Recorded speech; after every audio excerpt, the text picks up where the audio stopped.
Chapter 336 Reincarnation Game Impossible to Redeem, for subscription. Hearing Qiu Chen's words, Si wanted to laugh out loud. It's only a day since the start of the Sacrifice Island dungeon. Dared to say that he had mastered the truth of the dungeon. Is there anything more ridiculous than this? Could it be that this guy has lost his mind because of too much pressure? Si couldn't laugh after all. Seeing Qiu Chen's calm appearance and calm tone, he still muttered in his heart. Did this guy really grasp the truth of the dungeon in a day? What is the truth? Letbees asked a step earlier. Qiu Chen showed a smile. He covered the teacup with the edge of the bowl and lightly stroked it, and then blew off the heat before opening his mouth slowly. Didn't you get clues from the military base? If you think about it carefully, you may also be able to find the so-called truth. Military base. Light frowned. There is indeed a lot of data in the Navy's treatment, but it is basically some complicated experiment reports full of a lot of technical terms and some obscure videos. It is very laborious just to write it down, and to find clues from so much information. For the players, it is better to destroy the base with props. Li Tuk is only processing that information. So far he hasn't been able to find anything useful from that information. This is sad, isn't it? The base has the ins and outs of the whole thing, and the truth is hidden in the complicated data, but none of you can understand it. Players have the power to destroy mountains and cities, but they don't know their own. Where does the power come from? They think that the power obtained by evolution and props belongs to them, but the fact is that only the brainless people think that those things absolutely belong to them. The knowledge learned by a person may be taken away by time. Isn't the power obtained in the reincarnation game not controlled by the behind the scenes? Kaihoken shook his head, pointing out the sadness of the reincarnation game. Those players have been made useless by the reincarnation game. Possess power, but do not know the mechanism of power operation. Kaihoken stretched out a finger and tapped it in the air. Under the shocked gazes of Si and Li Tuk, a distorted mirror appeared out of thin air. The mirror surface is extremely smooth, playing the picture like a display screen. It is very high definition, and it has obviously been restored. The picture shakes, and it looks like the person carrying it is running. There are vague movements looming, and the voices of soldiers. Quick, the helicopter is over there. The wolf calls the tiger, the wolf calls the tiger, emergency, emergency, the target has broken through the blockade, the target has broken through the blockade. Shoot, shoot at the target's head. Can't kill them, run, they can't kill them. Screams and the sound of flesh being torn apart echoed in the darkness. One hand grabs the shaking camera. Woman's hand. Slender, fair, looks well maintained. She was running, and she turned the camera on herself. It can be seen from the camera that the woman is extremely panicked. She stared round her eyes and gasped for breath. Sweat glistens all over his face. Gunshots and shouts were not far from her. She was crying, crying because of the horrors. No one will believe the truth we have recorded. Those tourists who were killed, they were sacrificed, and their souls became the playthings of that monster. The dead walk among us, they have become puppets, seeking more for their master's sacrifice. Don't come here, don't come here, don't come here. The woman cried. There was a weird scream. The broken corpse flew past the woman.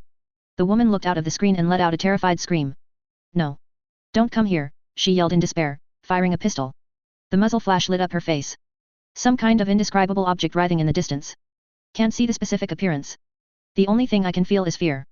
The fear contained deep in the genes, the fear that trembles in every cell.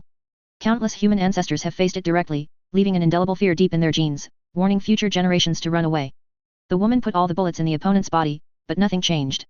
Mankind's favorite thermal weapon has lost its effect in front of the opponent. The camera is overturned, and the woman is dragged into the darkness by something.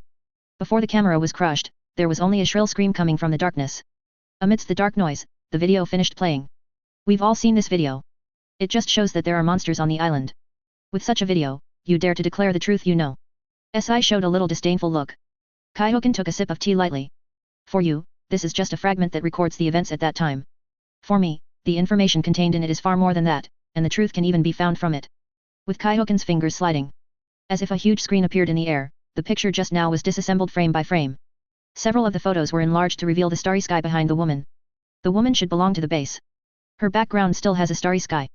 After the massacre, she was stationed in the sacrificial island to investigate. But at this time, you can already see that the moon has become strange and glowing red. Kaihoken swiped his finger again to enlarge some of the photos. Did you see it? There was an eye looming in the sky, but we didn't see it. Combined with the words of women, it is very likely that the tourists who were sacrificed were dedicated to this eye. People from the military went to investigate, but they were sacrificed again. I investigated the time when this video was uploaded to the military server, and it happened to be around July. The problem is that there is no year, so it is hard to confirm that it has been a few years. I tend to in the second year, the military imposed a major blockade on it in the second year, and the blockade expanded after a while. Obviously, the island was out of control, and they had to do that. From the flames in the background, it can be seen that the base has also been attacked. With another wave of Qiu Chen's hand, the picture on the mirror changed again, and a bird's eye view of the base appeared. Broken tanks and transport vehicles were everywhere. Several tanks fell to the ground. The military abandoned the island when the place fell. More important than this. With a wave of Kaihoken's hand, the picture in the mirror changed again. At the edge of the island, 3 rusty nuclear missiles appeared. Kaihoken switched the dimensional field of view so that they could see the cross-section inside. While the exterior remains intact, the detonators inside have been destroyed, which is the main reason why they did not explode. The military launched a nuclear weapon to the island, but failed to detonate it, so it could only choose to expand the blockade area. That is to say, the range of danger has continued to expand, indicating that the danger can enter the waters near the island and threaten the fishing boats entering the range. What can these explain? Anyone who has entered a military base can guess these. SI said, don't play tricks, pretend to be sophisticated. Then can they guess these? The things displayed on the mirror changed with Kaihoken's words. A cross-sectional anatomy of an Aborigines body appears on the mirror, showing the blood vessels of those Aborigines clearly. Such a method. Li Te frowned slightly, looking at Chu Chen who was tasting tea, his eyes showed shock. It gives people a feeling of looking at a two-dimensional picture from 3 dimensions. There are also a lot of weird props in the hands of players, maybe there is someone who can do this. Hearing what his companion said, Li Tok shook his head. I can guarantee that player items will never have such a thing. Light said with certainty, if you ask me if the reincarnation game has an artifact that can destroy the world with one blow, I will definitely tell you, there is. Reincarnation game is there any data that can be observed thousands of miles away, and I can tell you with certainty. But this kind of thing involving dimensions, the exchange interface of the reincarnation game will never have it. Do you know what high-latitude observation means? What does it mean? SI asked puzzled. It means that the secrets of the microscopic world will be open to you. Light said in a deep tone, with the development of industrial science, the microscopic field will be the next key field of science. As long as the transformation between energy and matter is mastered, science you will get magical abilities beyond imagination. If there is such a dimensional observer, the difficulty for scientists to enter the microscopic field will plummet. You can clearly see the internal activities of an atom and carefully study its every move, isn't it? Still can't produce results. Once the basic science is broken through, the applied science will soon catch up and transform the civilization. Reincarnation games will never exchange such things for players. Do you know what it means once such things are exchanged? Light looked at SI with a trace of fanaticism and anticipation in his eyes. Chapter 337 I am loyal to the Emperor, please subscribe. SI was a little scared by Light's gaze. In his previous impression, Light was always like other nerds, elegant, dull, and not fond of talking. But now, his eyes are too wild. In their world, there is a church of reincarnation, which is a religion that pursues reincarnation games. People always like to sanctify what they cannot conquer and understand. There are many believers, and the look and eyes are as fanatical as Light Took's now. It's like the eyes of a womanizer who sees a beautiful opposite sex. Greedy, hungry, full of naked desire. Eager to possess, eager to get. Those fanatics are basically a group of lunatics. Is Li Tok going to become a lunatic too? Didn't he despise those madmen who worship gods the most? Has he changed too? The overall development of science and technology depends on the development of basic science, and the foundation of basic science depends on the exploration of the deep structure of matter. If there is no progress in this field, it is impossible for science and technology as a whole to produce major breakthroughs. This is what civilization must a long way to go. After the advent of the reincarnation game, science has stagnated. In the feelings of ordinary people, it has no effect. On the contrary, because of the reincarnation game and the products exchanged, the productivity has been improved. All kinds of future black technology products are exchanged by players. For example, mechs, projection technology, pulse waves, laser cannons, nuclear fusion, etc. These things that belong to future technologies in our eyes frequently appear in our world. However, these technologies are still only low-level technologies, and they are only for the reality of the universe. There are applications of matter. Before the game came, some scientists speculated that the true secrets of the universe should be hidden in the microscopic field, and the future path of technology is to create new matter according to the needs of civilization. Every world that is pulled into the game will give up the long-term and inefficient basic scientific research, and instead use the reincarnation game to exchange various technological creations, creating an illusion of prosperity. Now scientists study more. It's mostly about applying science and serving players, that is, how to maximize the power of those things. The reincarnation game is extremely generous in this regard. It can exchange wave cannons, Yamato battleships for you, as well as destroyer cannons and nuclear bombs for you. However, these things are only in the scope of applied science. You can use them, but you don't understand how they work. This is the biggest drawback. The practice of reincarnation games is to teach people how to fish, not how to fish. This is why I am sure that reincarnation games do not have relevant item exchange. If those worlds have this ability, they will no longer rely on game exchange. They can create a variety of powerful technological props by themselves. In that case, people will prefer to survive rather than work hard, and get a higher evaluation, to get more reincarnation coins. The value of samsara coins will gradually decline, their currency system will collapse, players will find ways to use technology to copy various props, games will become rewards, and may even collapse directly in the later stage. Light's tone became more and more fanatical, like a little squirrel who found a pine nut. He even stood up and paced the room, the excitement on his face hard to hide. Finally, as if he suddenly realized it, he looked at Chu Chen who was making tea. Using such a powerful technological creation, you are definitely not a reincarnation player. Instead, you come from an organization trying to destroy the reincarnation game. Kaihoken didn't speak, but made tea calmly, which was acquiescence to the other party's guess. My god, there really is such an organization. Li Te said excitedly, it's unimaginable, really unimaginable. As I heard what Lai Tuk said, he grasped the props in his hand even tighter, and secretly took out the props that were about to bless the passive state. The body leaned forward slightly, as if a wild beast was threatened, and made an attack and intimidation gesture. An organization member trying to sabotage the reincarnation game? Sounds like an extremely dangerous terrorist. As expected of a scholar, he can figure out so many from limited clues. Chu Chen couldn't help clapping his hands, showing admiration. Yes, the Salvation Society serves the great savior. We learn from his I have obtained enough props to fight against the reincarnation game. Now, I officially extend an invitation to you on behalf of the Salvation Society. The Salvation Society? You obviously have such powerful technology, but you are still pursuing the so-called savior. Light showed a trace of incomprehension. It stands to reason that the more advanced the technology, the less room there is for God. This world is not as simple as you imagined. Hearing this, Chu Chen flashed a fragment of the mist game and the arduous journey back to this universe.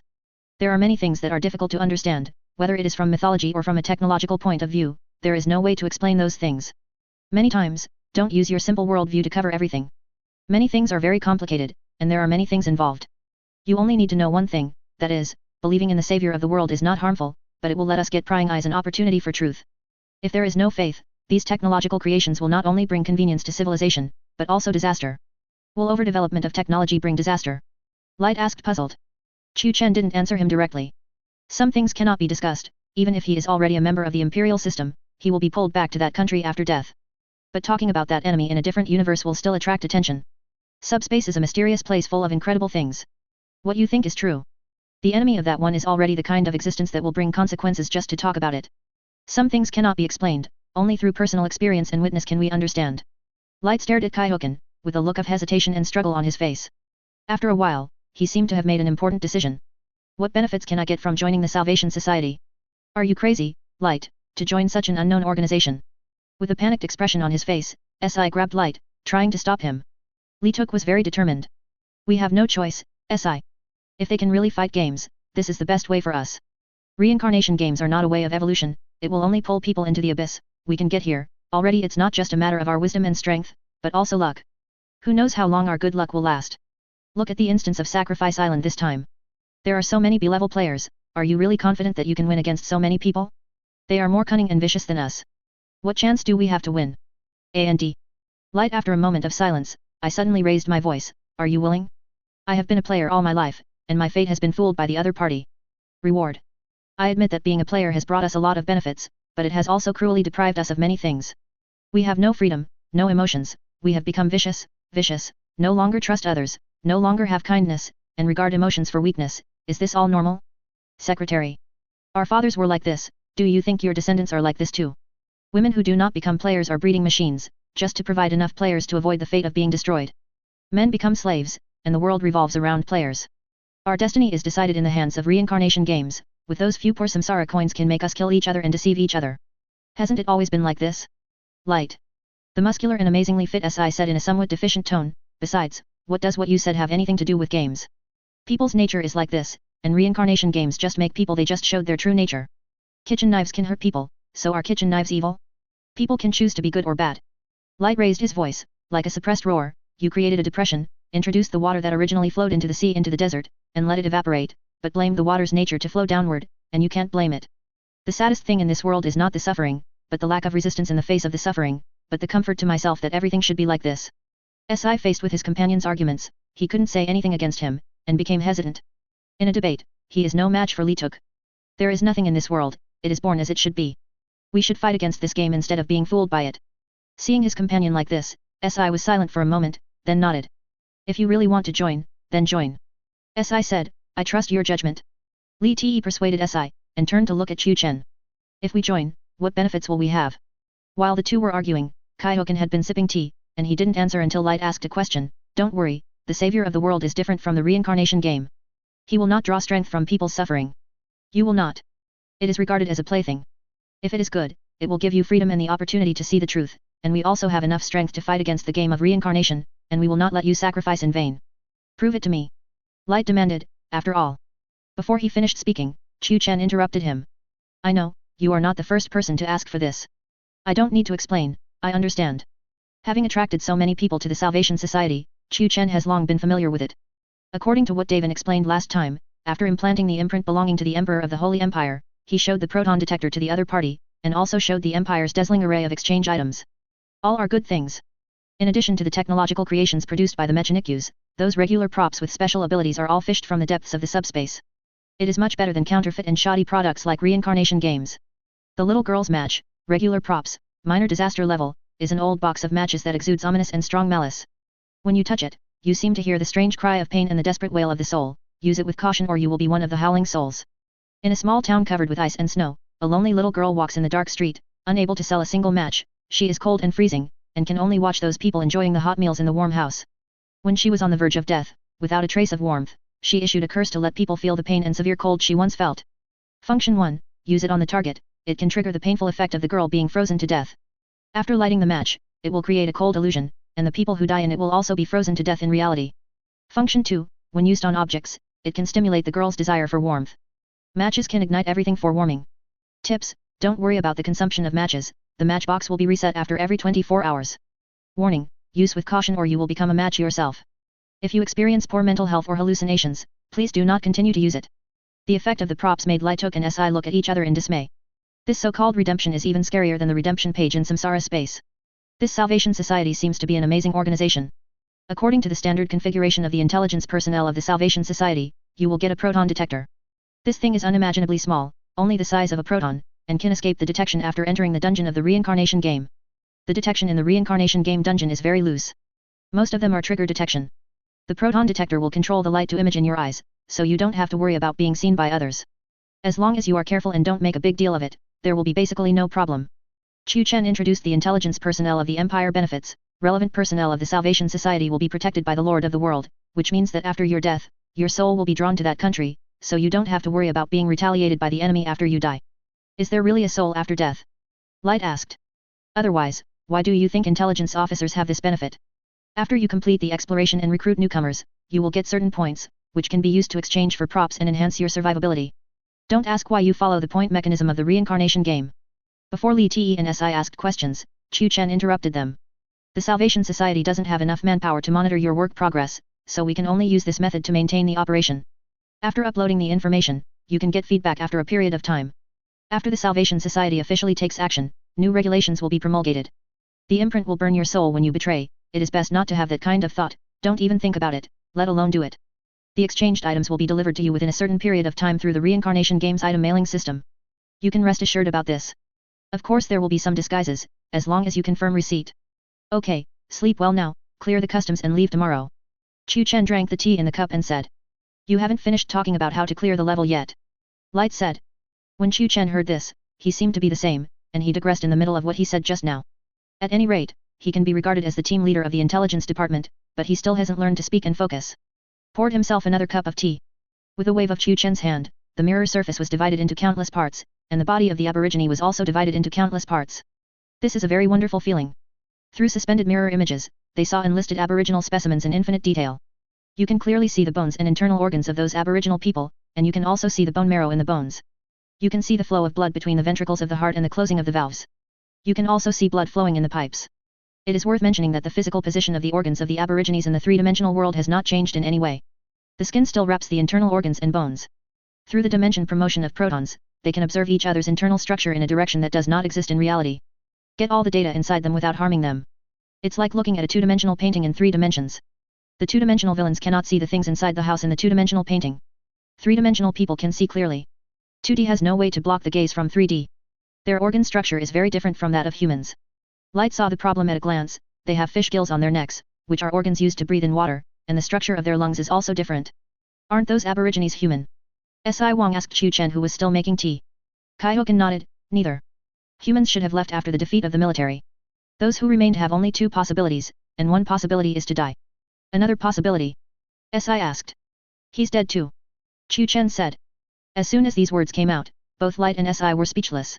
What a difference. The 2 of you must have failed the Chinese comprehension test.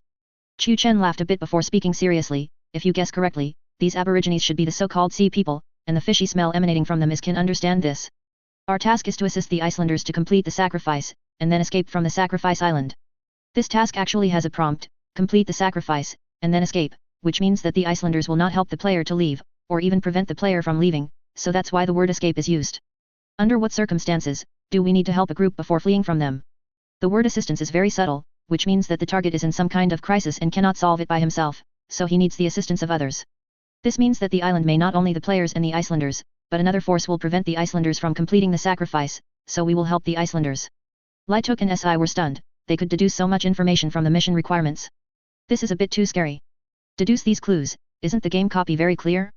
Help the Icelanders break the obstruction of the other side, and we can pass the level. Who is the force that stops the Icelanders? Those sea people. SI asked, do we want us to kill them all and let another group of forces, that is, the Icelanders' forces, complete the sacrifice? Hearing C's words, Chu Chen chuckled instead. Your way of thinking is precisely the most interesting part of this dungeon. After collecting information, many players will realize that there is another faction that has not appeared on the stage, and combined with the smell of the sea on the Aborigines, they will come to the conclusion that they are sea people. Therefore, I decided that I should help the faction that has not yet appeared. So there is a reason to learn Chinese well, otherwise I would not even understand the game tasks, and I would get myself involved, and finally die in vain. What is the definition of an islander? When biological classification is made, it will be divided according to the common characteristics of organisms. Sociology is the same, and it must be divided according to the common attributes. That way it is not easy to confuse, and it is easy for people to distinguish. Those sea people live on this island and rely on the fishery resources near this island to survive, aren't they considered Icelanders? This. Light and SI both showed a confused look. If the sea people are also Icelanders, what is the other side? An enemy to stop those sea folks from sacrificing? Are we going to assist Hyman to kill the other side? Light asked cautiously. Of course not. Chu Chen said, don't forget that there is a reminder, don't offend the Icelanders. It will not do us any good to help the sea people deal with the forces that have not yet appeared. You said that force is also an islander? What's going on? Light became confused. You don't have the ability like me, so you will naturally be confused. I extracted all the reserve information in the military base database. There are many video clips of teams going out to perform missions, and I analyzed several of the videos that were attacked. With a wave of his hand, Chu Chen replayed the video of the woman being attacked just now, and positioned it at the segment where the woman left her last words, and the broken limbs and arms flew by, sticky blood spattered. Through tracing and redefining the infrared spectrum, I found an interesting thing, that is, the creatures that killed these soldiers and dismembered them had a very low body temperature, which caused the blood flow of the dead to slow down, causing blood the viscous phenomenon when splashing. The body temperature of the sea dwellers is similar to that of normal people, or even slightly higher. This excludes that the women at that time were not hunted and killed by them. I talked to the sea people and studied the equipment they used to see if they were lying. They said that when they settled here, it was already deserted, which means that they came long after the massacre. The woman in the video said that the dead tourists were sacrificed. Many other videos, and even the academic research reports left by the base also mentioned sacrifices many times, but they didn't talk about the sea people, so said that the sea people hadn't come at that time, and another force presided over the sacrifice. Not long after, the sea people forces also returned to Sacrifice Island. They have the ability to enter the ocean. For this reason, the military was forced to expand the blockade. The force that expelled humans was unwilling to give up their territory. The forces fought together to compete for the right to offer sacrifices. It sounds like a script of a power struggle. Wouldn't the game mechanism of the reincarnation game be set up like this? Light said, such an extraordinary force also pursues interests like ordinary people, fighting among themselves. Why do you do this if it's not for profit? Figure players have nothing to do? Figure players are in a hurry? In order to increase the employment rate and enhance the happiness of society, so they created reincarnation games. Chu Chen sneered, don't think that such forces as long as you are tall, when you stand at a certain height, you will find that those things that you think are tall are actually chicken feathers. The same is true of celebrities and idols throughout the ages, and the same is true of reincarnation games. It looks tall from a distance, but it is mediocre in a close look. The Island of Sacrifice is a large-scale dungeon. There are thousands, even thousands of B-level players at a time. Whether this cake is too big or too small, it would be a pity not to eat it, and it would be a shame to fight for it. Let your minions fight it out, and whoever wins will be the one who sacrifices. Is this really the case? Is it so unbearable? Light asked in a low voice, with a somewhat insufficient tone, it's really refreshing. Then how do we pass the level? SI asked, making him very confused, and he couldn't understand the complicated interest struggle behind the reincarnation game. Just let them bite dogs. Chu Chen said calmly, the reminder said not to offend the Icelanders, but it didn't say that they couldn't be encouraged to go to war. As long as they let them eat dogs and start the sacrifice, we can leave, and the rest of the players naturally, it was treated as a sacrifice, it's as simple as that. Let's go here. I also promised them to go to the midnight ceremony. Chu Chen stood up, ready to go to the daytime invitation. Is there going to be nothing wrong? Light asked worriedly, is there going to be nothing wrong after leaving the room with Light? Some hints are wrong. Chu Chen talked about one of the hints in the game, you have to try it out. It's wrong. The hint that you can't go out at midnight is the best test object. Look at the time, those fishermen also it's time to pick me up. Do you need the assistance of the two of us? Light asked. Kaihoken shook his head, no need, just take care of yourselves. I will come to you tomorrow morning, and then we will clear the customs and leave this instance of the sacrificial island. After finishing speaking, Kaihoken put away the tea set, opened the door, and held a lighted fish oil candle. Returned to his room from the corridor. Not long after, weird footsteps sounded outside the corridor. Light and SI used their observation props to observe the owner of the footsteps outside. A group of weird men in black robes, holding fish oil lanterns, walked to the door of Chu Chen's room and knocked on the door. After a while, Kaihoken opened the door. They had a chat. Chu Chen followed those weirdos and left. When leaving, Kaihoken seemed to be aware of Light and C's prying eyes. Smiled in their direction. He is really a lunatic. SI whispered. Then he is also a capable lunatic. Light said, if the Salvation Society is really that powerful, there will be no danger for him to participate in the midnight ceremony. Rumbling gunshots and wah-wah ghost screams filled my ears. Dover sat at a huge table, his eyes wide open. The control platform in front of him was smashed into several big holes by him. The bad Zayamai who should have his head smashed by the second brother Mao used despicable means to force them to stay on this planet. The battleship in the sky has been torn to pieces, even the scrap fortress that was finally built, lifted off, and ready to take away was torn to pieces by the Empire. What's even more unfortunate is that he is still trapped here.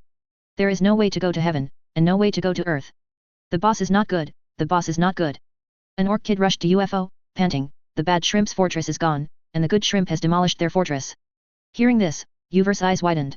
He picked up his big gun and crawled out of the complicated scrapyard, and through a hole, he used a large telescope to look at the giant fortress built by the Chaos Warriors in the distance. Billowing black smoke rose, flames shot into the sky, fighter planes were everywhere in the sky, and laser missiles were thrown down like rain, causing bursts of explosions. Occasionally, some warplanes will turn into titans and use huge weapons to strip the interior of the fortress. Those bad shrimps seem to be dead. Wufu said, everyone is dead, only us. Those good shrimps, the next target must be us. Fuck, bad shrimps, don't let labor and management have a chance see that bastard. What should we do? Boss. An orc boy next to him asked. Are you able to go? Wufu asked, looking at the big tech bully beside him. Can't go, boss, the sky is full of good shrimp boats, the planes are destroyed as soon as they go out, and the transmission device can't jump. The machine bully who almost transformed himself into a machine shook his head. When you shake your head, there is a clanging sound. Guard day, it seems that we can only do one fight, and then go to see Brother Mao. Uver picked up his beloved big gun. Realizing that there is no way to run away, UFO gritted his teeth and decided to do the last fight. Orcs are not cowards. Today either he died or I died. Uver stepped towards the gate, raised the big gun in his hand, and shouted. Let's go orc boy, let those humans know how good we are. Fuck it, Waaik. Waaik. Waaik. Waaik. All the orc boys cheered. Going to follow UFO boss to dried shrimps. Although they often run away with the boss of Uver, they are only for the more happy Waaik, not for the dead Waaik. Having dealt with the Chaos Warriors, the Empire's huge legion began to sail towards the garbage city built by the orcs. It is different from the orcs encountered in the past.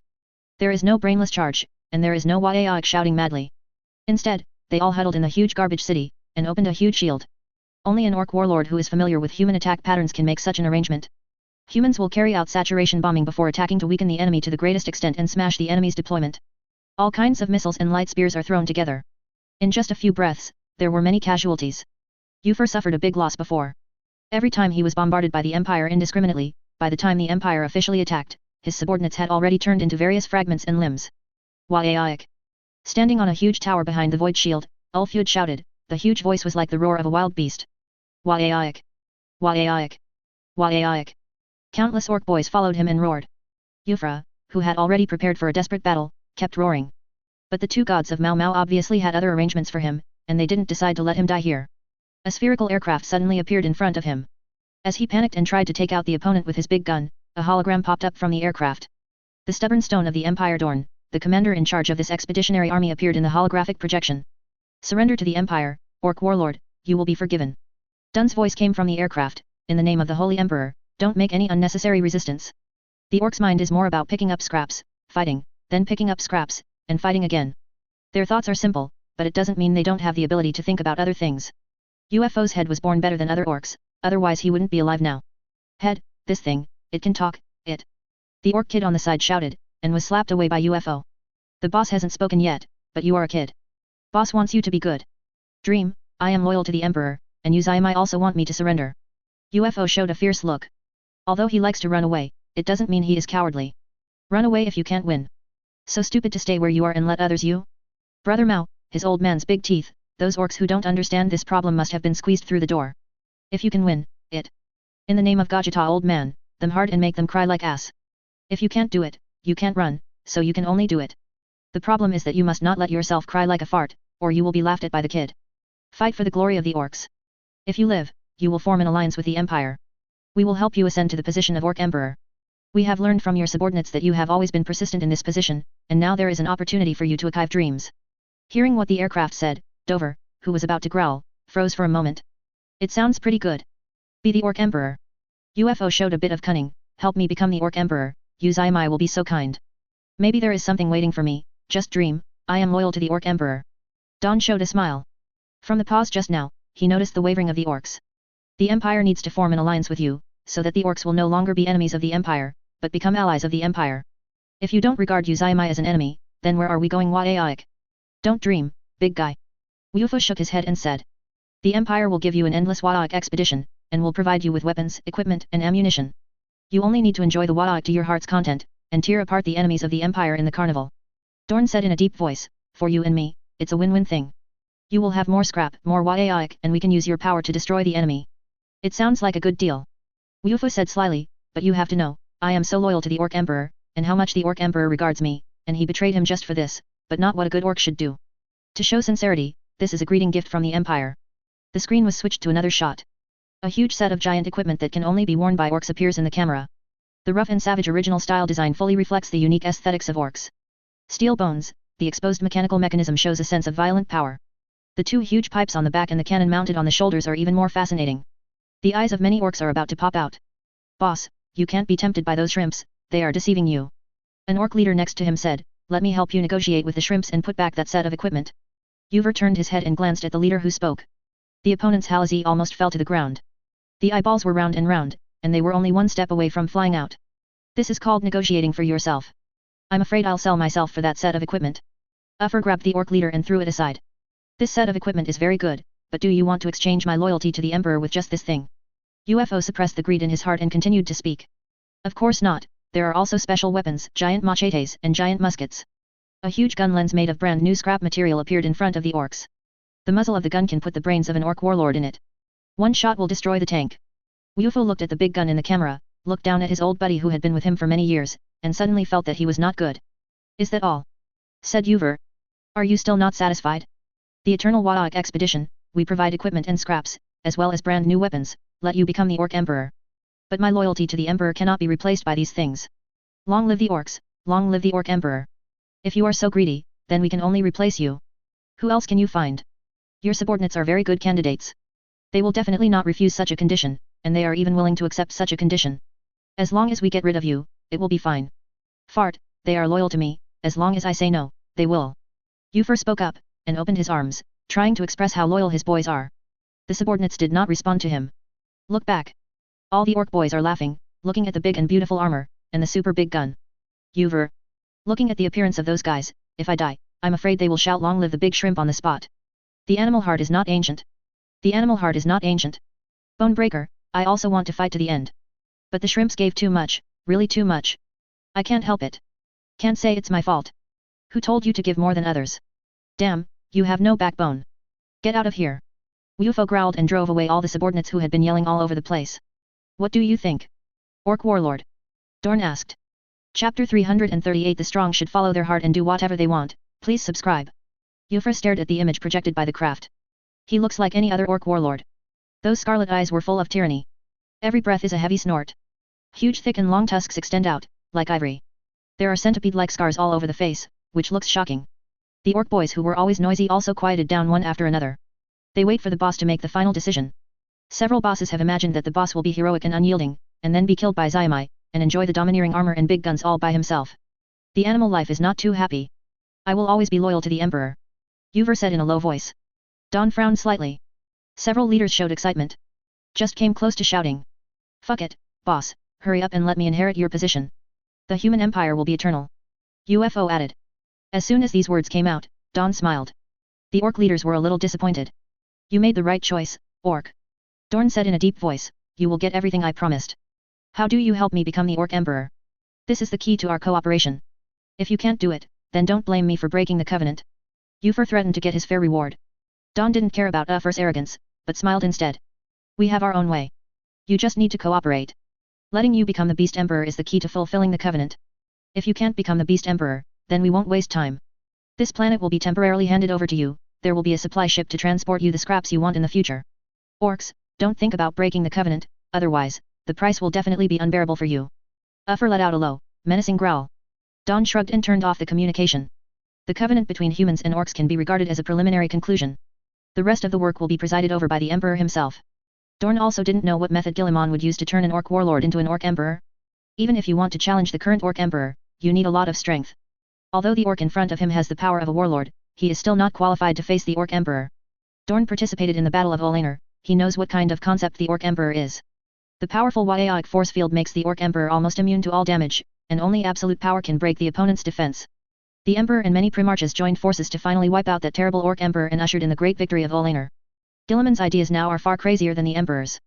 He is trying to master the orc, an out-of-control biological weapon. What's even more frightening is that he has the ability to complete this plan. The Star surrendered, the Eldar clan surrendered, and the Space Necrons headed by the Sotai dynasty were also forced to bow to him. One pile, one piece. One of the feats and great achievements that are shocking to the world alone, but placed on Guilliman's body, it seems ordinary. People don't even make exclamation noises anymore. It seems that doing those things is a common thing for him. It is surprising that it cannot be done. Dawn felt that he just had to keep paying attention. Guilliman will always surprise people.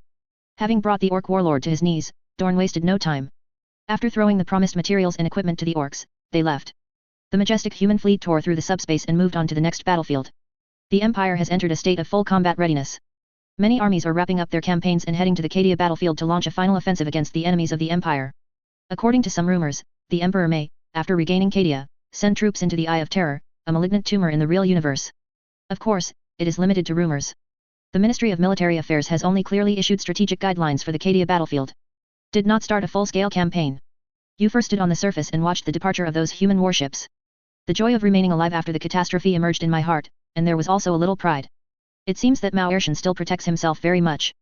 After being betrayed by that damned bad Zaimai, not only was he okay, but also a blessing in disguise, he formed an alliance with the good Zaimai and took a lot of waste. UFO has already put on the custom-made heavy armor, and his figure has been raised a lot, looking extremely strong. With one punch, he felt that he could smash the big technicians' tanks and jumping cars into pieces. A group of orc boys looked at him and burst into laughter. UFO also became more and more proud, his set of equipment is definitely the most powerful. Look at this domineering side-leaking exhaust pipe, this flashing waste that hurts your eyes. It's a good product. Bonebreaker and other warlords will all be trampled underfoot when the time comes. Show off your new armor to those idiots. Let them feel what is the true power of orcs. The ones in their hands are scrap metal. What Master Uver has in hand is the best. Let's go, boy, go and collect all the scraps that Zaimai gave, and then go back and find that bad Zaimai to settle the score. Ufer raised the super big gun that was modified. I want to stuff this big gun into the back of the guy, and pull the trigger. Ufer did not forget that bad shrimp destroyed his boat. That bastard. Dare to cheat Master UFO. He will definitely pay the price. The sea people surrounded Kaihoken. They wore strange robes and tall triads, decorated with metal ornaments that glowed eerily white in the candlelight. After walking down from where he lived, Chu Chen was surrounded by them in the center. The candle flame fluttered in the darkness, creating a range shrouded in light. While moving, Kaihoken saw moving black shadows on the ground, like sharp claws or some kind of weird creature. They fled from the area covered by the light as if escaping, and hid in the darkness. When Kaihoken looked around, he found the shadows of the sea people moving, as if they were given life, baring their teeth and claws, making movements that were completely inconsistent with their limbs. The sea folk seemed to have gotten used to this, and they carefully protected the candlelight to prevent themselves from being completely enveloped in darkness. The blood moon hangs silently above the sky, that distorted smiling face has a strange smile, and the faint blush seems to cover his blood. It doesn't provide any shine. It just hangs there, conveying fear to the world. Walking all the way from the house where I lived, the sea people along the way continued to gather. They are much more numerous than during the day. There are some robes that cover the whole body, and the crooked body bulges terrifyingly inside the robes. Smooth head without any hair. Those eyes were very penetrating, glowing strangely under the candlelight. Kaihoken observed them silently, and followed them calmly. The player hiding in the house is using various props to observe the sacrifice island in the dark. As for the midnight ritual of the sea people, they are naturally also concerned about it. Seeing Kaihoken, a player among the Hymen, they showed surprise and disbelief. Didn't you say that you have to stay in a brightly lit house at night, and you can't go out at will? Who is that guy? Is he so kind? The prompt said that there was an error. It is wrong to say that it is forbidden to participate in the midnight ceremony. Go and try it, as long as you don't let yourself be in the dark, there should be no big problem. Seeing Chu Chen ostentatiously mixing with the Hyman, going to attend the midnight ceremony. Many players have different thoughts in their hearts. Many places cannot be observed with props, and it is obvious that they are required to check the location by themselves. The midnight ceremony of the sea people is likely to have a certain relationship with the most critical sacrifice on the island of sacrifices. If you can get the information earlier, your chances of survival will be greatly improved. Being able to become a B-level player, many people also have a very clear understanding of the reincarnation game. The number of customs clearance and the number of people in each instance are limited. Once someone clears the level or the number of players in the game reaches the standard, it will be useless for the remaining people to work hard, and they will all die in the game. This is a cruel part of the reincarnation game. Players must compete for the first place, otherwise there is only a dead end. Based on the mentality of seeking wealth and risk, several players also stepped out of the door and joined the Hyman team with the help of the candlelight of shelter. Damn, it really worked. The game tips are really not deceiving, and some game tips are indeed deceiving. If you can't learn Chinese well, you will go back and learn it again, and you can't even speak a word. Su Xiao, who was standing by the window, listened to the discussions of other players, showing a look of disdain. The bugs he released watched all the players. Su Xiao knew exactly what they said and what they did. With this item, he is confident that he will be the first to complete the game. Let those idiots find their way for themselves. Reap the benefits of the fisherman by yourself. Woo. Woo. Woo. Painful whimpers came from the room. Su Xiao withdrew his gaze from the window. Turned his head to look at the players who had been killed by him, 3 dead and 1 injured. There is also a woman with a green glow. Su Xiao tried to kill the opponent several times, but the opponent was resurrected. Resurrection once, the woman will drop a straw doll emitting black smoke. Obviously some kind of scapegoat. Seeing the woman resurrected, Su Xiao drew out a blood-stained ancient sword and walked over. His style of doing things has always been to cut grass and roots, leaving no trouble behind. Why do you do this? We don't have any enmity with you. The female player looked at Su Xiao who was coming, with fear in her eyes, she questioned. Because you are too weak, only the strong can survive in this world, and the weak are only worthy of being the stepping stones of the strong. Women are weak. Even if they can be resurrected, they don't have the energy to drive those props. Su Xiao grabbed the woman's long hair, and wiped the other's throat with the ancient sword little by little. Die in pain, with your weakness and incompetence, I will take away your information and props, and then live and enjoy all of this. Su Xiao said domineeringly, remember in your next life, being weak is the original sin. The woman's face showed pain and helplessness. She can't do anything. The stand-in doll is broken. There is no way to resurrect again. Su Xiao cut the woman's throat again, killing her completely. Samsara game sent him a kill confirmation. He will be able to get part of the opponent's props. Su Xiao glanced at the kill prompt, then put away the props he got. Looking at the 4 corpses in the room, he felt no burden at all. Non-toxic and non-toxic. To achieve great things, you must be ruthless. People block and kill people, Buddhas block and kill Buddhas. Those who block my way, Su Xiao, will die. Su Xiao took out another prop, and strange flames rose from the corpses, burning them to ashes without leaving any clues. Only the blood on the floor that has not dried up proves that a sensational murder broke out here. Su Xiao took the candle and walked into the darkness. He watches the other players, listening to their conversations, looking for the next target. The mechanism of the game copy has determined that there are very few players who survive. Those players who fail to leave the game will eventually die. It's better to use the remaining heat, let yourself kill, take away the props and clues in their hands, so that you can leave alive. Walking in the darkness with a candle, Su Xiao felt as if he had come home. This kind of life is what he pursues. Freedom, follow your heart. Only those worthless cowards are afraid of reincarnation games. Only those pathetic guys fear reincarnation games. Those who have the heart of a strong man are not afraid of these challenges. Walking in the dark, Su Xiao chose his next target while waiting for the cooldown of his talent skill, Fantasy Heaven. This A-level talent is his trump card. Is also the reason why he can rise so fast. Su Xiao's world has only just come into contact with reincarnation games. He is one of the top players, and vaguely the strongest player. Apart from being cruel, unscrupulous, and other excellent qualities, his luck is unimaginable to people in the same world. A-level talent is already the best talent that reincarnation game players can extract. Higher level talents must be redeemed in-game. Many unlucky players don't even have the lowest level of talent. Su Xiao stood at a height that 99% of the players could not reach from the beginning. In the subsequent customs clearance, he also obtained several pieces of talent fragments that were also illusions, and he was only one step away from promoting his talent to S rank. When the time comes, the reincarnation game will be huge, but it will not be able to stop him. Let me serve my country, dream. Su Xiao remembered that before entering the game, someone tried to make him work for the country, narrowing the gap between his country and other countries, and protecting the people from being bullied by those players. Su Xiao kicked that idiot out with one kick. Those people can't become players, that's their damnation, that's their fate. They should be oppressed by the players, be slaves, kneel down and beg for the mercy of each other. This is how the world works. The weak eat the strong, the winner takes all. Protect them. It's just a dream. Let them live, they should be grateful to him, Su Xiao, for his great kindness. I also want to tell a strong man what to do and what he can and cannot do. So Xiao decided to go back when the time comes, and if those people dare to speak against him, they will show those idiots a warning. Let them know what the dignity of the strong cannot be offended. Times have changed. Human technology is useless. Tanks, planes, missiles, these are all beyond him. In the future, it will be the era of players, and it will be the era of So Xiao. If you dare to humiliate him, you will definitely attract a mountain of corpses and a sea of blood, and blood will flow like a river. Once you have power, you should follow your heart and do whatever you want. Chapter 339 Titus Slashes the Gods, subscribe. The procession for the midnight ritual marched down the street.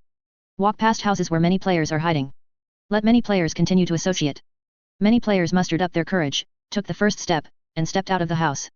Every player who joined the team received warm hospitality from the sea people. They put all the players in the center of the team, and they stood on the sides, like bodyguards, to prevent the players from being hurt by monsters in the dark. The players who came out gladly accepted this treatment. Obviously, Chu Chen's actions encouraged many players. Let them be less afraid and resistant to prompts that violate the game. Obviously, there is a problem with the reminder that you can't participate in the midnight ceremony. If there are other prompts, there may be problems. But I just don't know where the problem is. Several players tried to talk to Chu Chen with a familiar face. Want to get more information from him. After all, he is the first player who dares to follow these weirdos, so he must have many unknown secrets. Kaihoken faced their enthusiasm, but ignored it. It is a virtue to be tolerant of the dying. There is no need to waste time saying something. To be honest, Chu Chen didn't know what to say to these people. In his opinion, these players are already dead. Even if they are still alive, they have been foretold to die. The only thing they can do is to wait for death to come and choose a better death. Sharing information and motivating them to resist the game is useless. They are sacrifices. For a group of unknown people, exposing the Empire to the reincarnation space is not worth the loss. Any communication with them will make Chu Chen feel a little uneasy. As if he was the one who murdered these people. He knew that this was the mechanism of the reincarnation game. But there is no way to eliminate my guilt. He took Light and Si away, and the players who stayed here will all become sacrifices to the two forces. Chu Chen could imagine how they would curse him. The craziest, most vicious language that man can create will come from their mouths. Exhausted all language to accuse Chu Chen and the others of taking away their chance to live. Don't feel unreasonable. Human beings are like that. Before living, there is no right or wrong. Might as well not say a word to them. Regarding Chu Chen's silence, those players had no choice but to give up after trying several times. There is a fixed number of escape places and times in the instance. One more person who knows how to clear the customs, the more crisis. Might as well hide it by myself. Some players quietly took out props. Decided to closely monitor Chu Chen's every move. Some ruthless players are already secretly preparing how to torture the information they want. There are always a small number of players who dare to take risks and seek a glimmer of life. Many players tend to be conservative and cautious, hiding in the house and not coming out. Even with the precedent of Kaihoken, there are still so many players who have gone out, and they didn't make risky decisions in the first place. They hid in the dark, preparing to use props to observe what would happen to the players who participated in the midnight ceremony. Even if those players get the information, they can also get it from the opponent. There are many ways to trade, threaten, cooperate, and obtain information. There is no need to risk yourself. Like those players who came out, Chu Chen was naturally the focus of their attention. He was too prominent. He is the only one among the many players who dares to call Hyman brothers and sisters, and even dares to go to the midnight sacrifice as promised. Kaihoken could sense that there were hundreds of peeping eyes watching her every move. Everyone thinks that he has more clues in his hands. Their guess is also right. The analysis of the dungeon model has reached 80%, after a while Kaihoken will have mastered all the elements of customs clearance. Chu Chen didn't care about those guys prying eyes. He just quietly released multiple proton detectors to collect more information so that he can leave this dungeon more smoothly tomorrow. At the same time, he also collected enough information to allow the Empire to build a more complete data model for the reincarnation game. Through the proton detector, Chu Chen discovered that the number of sea dwellers participating in the midnight ceremony was beyond imagination. Dozens of times more than what you can see during the day. They all wore weird clothes, wrapped themselves inside, and refused to show a little bit of their bodies, only the round, smooth head with fish gills was exposed. Such means can block the eyes of ordinary people. For Chu Chen, it was no trouble. He can use the high-dimensional vision to see the body and details inside the clothes.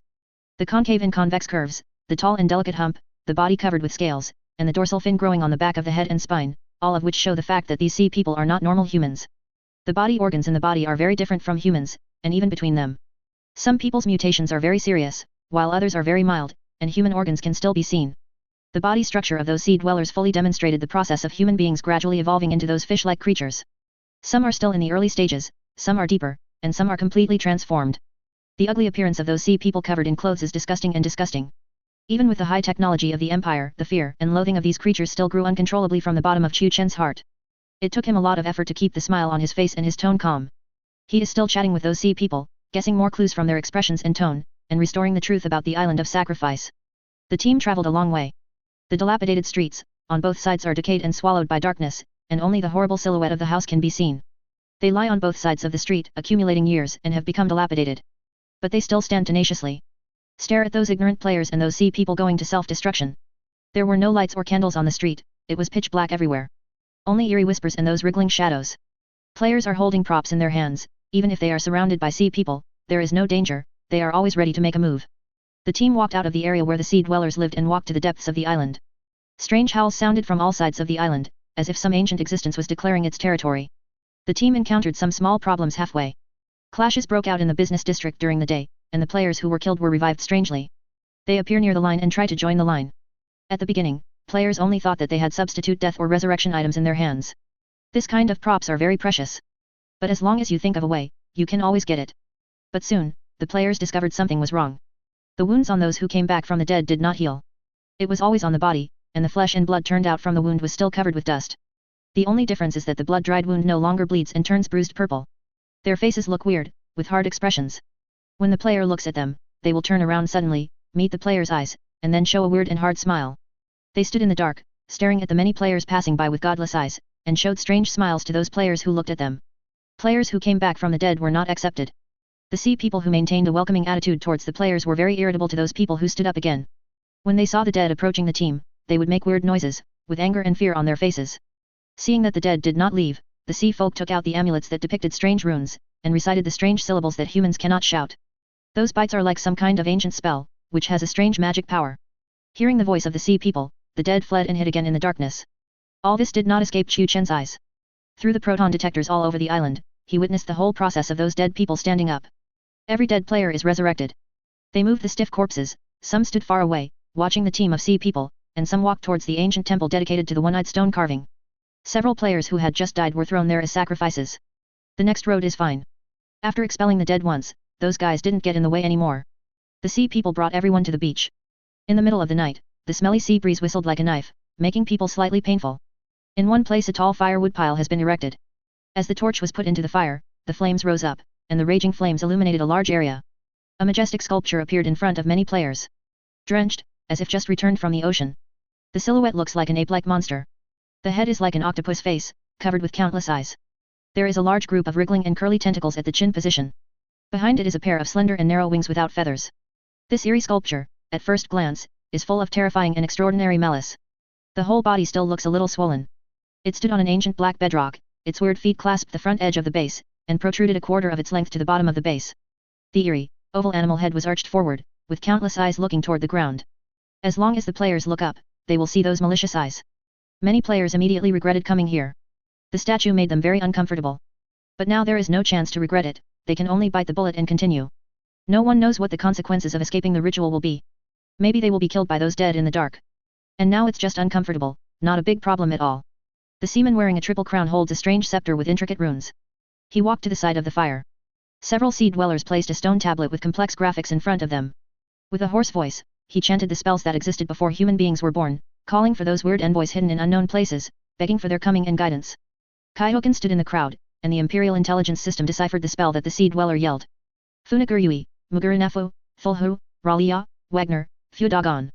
The voice of the seaman who was in charge of the sacrifice did not sound like a human being could make at all. Full of animal rage and orgy. Echoed in the dark night sky, like the whisper of a demon. Like an eerie sound from an abyss of twisted desire and endless darkness. Every player who heard the spell felt the precipitation of the vast time. The players were full of vigilance at first, but the power of the spell soon permeated every cell of them. The nameless will pulls them, allowing them to swim in the chaos without time and space. In a trance, witnessing the birth and destruction of one universe after another. Light turned into matter, nebula into stars and planets, and then destroyed again after endless ages. The ultimate cycle of the universe is going on again and again in vain. All things are destroyed and reborn from chaos. After the darkness devours everything, matter and light are reborn in the darkness again. Everything existed and disappeared, eternally going round and round, returning to the origin that is not the origin. Every player feels the infinity of time and his own insignificance. Where were they born? Where are they going? What is the point of a short life? Among the incantations, some players shed tears. They feel that they are as small as ants. A short life is meaningless. No matter how hard you work and struggle, you will end up with death. Their eyes became blurred, immersed in the vast, infinite feeling brought by the spell. Longing to merge with that nameless will and enjoy the endless eternity. The nature of the universe is cold and merciless, its vastness and mystery may be beyond their wisdom to comprehend. Everything about human beings is meaningless in front of that great will. Human civilization is just a fleeting illusion, and daily life is just an illusion of self-deception. Their existence is meaningless. Some players who realized that they were about to have mental problems looked terrified and used props to protect themselves. However, what they did didn't help. Fragile reason is doomed to collapse in the face of endless desires. Those desires come from themselves, and it is impossible for props to attack their souls and strip them out. People can conquer the darkness and the ocean, but they can never conquer their own hearts. Desire is like a beast, bound by the shackles of reason. Once they break free, they will surely devour them. Their souls and thoughts belong to themselves, and the choice is theirs. But just like water must flow to low-lying places, their thoughts and souls are also destined to be integrated into that great will. Who can bear to be as small as an ant? Who can bear to enjoy those short decades of life, and then die a miserable death? Who doesn't long for eternity? The player's sanity is screaming, wanting to flee far away. Their desires motivate them to embrace the nameless will and enjoy the eternity that all things desire. Get rid of the cowardice and ignorance of being mortal, and become one with the eternal, all-knowing, unimaginable being. Among many players, only Kaihoken was not affected. He suppressed all kinds of weird thoughts emerging in his heart with absolute calmness. Those ancient existences are affecting his soul, trying to assimilate it. However, in the universe of the heavens, they are not the only ones who can do such things. The divine will of that person sheltered Kaihoken's soul. Keep him from falling into that endless darkness. That belief is composed of endless human beings, powerful enough to shake that eternal and immortal existence. The will induced by the spell is only deceiving those ignorant players, tempting them to give everything and get nothing. The imperial intelligence system is still deciphering the spells chanted by the sea folk. Those weird syllables were no different from the many warp spells that the Empire had collected in the warp. The only difference is that the target of the spell is different. Kaihoken watched all this. Let Proton Observer upload everything it records. He had a feeling in his heart that the essence of the reincarnation game might be involved behind the sacrifice island. The ceremony went very strangely. The players who originally wanted to find some clues became fanatical. They were conquered by the vast will and willingly became his slaves and followers. At the end of the ceremony, the Hyman priest held out the so-called holy water. A robed sea folk distributes bowls and holy water to everyone attending the ceremony. Gene infection components have been detected, do not use. The detailed ingredients have been uploaded, please wait patiently for database matching and analysis. When Kaihoken got his bowl of holy water, the Imperial Intelligence System popped up a prompt. Genetic infection is not a new term. Gene infection is an extremely high-end infiltration method, which is difficult for low-level civilized natives to imagine. It will directly affect the complex genetic chain of the organism, essentially modifying the genetic data of the organism, thereby polluting the gene pool and transforming a race. No matter what the method is, genetic infection will change the host's physical and psychological state in a short period of time. They will forget the process of infection, and submit to the will of the mother, becoming their faithful slaves. If I had to describe it properly, it would be that after the Tsundere girl was forcefully tamed by Huang Mao, she became irreversibly dependent. She abandoned her childhood sweetheart who had sworn to each other, thinking that Huang Mao was the true love of her life. The same is true for gene infection, no matter how much you resist before, after the gene is infected, it will change. Drinking this so-called holy water should have completed the sacrifice step. These players are no longer players, but puppets of that weird god. Kaihoken used props to store the so-called holy water, and made an appearance of drinking it. Players who have fallen into a frenzy are completely unaware of what these so-called holy water are. Some cautious players choose to watch other players drink it first, and then use props to test it to make sure there is no problem before drinking. Holy water does not bring any danger at first, on the contrary, it also enhances the player's strength. It's like evolution fluid. This made many players feel lucky, thinking it was a reward for the hidden mission. Uninformed, they are completely unaware of how this so-called holy water works. Seeing the excitement on the faces of those players, Chu Chen thought of the exchange of reincarnation space. Those evolution fluids will also enhance those players at the genetic level. But it will not distort the thoughts of those players. Could it be that the player has not been identified yet, so they cannot be marked with an obvious individual brand? It also means that behind the reincarnation game is not just one camp, but multiple camps. Using a method that the world cannot understand, it is dividing the cake of this universe. After the holy water ceremony was completed, it was already early morning. The mighty team returned along the same road. Before halfway through the journey, the firelight reflected in the sky attracted the attention of the players participating in the ceremony. What happened? There's a flare over town. Hurry up, go back and have a look. Kaihoken didn't care about those movements. He had already seen what was happening over there from the proton detector. The abandoned towns whose buildings were about to collapse were swept away from the silence just now, and became very lively. Fires and explosions can be heard endlessly. The players' shouts and props sounds are mixed together, echoing in the dark night sky. The weird temple shot a weird light towards the sky. A terrible rift was torn in the sky. The terrifying giant eyes, as huge as mountains, peek at the world from the cracks. The horrible and profane scene made countless people tremble with fear. No sane person could witness such a scene and remain indifferent. The dead in ragged clothes walked in the streets with fresh soil and vegetation debris. Has become the kingdom of the dead. They attack all living things, venting their hatred and desire for living people. The players were in a mess, running around, avoiding the attack of the dead. Their props are not very useful to the dead. They are already dead, and they cannot die again. Some clever players will try to dismantle them, but with the strange light, the remains of the dead will gather again to form a brand new body. The dead player stands up again. They can still use those redeemed items. Facing these dead who have immortal bodies and can use props, how can living players be opponents? Death and chaos everywhere. The sound of fighting rang out, and the screams before dying kept ringing out. The strange one eye in the sky exudes maddening profanity, and the wool contained in it is creepy. It directs the dead to attack the living. Players fight against the darkness while fighting. As long as there is a slight slack, they will be dragged into death. The only exceptions are players who drink holy water. The dead ignored them and the fish-smelling sea folk, and showed disgust towards them. The return of the sea folk brings the chaotic inhabitants under control. They took out the props that expelled the dead before, chanted the ancient spell again, and drove the dead back into the darkness. Kaihoken left the team and rushed to the place where Light and Si were under the guidance of Proton.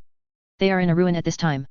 At this time, Si was covered with scars, and his strong and powerful body was covered with shocking wounds. C's combat power is among the top few players in the Sacrifice Island dungeon. Possess animalization skills that can enhance combat power. Can transform into fearsome beasts, tearing apart the dead who dare to attack them. Facing those weird, almost indestructible monsters, he still suffered a lot of injuries. Hearing the sound of footsteps in the darkness, Si stood up abruptly, leaving Light, who was bandaging his wound, stunned. Who? Si growled like a beast whose territory had been offended. Don't be nervous, it's me. Chu Chen came out of the darkness holding a lantern. You're back. Seeing Chu Chen's appearance, Light's tone was filled with excitement. Si heaved a sigh of relief, and sat down again, letting Light bandage his wound. Kaihoken walked to C's side, checked the other's injuries, and handed over a bottle of nano repair solution produced by the Empire to him. Nano repair liquid has a miraculous effect on tearing wounds where there is no residual subspace energy and no cells are destroyed from the molecular structure. Can heal all wounds within 10 minutes. After applying it, Si felt that the wound was itchy, which was a sign that the granulation was healing the wound. It seems that whether you stay in the town or follow you to participate in the midnight ceremony, you will encounter danger. Chu Chen whispered. Light put away the bandages and other things on his hands, and asked, what happened to the midnight ritual? During the ceremony, the area was disturbed by inexplicable forces, and those who tried to use the props were unable to see what happened. Chu Chen didn't hide from them either, but told them everything he saw. Gene infection. C's face showed a blank look. Let him fight, he's good at it. Letting him understand those complicated and difficult scientific vocabulary is the same as killing him. The term genetic infection is an existence that he cannot understand. It is to transform the opponent into a new race through infection at the genetic level.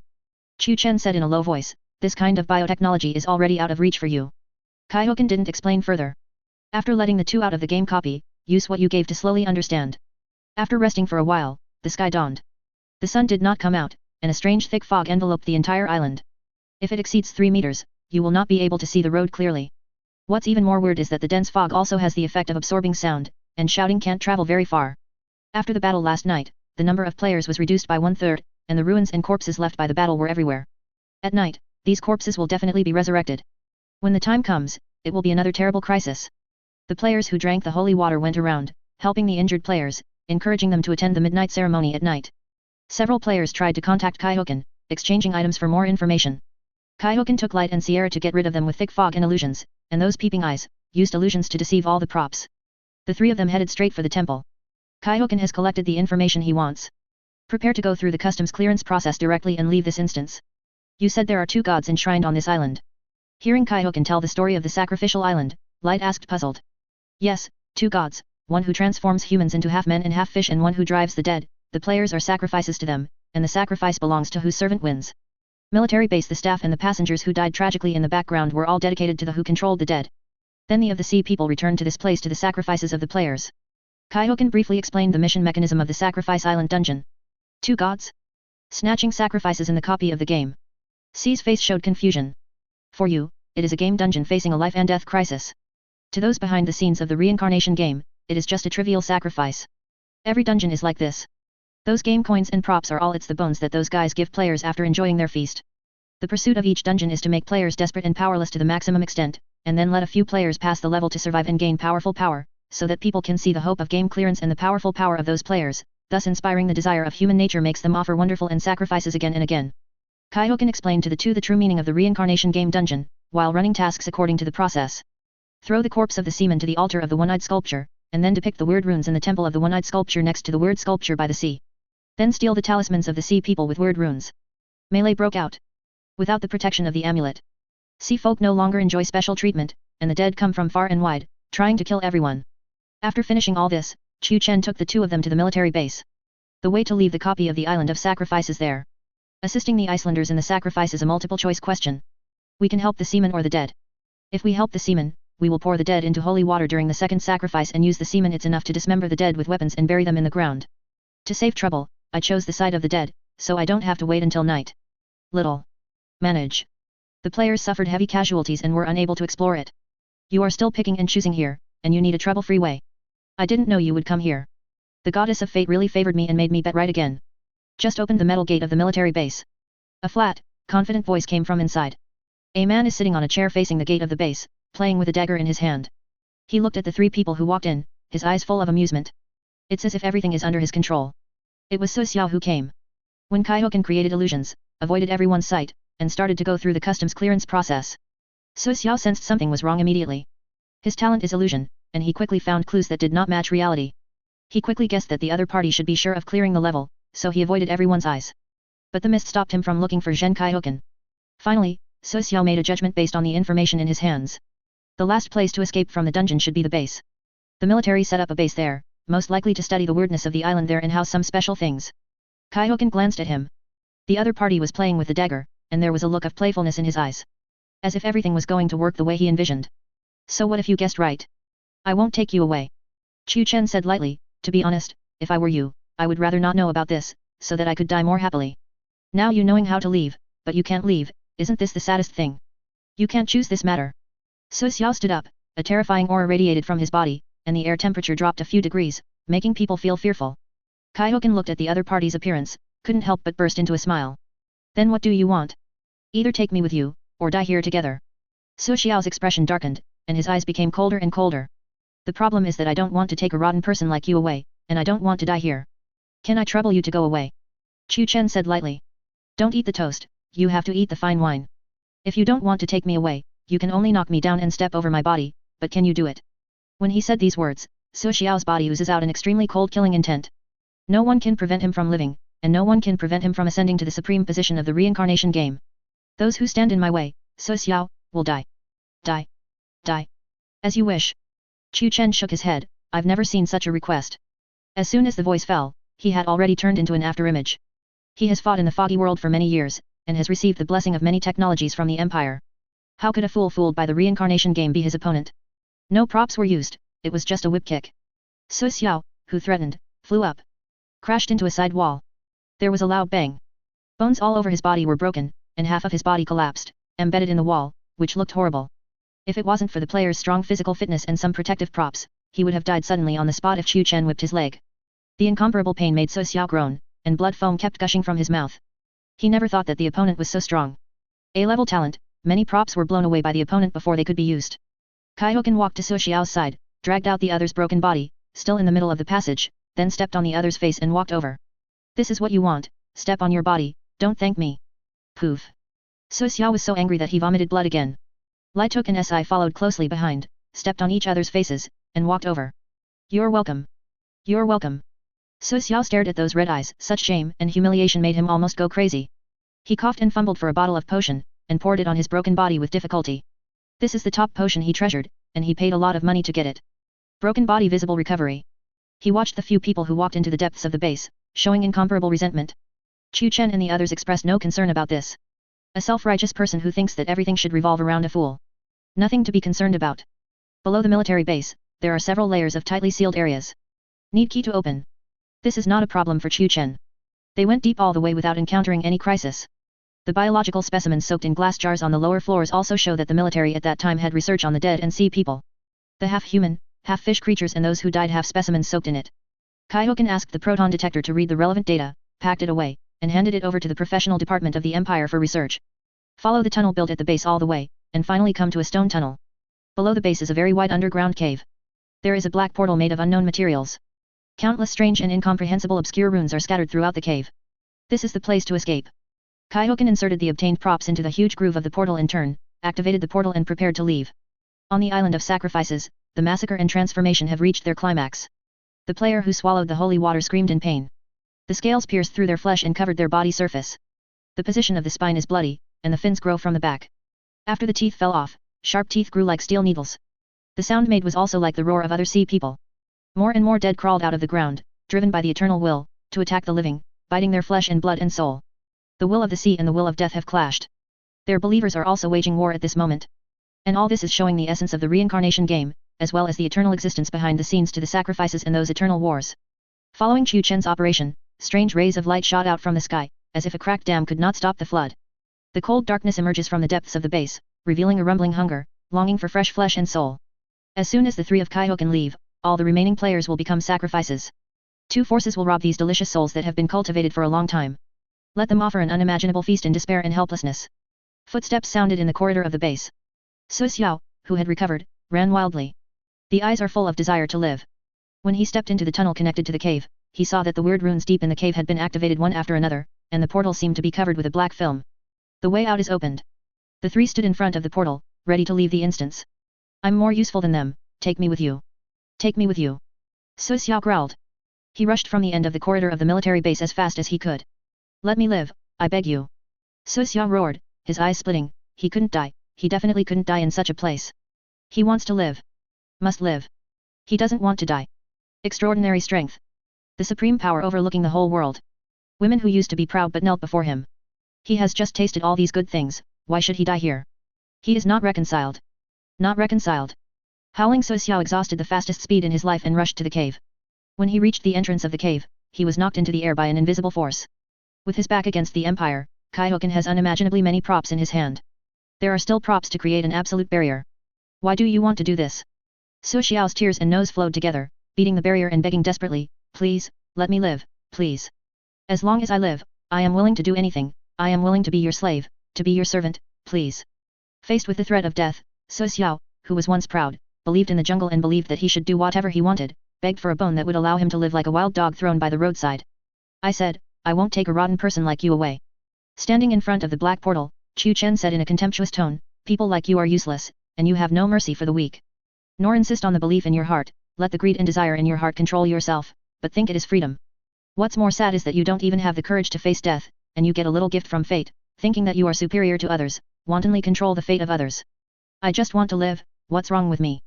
This is how the world works, the weak eat the strong, the fittest survive, they are weak, they deserve to die, what's wrong with that? What right do you have to judge me?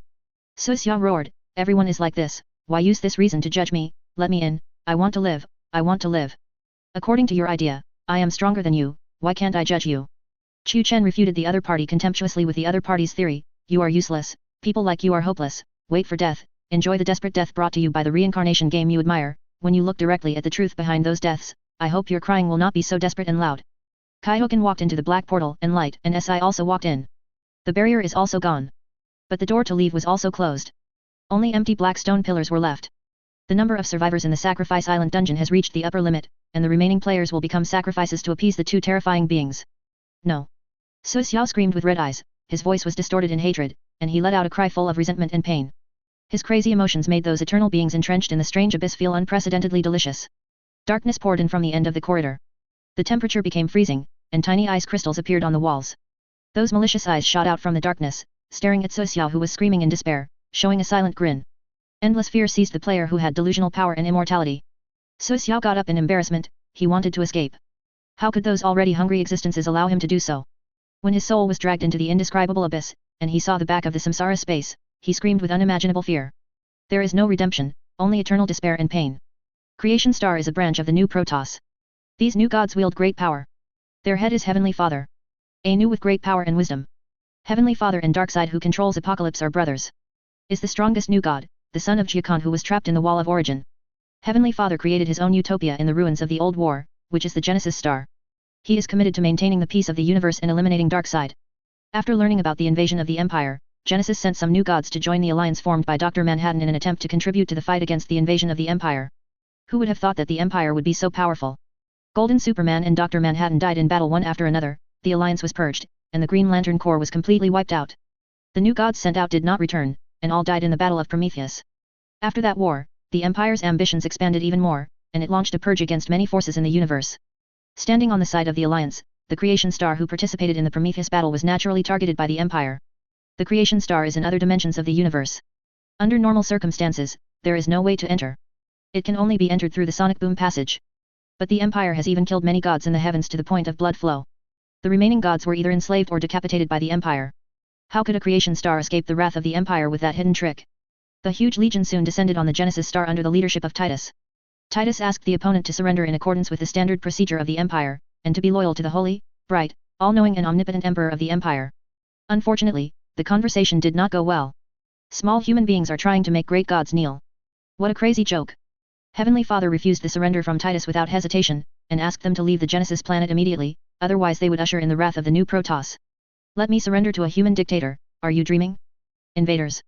You wiped out the Green Lantern Corps, the Guardians of the Universe, and the Justice League. Do you think that the new gods will kneel in your mouth? In front of the Emperor? Don't dream, the proud new gods will never succumb to the dictatorial tyrant, we will resist you and defeat you. If you don't want to leave, let's all die here. The new Protoss is not like the enemies you defeated. If you want to get the Genesis star, you will pay an unimaginable price. You will regret it. Titus' tone was very calm. If it weren't for the standard procedure of the Empire, he would have preferred to kill this so-called with an axe. See if his neck is stiffer or his mouth is stiffer. Come on then. After the Heavenly Father finished speaking, he cut off the communication from the Empire. Cut off communication with the Empire. Heavenly Father ordered the new gods of the Genesis star to gather and fight against the Empire. The new gods all possess great power, and it is impossible for them to submit to the rule of a human tyrant. They put on shiny armors, picked up sharp magic soldiers, assembled, and prepared to defend their utopian homeland. Chapter 340. You are really a group of demons. Seeking subscription.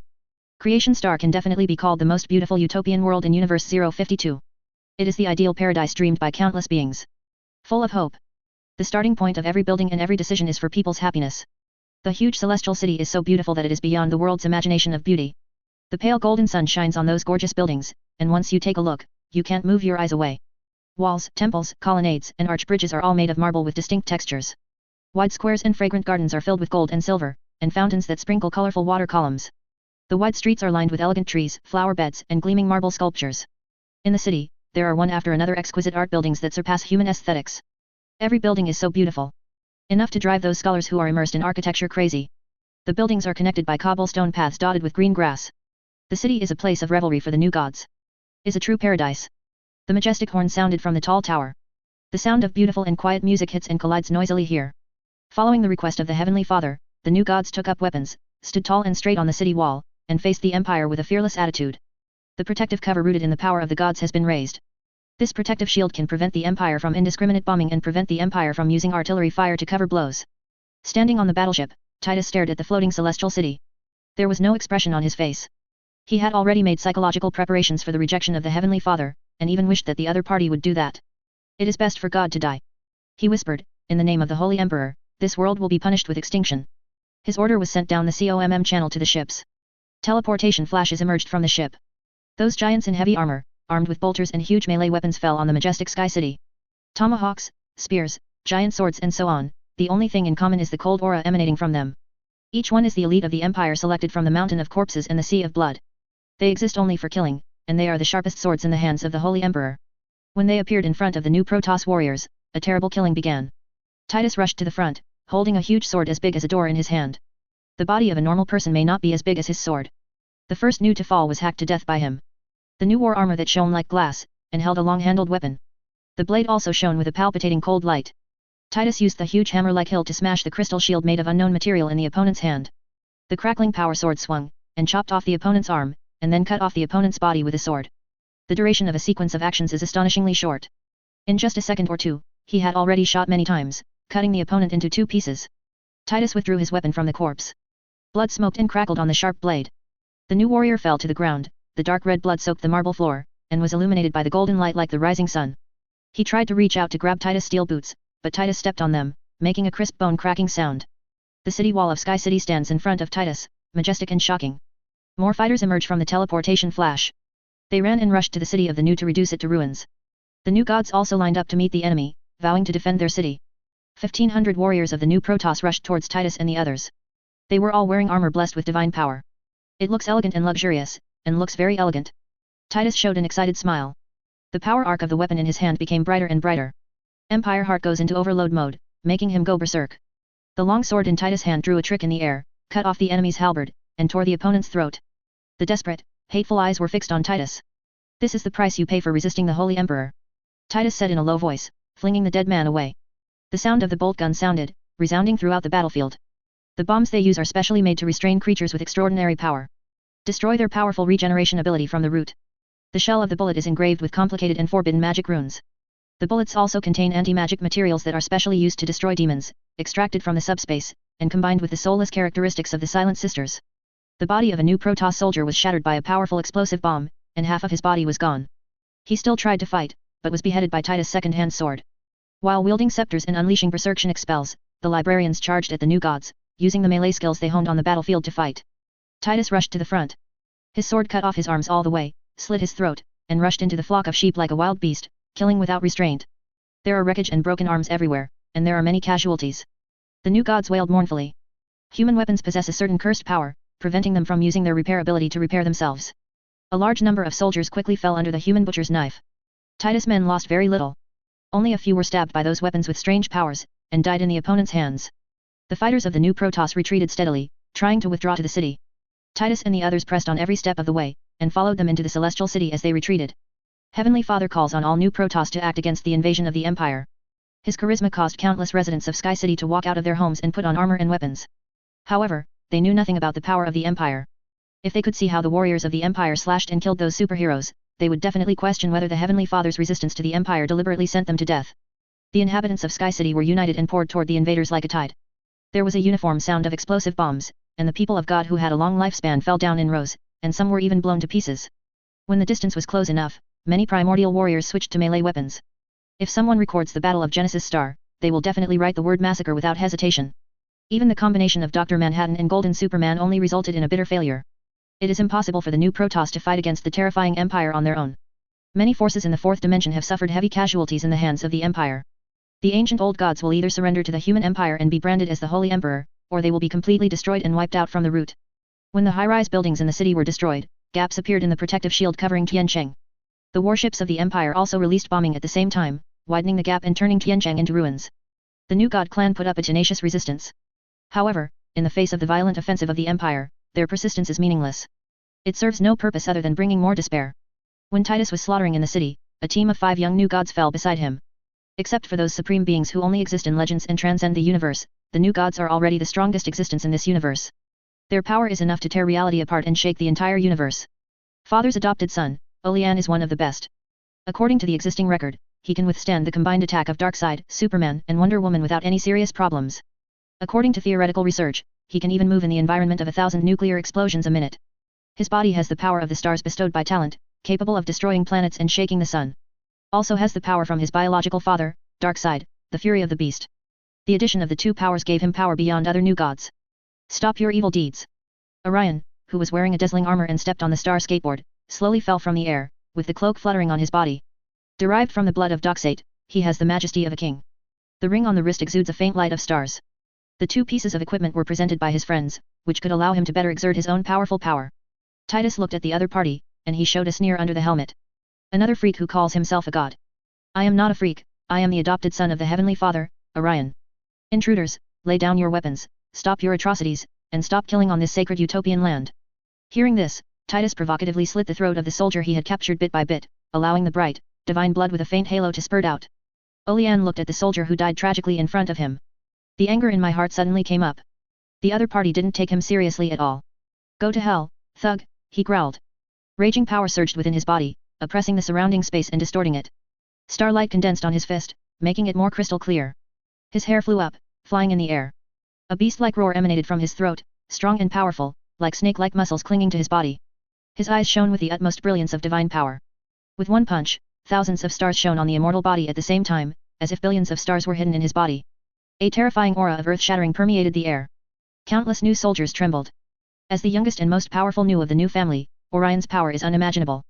The power of one punch shakes the sky and the earth, is invincible, extremely overbearing, makes the world eclipse, and makes the sun and the moon darken. It seems that there are infinite stars burning. Horror beyond imagination, which makes all souls tremble. That terrifying scene seemed like the world would be smashed by his punch, and the universe would be restarted. The next second, Orion let out a miserable scream. Titus split his fist with the power sword in his hand. It was split in the true sense. The force field ruptured his immortal body from the subatomic level. The arm shining with divine power was split in 2. It can be seen that the crystal bones are divided into 2, and the crystal bone marrow flows. Titus hit the opponent's face with another elbow. There was a bone cracking sound. The bones on Olean's face were smashed to pieces, and one eyeball was blown out. A shrill scream sounded. Titus cut off the opponent's head from behind with a backhand sword. The headless corpse rolled a few times on the ground and landed on a flower bed. The only remaining eye was wide open, as if it didn't realize what happened. At this level, how dare you go to the battlefield without a weapon? Titus couldn't help complaining, and he raised his foot and stomped Orion's head off. Skull fragments mixed with red blood and white brain matter splattered everywhere. When Titus raised his foot, there was only a little bit of Orion's scalp on the ground. A powerful new fell. On the other side, several friends of Olean roared. They are a small team. I wanted to work together to kill Titus. Who knew they had just landed, and before they could react, Olean was killed. Heads were chopped off and trampled to pieces. Roaring can't change any problems, it will only attract blows from other imperial soldiers. Several of Orion's friends were soon sent by the Primaris warriors to be with Orion. The new suffered heavy casualties, and it was difficult to resist the offensive of the Empire. Whether it was the trained fighters or the agitated residents of Tiancheng, they all fell in front of the Empire's butcher knife, and no one was spared. The corpses of the Protoss were piled up on the street, and the blood flowing with divine power gushed out from their corpses, flowed along the low-lying places, and finally gathered together, forming puddles. After killing the last palace guard, Titus walked into the main hall of the Celestial City, where he saw the Master of the Genesis Star, the Heavenly Father. Heavenly Father stands in front of the large French windows. He didn't look back, but stared at the scene outside the window. You are really a group of demons, he said, with despair and grief in his tone, feeling painful for what happened in Tiancheng. Chapter 341 The Flying King Constantine, for subscription. Heavenly Father is wearing a floor-length white robe. The strong and powerful body bulged out the robe, and the exposed arm muscles were knotted. The short hair and beard were all white, and the resolute and vicissitudes of the face were bitter, and his eyes were fixed on Titus who came in. The crimson divine blood dripped down Titus' blade, staining the smooth and clean floor. Titus was indifferent to the hatred and anger in the eyes of the Father. I gave you a chance, your arrogance and ignorance led to this disaster, your people died for your stupidity. You invaded this universe, but came to accuse us of resistance. Heavenly Father snapped. Titus lowered the blade to the ground, crossed his hands on the top of the hilt, and stood like a medieval knight. We represent the interests of mankind and bring purification and redemption to this world. It is your recalcitrant behavior that has brought disasters. You stupidly maintain this rotten, stinking world and participate in activities that try to subvert us. You monsters from hell, you brought nothing but war and death. That is what you think. You will get retribution in the end, your cruelty will fall on yourself one day. That's for the future. Titus raised his weapon again. Now you have two choices, one is to bow your knees and surrender to the great emperor of the empire, the other is to be beheaded by me, your body will be destroyed to be hung on our warships to announce the fate of hostilities against the empire. Aren't you willing to reserve even a bit of dignity for the dead? Heavenly Father took out his scepter and was ready to fight. Titus said in a contemptuous and mocking tone, why should you leave dignity to the enemy? Any act of resistance is unforgivable. Your stubbornness has already caused the casualties of my subordinates, but now you still want to preserve dignity after death. The body of Heavenly Father radiated light and became taller. Eyes are shining brightly. He knew very well that there was no point in talking any further. He, as the Father, naturally cannot kneel at the feet of what he considers to be an intruder. The Heavenly Father who possesses the power of the stars is definitely one of the strongest except for those supreme beings who only exist in legends. Heavenly Father can stand shoulder to shoulder with Superman and tie with Darkseid. His strength comes from this ancient land. As long as he stands on the Genesis star, he can mobilize infinite power. Dazzling divine radiance emanated from his body. Pieces of ancient characters floated in the air, exuding brilliance. Those words surround the immortal body of the Father, representing the blessing of the will of the world. The terrifying coercion made countless dark clouds appear in the sky. Violent thunder poured out, intertwined into one piece, shining in the sky like a dense group of snakes. The power of the stars is dazzling, coming like a surging ocean. The entire temple was creaking, and it was almost crushed by the extremely powerful power of the Heavenly Father. Heavenly Father turned into a giant exuding divine power. With just a few gestures, you can smash the stars and crush everything in the world. He is the king of the gods. A god king with immortal life and invincible power. His will makes the stars tremble. His power can extinguish the stars. Pay the price. Heavenly Father uttered a loud voice, holding a scepter like the god of judgment described in mythology, giving verdicts to sinners in the world. The Father stepped across the distance between the two, and slammed the scepter in his hand at Titus. The power contained in this blow is enough to shatter the stars, it can be called shocking, and it possesses divine power beyond imagination. When the weapons of the two collided, an extremely powerful shock wave swept out, rushing in all directions like a raging ocean wave. The city of heaven trembled, and the ground trembled. Those splendid buildings were shattered under the impact of the two, like a natural disaster. The heart of the Empire is running on overload, providing Titus with a steady stream of strength to resist the Heavenly Father. The pulsating brilliance of the power sword in his hand became brighter and brighter. Countless electromagnetic lines all glow under the energy wash, and the energy shield of the body protector transfers all the power of the Heavenly Father into the subspace. Your resistance is pointless. Titus stood where he was, the Father's attack failing to make him retreat an inch. The turbulent and vast divine power of the stars radiated from the body of the Heavenly Father, making his eyes glow, burning like flames, exuding a terrifying aura that only the leader of the gods has. Titus remained motionless, standing like a rock in the turbulent waves of divine power. The battle between the two sides was extremely fierce. It's like two gods fighting. The aftermath alone can destroy everything. Titus blocked the Heavenly Father's scepter, turned around and pierced the opponent's chest with his sword. However, it did not achieve any effect. The Father's body is no longer physical. The power sword can smash the target from the subatomic level, but it can't destroy the energy that is no longer an entity. This blow exposed Titus' weakness. The Heavenly Father seized the opportunity, pouring all his divine power into the scepter, and struck Titus' helm with one blow. Titus's helmet is so hard that all the materials that can be created in the far universe are manufactured by imperial technicians sorting molecules one by one through accelerators. Has a hardness comparable to that of a neutron star. However, this blow of the Heavenly Father is enough to destroy the stars, and the power contained in it is extremely terrifying. The hit helmet exploded directly. Titus flew out, smashing several huge stone pillars nearby, leaving a huge pothole. If he hadn't accepted the third stage of original cast strengthening, and was about to step into the fourth stage, I'm afraid that this blow would kill him on the spot. Heavenly Father exuded a terrible radiance, standing beside the pit like a giant spirit god, staring at Titus who was still panting. Mortal, you possess infinite power, but you underestimate the gods. The strength is really great. Under the astonished eyes of the Heavenly Father, Titus got up again. Now it's my turn. Successfully analyzed the power of the stars, building a confrontation model. Activating the forbidden magic force field, activating the suppression biological force field, is cutting off the connection between the target and the subspace. Building a maze of thinking logic is suppressing the target's thinking ability and suppressing the target's soul power. A series of prompts sounded in Titus' mind, letting him know that the time for his counterattack had come. The Heavenly Father who wanted to continue to shoot felt weak for a while and couldn't continue. The power of the stars is becoming more and more difficult to drive, as if in a quagmire, it is difficult to move an inch. The terrifying wave of divine power disappeared at a speed visible to the naked eye. The Xeon god, who was still shining just now, turned into an old man panting heavily. The divine power disappeared without a trace on his body. It made him seem to have aged a lot at once.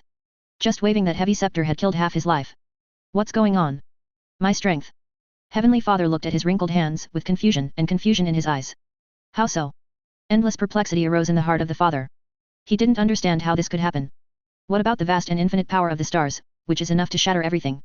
This is the fate of resisting the Holy Emperor. Titus jumped up from the deep pit, and hit the Father's shoulder with an elbow. There was a sound of bone cracking, which made people feel scalp numb. Half shoulder was shattered by Titus' blow.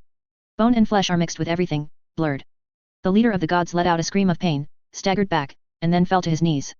Crimson blood flowed from the broken body. The immortal body was shattered. A little bit of divine brilliance flows out of the blood, which is as crystal clear as a blood-colored top-quality gem, and contains an extremely terrifying aura. It can create several powerful superheroes and let them obtain extraordinary divine power. Now it's dripping on the floor like it doesn't need money. The Heavenly Father looked desperately at Titus who was walking towards him, opened his mouth to say something, but was choked by blood foam, and could only utter indistinct syllables. Titus removed his broken helmet. Heavenly Father's star-exploding blow just now shattered his helmet and half of his face. Metal fragments and flesh and blood were mixed with everything, and it was torn off with his movements, revealing the face. Heavenly Father looked into those eyes. There was no pain, no joy of victory in war, only indifference and peace. The opponent's face recovered at a speed visible to the naked eye.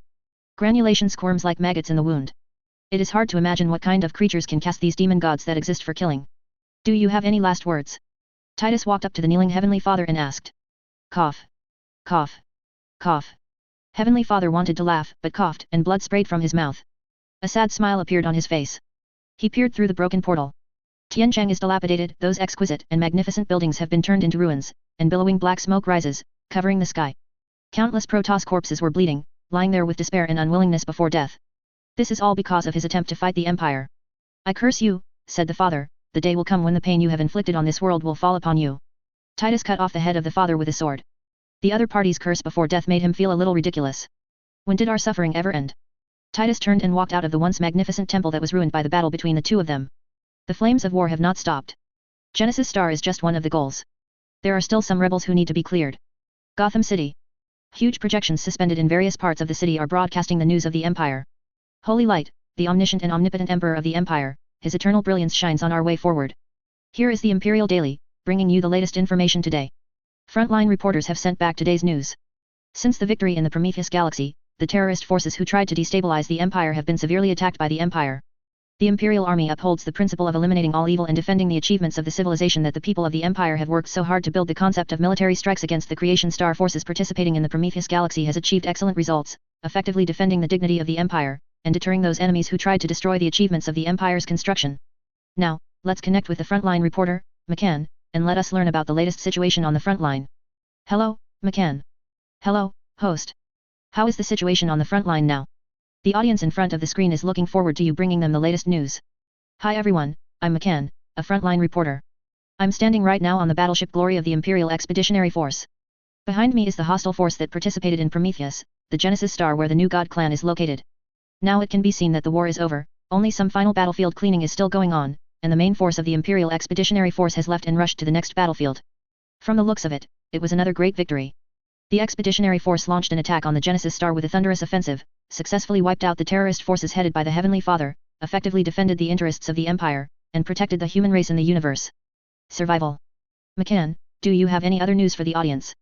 We were fortunate enough to be able to interview one of the Imperial military personnel, and he was Colonel Malong, who was in charge of the ground campaign. Now, let's switch to Colonel Malong. Hello, Colonel Mao Long. Hello, host. Can you please express your thoughts on this battle? Colonel Malong. Sure. Let's introduce this battle in detail for the audience, Colonel Malong. After the Battle of Prometheus defeated a group of rebels who tried to subvert the Empire, we became aware that other forces were secretly supporting the movement to subvert the Empire. After detailed investigation and evidence collection, we finally determined that the Genesis star was involved in the subversion of the Empire. In the process of action, we decided to take military action against it. In order to uphold humanitarianism, we issued a notice to the Genesis star in accordance with the standard procedures of the Empire, asking them to surrender unconditionally within a limited time. It seems that they did not choose the surrender of the Empire. What a pity, they would have had the opportunity to bask in the glory of the Holy Emperor. Indeed, they are stubborn and don't cherish the opportunity at all. They refused to accept our surrender conditions and tried to resist to the end, eventually forcing the Empire to take coercive military measures. The fierce battle caused us a lot of casualties. According to post-war statistics, 7 Astartes soldiers who were the vanguard were killed in battle, 17 were injured, and even the commander was seriously injured, and he is still receiving treatment, but they all sacrificed for the great cause of the Emperor. Glory above. What about enemy casualties? To be wiped out by our side. Very well, thank you Colonel Mao Long for accepting our interview. This connection ends here. The Battle of the Genesis Star fully demonstrated the determination of the Imperial Expeditionary Force to resolutely defend human civilization, dealt a severe blow to the hostile elements, and truly fulfilled the old saying that those who violate the Empire will be punished even if they are far away. The Expeditionary Force will still fight bravely and wipe out all the forces involved in subverting the Empire. This special military operation against the Genesis Star also made us fully realize the invincible heroic posture of the Empire. Presumably, in the near future, human beings will be able to safely travel between the stars under the protection of the Holy Emperor. Don't worry. Any danger? The glory of mankind shall live forever, and the glory of the Holy Emperor shall live forever. Now, let's turn our attention back to the field of people's livelihood. Recently, some people have reported that the severely cracked down on individual heroism has once again shown signs of sprouting. The Imperial Law Enforcement Agency stated that individual heroism should not be tolerated. It must be integrated into the collective, and all issues should be resolved through legal channels. Relevant experts also expressed their views on this. In this era, everyone is equal, and the social division of labor is becoming more and more refined and complicated. Due to personal limitations, individual heroism cannot solve the increasingly complex era problems, and to a certain extent cause harm. This society must be able to deal with crises, instead of always relying on some heroes to solve them. It must improve the social system and effectively solve the needs of every group. It seems that your era is over. Constantine, who was sitting at the long table in the bar, looked at the news and said in a mocking tone, God is dead, and everyone is dead in this era. The drink costs a total of 135 imperial credits. Are you paying now? The bar owner said. Please, you are the Lord of Hell anyway, don't be so stingy, just treat me as an invitation, okay? Constantine said. It's only natural to pay for drinking. The bar owner raised his head, his yellow-brown erect pupils revealed his extraordinary identity. Is the former Lord of Hell, Lucifer. The Empire's crusade against the fourth dimension is becoming more and more terrifying. Many ancient domains of the gods have been shattered. Hell is the same. The gods who dare to resist to the end are dead. Only those who surrendered to the Emperor and left their mark can survive. This is the saddest time. Gods and demons are enslaved by a mortal emperor they have never seen. The Empire sent a group of demons to this world, replacing Lucifer and others. Simply put, they lost their jobs. Lucifer can only manage the bar he originally opened in the world, earning money to support his life. The Empire has strict extraordinary management regulations. Non-official psychers of the Empire are not allowed to use any form of extraordinary power in the city, otherwise they will be sentenced, arrested, and imprisoned, and used as hard labor. Haha, alright, alright. It's as if a big shot like me would owe you money for drinks. Constantine shrugged helplessly and swiped the credit. Let a like you get luck. Lucifer lowered his head and continued to wipe the wine glasses. Before the Empire came, Constantine was a thief and a liar in his eyes. After the Empire came, it transformed into a consultant of the Empire, leading the Empire into the fourth dimension like a dog leg. Scared the gods who used to collect debts from him. Now it is even more prosperous. It is said that there are several opportunities to study in the mainland of the Empire, and this guy got one. After returning from studies, the future is limitless. Chapter 342 The Terrible Crisis of the Empire. Subscribe. Constantine became the darling of the empire, and became a big man unimaginable by ordinary people. Those gods who once claimed to take his soul, now all respectfully call him Lord Constantine. Constantine is also quite proud of this. Never thought that a like myself would have a chance to change his destiny. It really confirms the old saying that fate is capricious. In this world, don't think that anything is impossible. In the past, who would have thought that those ancient gods would one day be pulled down from the throne, fell to the world, and bowed their knees to a king, just for the other party to forgive their crimes and let themselves live? Of course, some people think that Constantine is a shameful traitor, a running dog of the empire. In any case, Constantine's reputation is getting bigger and bigger. People are in awe of his identity and status. The same goes for the cast-out gods. The little mage who was once looked down upon by them is now in existence that they need to bow their knees. The holographic projection in the bar is still playing news from the Imperial Daily. Commander of the Empire Expedition, the person in charge of the development of the Universe Master, Sanguinius delivered an important speech recently, and summarized and theoretically innovated the social system proposed by the holy, all-knowing and omnipotent Emperor of the Empire, and put forward the theory of scientific governance of the Empire. The first time in his speech, he proposed the establishment of a century-old plan to strive for the long-term implementation of the social system, and avoid changing the order overnight, which caused the people's distrust of the imperial system. Further enhance citizens' participation in imperial affairs, make the imperial official system more open to the public, operate transparently, enhance the trust of the people, establish a sound supervision mechanism, allow citizens to supervise the operation of officials, and effectively maintain the achievements of imperial construction. Advance human. The development and expansion of civilization is a systematic project that requires overall planning, systematic planning, and overall advancement, to correctly handle the individual interests of the people and the collective interests of the empire, and to explore and practice a balanced and feasible path. Promoting the cause of the liberation of human civilization in the heavens and the redemption of the human branches scattered in the heavens is a great cause that has never been seen before and will never be seen again. It will inevitably encounter all kinds of unimaginable risks and challenges, difficulties and obstacles, and even stormy waves. It must be strengthened awareness of urgency, adherence to bottom-line thinking, be prepared for danger in times of peace, plan for a rainy day, dare to fight, and have the courage to fight. Through tenacious struggle to promote this great cause, let human civilization usher in great harmony, great unification, great development, and great transcendence. It is necessary to firmly implement the ideology of the Holy Emperor and the Great Imperial Emperor, and promote the development of the cause from the perspective of the overall situation of human civilization. It is absolutely not allowed to shake the ideology of the Holy Emperor and the Great Imperial Emperor. Only by uniting in the sacred light, only by the side of the omniscient and omnipotent Emperor can we ensure that the great cause will not deviate from the course and not lose its essence. It must be consistent and encourage all the people of the empire to participate in the great cause and promote the great cause. Adhere to the strategic policy formulated by the holy, bright, omniscient and omnipotent Emperor. Adhere to the idea of human-centered and imperial people-centered development, participate in the whole process of development, and fully stimulate the spirit of ownership of the imperial people. Let us toast the great Emperor of the Empire. Constantine raised his glass and said, "Look at how good people say this, and then look at you, using big screens to publicize here. Look at your previous practices, it's too backward. It's meaningless to do that. The life of a mortal is like a mayfly to an eternal god." Lucifer said without turning his head, "How can a mortal like you realize the idea of having an eternal life? One day, that emperor will get tired of these jobs. Just like Jehovah back then, he will isolate himself from mortals, establish his own divine domain, and become a who is high above and cannot be offended." "Haha, that's you." Constantine laughed and said, "Don't use your stupid thoughts to guess the thoughts of the emperor. You are an unimaginable to mortals, but to that one, I'm just an ant like a mortal. Do you know that when the Lord died, I was there?" When Lucifer heard this, he raised his head.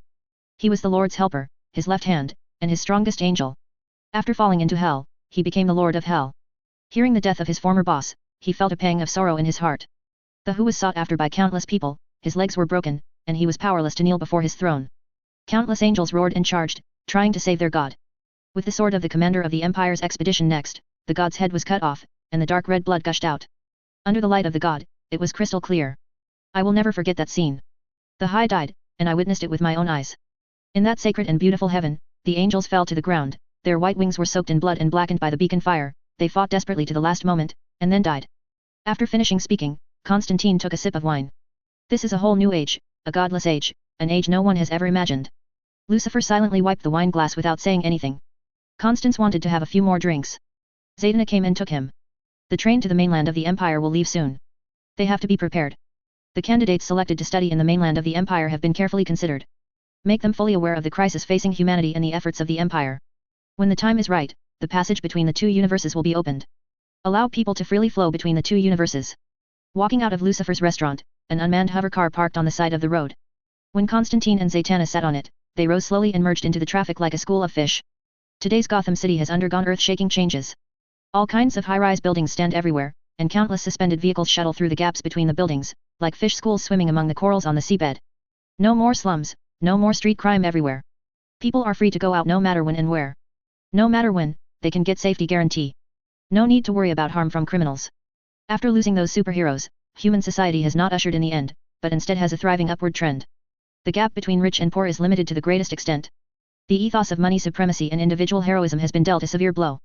The society is still dictatorial in the name of the emperor, but the flow of wealth and the management of society have been supervised by the whole people, and it has become more democratic than before. Different from the democracy advocated by superheroes in the past, today's people are not only reflected in the system of selecting and managing officials, but also in the flow of social wealth. People have the right to choose who manages the wealth they create, so as to better distribute it, reduce the wealth gap between different classes, and let everyone feel the convenience and affluent life brought by technology. Social wealth is no longer in the hands of private individuals for various reasons as before, but in the hands of the public. Through the system and popular election, the controller of social wealth and the manager of the social system are guaranteed, and the maximum degree of social fairness is ensured. People also really felt the difference between the collective thinking emphasized by the empire and the superheroes. The freedom and democracy preached by superheroes has become a cover to fool the world. No wealth is private unless separated from the social collective. No single billionaire can create billionaire wealth alone. Even the great emperor of the Holy Empire once admitted that if there were not countless imperial subjects, even he would not be able to create such a great empire. If the society cannot be regarded as a collective, and the legitimacy of private wealth is overemphasized, the resulting democracy must be an undemocratic result. The essence of social operation is to create enough social wealth through the management of the system, so that people can enjoy a normal life. Just like a pack of wolves hunts, the hunted things are shared by the group, and the wolf king has the priority to distribute them by virtue of his leadership and strength. If the wolf king dared to declare that all the food belonged to him, and the other wolves were just hired thugs, he would be hostile to the wolves and even bitten into food. People can't choose who to be the spokesperson of social wealth, and they are not qualified to supervise and manage the wealth they create. Such democracy is destined to be a castle in the air, and it can only allow the so-called privatization to encroach on people's interests. Individuals who ultimately control the flow of wealth will control the regime, control everything. This is why in the era of superheroes, the stronger the Justice League, the poorer people's world will be. With the arrival of the Empire, everything changed dramatically. After establishing an equal and just social wealth system and a perfect social security system through powerful means, people are more keen on pursuing the realization of self-worth. Crime, which has high costs and low returns, is hated by more and more people. Man is a creature that considers interests. When the cost of breaking the law is too low and the benefits are too high, they will take risks. When the cost of breaking the law is too high and the benefits are too small, they will keep their law in order. This has nothing to do with any morals. Morality is just icing on the cake. Everyone Constantine saw along the way was full of self-confidence, no matter what their status was, they looked very neat and elegant. Eyes are the best reflection of the civilization of an era. In the feudal period, people showed numbness and dullness. In the industrial age, people showed the confusion of the future and the hatred that their self-worth was not reflected. Now, people exude a confidence that they never had before. The rapid development of human civilization brought them confidence. Under the leadership of the Holy Emperor, their pace of life was slowed down, and people had more time to think about their own meaning and what they wanted to do in the future. They know that even if they fail, there are enough guarantees to let them spend the rest of the day safely, so they are more passionate and motivated to do various things. This is the worst era, the gods have left the human world, reduced to a role no different from mortals. This is also the best era, every mortal has infinite possibilities, they enjoy technology unimaginable by their parents, travel in the scale of time and space unimaginable by their parents, and possess a divine power who surpasses everything and masters everything. Protect man from all evil. The suspension vehicle shuttles between the gaps in the building. The grounds have been abolished by roads, replaced by squares with trees and garden lawns. There are cobblestone paths scattered for those who like rickshaw and walking. Everywhere embodies humanized comfort and coziness. Constantine sat by the car window, he never imagined that Gotham City could become like this. The gloomy, dilapidated, and hopeless city has transformed into a paradise that people love. This is a paradise for human beings. Created by humans, not belonging to any god. People living in it do not need to be recognized by those gods, as long as they have the identity of human beings, they are naturally qualified to live in this paradise. It's as beautiful as a dream. Constantine said with emotion. Yes. Zatanna nodded rarely, agreeing with this scumbag. After this simple exchange, the two fell into silence again. When Constantine wants to say something, invite Zatanna to have an in-depth exchange at night and consolidate the relationship. The suspension car indicates that there are still 500 meters to reach the destination. Constantine had no choice but to take back his words and looked out the window. The different universe station is very huge, built on the edge of Gotham City.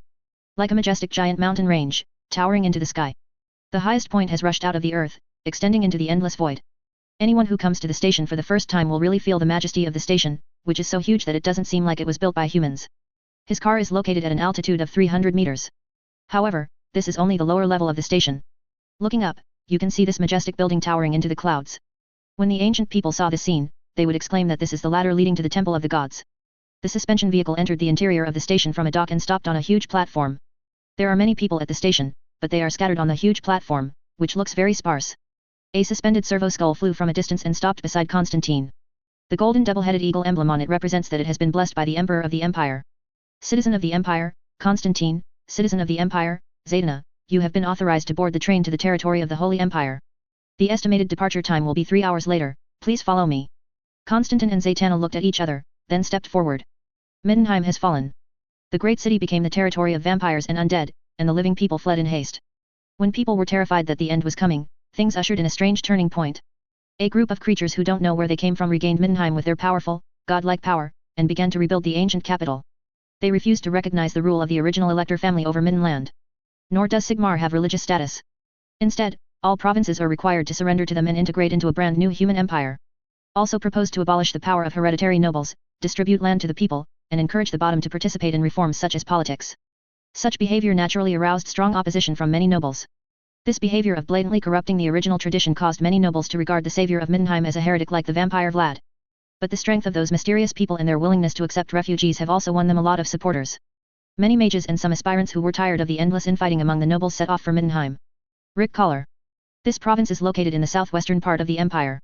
Is the power center of the empire. The capital of the empire, Altdorf, is there.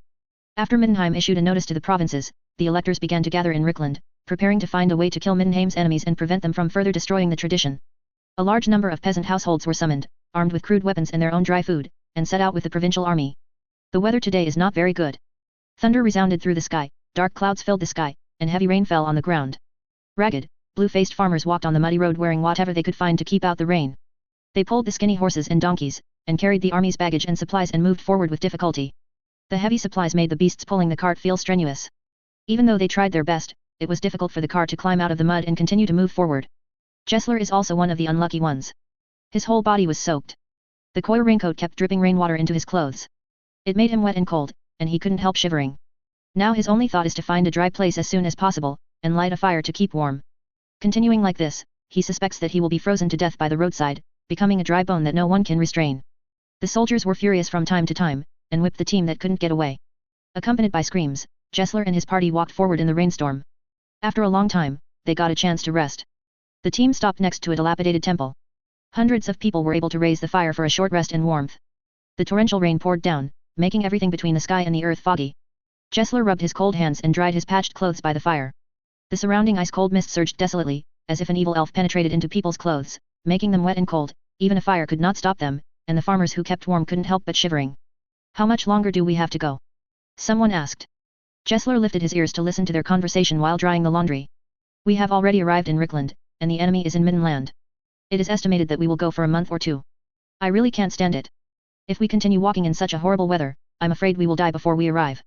No way, I have to go. Is there anything to eat? There's a fart, let the soldiers take it all away, wait for them to distribute food. I'm so hungry. Just now I grabbed a handful of leaves on the road, soaked them in water and chewed them. Do you want them? If you want, you can eat a few mouthfuls to fill your stomach, and you can be a grass-eating animal. A handful of emerald green leaves were thrown into the boiling water pot. After boiling, the surrounding farmers shared the drink. Gessler also shared a bowl, and after drinking it, his whole body became much warmer. Chewed a few leaves to fill his hungry stomach, which made him feel better. Altdorf, the power center of the empire. Nobles from all over the world gather here. So many nobles came that they had to hold a banquet every day to entertain their friends and strengthen the emotional connection between the nobles. In the palace, a banquet for the nobles was also being held. It was held by the Elector of Knockland himself to welcome the nobles who responded to his call. The housekeepers paced in the magnificent and warm hall. They all wore wine-red tuxedos, and their black leather boots were polished. They served the nobles, filling their goblets with fine wine and replacing them with freshly baked food. The Elector of Knockland sits on the throne. He wears silk from Cathay, sprays the perfume of Araby, and wears all kinds of treasures on his hands. Knocklands is the richest province in the empire, possessing wealth beyond the reach of other electors. This banquet also fully reflects his wealth and power. The best ingredients are used, shipped from all over the empire, and the best chefs are invited to cook them and make them into various delicious dishes. As for wine, there are not only good wines from the empire, but also good wines from the elves. Just such a banquet is enough to make a small and medium-sized nobleman go bankrupt and sell his ancestral territory. The Elector of Knockland watched his servants and stewards. If they made a mistake, it would tarnish his majesty. Then he'll throw those fools out into the streets of Altdorf to farm and starve. The guests at the banquet were all dressed to match the luxurious surroundings. Black embroideries and brocades, exotic prints and floats, ribbons made of silver thread and jewelry made of the brightest gold. These precious clothes and jewelry all set off the wealth and status of the guests. They are all nobles of the empire, holding a large number of territories and farmers. After he was full with wine and food, the Elector of Nockland ordered another dessert. Now let's discuss how to deal with the intruders in Middenland. What they are doing now is terrible. They threw those noble figures out of the mansion and let those mud legs live in it. Things like this terrible. The Elector of Nockland said, we have to resolve this matter as soon as possible, otherwise it will be our turn next. This matter is definitely a terrible crisis comparable to Vlad. Chapter 343 Middenheim's Freshman, subscribe. Rick's words about the election of the Emperor caused many nobles who participated in the banquet to talk in low voices. The crisis brought about by Vlad is almost hopeless. The characteristic of constant resurrection made many nobles tremble with fear. At that time, many people had pessimistically believed that the empire would fall at the hands of a vampire. Those mysterious travelers who don't know where they came from, like the Light of Redemption, rescued Middenheim with powerful means and defeated the terrifying army of vampires and undead.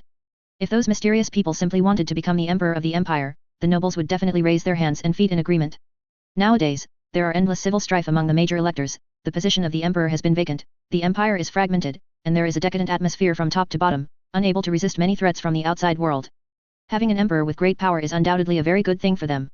At least in the face of beastmen, ratmen, and other messy threats, they can be more confident. The problem is, those guys want too much stuff.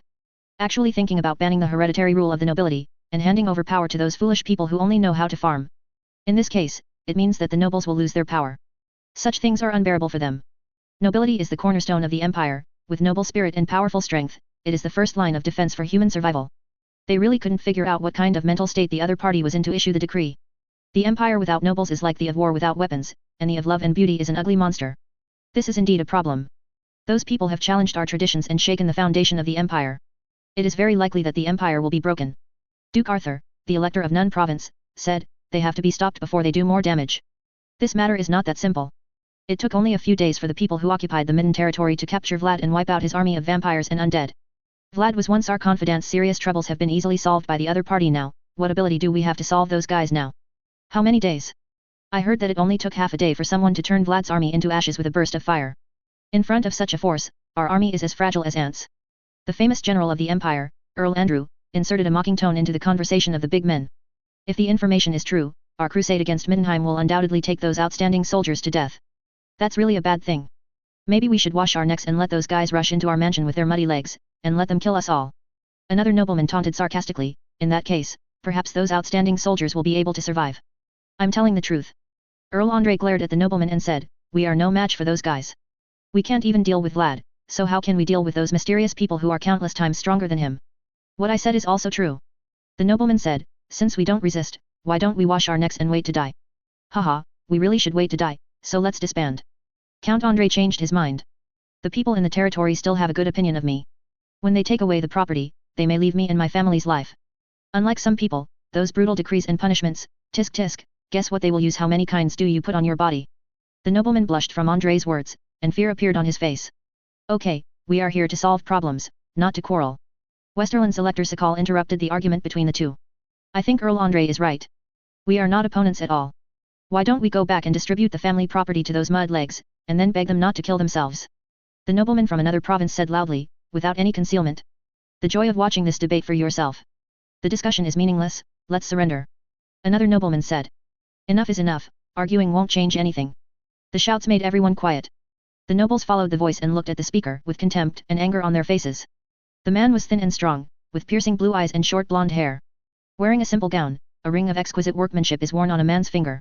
He is a man of status. But obviously, the clothes on his body are not as luxurious as those nobles. The speaker was a Cressy who had been promoted by the former emperor who had passed away. He is in charge of the Praetorian Guard in Altdorf.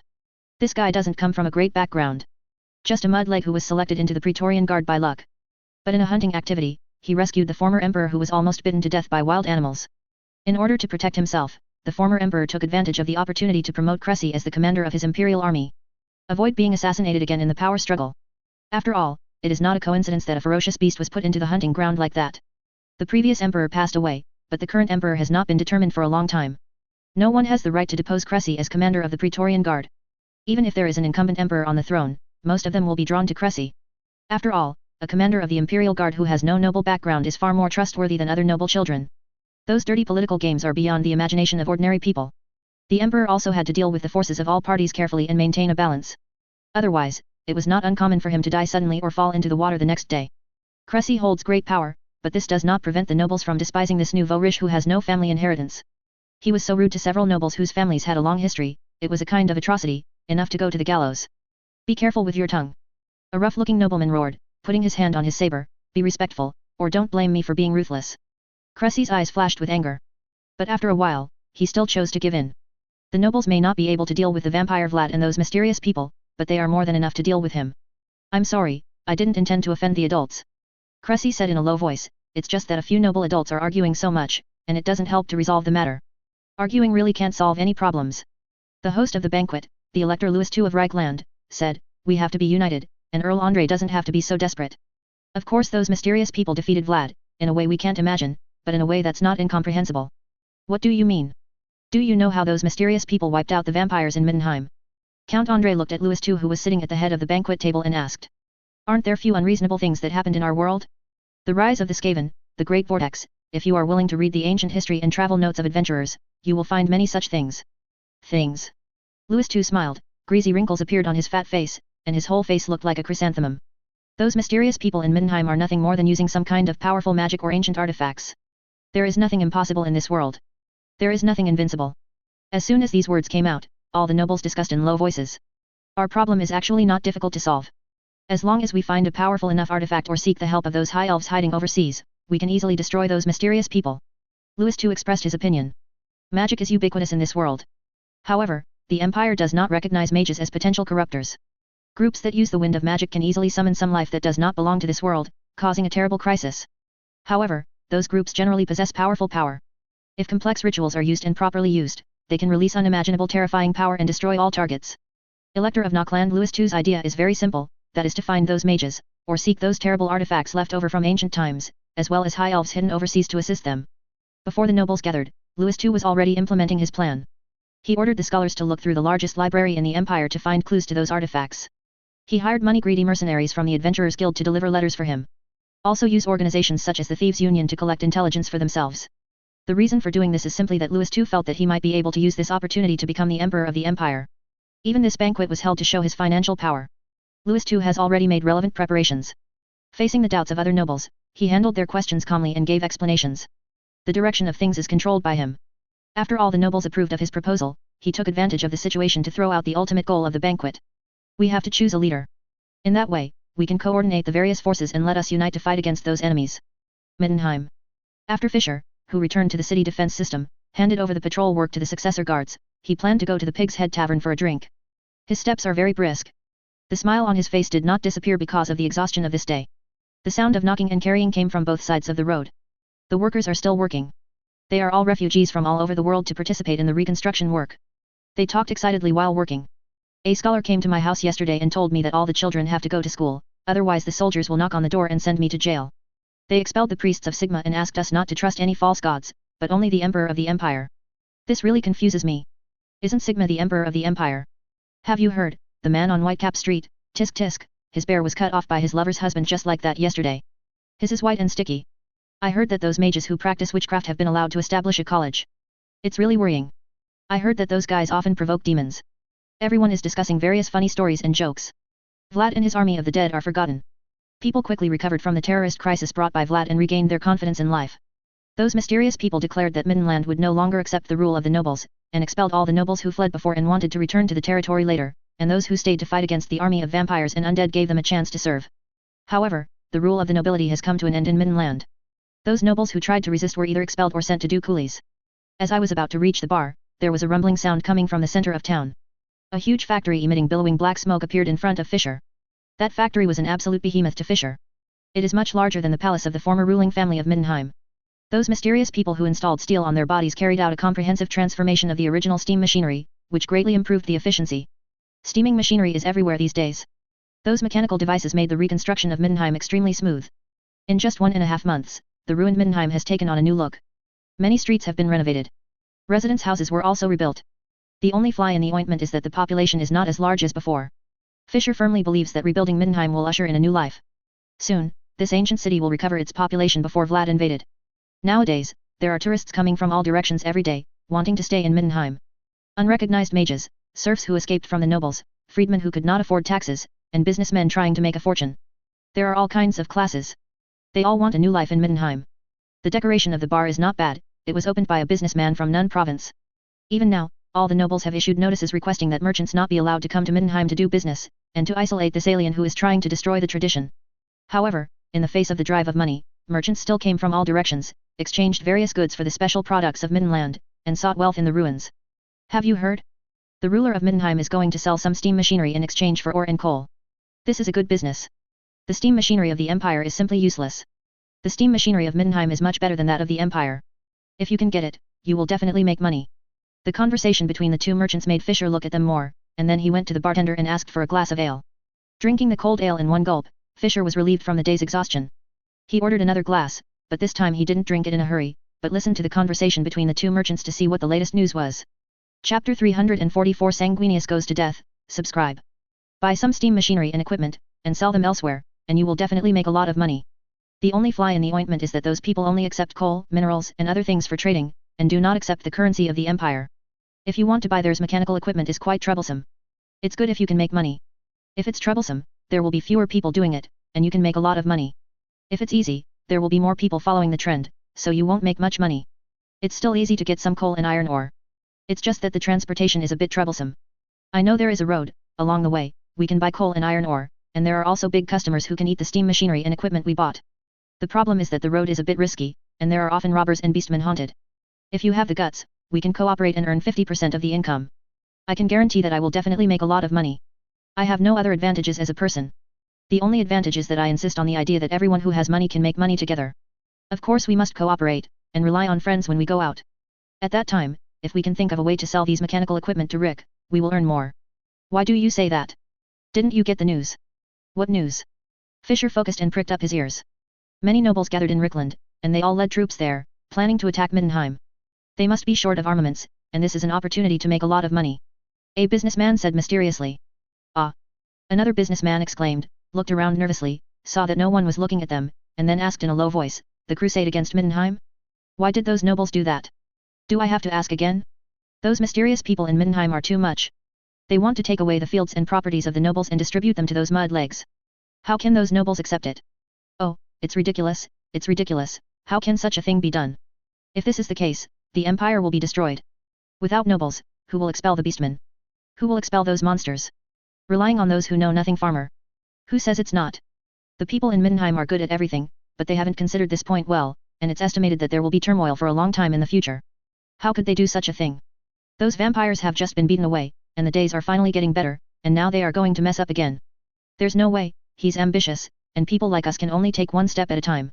While you can still make money now, hurry up and scrape a little more, and you won't know what the world is like in the future. They gave the land to those farmers, and they reduced taxes so that those displaced people can live. Is there anything wrong? Fisher, who had his back to the two businessmen, didn't want to speak at first, but he felt something was wrong when he heard it. Those people drove away the vampires and undead, and distributed the fields to the poor. What they did was obviously a good thing, but they were slandered by these guys like this. The two businessmen heard the voice of questioning. Turning his head to look over, he found a man in military uniform. One of the businessmen didn't want to cause trouble, so he apologized and said with a smile, "We are talking too much, we are talking too much." After finishing speaking, he stood up and took out a few imperial silver coins, intending to hand them to Fisher. This set of movements is familiar, obviously it is not the first time to do this. Fisher is also very familiar with this set. But that was a thing of the past. At that time, everyone did that. If you didn't do that, people would think you were an outlier, a fool, and didn't take your money. Things are a little different now. Those people are very strict with the military. Once it is revealed that he has accepted bribes, he may be directly dismissed from office and expelled from the army. Several army non-commissioned officers have been raped. Lost his job and expelled the army. Those people don't care if there are non-commissioned officers serving them. Whoever dares to trigger the regulations they set, they will let him go, and then choose one of those recruits to take over the position. Fisher doesn't want to be chased away. He still has his own ambitions that have not been realized.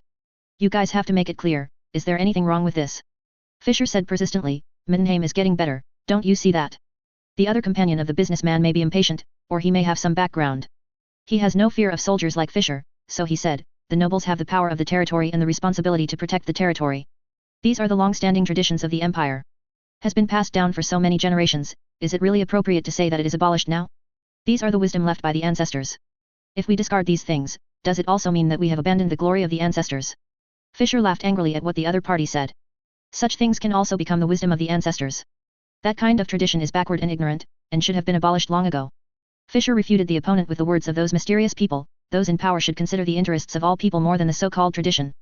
Those the so-called rules and customs are supposed to make people's lives better, and if it violates this, then it's time to abolish it. The traditions that have lasted for thousands of years are all backward and ignorant. Then you are saying that all of us, including our ancestors, are backward and ignorant. With all due respect, such words are really arrogant. Are you not an imperial man? Why do you want to humiliate this ancient empire, all the people in this ancient empire and their ancestors? You must have been a soldier of Middenheim before, but now you are humiliating the empire like this. What a shame. A new master will forget the glory of the empire. Being the minion of those mysterious people, to resist the tradition of the empire, to trample on the dignity of the empire and the glory of your former compatriots, does it make you feel honored?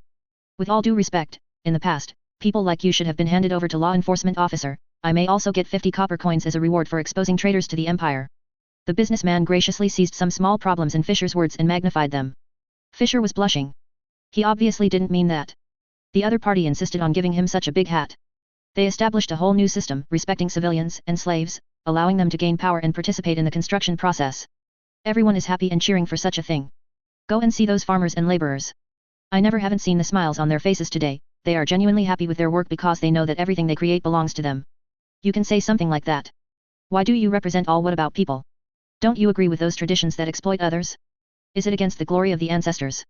The businessman retorted, what you see is only the appearance, their disguise, their deceit. Those untouchables who don't know anything will only make mistakes, and their cunning and despicableness are beyond your imagination. They will sell to you. Your products are mixed with inferior products, and they will pretend to be honest and honest to deceive you. Their favorite thing is to secretly play tricks and screw up your business. If they don't get any benefits, they won't let you get them. They're rotten, oozing bad. Those who recovered Middenheim and expelled vampires and undead are doing wrong now. If they achieve meritorious deeds, they will become the emperor of the empire, beat those bad nobles with whips, and protect good people like us. I might call them heroes and great men. They defend those pariahs, which only makes me think they are unreasonable. Don't you, sir, don't mind gold mines, but go to the garbage heap, going to the toilet to find gold. If Fisher is allowed to fight the beastman with a weapon, he will definitely perform very well. He is obviously not good at talking things out. After a few words, the other party has nothing to say. The other party's point of view is simply ridiculous, but he can't find a way to refute the other party. Aristocrats are born noble, this cognition has long been deeply rooted in the hearts of the people, and there is no problem in comparing it to a gold mine. Fisher's face was flushed, and he raised his voice, then why did you come here?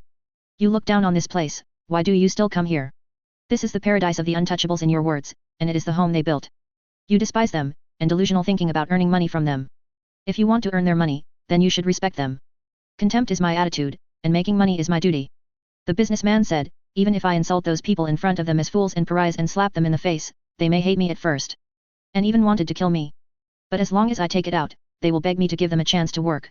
As long as I give them a little discount on the goods, they will fly up like flies. By that time, they even justified me for insulting them. This is the nature of those untouchables. If you don't believe it, you can release these words and see if it's like that. Fisher blushed and shouted angrily, get out from here. I will report to the higher authorities and expel you. If you look down on those people, you will never earn money from them. Penny. Even if you drive me away, I'm telling the truth, the businessman said loudly. The untouchables are the untouchables, and they'll never stand up to the wall. What you say is bullshit. Another steady, suppressed anger voice sounded. The people arguing looked over. Another soldier wearing a double-headed eagle uniform, carrying an exquisitely crafted musket and a long sword, with a cloak on his back. It looks no different from a knight. Am I not right? The businessman asked back, sir, do you have any other ideas? Or do you want to be like that one and use force to make me submit? Those peasants are despicable and shameless. Who forced them? You forced them. You bullied them for being ignorant, exchanged the food they worked hard for a year with worthless and inferior goods, and took away their labor with complicated contracts. The result? They can only learn to be cunning, acquiescing that all your words are deceitful. The wives and children are hungry. I have also seen those unlucky people who have been cheated by you. Not only did they not get paid for a year of work, they even owed you money. If they can't learn to be cunning and despicable, how can they survive? You turn into wolves, but you don't allow others to pick up sticks. How can this world be so reasonable? The soldier walked up to the merchant and grabbed the clothes made of smooth silk. How do you get such exquisite clothes? Don't you earn money by fooling and deceiving the untouchables? Did you grow food? Did you grow mulberry? Or did you weave the clothes yourself? I'm afraid that even the principal of your business is cheated from the untouchables you say. Isn't it because you rely on the connections of the nobles that you can make money? Strip your original identity, and people like you are afraid of living. You can't even survive. What qualifications do you have to talk here? You. The exasperated target was replaced by a businessman. Get out, don't let me catch you talking like this again, or I'll break your legs, pull out your tongue, and hang you on the city wall. Your tricks work elsewhere, not here make. You can try to see if I dare to do that. The soldier stroked his sword hilt, showing a sinister smile. The businessman turned pale with fright, and his hands trembled uncontrollably. The companion next to him hurriedly pulled him to prevent him from really angering the other party and being hanged on the city wall. The two hurriedly gave the money for the drink, and ran out in embarrassment. I was afraid that if I ran a little slower, I would be hanged by the other party. Fisher had a good impression of the soldier, and offered to order a glass of ale for him. I'm from the Middenheim City Defense Force, Fisher, who are you? You can call me Udi, I belong to the Auxiliary Army of the Expeditionary Army, and I just joined the army recently. Udi said, nice to meet you. Me too, Fisher said. In the Palace of Middenheim. Valerian and several mechanical sages are chatting about the construction of outposts in this world. They encountered problems that other expeditions did not. That is the world without oil. Using probes, they have scanned the entire planet. The huge planet doesn't even have oil deposits. Instead, a lot of ore veins were found in a mess. Many veins contain the power of the warp. As long as it is opened, it will become the mithril, mithrum, chenic plastic material, etc. sought after by mages. This means that they cannot extract the various chemical materials they need from oil, and the energy must also pass directly from the age of coal to the age of the oil industry and enter the age of nuclear fusion. That's why they choose to sell steam equipment. You have to get enough minerals before you can proceed to the next step. The popular steam machinery powered by firewood and coal in this world is like a toy to the exploration team. Valerian had to admire the brains of those people in this world. Use firewood to boil water, and use boiler pressure to drive gears. They manufactured steam tanks, steam land ships and other equipment. Of course, from a purely physical point of view, the steam mechanical equipment in this world is completely unreasonable. The problem is that the close integration of this world and the subspace allows it to ignore the laws of physics to a certain extent. As long as it is not distorted too exaggeratedly, it can be used normally. It is a bit similar to the various black technologies of the superheroes of the 02 universe, or the Waag force field of the Green Orcs. The existence of subspace makes many unimaginable fantasies come true. There is no need to question this point. Selling steam machines will most likely make the aristocrats who are trying to crusade against us stronger. Is there really no problem in that? Asked the noble scholar from the side. Out of enthusiasm for knowledge, aristocratic scholars naturally abandoned their position as an aristocratic class, and thought about problems from the perspective of a group of foreigners who tried to deprive the aristocrats of their hereditary status. Don't worry about this. Those mechanical equipment are only improvements to the existing steam equipment, not subversion. Compared with the Great Empire, they are nothing worth mentioning. Dax, who had been traveling all the time, also came back. After discovering the dimensional stone vein in that remote village, he has been guarding there, repelling several waves of Ratman attacks in succession. For this reason, Dax has a few more records to brag about. He fought 30 Ratman assassins from the Ishan clan alone, cut off all their heads, and hung them on a shelf. Single-handedly, he hacked through 5 underground fortresses and 6 strongholds of the Ratman by himself, and the rat troll was cut down like wild cauliflower in his hands. Holding a machete all the way to chop, with the knife up and down, and the knife down with the hand up and down, the eyes will not dry out after a day of chopping. These achievements made Dax proud. For some unknown reason, Dax only likes to show off his achievements as a rat chopper, but has little interest in other monsters. He didn't even bother to document the trolls and beastmen. After killing, he simply forgot about it. On the contrary, he killed a few Ratmen, but he remembered them clearly. If Valerian hadn't called him back, I'm afraid he would still be immersed in it, unable to extricate himself. The exploration team has also conducted research on the Dimension Stone, planning to follow the practice of the elves to manufacture power stones and use them as energy reserves.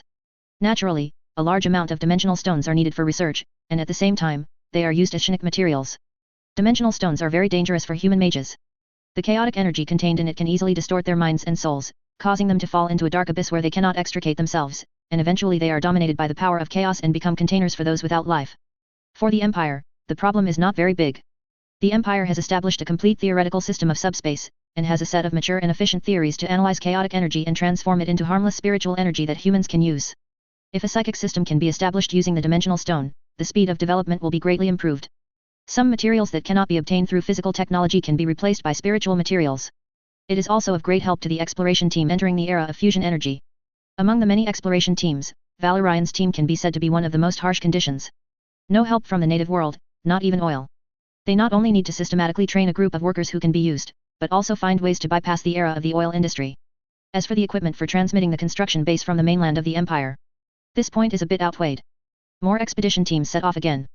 Sending supplies across the universe is also a huge burden for the Empire. For this reason, the exploration team is generally required to establish an outpost first, and use the old roads and trails of different universes to travel through the universe.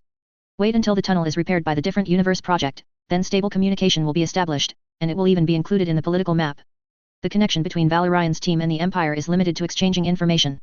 Using the paths left by those ancient races to cross the universe is not an easy task. Casualties are easy to occur, and it is not surprising that they are completely wiped out. If the exploration team does not have a firm foothold in the local area and has enough manpower, they will generally not attempt to return. Valerian and others didn't even build a base. Don't talk about going back. Even the communication consumes the energy they originally carried. This is a huge expense. Now many airships and heavy vehicles have chosen to stop to avoid too much loss. The aristocratic scholar smiled. Actually, you are also quite strange. You clearly have an emperor, but there are no nobles. On the contrary, you still hate the existence of nobles. Nobles will hinder the development of the empire, and individual interests must never override collective interests, unless he is willing to give up all the conveniences brought by human society and become the enemy of human society. Valerian rarely explained to noble scholars for a moment. Now, our most important purpose is to figure out how to establish an outpost. Valerian said, perhaps, a group of qualified brainless machine slaves can greatly speed up our speed. Manufacturing machine slaves requires neural equipment and prosthetic parts. Now we don't have many materials on hand. Is it a bit too extravagant to use them to make machine slaves? A mechanical priest used the thinking module built into his skull to carry out according to the analysis. It is a very loss-making thing to use precious imperial parts to manufacture machine slaves. Valerian smiled. Why do we use the mechanical parts of the empire to make machine slaves? This world is so closely integrated with the subspace. We can use some localized methods to make machine slaves, such as connecting those guys to steam equipment, and then cooperating with energy stone keeps them working day and night, speeding up construction. This is feasible to a certain extent, but we still need to study some local materials in order to manufacture qualified products. The mechanical priest said. Didn't we capture a batch of vampires? Valerian said with a smile, many vampires are transformed by humans, and their physiological structure has certain similarities with humans. We can use them as test subjects. Those criminals can also be transformed into machine slaves, and let those criminals work hard for the empire. There are also those nobles who want to attack Middenheim. They need to know the price of fighting the empire. Noble scholars also made a suggestion. He was quite excited. Completely forgot that he was a nobleman not long ago. It should be so. Valerian agreed, fighting against foreign enemies does nothing, and fighting for power is quite active. Such behavior is unforgivable. When they are assembled, I will go to Rekindled in person and deal with them. Posed problems. That would be the best. Dax laughed. When your lord arrives in Altdorf, the faces of those nobles will be very exciting. I even want to see the appearance of those wine bags and rice bags who are scared into incontinence. The biggest threat in this world does not come from those ordinary people. We can't waste too much time. We must unify mankind as soon as possible. Valerian said, it is the best choice to use powerful force to violently crush them. Turning the rebellious nobles into machine slaves will definitely deter those who have evil intentions and try to defy us, and it can also further speed up the construction and strengthen the empire's control over the world. The vast ocean of ether is changing rapidly, and countless weird and fantastic scenes flash quickly. Just one glance can a person's soul into that terrifying abyss. Countless living people crouched in the ruins of the reflection of civilization, hiding on the weird and rugged cliffs, hungry. Their roars mixed with the subspace torrent turned into strange screams, which were blocked by Geller's force field. A magnificent fleet sails in it. The Invincible Truth is the flagship of this fleet. It is very stable, and the storm of the warp cannot shake it a bit. The only consequence of the Inanimate's attack was a few whispers of impacted data from the machine slave. In the Primarch's study room, Kaker buried himself in the records of history that would shock countless people of the Empire. That sad history was told by a Primarch himself. Exposed the scars of that era. Let people realize that even the original body, there are moments when it is beyond its power, and there are also mistakes that regret it. I have received many requests from Luther, Zahariel, and others. They humbly begged me to let them return to the Great Crusade. But at that time, I ignored those messages again and again. If I didn't pay so much attention to my that poor dignity in the face between brothers, maybe everything will be very different. Luther and the Dark Angel warriors I banished back were eager to prove themselves every moment. My neglect left them in deep despair, without a ray of light. Until the rebellion in the Foundry world gave Luther hope, and more importantly, Horus, who had not yet rebelled at the time, also planned to personally go to suppress the local rebellion. After Luther got the news from Horus, he decided to bring a large army to support and win glory and dignity. The counterinsurgency on that planet gathered Horus Luna Wolves and Typhus Death Guard. Hearing this, Kaker couldn't help interrupting Ryan's memory. According to historical records, the Death Guard seems to be the subordinates of the rebellious Mortarion. As soon as he finished speaking, Kaker felt a little regretful. With the extraordinary memory and thinking ability of the original body, there is absolutely no possibility of being wrong. It's just that the Legion of the Death Guard does belong to Mortarion. Is there any reason he doesn't know? Lai didn't care about Kaker's faux pas, but said in a contemptuous tone, if you had experienced the Great Crusade, you would know who the Death Guard Legion really belonged to. If it wasn't for Mortarion's Primarch name, I'm afraid they will become a fringe figure of the Death Guard. Let's record it truthfully, such traitors don't need to leave them any dignity. Kaker nodded, and added a note next to it. Mortarion's control over the Death Guard is far inferior to that of his subordinate Typhus, and some historical data need to be corrected. The counter-rebellion went very smoothly. Luther and them successfully quelled the rebellion. Horus held a celebration banquet to reward the fighters of the 3 legions who fought battles. I was furious when I got the news. What Luther did made me feeling shame. How naive I was at that time, thinking that no matter how humiliating those Luther and others, they must remain absolutely loyal to me and not allow any violation of my orders. They led troops to the rebellious Forge world, and I felt my majesty was once again challenged. When they were holding a celebration banquet, I broke into the banquet. The soldiers of the 3 legions were frightened by my anger, except for Horus. They all knelt down. I questioned Luther in public why he disobeyed my order. Luther admitted his mistake to me and hoped that I could forgive him and let him join the Great Crusade again, earning an honor. At that time, without listening to any explanation from him, I threw him back into Caliban again, and took Caliban's fleet away so that they could never leave Caliban again. Lien showed a hint of self-mockery on his face. At that time, I was like a poor and angry child. They were loyal to me, fought for me with their lives, and dedicated their years to me, but I was so shameless that I took their efforts for granted. People always think that the Primarch is perfect and rational. This idea is extremely absurd. Not only will we make mistakes and quarrel like ordinary people, but we will also compare and mock each other. As long as there are mistakes made by mortals, we will almost all make them. It's even more serious, which is ironic. The Emperor endowed us with extraordinary bodies and incomparable wisdom, and also made the mistakes we made more severe than ordinary people. Narrator. Ryan stared at Kaker and issued a warning: never be superstitious. Individuals with great power, whether they claim to be gods or something else, are the same. Nothing is perfect. They all make mistakes like mortals. My brother has always been reluctant to admit that he is a god. Just for this reason, when he stands in that position, he will know that the so-called gods are not special or great, and calling themselves gods will only breed arrogance. The Horus Rebellion, the entire subspace was surrounded by a storm of destruction. Starship ships could not move an inch, and could not receive any news from the star field. At that time, I could not find Terra, and there was no news of Terra. Even in the subspace there was no way out of it, and it wasn't until Guilliman built a beacon using xenomorph technology that we were able to leave the warp and come to Macrage. In Macrage, I made another mistake, also because of my pride, my arrogance. At that time, the Night Ghost, the Primarch of the Night Lord's Legion, was wandering in his ship, and I captured him for a long time. Failed to catch him. Out of my face, I chose to hide this matter from Guilliman until I caught Midnight Ghost, and then said this matter. That time, I almost died for my dignity. I killed my own brother, and almost severed the brotherhood between us. What happened? Cockle asked. Midnight Ghost escaped and fled into Macrage. In the city, he was like a duck to water, wreaked havoc, and assassinated me and Guilliman. We were killed by the bomb he set. Yes. At the back, in order to catch him, I did not hesitate to carry out an extermination strike on the place where he was hiding, and then caught that damned bastard. However, Guilliman and Sanguinius did not agree with my approach. The 3 of us, it was a stalemate. I thought about returning to Caliban and uniting the broken Dark Angels again. Just as I was about to return, I accidentally got the news that the Emperor was not dead, and Terra was still holding on. I had to shelve the idea of returning to Caliban, so I could find a way to cross the storm of destruction and go to Terra for support. We spent a lot of time breaking through the destruction storm. It was a terrible disaster. It was a crazy move by the gods to try to destroy mankind. We broke through layers of obstacles and finally reached the source of the storm. The source of the storm of destruction? Where is it? Kaker asked. Planet Devon, the place where War Master Horus fell, the starting point for the gods to destroy the great cause of the Emperor, and it is also an opportunity for us to turn defeat into victory. There, Sanguinius made his choice to save the fragmented the Empire. His selflessness gave us a chance at victory, allowing the Emperor to save humanity from the gods and the Empire from destruction. What choice? He chose to die. To those warriors who follow, Guilliman is sacred. For those saved populace, Guilliman is great.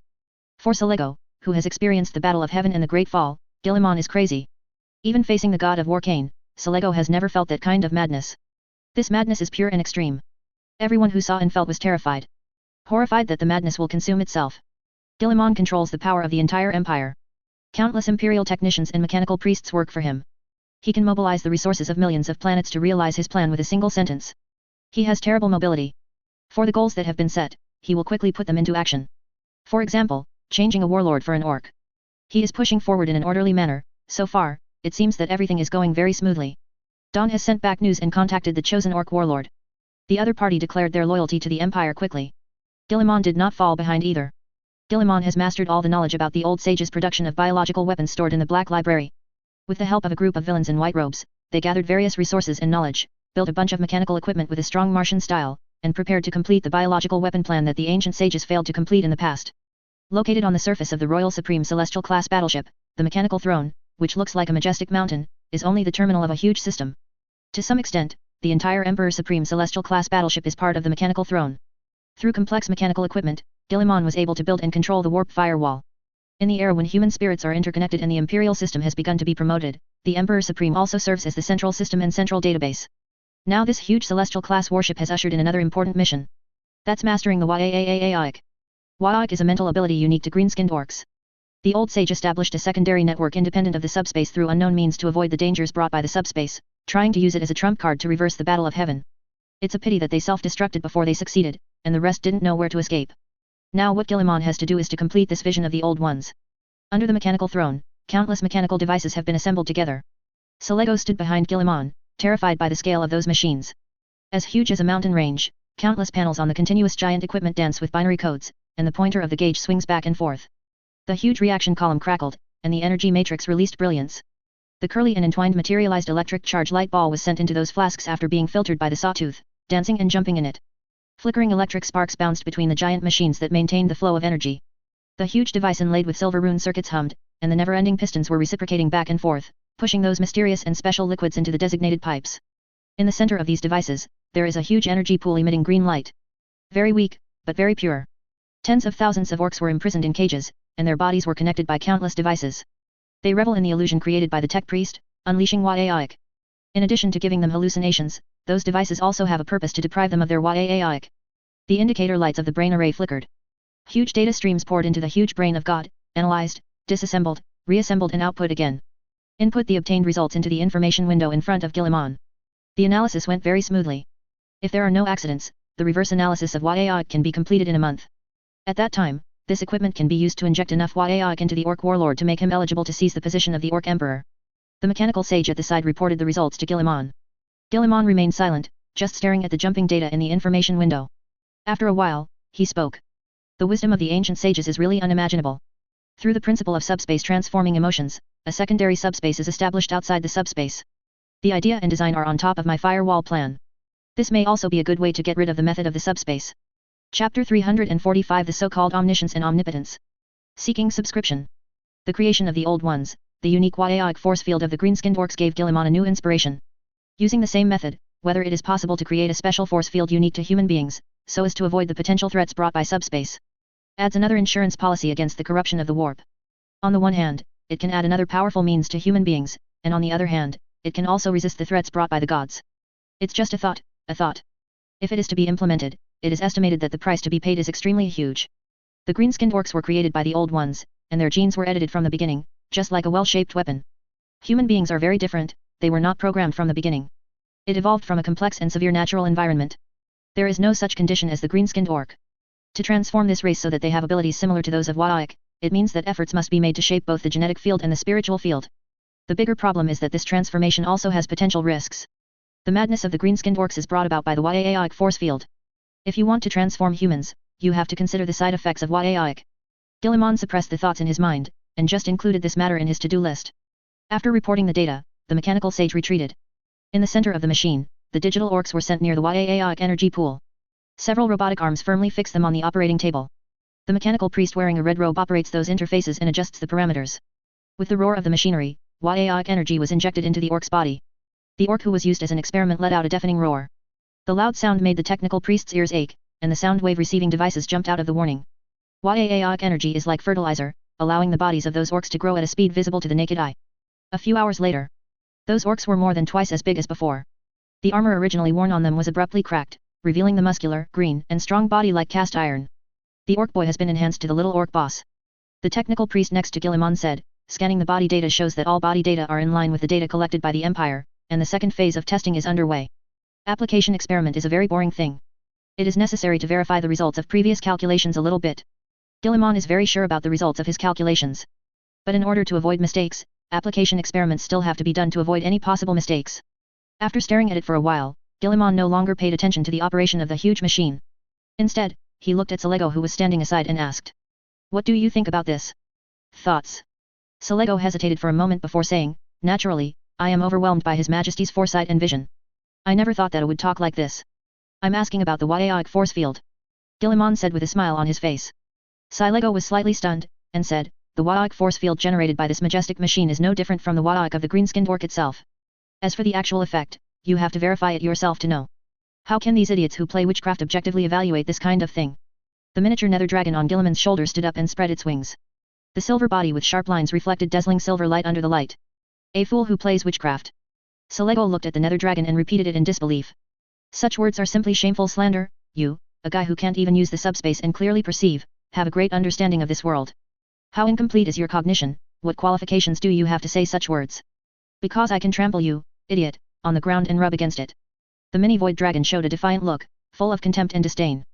Then give it a try and see if you can do it. You crippled, metal trash betrayed by believers, come on, let you see how good I am. Selego was angry, his voice full of threaten. Such humiliation cannot be tolerated by a god.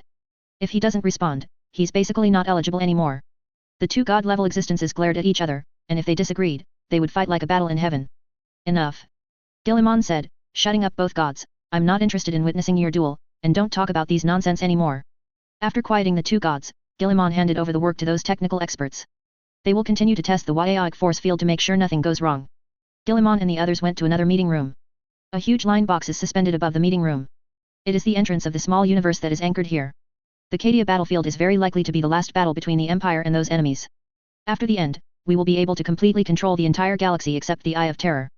Guilliman opened the interface of the galaxy, which has been represented by the Empire.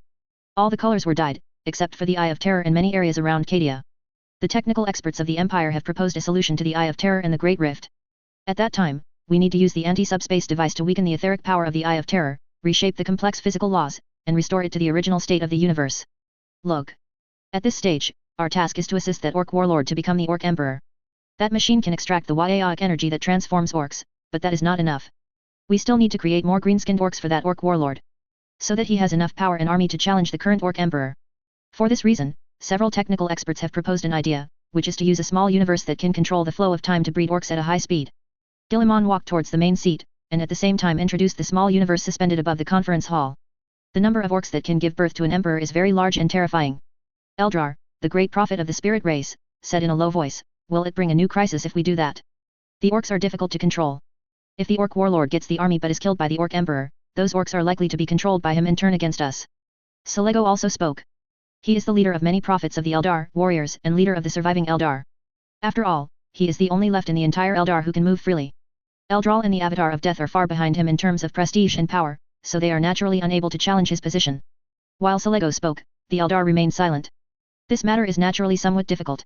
Guilliman changed the subject, but this is not the reason why we don't do it. The Mechanicus has already begun to compile the gene sequence of the green-skinned orcs and implant control instructions. If there are no accidents, the results will be obtained soon. Guilliman has fully mastered the part of the biological knowledge that the old sage used to create the green-skinned orcs, and can use the underlying gene sequence to transform this brand new race. Actually, there are some things he didn't finish. The altered gene sequence will not only change the orcs, but also pollute the orcs' gene pool. Just like the Tyranids, they change the nature of creatures and switch to another camp. The transformed orcs will naturally obey the orders of humans and fight for the interests of humans. By then, human beings will thoroughly grasp the powerful biological weapon of green-skinned orcs. At that time, human beings will have endless cannon fodder. Using the small universe to breed orcs crazily, and releasing them all when the war comes, destroying all enemies within sight, coupled with the huge army of the Empire, it is absolutely invincible. The Cadia battlefield is resolved, the rest is the main event. Guilliman changed the subject, and he looked at the Watcher who had always been accustomed to hiding in the dark shadows. People rarely see their bodies, only the pair of red eyes that seem to contain infinity and infinity. Everyone followed Guilliman's gaze. They also couldn't see the Watcher in the dark clearly. The other party was protected by an invisible force, avoiding any form of prying eyes, and could only see the pair of red eyes. The eyes of Selego and Nether Dragon both showed vigilance. The Dark Watcher brought them a strong sense of oppression. This is a mysterious race that once climbed to the top and mastered the truth of the universe. It is said that it has come to an end and completed the final ascension. Is a powerful existence that can fight against chaos. According to the Watcher, the gods have been snatching the inter-universe gate deep in the subspace, and want to use that portal to radiate their will to many universes, and truly control the multiverse. Guilliman sent relevant information about the transverse gate to everyone. The inter-universe tunnels that humans use today are just expansions of the trails left by the ancient civilizations. The transverse gate is different, it is a complete path. Can ignore the barriers and obstacles between universes, and send the army to any universe. This ability is enough to make those so-called omniscient and omnipotent be moved. Yog-Sothoth was able to send cancerous legions across the universe, but the price he paid was also heart-wrenching. After the income could not cover the cost, the cancerous army had to change its original strategy and chose to cooperate with local forces to fight against humans. Omniscient and omnipotent know how to build the inter-universe gate, and also have the ability to build it. However, in order to complete such a project, what is needed is a super civilization with a complex division of labor system and an innumerable population. The power of the omniscient and omnipotent is beyond doubt. It is not impossible for them to destroy a universe when necessary. To build such a project, you need more than just strength. Warriors are stronger than artisans. Shapeable worlds need artisans, not warriors. They can destroy a universe, but it doesn't mean they can organize their people to complete such a majestic project. Even if it is omniscient and omnipotent, it is impossible to reshape and modify the parameters of hundreds of millions of universes at the same time by its own will.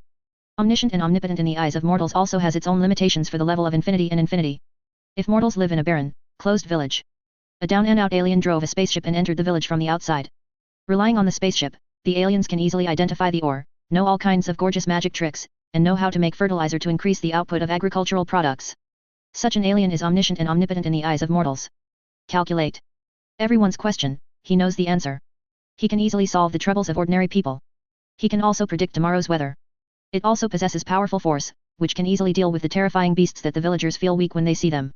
Omnipotence is a relative concept. The reason why mortals think that those powerful beings are all-knowing and omnipotent is because their vision and limitations are there. People's understanding of the world is very shallow. The questions they can ask are also very shallow. A mortal asks his how the world was created.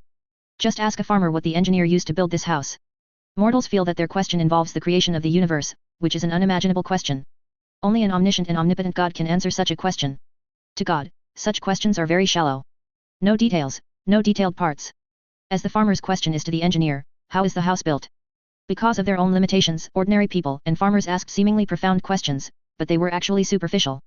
If you ask a little deeper, why do you want this thing to work like that instead of like this? God might be a little caught off guard, saying that this is his will, so it must operate like this. The farmer asked the engineer why the foundation should be laid instead of letting it hang in the air. The engineer will certainly not say that this is his will, so it should be built like this. That will only make him get sprayed with blood. The engineer will explain that he built the house according to the theory in the textbook to ensure that the house will not collapse. There is no way to support this house without a foundation. For suspension, there is no such technology. He does not know how to create such a technology. Such a house will only be built according to the textbook method. Is there any difference between an engineer and a god? No. Maybe the engineer is more truthful. After all, there are other people who understand architecture, so they can't tell any lies. God monopolizes the discourse power of explanation, and can only cover up the mistakes and omissions by saying that everything is his own will. So are the omniscient and omnipotent. They may have mastered all the knowledge left over from ancient times. But they can only build things according to the knowledge left by the textbook, and cannot create new knowledge. Almighty as well. Guilliman is also omnipotent to some extent. Send him to some industrial age planet. Any question posed by mortals with limitations is a breeze for Guilliman, who controls a vast empire. Let the stars go out, let the moon explode, let the time go back, make the space upside down, let everything grow against the season, modify a person's cognition, and change a person's appearance. It is even possible to predict what will happen to the planet in the future through psionic energy and data models, and even push those things to develop in the direction predicted. Everything those people can think of, Guilliman can do. Is Guilliman omniscient and omnipotent? The answer is self-evident. The gods of chaos were unable to build those grand projects. Snatching the trans-universe gates left by ancient civilizations is the only way for them to expand their power. The importance of the inter-universe gate to the gods is reflected here. Chapter 346 Expedition to the Eye of Terror, subscription required. The gods have a strong will to expand. This will is uncontrolled. The importance of the inter-universe gate and the characteristic of chaos itself. Doomed to eternal war between them. Unless someone among them is defeated and becomes a vassal of other gods. Otherwise, the eternal war is doomed to never end. Everyone looked at the relevant information on the transverse gate.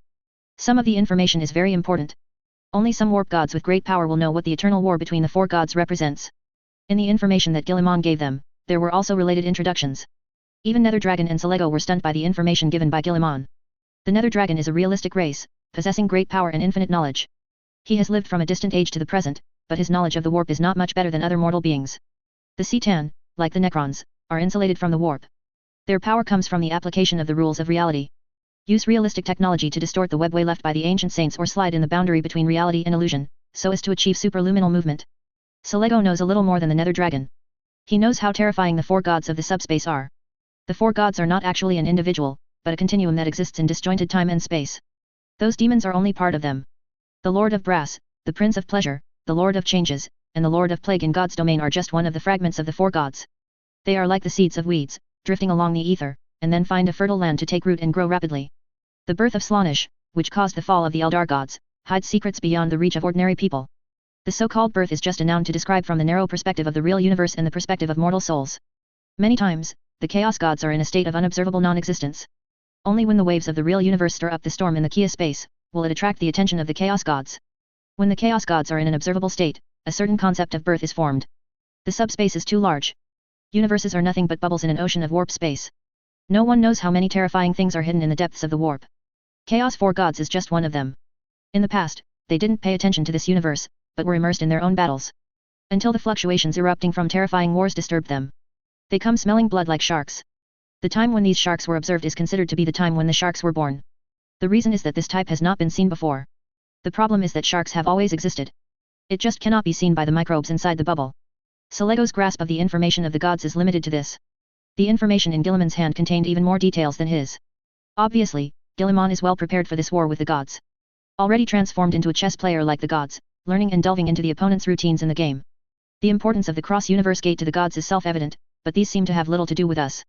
The face of the Eldar prophet Nadas showed confusion. He looked at Guilliman, trying to learn from him, seek to give them answers to these materials. Ephraim, Eldral, Thousand Faces, and the Incarnation of Death all showed confusion on their faces. They didn't rush to question, but waited for Guilliman's explanation. With each victory, even the proud Eldar had to admit that Guilliman's power was far above their gods. This is undoubtedly a very frustrating thing. The king of a foreign race is more powerful than the gods he believes in. Weakening the enemy is also a way for us to win. Guilliman said, the four gods are eager to get the last gate that can release all their legions, so as to radiate their influence and complete another battle. Metamorphosis. Before the cross-universe gate is determined, the war between them will continue. The Emperor gave them a serious blow before leaving.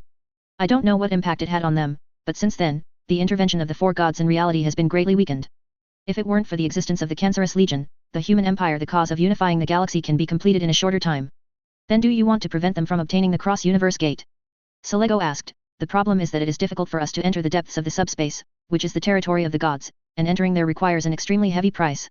It is a very troublesome thing to enter the depths of the subspace to fight, and we don't have this ability now. Guilliman explained with a smile, what I want to say is to enter the Eye of Terror to fight and make the Prince of Pleasure. It is very necessary for us to mend the space-time rift. After the big rift and the whole of the Eye of Terror disappear, the demons who enter the real world will encounter more cruel restrictions from the rules of the real material universe, thus weakening them strength. Into the Eye of Terror. Resolve the real universe wounds created by Slaanish's birth. Weaken the demons that entered the real universe. Everyone looked at each other. Selego also fell silent. The same is true for Eldar and other Eldar. Even the upper echelons of the human empire have become more cautious. This matter is no small matter. Guilliman did not mind their silence. Marching into the Eye of Terror was a plan formulated in Makraj. Is the beginning of a new round of expedition to be launched after the end of the Indomitable expedition to save mankind. The Empire has successfully built a cross-universe tunnel leading to Universe 01 and Universe 02, and the exploration team has also sent information from other galaxies. The cross-universe, cross-galactic level Empire expansion expedition is already imminent, and has to be launched. The Empire's investment in various plans can be said to be a bottomless pit, and it must have reasonable benefits to continue to maintain. Especially during the cross-universe exploration, the capital of the Empire is like flowing water. Seeing the series of zeros in the funds consumed on the cross-universe channel every day, mortals will spend their eyes. It was Guilliman who used his prestige to lead all the people of the Empire to gamble on the future. It is necessary to establish a reasonable expenditure and income model. Only in this way can human beings maintain the momentum of expansion. The people of the Empire must see enough rewards in order to continue the Empire's cross-universe expedition. Relying on personal prestige will not go far. Once Guilliman leaves, such unprofitable expansion will be easily abolished. Don't try to keep the human group rational all the time, that's an impossible thing to do. Can only be induced by benefits. It's like putting a carrot in front of a donkey. Guilliman has already planned to start the inter-universe wandering merchant system, using profits to drive those wandering merchants, and letting desire and greed drive those guys to explore different universes. When the time is right, the Empire will send troops to arm the colonists, plunder local technology, biological genes, etc. At present, the several universes discovered by the Empire are inferior to the Empire in terms of technological civilization. But their path of civilization development is very interesting and can bring enough inspiration and benefits to the Empire. Such as the genetic sequences obtained from those superheroes and the special application of the subspace. These technologies are not perfect, but they can provide more inspiration for the mechanical guys on Mars. After completion, it will be included in the module library of the Heart of Empire. It will greatly enhance the combat effectiveness of primordial warriors and ordinary soldiers of the Empire. There is another Master of the Universe, reincarnation game. This approach also gave the Empire a lot of inspiration. Guilliman also specially asked people to set up a project team, planning to steal the universe background data of the reincarnation game, so as to create a device similar to a plug-in, so that the Empire can better invade that universe at that time. The most terrifying thing in the Eye of Terror is not its enemies, but the ubiquitous corruption, Your Majesty. Eldrar said, the longer you stay in the world of the Eye of Terror, the higher the possibility of mutations. What is even more frightening is that this change has been formed subtly. I already have a plan for this. In addition to having a firewall to protect the army attacking the Eye of Terror, I will also form a special force and a device that can expel the power of subspace and reshape the rules of reality. Soon, the equipment will be shipped over. Chapter 347. This car rides so wonderfully, please subscribe. Are you sure? Selego asked. To be honest, he is the most anxious person around Guilliman, who wants to attack the Chaos Gods. Slaanesh has always desired to devour all Eldar souls. Whether it is a mortal life or a god, they are all on the other party's devouring list. The conflict between him and Chaos is destined to be irreconcilable. There is a lot of confidence. If we start a war, our chances of winning are more than 90%. Guilliman has long arranged and strengthened the various problems of the Eye of Terror. 90%. Eldral, Jianmian, Ifran, and the others looked at each other. Obviously, Guilliman's answer surprised them very much. There is a 90% certainty that the Eye of Terror will be recovered. Is beyond their imagination. It is important to know that the place where the great fall of the spirit race happened was when the spirit race empire was at its strongest. Was destroyed in the awakening of the Prince of Pleasure. Countless Eldar worlds were turned into demonic lands, and countless people either died or were transformed. For so many years, not to mention recovering those demon planets and recasting the glory of the Eldar Empire. Just protecting the webway and preventing demons from entering their ark world along the webway is already a very difficult task. Guilliman waved his hand, and a clear holographic projection was also played. What is shown in it is the situation of Mars and several large foundry worlds. A large number of machines are packaged, sent to the carrier plane and space elevator by the giant mechanical arm, and then sent to the low Earth orbit through the space elevator, loaded on the battleship, and ready to be transported to the designated planet. In addition to these, there are some pictures about the Necrons and their unique pyramids. The king of the dynasty who surrendered to the Empire, King Suo Taifa, has unified many dynasties with the help of the Empire. Guilliman never let them participate in the war. The reason is here. Necrons have the highest resistance to warp. Any whispers and corruption are hard to work on them. After discussing privately with Kaul, the Necrons were finally regarded as workers repairing the Great Rift and the Eye of Terror. King Sotai has already deployed anti-subspace devices in various worlds that have been poisoned by the Great Rift. The principle of this device is similar to their exorcism death zone, but it is not so powerful. It will only affect those who rely too much on the subspace. Creatures make an impact, that is, demons. This device will slowly suppress the power of the warp, allowing the physical rules of the real universe to be repaired, thereby closing the big rift. Guilliman slid the projections, looked at Selego and the others and said, "As the race that can best perceive the warp, I have something for you to do." "What is it?" Selego asked. "We need you to assist King Sotai to better complete the repair work and bridge this rift." Guilliman said, "The Necrons do not have the perception of subspace energy, they can only determine the location of those rifts by means of machinery. You spirit race are different, you can clearly perceive the energy gushing out of those cracks. For this reason, your cooperation is the most suitable. I have considered letting Psychers do this. The problem is that today's Psychers use the subspace energy filtered by the firewall. Their spiritual power is protected, and some perceptions will be blocked by the firewall. Block it, it is likely to cause negligence. Bring former sworn enemies to work together."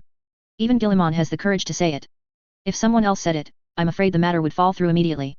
It will also lead to war. The conflict between the Eldar and the Necrons is extremely serious. Gods like Selego were beaten to death with Necrons and others. Now they need to work together. However, none of the Eldar prophets contradicted it. Even Selego didn't directly object. Even the Necrons have chosen to submit to Guilliman's command. The Nether Dragon is still lying on the opponent's shoulder, as cute as a pet. It is definitely not a wise thing to talk about the long-standing war and grievances between the two clans in front of the other party. I'm a little worried. Selego said, "The Necrons may not be willing to join us." Guilliman waved his hand. "I have already considered this point. King Suotai vowed never to mention the grievances between your two races." Hearing this, Selego thought for a while, and there seemed to be no excuse for objection. He looked to the other Eldar seers. "Want to see if they disagree?" Eldral, Evelyn, and the others showed no resistance or reluctance on their faces. Since this is the case, the spirit race will definitely follow His Majesty's instructions and complete this matter. Selego said. Questioning an unprecedented king puts pressure on even a like Selego. Received Selego's promise, and Guilliman also gave his own promise. With the Great Rift closed and the Eye of Terror reclaimed, the next phase of the Empire will free the trapped souls and gods of the Eldar, and help you deal with the fate of your souls falling into the hands of the gods of chaos after death. Guilliman's words made many Eldar prophets and Selego all smile. After discussing some things about the Cadia battlefield, the meeting ended. Everyone saluted in turn, exited the meeting room, and returned to their strategy room or room for rest. Guilliman sat in his seat, tapped his fingers on the table, and conducted a simple review of the meeting just now. After confirming that there is nothing missing, he stood up and closed all the data windows. He refused the company of Sicarius and Valinor, walked along the glass corridor, and walked into his exclusive garden alone. After being busy, it is necessary to take a short break and divert your attention to other places. As the ruler of the Empire, Guilliman enjoys the support of the entire Empire. His gardens are filled with precious flowers from all over the galaxy. The crawler-mounted servants and the floating servo-skull used their mechanical arms to serve the flowers. Some servants also shuttled among them, taking care of the flowers and plants. When they saw Guilliman, they all saluted. "Get out." Guilliman waved all the servo-skulls and servitors, and those gardening servants straight out. Wandering alone in the garden. The scale of this private garden is not small, equivalent to an imperial park. Guilliman strolled in the garden, the cold air made his mind emptied a lot. Only in such silence can he calm down and allow him to think about his own essence and what kind of existence he is. He is immortal. The memory of a mortal soul in another world is still a constant reminder of his weakness and powerlessness as a human being. Also always encouraged him to find the way back as soon as possible, and strive to stage a scene worthy of war returns, and the tens of billions of legions come at the order. The only pity is that he was not married before time travel, and he was a 30-year-old magician. It is destined that he will not have a daughter who sleeps in a pigsty and eats chaff. It's a bit of a pity. He is still a primarch. Forged by the Emperor with the help of mysterious technology and subspace materials, it possesses terrifying power that the gods in mythology do not have. His warped nature grants him eternity. Is literally immortal. This is what many creatures are pursuing. They are always afraid that their short lifespan will come to an end, and they feel unwilling to leave. Guilliman will not have this kind of worry. Unless he is killed, he will not die. He can live on until he tires of himself. Each primarch is a man made immortal. In the end, he is a god, a king. The power of dominion and the power left behind by the Emperor make him otherworldly, able to easily defeat any enemy who tries to stop him. Whether it's those demons or Alexa Lego, he can easily win. He also controls countless imperial navy, Astartes, Astra Militarum, and imperial people who fanatically support him. His will is enough to make the stars tremble. His will is enough to make all things fear.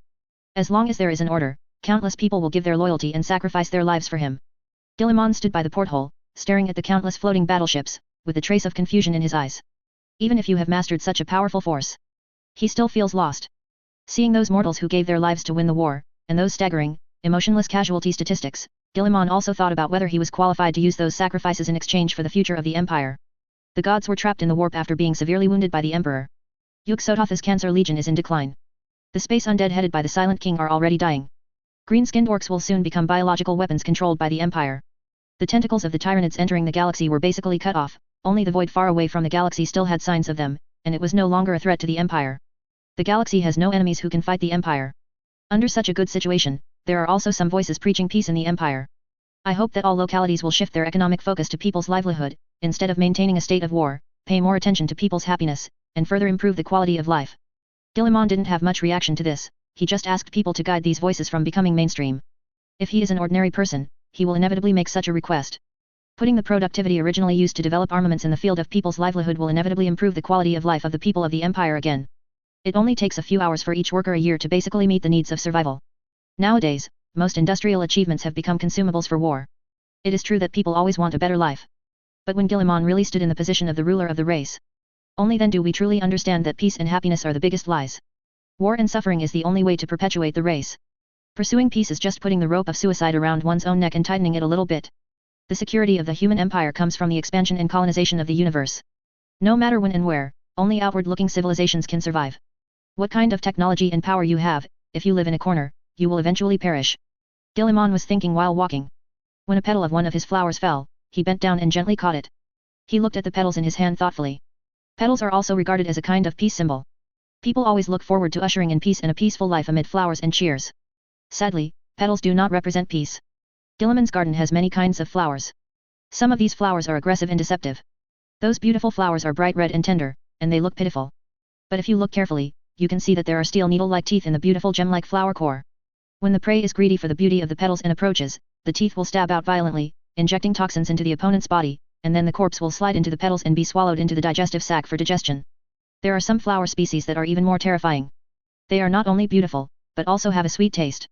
The petals are bright and will grow in groups, forming a beautiful but deadly sea of flowers. However, these flowers are the kiss of death, with neurotoxins in their sweet smell. When there are enough of them, the neurotoxins in them can make the animals unconscious and die, making the carcass the nourishment of the roots. For this reason, these flowers tend to grow very vigorously. It is a mockery to see flowers as symbols of peace. People always think that things that look good also represent beauty, but the fact is quite the opposite. Guilliman collected his thoughts, rubbed the petals with his thick fingers, and the petals were crushed. The fresh air poured into Guilliman's lungs along his nasal cavity, and was pushed by the lungs powerfully into the blood circulation of the whole body. He threw away the rotten petals, walked to the depths of the garden, put away his weakness. Peace will always be a lie. A pathetic and unrealistic lie. Let the flames of war continue to burn. Until human beings are burned to ashes. The new expedition will start after the Battle of Cadia. The enemies that the Empire will face will no longer be mortal life, but the gods who live in the highest heaven. This is an inevitable thing. The Eye of Terror expedition, the Transverse expedition and the Intergalactic expedition will be the three most important upcoming expeditions for the Empire. Inter-universe train. Constantine and others who were selected to go to the Empire sat in the exclusive private room, their faces pale and their legs trembling with fright at the scene in front of them. Even if I have been in for so long, I have never had such a thrilling experience like today. Just watching from the sidelines already makes people's legs go weak. If it wasn't for being trapped by the protective force field, Constantine would definitely turn his head and run away. This ghostly place is not where he should come. Chapter 348 Raid on Altdorf, for subscription. Going to study in the mainland of the Empire is something that everyone will envy and gild yourself. Constantine once thought so. He was completely unaware of what was going to happen on this trip. Didn't think anything was going to happen either. With the mighty strength of the Empire, what else can threaten that golden double-headed eagle? At the beginning, there were really no surprises. Sitting on the train is as comfortable as a vacation. There is an on-call train service, as well as comfortable and considerate double-seat rooms. Close the door, and no one will know what to do. Until the urgent alarm sounded, Constantine realized that cross-space travel was not an easy task. Without the protection of the Empire, they might have been torn to pieces by those terrifying monsters. Sitting in front of them, the mage fellow who was also chosen to go to the Empire turned into a monster amidst painful and desperate wailing. A monster born out of man's worst nightmare. Thousands of venomous-looking baby faces emerged from the body covered in slime and tentacles. It is full of malicious eyes and a huge mouth full of fangs. The eerie growl sounded like the hateful voice of a killed baby. When you act, it's like a surging tide. The air became cold, sticky, and exuded the smell of rancid blood, making people feel unprecedented nausea and horror. Constantine and Zatanna were frightened immediately and turned pale. They want to get up and run away. However, after the train detected abnormal subspace energy fluctuations, it started an emergency procedure. All passengers were fixed in their seats, and a protective force field emerged to protect them. Watch as the monster howls and tries to attack the other passengers. Constantine once felt that he should leave a last word or something. Fortunately, the train crew responded quickly. A few minutes later, several men and women in Inquisitor garb and a squad of Primaris warriors in power armor arrived on the scene. They are well equipped and well trained. It seems that he is already familiar with such things. They pulled the trigger decisively and shot the mutated terrifying monster. The bolt gun roared. The huge bullet hit the monster's body, making it cry like a child. In the name of the Holy Emperor, get out of the human territory. A judge took out a thick tome depicting the Holy Emperor, held it up high, and roared loudly, you will be driven out by his will. Divine power flowed from the judge. The huge limbs of the monster waved wildly, as if being hit by some invisible force. The soldiers also opened fire one after another, and the monster's body gradually weakened, and pieces of shining flesh fell off and melted. The monster's inner brilliance has quickly dimmed. His hazy outline sprayed out a little light, as if it was difficult to maintain his own existence. Accompanied by a desperate and shrill scream. The monster was eventually driven away. The mutation disappeared. The possessed mage collapsed limply to the ground. He stretched out his hand with difficulty, wanting to ask those soldiers for help. The fighters went up, no one knew what they looked like under the helmet. I saw them walk to the side of the mage, and the leader stabbed a dagger carved with complicated runes into the neck of the other party, with clean methods. Mages with great power are killed like chicks. His eyes widened and he took his last breath. Constantine knew the mage, and the other party was also a colleague in the mage world, and he was quite well known. Wields powerful magical powers and ancient spells. But it was so easily invaded by the strange existence of the subspace, and became the opponent's container. The terrifying aura emitted after becoming a container made Constantine feel the oppression of those ancient gods. If it appeared in the real world, it would be a proper doomsday natural disaster grade. Fortunately, the train has the protection of the Empire. The possessed mage possessed great power, but was easily suppressed in front of the Empire's emergency squad. Watching the corpse of the corrupted mage being sent away, Constantine realized for the first time the horror of the word warp. At the beginning of the journey, there was no big problem. However, those who can become mages have no curiosity in their hearts. When the train was halfway through, the mage felt unprecedented power surging in his body. The strength of the magic has increased a lot. The previous magical elements were like fog, and mages condensed the fog through spells to form raindrops, magic power. But now they feel as if they were thrown into the sea. The originally thin magical elements were so thick that they were about to condense into crystals. The strong magic element gave the mage a sense of illusion. With a wave of his hand, a spell burns the city and destroys the country with ease. Under such a situation, who would not be eager to try how terrifying their own limit is? Constantine also had this impulse. The magic element is too strong. An attack spell can easily unleash 100 or 1,000 times more power than usual. The mage couldn't bear the curiosity in his heart. He is much faster than Constantine and Zatanna. The ending is naturally GG. Seeing this scene, both Constantine and Zatanna were thankful that their hands and feet were a little slower. Otherwise, they must have been executed just now. This is no joke. Look at those warriors in power armor. They don't care who the infected person is. Several servants installed on the anti-gravity suspension vehicle flew over and cleaned up the traces left by the battle just now. Use welding gun and filler material to repair the gap caused by the explosive bomb. All passengers are requested to strictly abide by the rules, do not move around at will, and do not violate the rules, restrain your curiosity, and do not try any supernatural powers and spells in the carriage.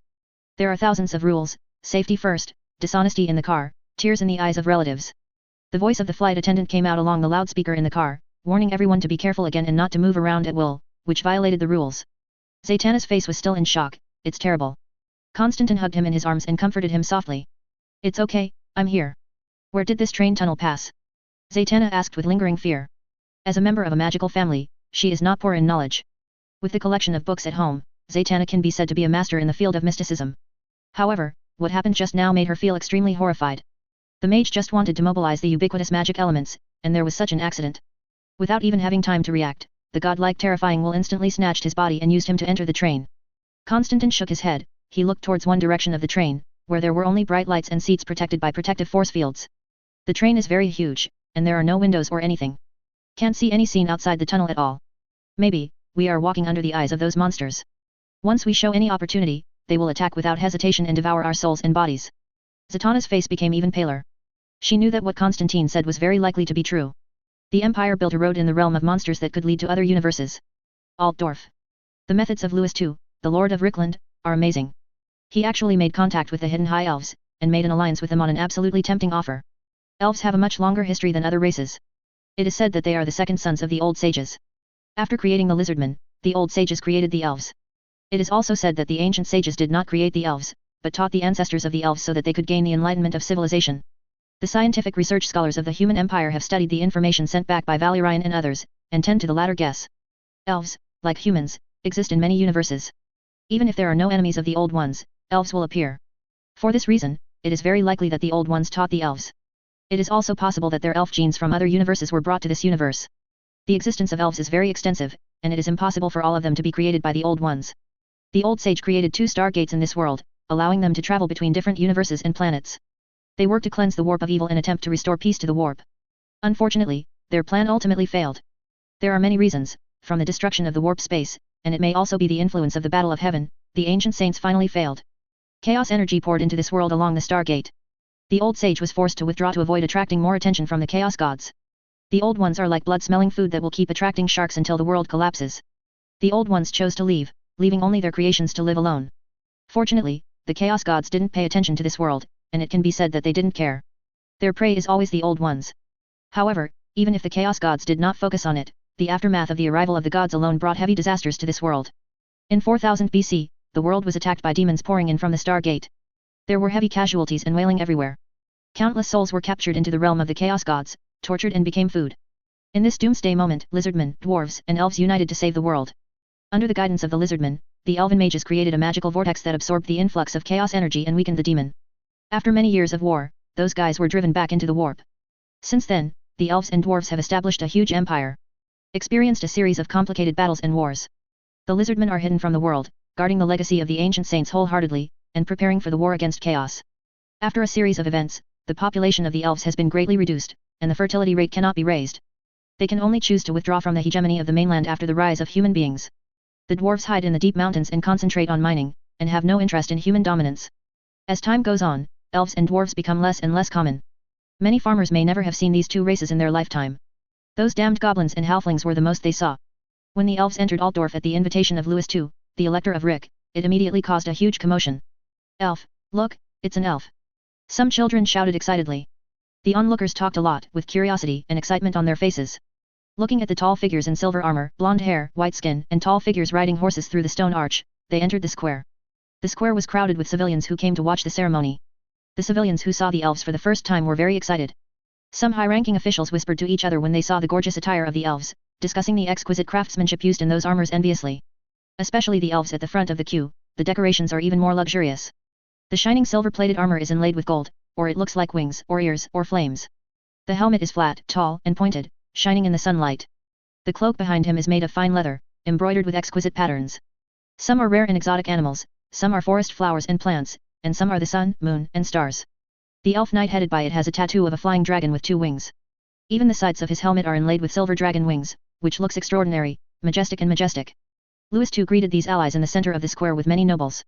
It's really our luck that the elves responded to our invitation. Lewis II bowed and said, your arrival has inspired the whole of Altdorf, and we were terrified by those terrifying monsters. The elves will never forget their oath. We once promised to repay your ancestors for their kindness. The elf knight in the lead did not dismount, but looked down at Lewis II condescendingly. Haha, the story of how elves value promises can be memorized even by 3-year-old human children. Lewis II flattered him. The elf also showed a smile on his face. He got off his horse and introduced the magisters and nobles in the team.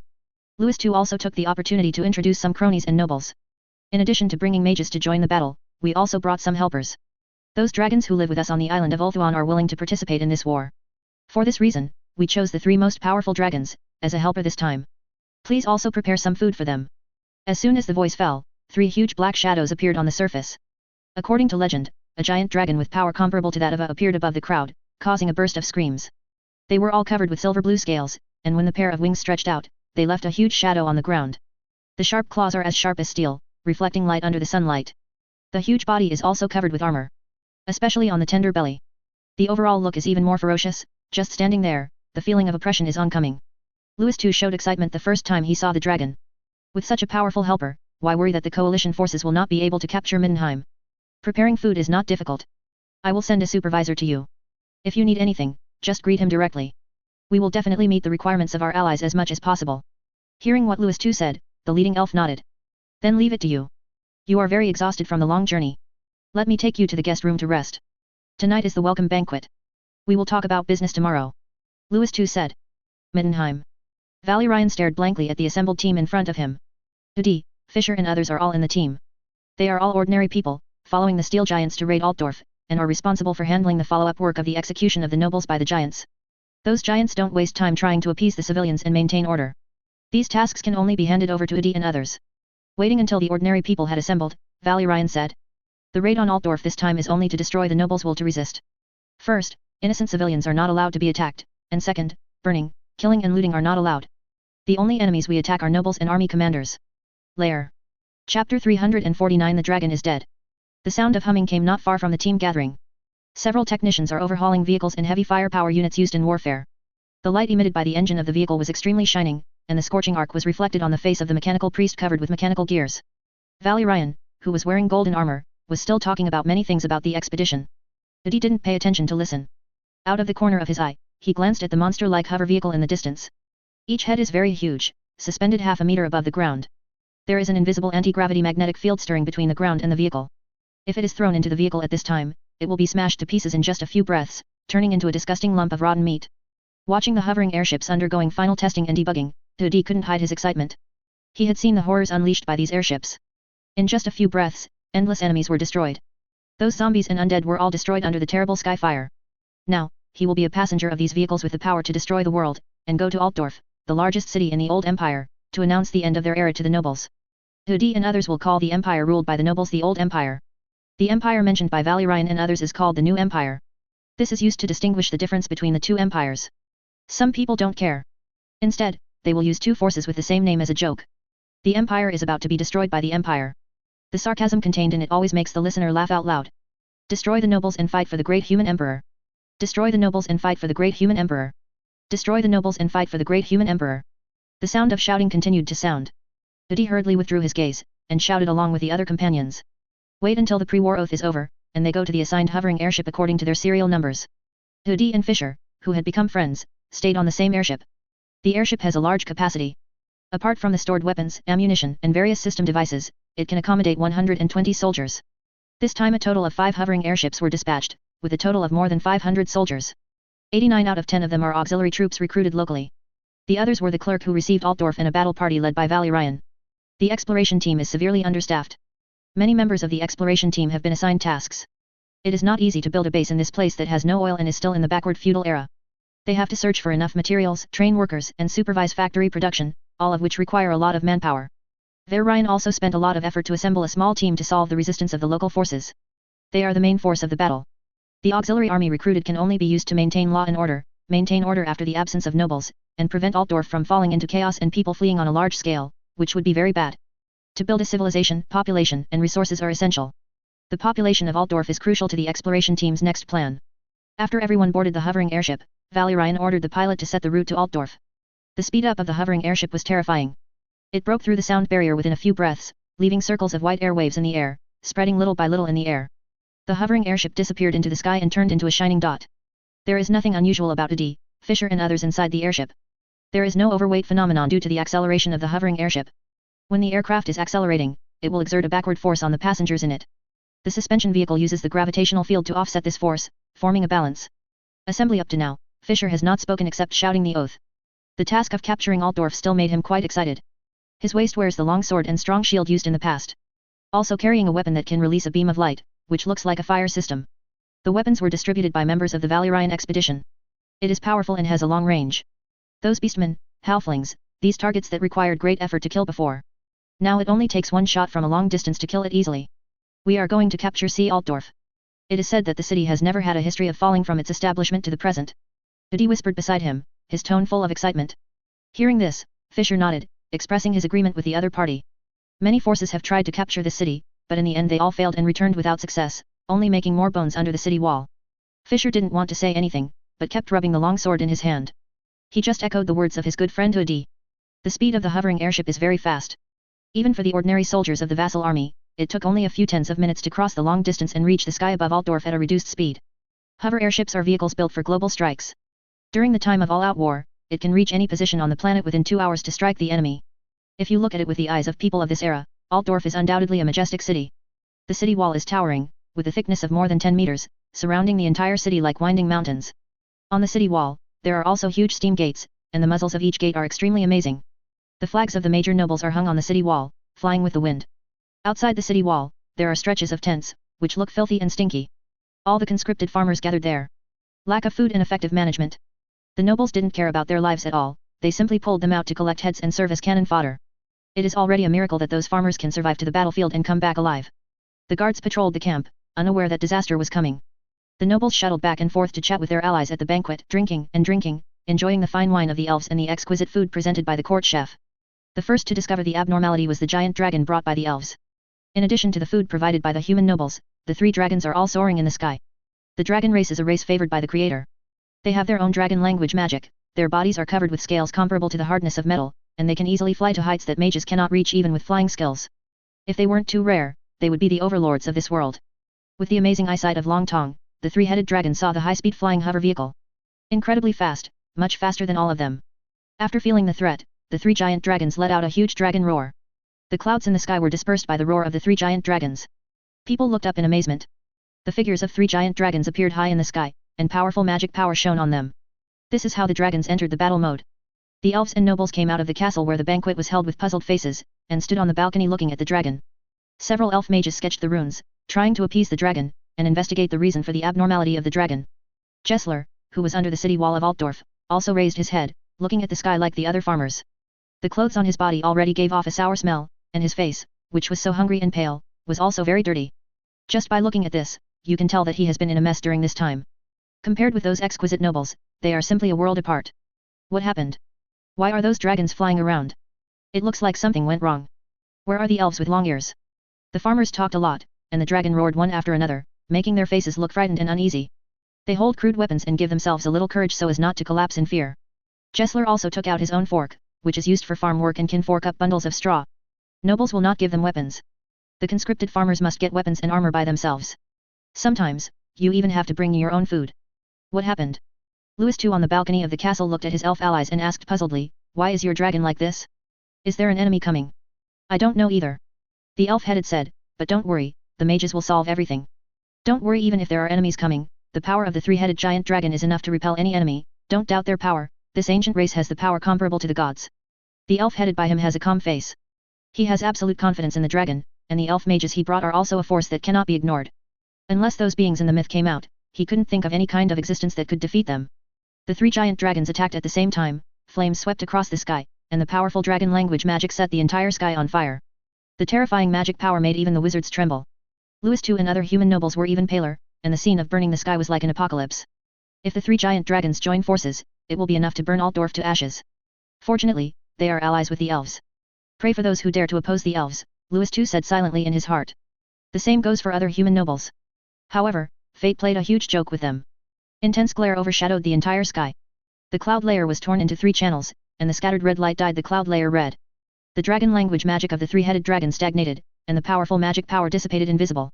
The huge wings waved a few times, and then they lost their strength. The terrifying scale-covered body fell powerlessly towards the magnificent city of Altdorf. The dragon is dead. As the most terrifying species in the world, they have incredible physical defense and magical power. Now, they are dead. The heavy body fell to the ground, smashing up the buildings, causing many people to scream. A large, steaming hole appeared in the body covered with scales and armor, and it was that hole that killed them. The nobles and elves fell into a weird silence. Then there was indescribable fear and anxiety. I don't know who made the first scream, and that scream shattered the last courage of those nobles and elves. They all fled the banquet hall in haste to find their army and servants. The enemy is coming. The companion next to Gessler also screamed. Not just because the dragon died. Instead, those fearsome, gigantic metal behemoths swooped down on them from above the clouds. The huge sound wave came like a tide, making their ears hurt. The golden double-headed eagle shines brightly in the sky for everyone to see clearly. Brilliant light beams shot out continuously, each of which precisely landed on those steam cannons, setting off a big explosion. Huge steam cannons, comparable to mobile homes, were blown up or melted into molten iron. The booming explosion frightened Gessler. His legs were so weak that he couldn't even run. After those metal giants destroyed all the cannons, they unleashed the steel giants. Don't kill me. Gessler begged the metal giants for mercy, kneeling on the ground with his legs limp. Chapter 350 Even if I fall into hell, I will climb out step by step. Please subscribe. No one can stay calm in that environment. The tall and thick walls, the sound of explosions continued. The impact force engulfed the gravel as large as a millstone, and made a series of cracking sounds in the air. As long as it is hit, it is basically a mess, bones and tendons are broken, and it becomes a disgusting pool of flesh and blood. In just a few moments, those giant steel beasts suspended in the sky defeated the defenders of Altdorf, causing a large number of casualties. Wait until the various steam cannons and wall defenders are routed. Those giant steel beasts opened the hatch. The original cast warrior and Valerian in heavy armor jumped directly from the sky and landed in front of the gate of Altdorf. If you land in the palace, you can resolve the battle more quickly. But in that case, the follow-up problems caused cannot be made up for by the saved time. Altdorf's population is important to the exploration team. Fear is the best way to get those people out of the tameness of the nobles and become available to the exploration team in the shortest possible time. Fight all the way from the city gate to the palace, defeating all the resistors along the way. Use barbaric, brutish force to crush their courage and so-called loyalty. The huge impact of their fall made the whole earth shake. The booming sound is like a meteorite hitting the surface. Countless amounts of soil were lifted up by the impact, and then pulled by the planet's gravity, they fell powerlessly to the ground, forming a thin layer of floating soil. Valerian and the original cast warriors armed with all kinds of giant swords and spears, began to capture Altdorf as planned. Activated power weapons are covered with blue arcs. With the blessing of the power field, the weapons in their hands are extremely sharp. With one stroke in the air, all the weapons of the noble guards were cut off. Another swipe, the ground is full of wreckage and broken arms, and the dark red blood is sprayed on the ground. Like the blood from a butchered pig, it is full of pungent smell, dyeing the whole ground red, and if it seeps in, it will become dull after a while. This war is just slaughter. Even if the gods worshipped by nobles and elves appear at this moment, there will be no miracles. Where the double-headed eagle of the empire is, the will of the Holy Emperor must override everything else. Gessler began to cry. His legs lost strength, his muscles became flaccid, numb, and no longer obeyed the commands of his brain. The whole person was limp on the ground, lying in the mud. He wanted to hold on to the fork in his hand, but his hand was too limp. He could only watch those terrifying metal giants walking towards him. Every step is so powerful, leaving pits on the ground, giving people a terrible sense of oppression. Those giants' legs covered with heavy armor are thicker than his body. As long as he stepped on it, his whole body would explode. The eyes on the helmet emit red light, like the eyes of demons. They ruthlessly harvest those soldiers who dare to raise their arms. Where it passes, there is only death. Gessler couldn't do anything but cry. Fear made him lose control of his body. The steel giants glanced at Gessler, then walked past him and walked towards the gate of Altdorf. Gessler watched those giants walk away, and stopped crying. After a while, she cried even harder. He wept for the rest of his life. Several fellow countrymen ran back and helped the limp Gessler up. It's over, Altdorf is over. Run quickly, we will die here if we don't. No way, I think those guys don't seem to be interested in us. There should be nothing wrong with staying here. It's not those guys. When Altdorf is in chaos, those soldiers will become bandits. If you want to survive, go quickly. Fellow townsfolk, you said something, I said something, supported Gessler and planned to escape back to his hometown. Even if the road is full of bandits and all kinds of beasts and monsters, they have to go back. Stay in Altdorf, they will definitely not survive. When those steel giants kill Altdorf, the soldiers who lose their restraint will become gangsters, and the gangsters will lose their restraint. At that time, various vicious incidents will inevitably erupt in Altdorf. Their family members are all in their hometown. If they don't go back, where else can they go? With companions, Gessler regained a little physical strength and sanity, and no longer needed their support.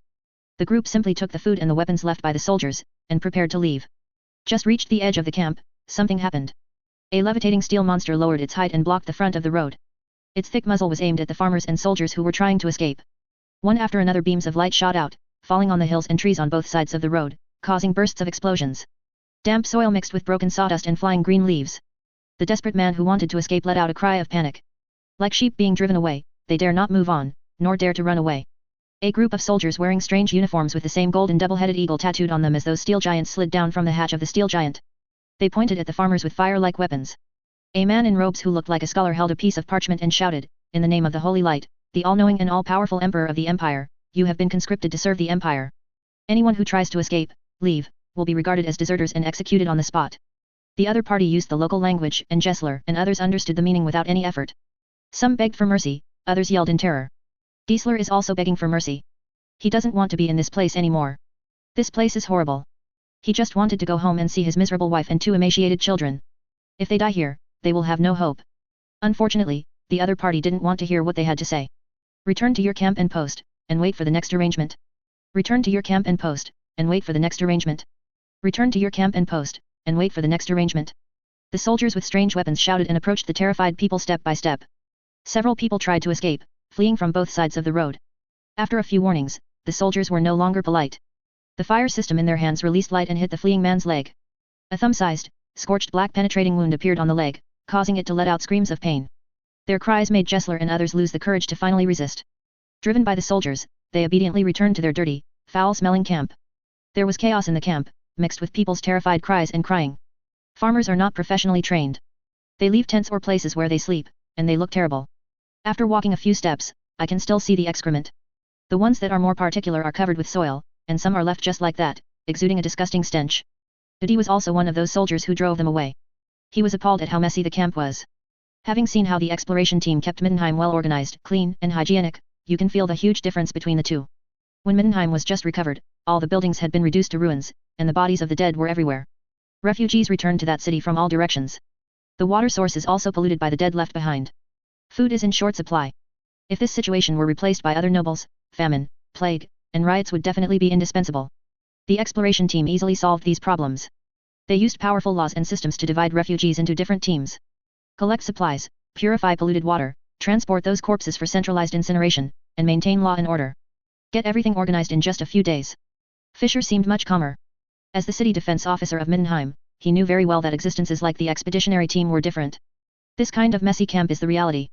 Even when the White Wolf Knights set off, the situation was no better than it is now. Real armies are few and far between.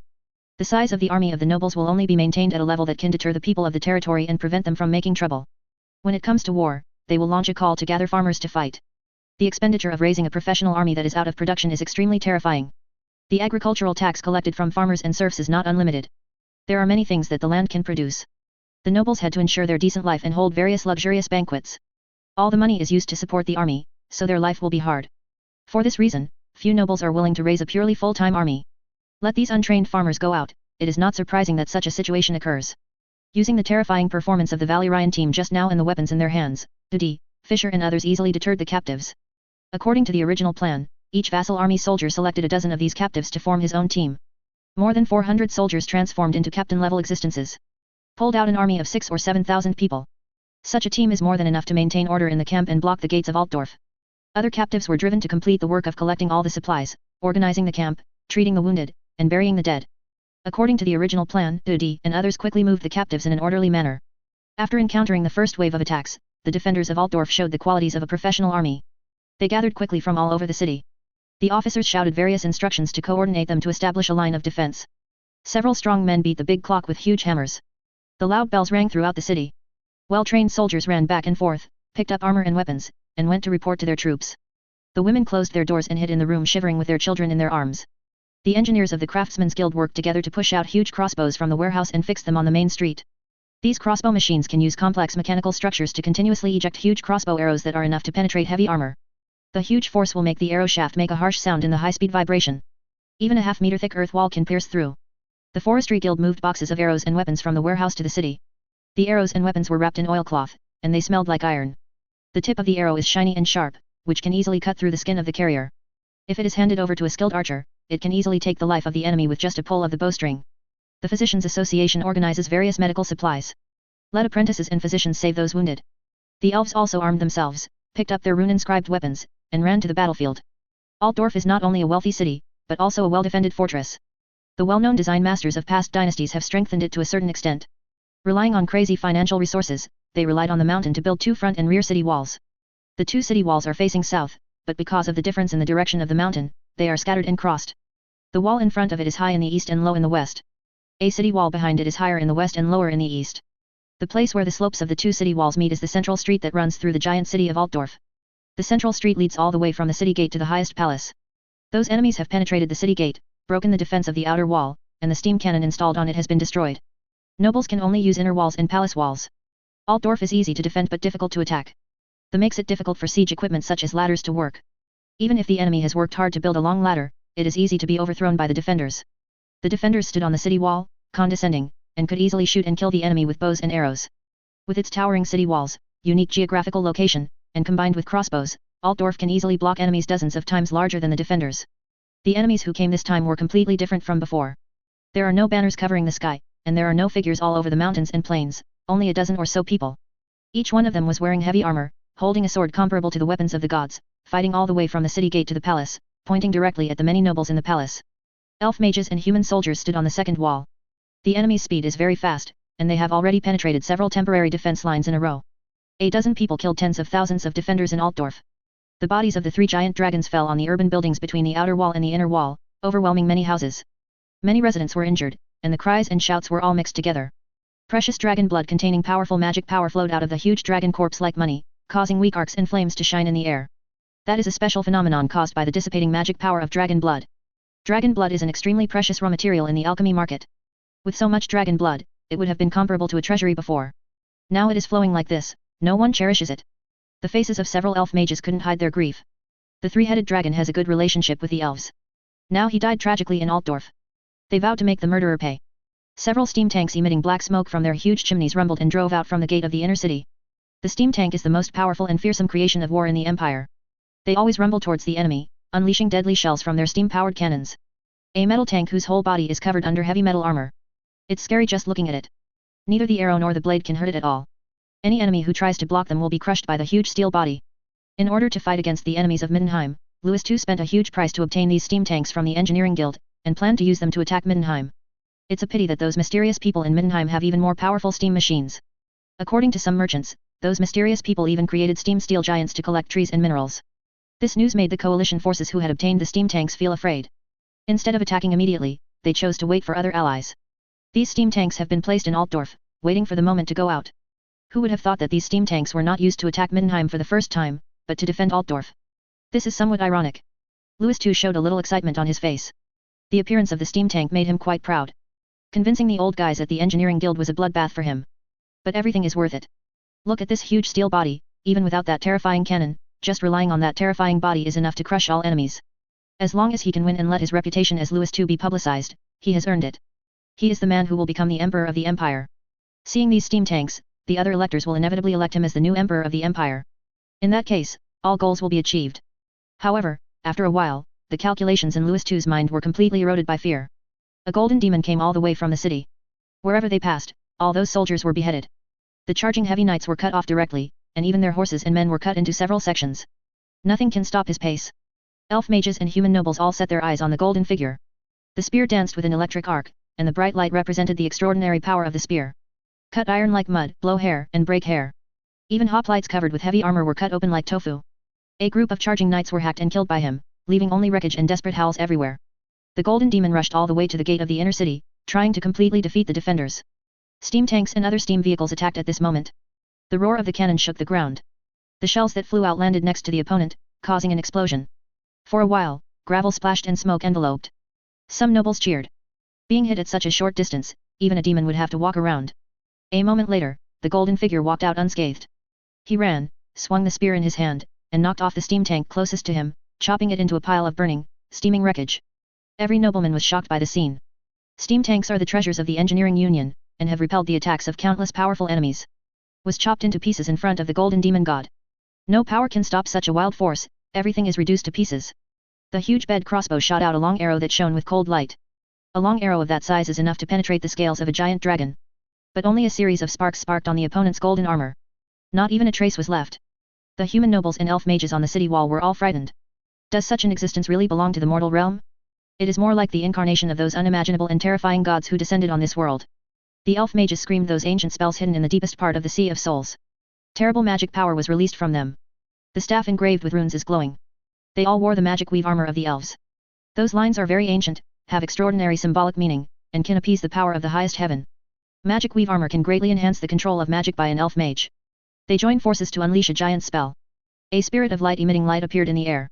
Its body is huge, wearing the same radiant armor, with sharp horns on the helmet, and a shining gemstone on the forehead. The head of the spirit of light has no facial features, pure light. holding a long sword exuding brilliance in his hand. As soon as it appeared, it slammed down with a sword from the air. Tried to smash the golden demon directly. The long sword fell to the ground, and directly cut a crack of several hundred meters on the central street of Altdorf. Destroyed the buildings along the way. One sword is enough to level a mountain. Successful. Louis II asked nervously, looking at the place where the spirit of light cut it. Many human nobles and elf mages were also extremely nervous. The sense of oppression that figure brought them was really too terrifying, making them so depressed that they couldn't breathe. All the way through the defense line of tens of thousands of troops, and smashed the engineering guild steam tank with a steel plate protection of more than 10 centimeters. If such means can't kill people, any resistance from them will be meaningless. Unfortunately, the gods they believed in did not open their eyes and did not protect them. The golden figure rushed out from the ruins and smoke, and the golden armor was still dazzling, not even stained in the slightest. I saw the spear in the hand of the golden demon wave. The huge spirit of light collapsed into the air, turning into countless light spots. The elf mages were backlashed by the powerful magic power, and they vomited blood directly. No. Seeing this scene, Louis II made a painful sound. This can't kill the opponent. How do they win? The other nobles were also bloodless on the ground. What frightened them even more was that the steel giant as tall as the golden demon also rushed towards the inner city wall from different directions. The defenders on the outer wall of Altdorf collapsed completely, and the street defense was easily penetrated by the opponent. Shut the gates quickly. A general shouted, don't let them in. Soldiers pushed the thick gates and closed them. Some people moved logs to try to hold the city gate. Many archers on the city wall also shot arrows one after another. They acted like praying mantises with outstretched arms trying to block a heavy chariot. Apart from being crushed to pieces, there is no other possibility. The heavy city gate was easily smashed by Valerian. It's like paper, useless. He slaughtered every soldier who dared to hold a weapon in front of him until they collapsed in terror. The defenders completely lost their courage. No matter what they do, they can't stop each other. What is the point of such resistance? Some soldiers dropped their weapons and chose to kneel on the ground and raise their hands in surrender. The guards of the palace even dispersed. If the way of escape was not blocked, I am afraid that they would pack up their clothes and run out of Altdorf immediately. The nobles were blocked in the palace, and finally all surrendered. They are much more greedy for life and afraid of death than those soldiers. Altdorf has fallen. Udi, Fischer and others hurried into the city with the temporarily formed army to receive the prisoners. The original team expanded again. Altdorf's defenders and guards were taken over by them, dispersed and formed a new organization. The original officers were purged. The soldiers who swore allegiance to the holy and bright emperor of the empire were promoted and became new officers. Anyone who tried to resist was mercilessly executed. Relying on ruthless military laws and methods, the entire Altdorf was firmly controlled by the exploration team. The nobles were tied together and escorted out by the soldiers who surrendered. Their mansions, wealth, and food were all confiscated and became spoils of war.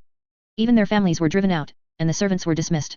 Survivors of the elf race did the same, throwing down their weapons and accepting what they considered a humiliating surrender. The first thing Valerian did was register. All owners of Altdorf are required to register in order to assign work. Middenheim needs a large number of craftsmen in order to build a base. In addition to this, professions such as scholars are also needed to train the manpower they need. During this period, some forces also tried to gain benefits from the new order established by Valerian and others. As the capital of the old empire, Altdorf's business economy is developed, and its political power is even more complicated. Under such a hotbed, various grey areas are naturally born. Besides the nobles who are also the strongest force, Altdorf also has another world, the underground world. This underground world has two meanings. One is an underground world that cannot be put on the table, consisting of thugs and criminals, gangsters, various smuggling forces, and cult gangs.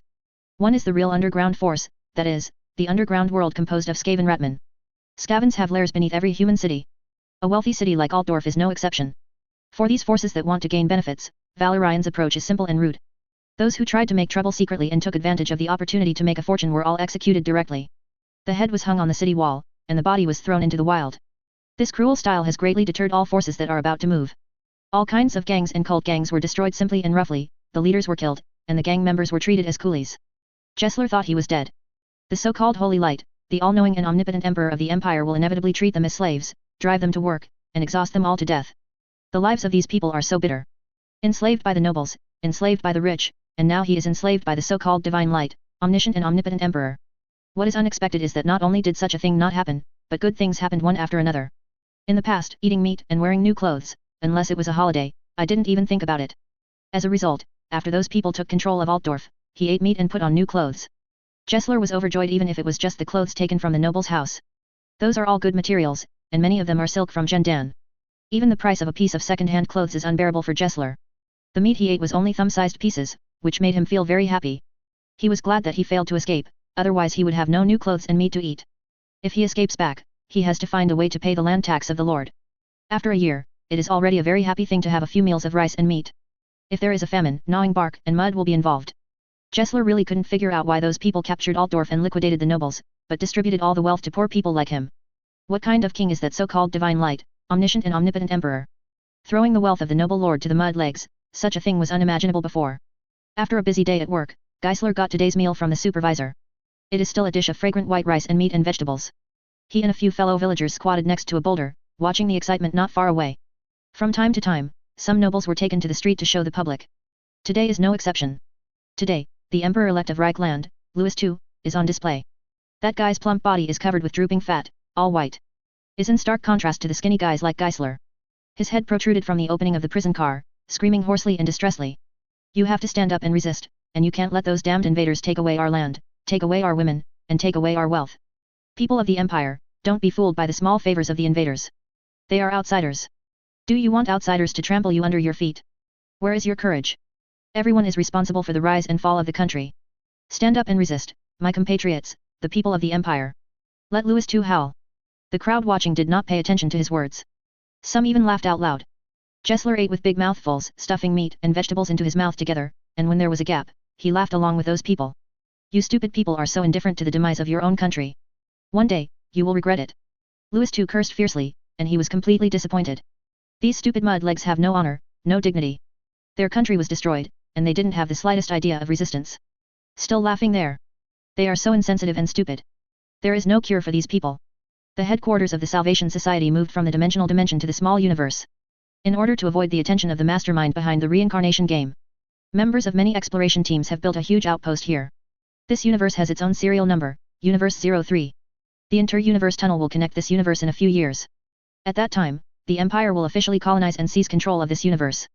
The small universe was shipped directly from the Empire. With the help of the Imperial Primarch Ferris, the microcosm technology has become more and more perfect. The Empire currently has several completed small universes of different sizes. In order to transport the small universe to other universes, technology sages have developed a technology similar to the POM universe. First use the Space Force field to compress it, and then release it after reaching the designated universe. Complete industrial facilities have been established in the small universe, and a group of professional technicians are also equipped. The headquarters of the Salvation Society is set up next to the stars in the small universe. The entire star has been wrapped up and used to power huge industrial facilities. Some players who were absorbed into the Salvation Society entered the small universe under the leadership of Chu Chen. After various complex assessments and tests, after confirming the absolute loyalty of these players, they were granted the qualification to enter this place. Although he has experienced the baptism of reincarnation games and learned that there are gods and the like, his psychological quality is much stronger than that of ordinary people. But when these players saw the magnificent industrial facilities, it was hard to hide the shock and disbelief on their faces. Pipes large enough to pass through the moon are connected to the huge star device. Countless energy pipes, pistons, and data cables are intertwined. The player stands in front of those devices, as small as if they don't exist. Countless aircraft with mechanical arms shuttle back and forth in the vacuum, maintaining the huge device. If they hadn't pinched themselves several times in a row, they all suspected that they were in a dream, not the real world. The transport plane responsible for taking them from the entrance to the headquarters finally stopped at a huge square. Gilliman's sculpture stands at the end of the square. My lord's sculpture is really majestic. Qian Shangxian, who has become an S-level player, walked behind Kaihoken, and said in a charming and seductive voice, I really want to let my lord take possession of my concubine powerfully. Let the concubine be truly. As soon as these words came out, Chu Chen almost turned pale with fright. Before Asakameishin could say anything more extreme, she stopped her. Don't talk nonsense. Chu Chen looked around before continuing, they will never allow anyone to defile the savior. You will be executed directly by them if you say so. Su Shangxian is now associated with the words death and lunatic. One player mocked her beliefs. Now it has been divided into 108 pieces. Even the organization that the player belonged to was slaughtered by her. The leader of that organization couldn't figure it out before he died that he just recruited a player with a poisonous tongue, which led to disaster. Asami Xian is already a taboo word in reincarnation games. When those people talked about her, they were all trembling with fright. It's different here, the exploration team is directly under the Empire. As an S-level player, Asakameishin is certainly powerful, but she will still be directly crushed to death in the hands of the Empire. Are they another group of competitors who are trying to compete with our lord for favor? One day they will know that the concubine is the most loyal to my lord. Qian Shangxian showed the blush like an idiot, and whispered said. Be normal, sister. I don't want to be warmed up by the trial court with you. 100,000 mud horses galloped past Chu Chen's heart. How did the sister next door who was good at the beginning become such a black and sick girl? Is there something important to call us here this time? Davin asked in a low voice. He once again felt the horror of the Salvation Society. This terrifying organization opened up a small universe outside the universe as their headquarters. Controls the gate of the universe to appear and disappear in various worlds, leading players into it. Such means can be said to be miraculous. This small universe also has a special force field device, which limits the use of creations such as protons. If they don't want to be exposed, I'm afraid no one will find them. Several other players also raised their ears. They were also called to the headquarters of the Salvation Society for the first time. The strength displayed by the other party made them feel small. Such power is not the power of individuals, but the power of civilization. I don't know either. Chu Chen said in a low voice, when I get here, I have to give you a confession. My status is not considered high in the Salvation Society. I am responsible for the recruitment of intelligence personnel and the collection of intelligence. Important in terms of decision-making, it is basically out of my turn. Several players looked at each other, and they all saw shock in each other's eyes. Chu Chen has so many creations that are almost divine weapons, such an identity is not considered high level. The Salvation Society is too scary. How terrifying are those so-called high-level people? Creating such a secondary universe may be a piece of cake for them. However, I also got some information. The Salvation Society has achieved certain results in cracking the data of the reincarnation game, and it is very likely that it will officially take action. Chu Chen just finished speaking.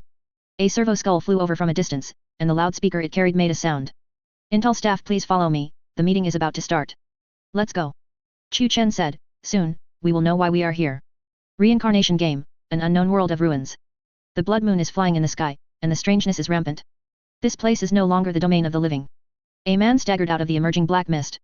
The black mist behind him dissipated, leaving only countless screams, as if countless painful souls were making sounds at the same time. Ha ha ha. The man looked up to the sky with a long smile, and his red eyes revealed infinite malice like a terrifying evil spirit. His body was covered with curse lines, and a terrifying evil spirit emanated from his body. I'm not dead, I'm not dead. My life is up to me. He roared in a low voice, his hoarse voice was crazy and terrifying. No one can make me so xiao die, no one. Even if I fall into hell, I will climb up step by step. Those guys who have betrayed and abandoned me, bear my anger. Chapter 351 Start a war with the reincarnation game, subscription required. So Xiao moved towards the ruined city step by step. The terrible hatred welling up in my heart is about to turn into substance. His skin exposed outside the clothes, faces of fear and despair constantly emerged. They let out hysterical silent howls in despair, and their distorted expressions revealed the appearance of extreme pain. It seems that there are endless souls imprisoned in Su Xiao's body. The dense curse pattern exudes a shocking evil, he is a moving combination of curses. Any mortal would die suddenly the moment he touched him. Those weird things unconsciously chose to make way for him. Half of his head was rotten, and the ghost flowing with rotten black blood screamed at him. Su Xiao showed a ferocious smile on his face covered with curse lines. He held out a hand to the ghost. The endless lines of curses were intertwined, turning into chains and piercing into the monster's body. Amidst the howling of the ghost, the chain was tightened, making a rattling sound. Su Xiao pulled the ghost over little by little. No matter how the ghost struggles, it won't help. Chains hold it firmly. Amidst the terrified screams of the ghosts, Su Xiao showed his sharp teeth and rushed forward like a wild beast. Tore the rotten, foul-smelling black-blooded ghost into pieces. When he raised his head again, black blood was dripping from the corner of his mouth, and the smile on his face became more and more weird. It's hard to say whether his current identity is still a living person. During the clearance of the dungeon Sacrifice Island, Su Xiao was thrown there by the 3 players who cleared the level. Was thrown in the dungeon where ghosts and evil spirits were rampant. A real hell, 1,000 times, 10,000 times more terrifying than human imagination. The terrible obsession with survival and revenge had pulled him out of that hell. The scene of biting the ghost made all the ghosts and evil spirits wandering in the ruins escape from Su Xiao's direction, hiding in the dark and praying that this man, who is more terrifying than a ghost, would not attack them.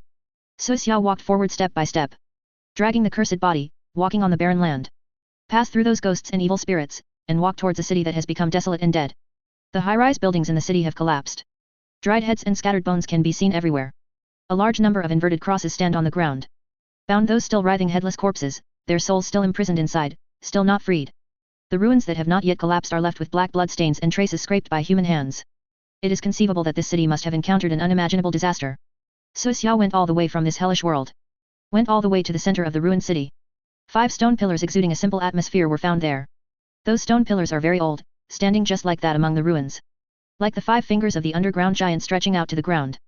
The stone pillars are engraved with various weird symbols, exuding a creepy atmosphere. No ghosts or evil spirits are willing to approach the range of the stone pillar. Su Xiao smiled when he saw the emblem of the reincarnation game on the stone pillar. These stone pillars are the marks of reincarnation games. He can use these marks to return to the reincarnation space, and then return to his own world. This ruined world is actually a world destroyed by reincarnation games. All living beings have been sacrificed to those ancient beings. It's like offering sacrifices to Deo Deo. The ultimate goal of the reincarnation game is not to cultivate players, but to cultivate food. Players in the world they belong to are food. Su Xiao saw the truth behind this game when he was struggling on Sacrifice Island. He witnessed how those indescribable gods devoured the souls of those players. This scene made him more determined to be a strong man. The gods are not benevolent, and treat all living beings as grassroots dogs. Only by going forward indomitably and ascending to the highest can we get rid of this sad fate. Finding the stone pillar, Su Xiao took out a bronze sword that exuded an aura and was stained with black blood. As soon as he took it out, the information of the bronze sword automatically appeared on the game panel of the reincarnation game. Ancient bronze sword, no grade, remnant, a remnant from a lost extraordinary civilization, contains the terrible will of the dead, stained with the resentment of countless undead, has extraordinary power, and there are 2 Qingming swords left on the sword. The clear ancient characters can feel the terrifying spirit contained in them after a little feeling. Even after countless times have passed, they still carry terrifying lethality and can severely damage the enemy's spiritual will. Complicated incantations are engraved on the body of the sword. If you immerse your mind in it, you can also see a picture of a woman in white clothes with an excellent figure standing proudly in front of a million enemies with a sword. Under the nourishment of its creator, the blade is extremely sharp and can cut through everything in the world. This ancient bronze sword was obtained by Su Xiao unintentionally. Consider yourself lucky. Abandoned on the sacrifice island, no matter how hard he tried, he still failed to escape the final catastrophe. He was dragged into a weird space by those indescribable gods. There is no concept of time and space, as if I don't exist anymore. He just grabbed the ancient sword subconsciously at the empty place. The ancient sword has been silent in that space for many years, but it still possesses extraordinary power. Extremely sharp, not extraordinary. Not only helped him cut off the hand of the god, but also opened the gap between time and space, allowing him to escape from that horrible place. Looked at the stone pillar. Su Xiao put the bronze sword in his hand, and swiped it violently. A wound appeared on the palm covered with curse lines, and blood gushed out. Su Xiao felt the urge to lick the wound and blood. Suppressing the impulse in his heart, Su Xiao put his palm on the stone pillar. When the blood touched those ancient and obscure runes, it was absorbed into it, emitting a strange light. As all the runes were lit up, the 5 stone pillars shot up into the sky, sinking into the clouds in the sky. This move caused roars to resound from the ruins one after another. Countless terrifying auras rushed out from where they were hiding, like a hyena seeing carrion, rushing towards Su Xiao's position. They yearn to get out of this cage that imprisons them, yearn for freedom, yearn for fresh flesh and screaming souls. Su Xiao didn't care about those rushing towards him. He held the bronze sword in his hand tightly, stood in the middle of the stone pillar, opened a space crack in the air, and then walked in. The Avengers returned from Hell. Salvation Church headquarters. The players and Qiu Chen followed the suspended servo skull and walked in through the huge portal. What comes into view is a long corridor. The promenade is lined with various statues and portraits. Each one has unique artistic symbols and metaphors, full of emotional tension. All are from the hands of master artists. Even people like Qiu Chen who don't like art can feel the tension and will in those works of art. The end of the corridor is their destination. A magnificent rotunda. Covers a vast area. Staff in imperial uniforms are busy going back and forth. Qiu Chen and others followed the servo skull into the hall, and found that it was already full of people, and there was a buzzing voice. Servo skulls lead them forward along the aisle between the seats. Their arrival attracted some attention. People were discussing the player and Qiu Chen in low voices. Servo skulls take them all the way to the 6th row. The seats there display their names. Just check the number and sit down. Relying on his own knowledge of the empire, Qiu Chen could barely identify which department they belonged to. Wearing heavy power armor, those women with state religion runes carved on their faces are battle nuns, belonging to the 3 major battle monasteries. Silent standing outside the crowd, wearing silver armor, shaved foreheads, and those women who portrayed double-headed eagles are the nuns of silence. The Sisters of Silence are one of the most mysterious forces in the empire. They restrain all supernatural powers, demons, mages, and superpowers are all within the scope of their restraint. According to the empire, it is the soulless feature that counteracts the power of the subspace. Qiu Chen's personal opinion is that these women all have awesome invulnerable bodies. People don't like to stand with the Sister of Silence. They are like black holes, swallowing people's thoughts and emotions. People will instinctively have the urge to run away from them. Few people can talk calmly in front of them. They are also used to being ignored. Wearing orange, rust-colored and blood-red robes, and equipped with various mechanical prosthetic limbs, are the sages of the mechanic order. They possess profound knowledge. Can create all kinds of incredible creations. The small universe, as well as the terrifying industrial facilities within it, cannot be separated from their maintenance. Wearing thick power armor, the one who looks like a giant is the sword of the Empire Adeptus Astartes. No power can stop these powerful fighters who integrate biological technology and physical technology. Even if the gods face them, the best choice is to turn around and run. Any delay may put yourself in a dangerous situation. These Adeptus Astartes will show no mercy to false gods other than the 2 imperial emperors. Killing is also a rare honor for them. The Knights of the Knights stood together, discussing things about fighting skills. With the development of the Empire's technology, the Knight mechs have become more and more advanced. In addition to nano repair, space warp, and zero-point pulse gun, various abilities to travel through space dimensions have also been installed.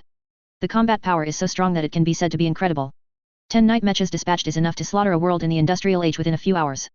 In addition to this, there are many positions such as judge, captain, and scholar responsible for recording history.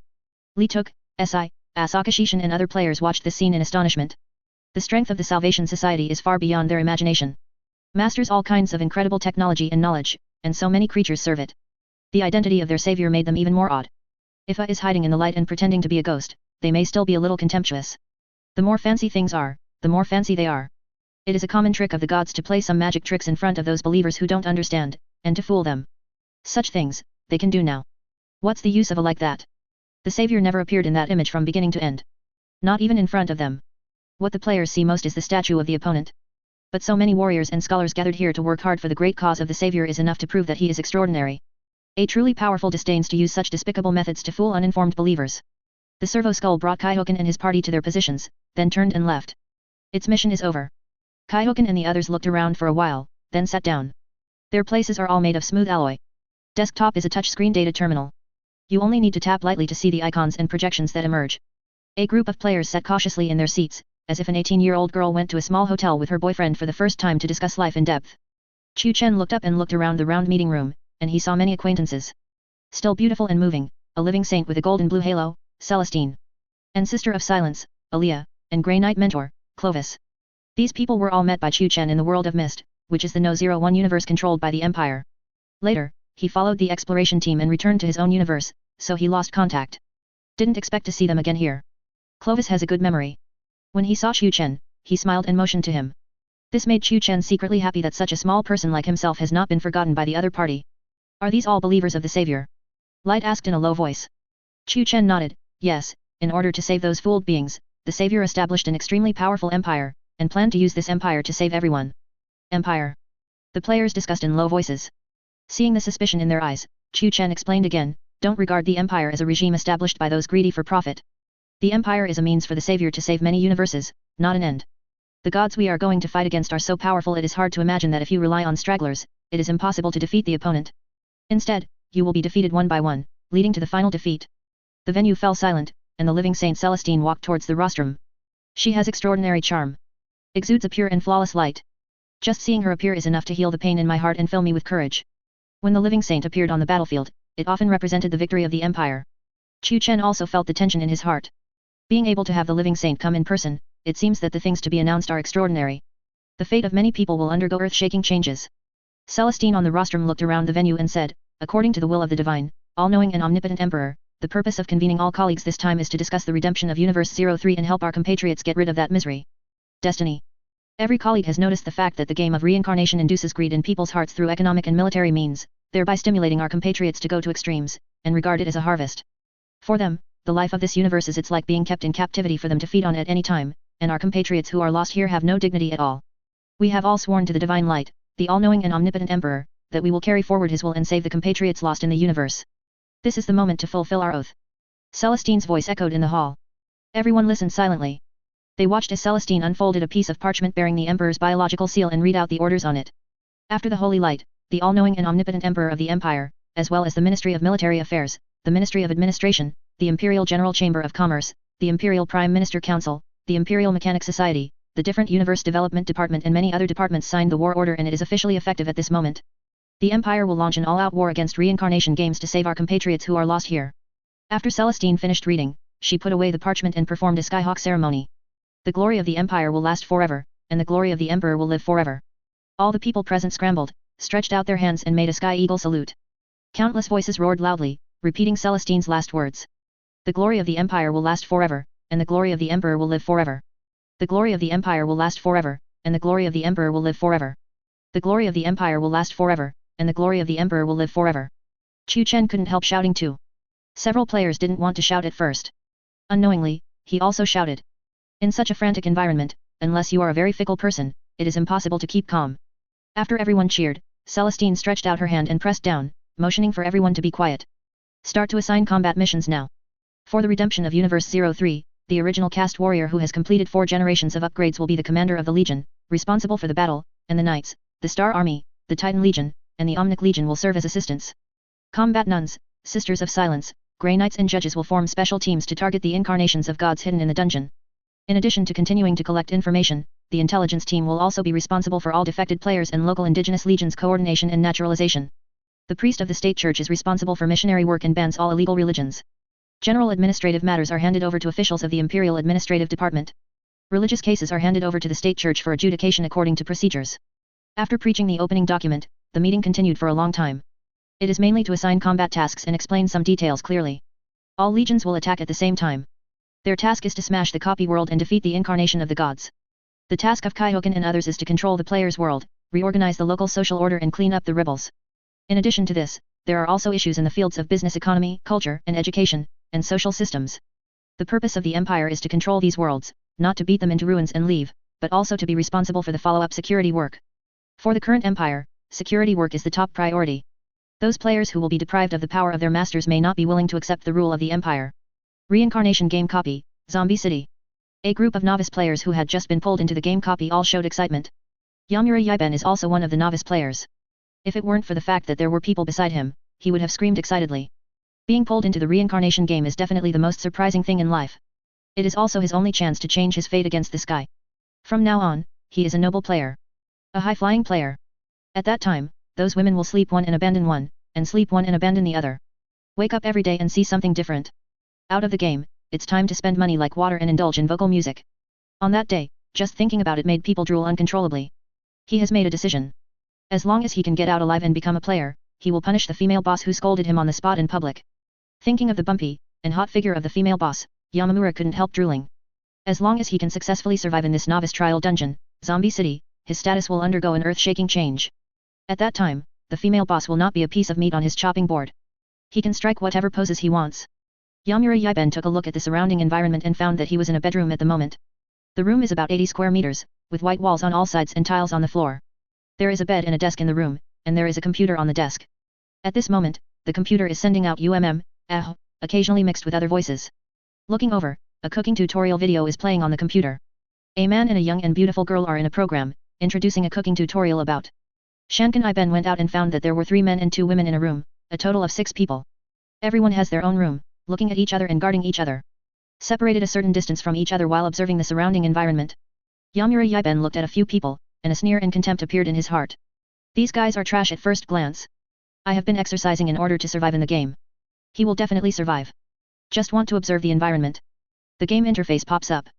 The zombie virus has broken out, and they are required to escape from the building within a limited time and go to the evacuation location, which is considered a formal customs clearance.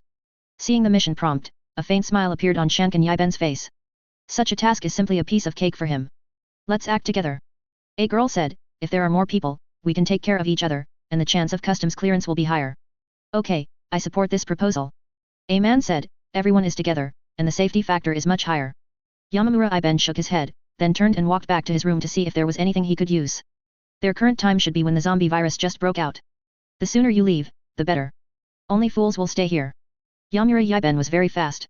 He scoured all the available things in his room, and then ran to the living room and kitchen to stuff all the usable things into his bag. Then he walked out of the room without looking back. Low-pitched roars and screams came one after another from different rooms in the building. There were also many accidents on the road. Many drivers had no time to respond to the sudden crisis, and directly crashed into other cars, causing a series of explosions. A large-scale zombie crisis will break out soon. The building is a typical apartment-style housing. That is, 7 or 8 households share a corridor. Standing on the promenade, you can clearly see the situation on the road. Shanken Yiben was by the corridor and glanced down. It is about 7 or 8 stories high. If you jump directly, you will die. You can only go down the corridors and elevators on both sides. Can you take us with you? A woman asked Shanken Yiben. Go away, trash. Yamamura Yiben viciously picked up his weapon and said viciously, poor weaklings like you, just die here. Women and men were startled by his actions. Shanken Yiben smiled coldly, then turned and walked towards the corridor. From now on, his fate will undergo a tremendous change. He wants to become a master. Those who have humiliated him, looked down on him, ignored him and neglected him will all kneel at his feet and beg his forgiveness. Yamura Yiben has always had the habit of exercising.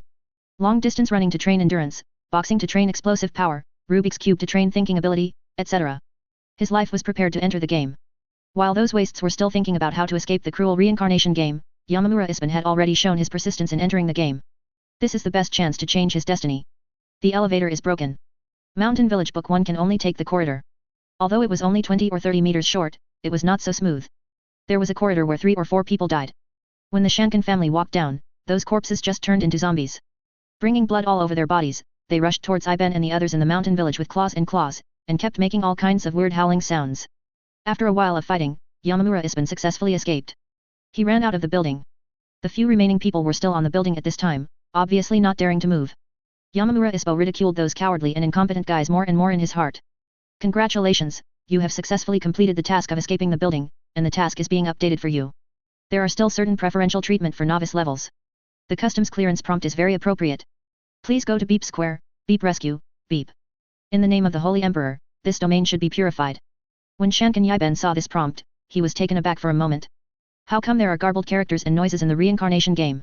Could the gods who created this game still make the mistakes of office programmers? What the is this Holy Emperor? This is a reincarnation game. Why did the feudal and backward name of the Emperor appear?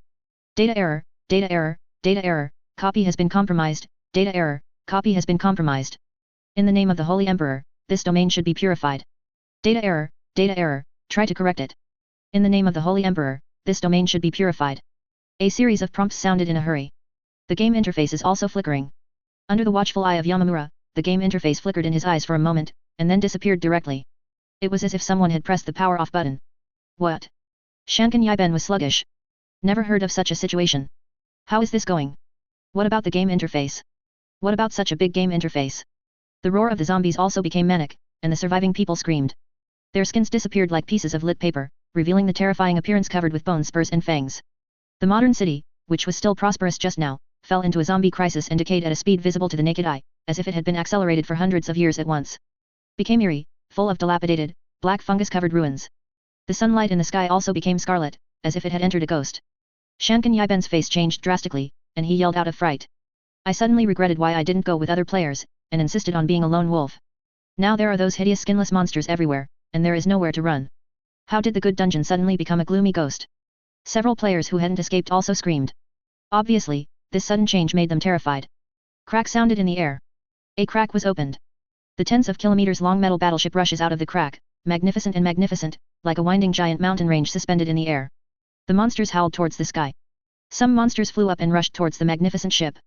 The battleship released terrifying beams of light, destroying all the monsters and ruins. Dense missiles dragged their tail flames and crashed into the ground, and the sound of rumbling explosions was endless. Yamamura Yiben watched everything that happened in the sky. The look on his face was confusion and fear. With his head, he couldn't figure out what was going on. A good reincarnation game, why inexplicably came a warship with a sci-fi background? A series of fighter planes rushed out of the battleship, and after bombarding the ground, they transformed in the air and turned into giant mechs on the ground. They used the cannons in their hands and weapons covered with arcs to clean up the ruined city. Monsters and those lairs covered with darkness. Crackling, giant metal pillars wrapped in electric arcs fell from the sky.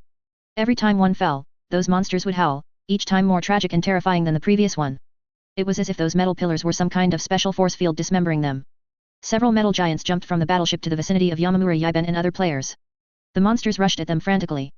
However, they were slaughtered like chickens and ducks in front of them, and were chopped into pieces. One of the giants is walking towards the building where the player is. Shankan Yiben saw the giants and staggered back a few steps in fright. This domain has been purified in the name of the Holy Emperor. The metal giant said, please go to a safe place by yourself and wait for the logistics team to rescue. Who are you? A woman running down from the building asked in horror. We are the most powerful sword of the Holy Emperor, his battle angels, and the executors of his will. The giant said, pray to him, my compatriots who are confused, and you will get his asylum, your souls will go to his kingdom. After saying this, the giant turned and left. The 6 players were left in place. Wait until a floating dropship comes down and takes them away. You have escaped the fate of the players. In the name of the Holy Emperor, may he protect you. A woman in the uniform of a judge stood in the cabin of the transport plane and said to the 6 players, you don't need to participate in the game anymore. And you don't have to worry about bullying you from other players. As soon as these words came out, all 5 players showed joy. No need to participate in reincarnation games, nor be exploited and abused by players, this kind of life is undoubtedly the best for ordinary people like them. Only Shankan Yiben showed shock and couldn't believe what the other party said. Are you kidding? He roared loudly with red eyes, how can you end the game of reincarnation? Do you know how meaningful this game is? It is the best way for human evolution. How can you put it to death like this? Deprivation. This game is meaningless. The judge whispered, the evolution of human beings should be based on the progress of social civilization, not individual force. Keep calm, and when you see the true colors of this game, you will not support it. It is. The Holy Emperor guides us, and a path more suitable for mankind is in our hands. Shankan didn't listen to Yiben at all. If there is no reincarnation game, then what are his preparations for so many years? He still wants to use the reincarnation game to become a player and enjoy the treatment of a master. That female boss is still waiting for her to pose. If there is no reincarnation game, how could he make that female boss yield, how could he trample on her dignity? Let your emperor go to hell. Shankan Yiben roared angrily. This sentence changed the face of the smiling judge, and he punched without thinking. Even if the judge didn't want to just kill this stupid and disrespectful guy. But after all, he has been strengthened by the Empire, and his power far surpasses these ordinary people. With a punch, Shankan Yiben lay on the ground, covered his face, and let out a shrill scream. Half of the face was shattered, and the eyeballs flew out. Don't say anything blasphemous about the Emperor, or I'll break your neck next time. The judge glanced at the 6 players. You will be handed over to the intelligence agency to serve the Empire. Wait until the world you belong to after being captured by the Empire, you can choose to return to your hometown or continue to serve. Seeing the mountain village howling and rolling on the ground, no one dared to speak anymore, and everyone fell silent. The transport boat departed from the bombed strange city and entered the airborne deck of the battleship. The ground campaign continues. There were roars from the depths of the city. A terrifying monster is struggling to resist the invasion of the Empire. But under the siege of the original caste warriors, its roar became smaller and smaller until it disappeared completely behind. With the death of the monster, the copy of Zombie City also collapsed. This is not the first copy to be destroyed. Before this, hundreds of copies had been struck by the thunder of the Empire, completely destroying them. Different dungeons and worlds, the creators behind the reincarnation game use boundaries to separate them. The Empire used the cracking device developed long ago to release the boundary and restore it to the original universe. The flames of war are ignited simultaneously in dozens of worlds. The self-defense mechanism of the reincarnation game is also very fast. Some player organizations have received missions issued by the reincarnation game, preparing to fight against the invading imperial forces. The Kingdom of Life, the Northern Wind Wolf Knights, the Sword of God, the Temple of Heaven, the Temple of the Dragon King, and other organizations with S-level players and above all received the mission. Many strong men were recalled to the headquarters to discuss war matters. It's interesting to fight against the Empire. Su Xiao, who survived the catastrophe and fled back to his mother world, has become an S-level player because of a blessing in disguise. Players at this level wield power beyond imagination. They have touched the threshold of game creators. Although he didn't join any organization, Su Xiao still got the task released by Samsara Game. You have triggered the long-term mission of resisting the Empire. You can choose the target to kill in the mission list in exchange for rewards from the game. Kill an ordinary legionnaire, reward a B-level item, 3 items below C level, 500,000 reincarnation coins, 30 bottles of healing potions, 30 bottles of spiritual potions, 30 bottles of physical potions, and a piece of random talent fragments. Kill a centurion level legionnaire, reward 1 A-level item, 5 items below B-level, 1 million reincarnation coins, 70 bottles of healing potions, 70 bottles of spiritual potions, 70 bottles of physical strength potions, random talent fragments 3 pieces. Kill a general level commander, reward 1 S-level item, 15 items below A-level, 2 million reincarnation coins, 100 bottles of healing potions, 100 bottles of spiritual potions, 100 bottles of physical strength potions, and 5 pieces of random talent fragments. The list of kill rewards is long and varied. In addition to legionnaires, there are also logistics personnel, who are also highly rewarded. There are even special units such as mechs, battleships, heavy warriors, and anti-witches. The rewards are as high as tens of millions of reincarnation coins, and various S-level and SS-level props are given as if they are free of money. There are also exploration tasks, finding the intruder's lair, rewarding SSSSS level props, and a reward for drawing a complete psychic power. It can be said that once this task is completed, one can immediately become a god. No wonder it is said that war burns money. Su Xiao had to click his tongue after reading it. If it is converted into reincarnation currency, it is really a waste of money. Killing the lowest level intruders will be rewarded with hundreds of thousands of reincarnation coins. How tyrannical this war was fought. Presumably many organizations will be moved upon hearing the news, in order to earn this generous reward. A smile appeared on the corner of Su Xiao's mouth. He knew this was the best opportunity. Use war to squeeze enough resources from the reincarnation game, let yourself ascend to the top, and become the chess player behind the game, not a pawn. In the reincarnation game, there are not a few players who have the same purpose as Su Xiao.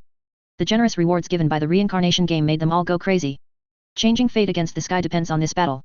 If you can earn a few heads, then the future will be very happy. Driven by desire and greed, they acted one after another. An unprecedented war is about to break out.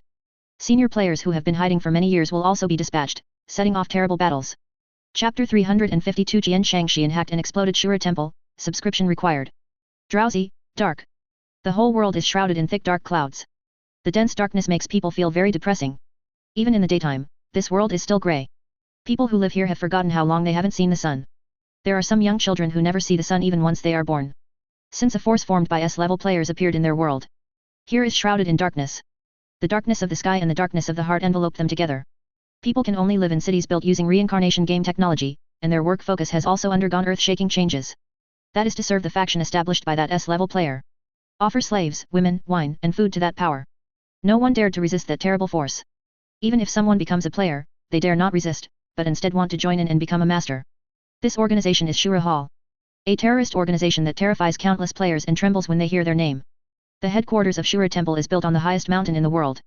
A magnificent palace like a mountain is located on the top of the mountain.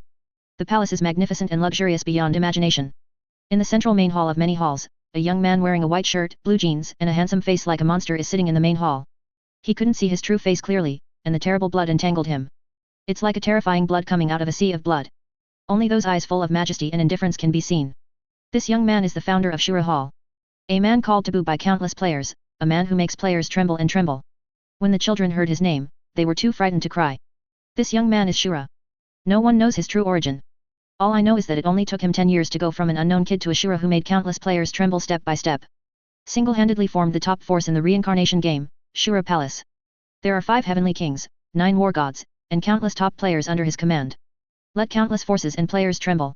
Many of the top players were silent, and they were so suppressed by Shura's domineering aura that they didn't dare to speak out casually. When Shura was angry, his corpse lay for thousands of miles, and the blood could stain the sky is the evaluation of Shura by many player forces. At this time, a man ran in with a hurried expression. As soon as he entered the gate, he vomited blood continuously. Sura stared at the man who vomited blood, his eyes turned slightly cold. A heavenly king walked up to the man, and released a medical beam using props, which made the man breathe a sigh of relief. What happened? Asked the heavenly king. The dungeon controlled by our Azura Palace, the rule zoo has been invaded by the Empire. The man said in horror, the adult who is in charge of guarding the depths of the zoo was besieged by those people. Escaped. We haven't troubled those intruders yet, they have come to the door first, and they don't know what to do. Murderous aura emerged from Shura's words, and the murderous aura shot up from his body, as if it was real. My lord, what should we do? One of the 5 heavenly kings, Mi Tian Wang, stood up and asked. What else can I do? Whoever offends me will die. Shura said every word. He stood up, murderous aura soared into the sky, and exploded, as if the sky was falling apart, and the dark clouds in the sky were washed away. Call all the members of Shura Hall to support. Shura's pupils exuded endless killing intent. No matter who dares to provoke Shura Temple, they will have to pay a terrible price that they cannot bear. Even if it is the sky, he dares to point his sword at the sky. Clear. Clear. Clear. Several heavenly kings and gods of war all stood up, and terrifying auras erupted from their bodies. Following Shura's order, all the members of Shura Hall who were on vacation all over the world released their murderous intent and rushed to the main hall one after another. In the bustling city full of traffic and feasting, a monstrous figure rushed out of a hotel, his aura unreservedly full. Shura issued an order, this is about to start a big war. Even a heavenly king would not dare to delay. He didn't even have time to put on his clothes, and rushed out with only a bathrobe on. Along the way, the king of heaven was very irritable. Anyone who dares to stand in his way cannot bear the blow of his wrath. He rushed out of the way like a bull. Players and people along the way watched the king rush all the way to the airport, and then took a plane from the airport to the headquarters. Everyone was shocked. What kind of thing is it that makes a king-level figure act like this? Regardless of the image, he ran wildly in a bathrobe. The Azura Palace is about to take action, and I don't know which force will suffer again. There are so many Azuras out there, I'm afraid the sky will collapse. It's over, these guys don't know how many more killings they will make. Several old players sighed in a low voice. The terrifying prestige of the Azura Hall was earned all the way. Fight all the way out. Even players from other worlds know that they can't provoke Shura Palace at will, for fear of attracting crazy revenge from Shura Palace. As soon as Shura came out, his corpse lay thousands of miles away, and the saying that blood can stain the sky is not only circulated in this world. It is mentioned in many forces. The gathering of so many members of Shura Palace will surely be a shocking battle. Under the mobilization of the Shura Order, tens of thousands of top players wearing the unique badges of the Shura Palace rushed from all directions to the headquarters of the Shura Palace in the shortest possible time. Everyone looked solemn and dignified, exuding an astonishing murderous aura. Shura orders that they will also turn into beasts, bringing fear and death to the enemy. Nothing can stop them.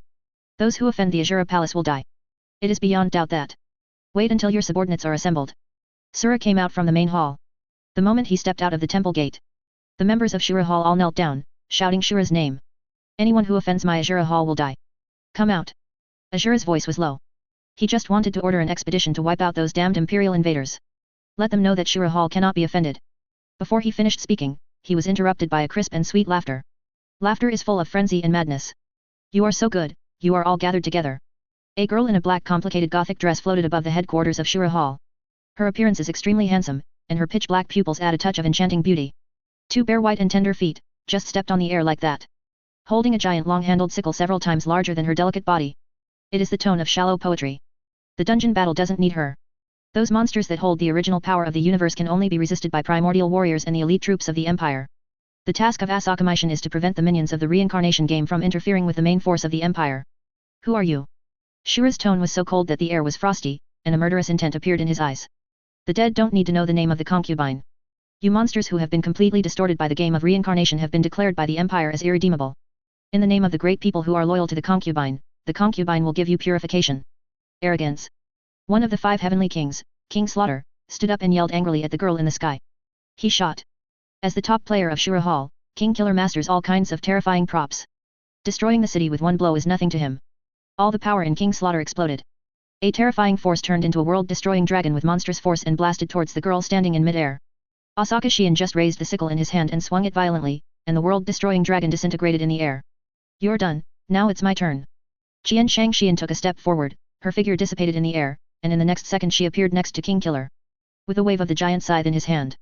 One of the famous 5 heavenly kings was chopped into more than a dozen pieces. Dark red blood spurted out and splashed on the floor. In the name of my lord, purify. Asaka Maishan said to herself in a gentle and sickly voice. Asaka Maishan is already an S-level player, but her power is not only derived from the level and props of the reincarnation game, but also from the blessing of the Empire. Her combat power far exceeds that of S-rank players. With the help of the shuttle function of the space dimension, she harvests the enemy like a of death. The members of Shura Hall, who were once high above and looked down on all living beings, ushered in a horrible doomsday that has never been seen before. Whenever that morbid laugh rings out, so will the giant scythe. No matter what kind of props it is, it can't stop the terrible scythe. It was cut into 2 and exploded. Every member of Shura Hall was chopped into pieces, and their internal organs and intestines flowed all over the floor. Blood mist was splashed into the air. The surviving Shura Temple members wanted to escape. The speed of Qian Shang Xian was much faster than them, using the dimension of space to block their way of escape. Like the shepherd dog of the flock, as long as the flock wants to deviate, she will drive it away. Those guys who tried to use the flying props to escape, their bodies exploded in the air, bleeding out. The chest was cut open, the abdomen was cut open, and the whole person bloomed and shattered like a flower. Feel the grace of our Lord. Hey, the cut is not complete enough, I have to continue to work hard. One hook, one stroke, it becomes 4 petals. The intestines are so long, he screams so nicely. Accompanied by morbid laughter and cute voices, those members of Shura Hall were slaughtered. From the beginning to the end, it lasted 2 or 3 minutes. The members of Shura Hall who were still murderous just now have turned into a pile of minced meat. Intestines, brains, and liver intestines can be seen everywhere.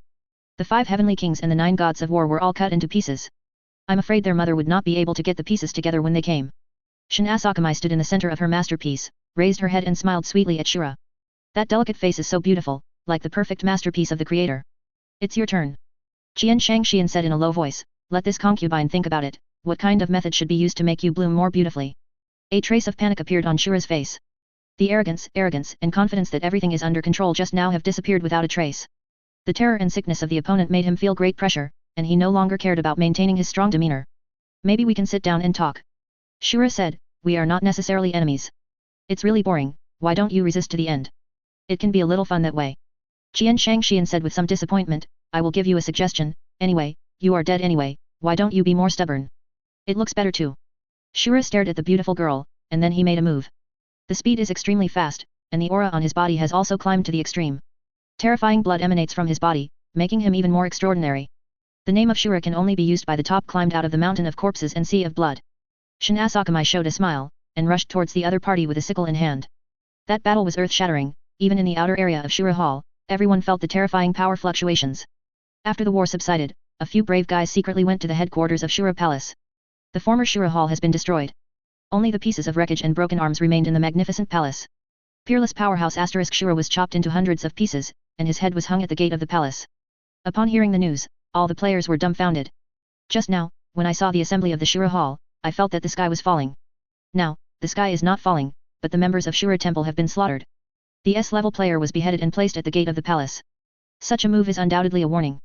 While they were talking, a group of officials who claimed to be empires came to them in an aircraft. All are asked to forget about other false gods and devote allegiance to the Holy Emperor. Many players are naturally reluctant to accept domination.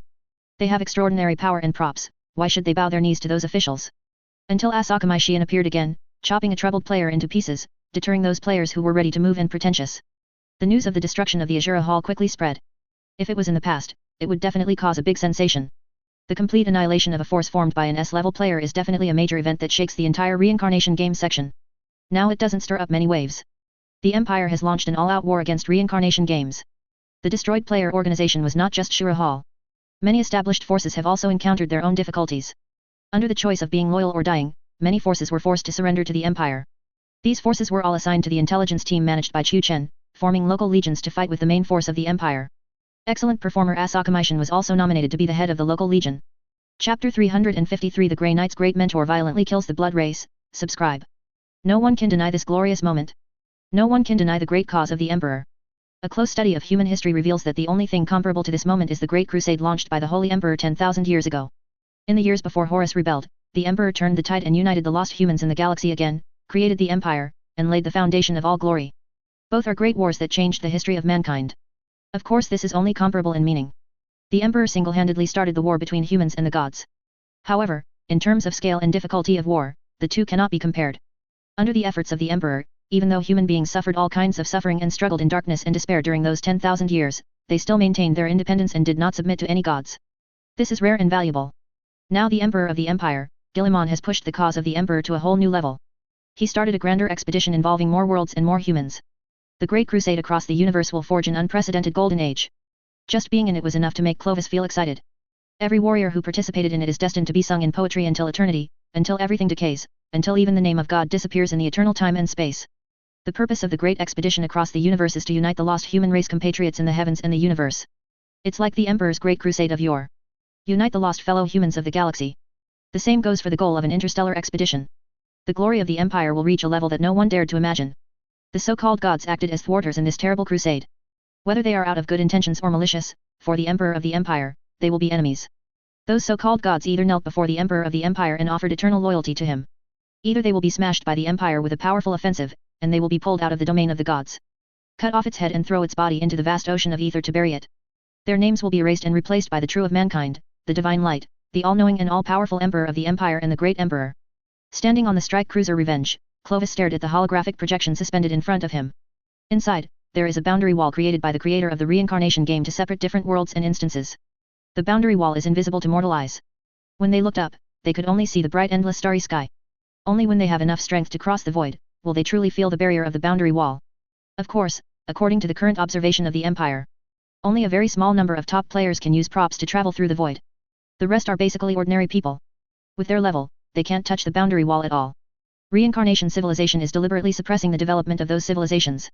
Except for a very small number of worlds, the technological level of many worlds is still in the age of information industry. That is the Internet age. At this stage, it is extremely difficult to break through the shackles of the world you live in. Not to mention going to deep space and exploring the mysteries of the universe. The boundary wall cannot be seen with ordinary observation methods. Only through special observation methods can we see the existence of the boundary wall. The boundary wall is like a bubble spliced together by hexagonal wafers, enclosing the entire planet and galaxy. Creatures survive in the surrounded world. After entering this universe, the Empire has already begun to crack the boundary wall. This is not a simple matter. A large number of imperial technicians were mobilized. Study the material and composition principle of the boundary wall by various means. Many sages who studied subspace materials and the characteristics of gods also participated in it. After spending a huge price, the Empire analyzed the composition and principle formula of the boundary wall through reverse technology. It laid the foundation for the Empire to colonize this universe and seize control of many worlds from the reincarnation game. My lord, the preparations are officially completed. The mechanical sage walked to Clovis, and the servo skull connected by the data cable translated the sage's binary speech into the imperial standard language. Let's begin then, whispered Clovis, we will strike without mercy those evil things that seek to resist the Empire. The captain of the Revenge stood up from his command seat, and the dense array of screens floated along with his work. All the data of the magnificent fleet will appear on the screen array in front of the captain. Allows it to coordinate operations of the entire fleet. The captain's combat power is not strong, and his strengthening focuses on the command of the fleet at the legion level, rather than the strengthening of individual combat power. If someone despised him, he would have committed a crime of ignorance. If the captain likes, he can let the ship cluster fire and carry out blanket bombing on a world. It only takes a few seconds to turn that world into the most basic particles. From the vast supreme sky, erase the soul projections of all the creatures in that world. It can also delete their data in the background of the universe, that is, to erase the concept of each other's existence from multiple dimensions such as causality, time, and space. Such power, in the cognition of some mortals, is no different from a god. The only difference is that the gods do it with the help of invisible rules. And the captain does this with the help of tangible institutions. Start the interpretation work, recharge the engine and star destroyer, and get ready for battle. The captain said, the Emperor of the Empire is watching us. Start the interpretation work and build the data model. During the reactor inspection, the artillery array is accumulating. The engine room is in place, and the target speed is increased by 80% of the speed of light. Several supervisors report to the captain. Under their operation, the machine soul of the Vengeance began to run at full capacity. The mecha priests sing in their mechanical, emotionless voices to keep the machine spirit happy. Combat across the universe, this behavior is particularly important. A happy machine spirit can save a ship from a lot of troubles in cross-universe combat. Allow ships to operate in different cosmic environments, ignoring some seemingly unreasonable small details. The layers of working groups and stations on the deck all started to move. The staff wearing double-headed eagle uniforms ran back and forth, completing their work conscientiously. The captains roared hoarsely, requiring the players to strictly follow the instructions and not allow any mistakes. The staff in charge of manipulating the brain matrix will input the collected boundary wall data into it. Use its terrible computing power to decipher it. The technicians responsible for the maintenance of the position calibrated the energy matrix to stabilize the whole, in preparation for accelerating through the boundary wall. The person in charge of the weapon calculates how much strength is needed to penetrate the shattering boundary wall and retain enough firepower to deal with the enemies within. Clovis stood in the strategy room, controlling the overall situation. The information window in front of him kept popping up complex data and text. All are reports from various departments in battlefield intelligence collection. The boundary wall is being deciphered, and the data model has been established. 1%, 6%, 15%, 37%, 48%, 55%, 66%, 88%, 99%, 100%. The boundary wall has been successfully analyzed, and relevant data is being shared with various departments. The reality concept modifier has been activated, and the boundary wall is being redefined. The cannon has been fully charged.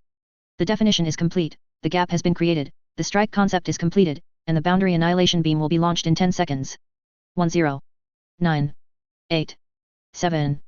6. 5. 4. 3. 2. 1. 0. The boundary annihilation beam was launched successfully. A series of prompts echoed in the ship through the loudspeaker. The front cannon of the Revenge burst out with light, and then a bright beam was released, sinking into the endless void. This light beam is like a switch. Lights up the layers of hexagonal crystal wall blocks in the void. The structure is like a honeycomb, emitting a faint light in the dark void. Each crystal wall block is so well proportioned. Its edge fits with the edges of other crystal walls, forming a huge crystal wall that separates different worlds. The annihilation beam hit the crystal wall, forming a huge impact. After a while, it was like breaking glass. The crystal wall exploded suddenly. Countless crystal wall blocks turned into light spots in the void and disappeared. The engine that had already been prepared roared. With the prayers of a group of priests, the engine chief pushed the lever. The tremor of the engine ripped through the hull. In order to avoid the problem that the warship cannot be used due to the difference in the cosmological constant, battleships are generally equipped with multiple drive engines. Using the space engine driven by the cosmic structure released the space tension and pulled the spacecraft forward sharply. Everyone felt their chests being gently pushed. The spacecraft instantly entered 80% of the speed of light. All ships speed up at the same time, keeping the formation perfectly. Because the space tension pulls the spacecraft forward, there is no acceleration process, and there will be no overweight phenomenon. After smashing the boundary wall, what he saw was still an endless void. The fleet sailed for a while before seeing a weird world. The sky of that world is like a dome covering the land.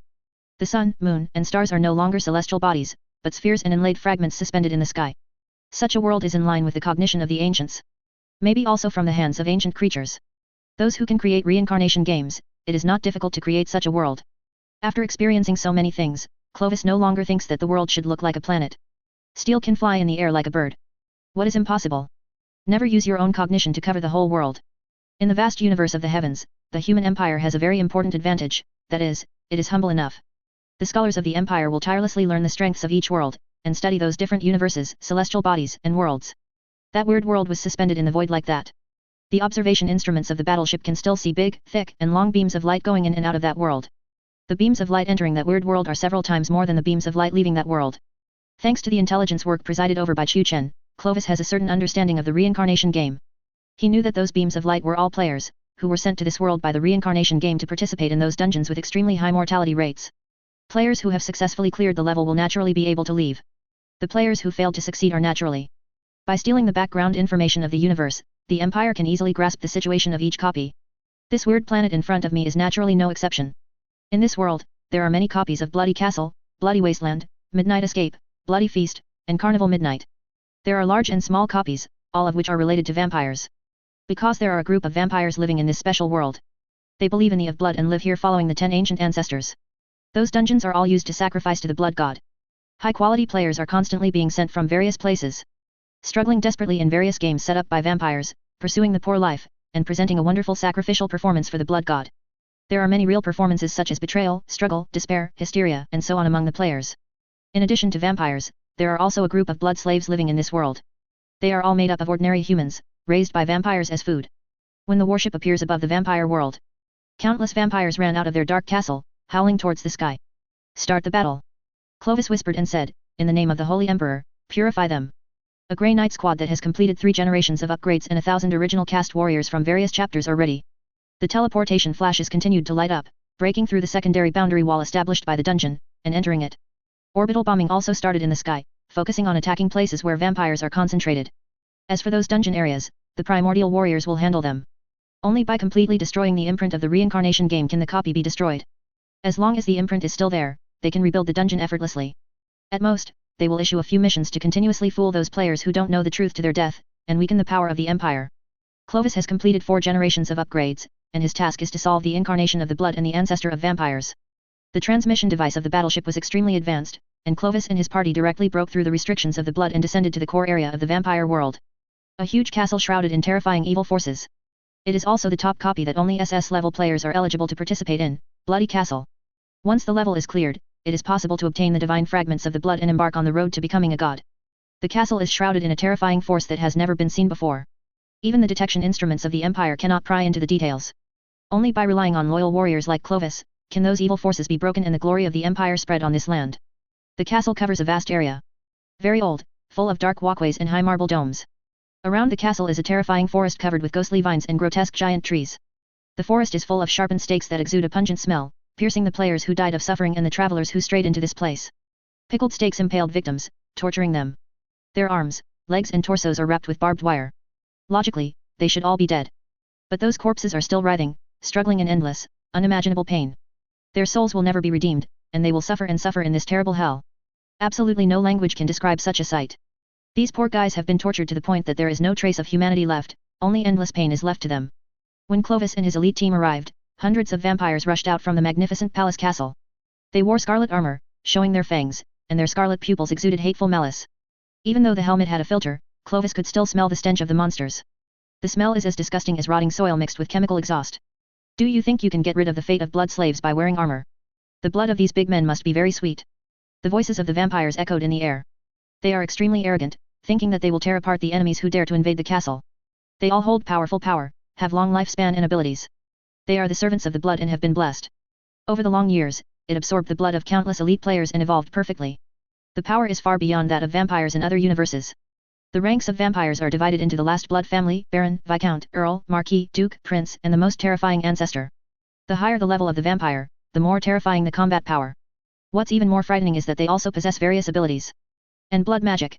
They are born with superhuman speed and strength, able to control the undead and dominate the dark night. The guards of the castle are all count-level vampires. Vampires of this level can create an extinction-style crisis if they are put into the information industry era that only has nuclear bombs. Those armies using gunpowder kinetic energy weapons are as powerless in front of count-level vampires as a beautiful newlywed wife is in front of a vegetable stall owner. Only one blood magic is needed to destroy them all.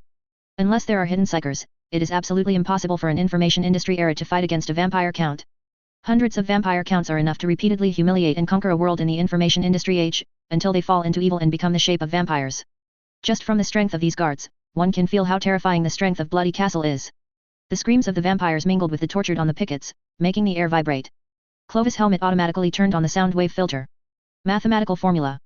Muted the screams of vampires, making their voices less lethal. Vampiric screams mixed with high-frequency sound waves capable of shattering the fabric of things from the molecular realm. If it is not protected, it is easy to be hurt by the other party to the hearing nerve. For the great emperor of the empire. Clovis let out a roar, ran up, and greeted the wave of vampires. The heavy steel boots fell to the ground, making a dull sound. The black sword in his hand let out a howl of desire to kill. There is a hideous demon sealed in the black sword. Clovis' original mission was to guard the demon in the sword. After the rise of the Holy Emperor, the demons were also forced to succumb to the feet of humans. The demon in the black sword also has to work for Clovis and become his assistant.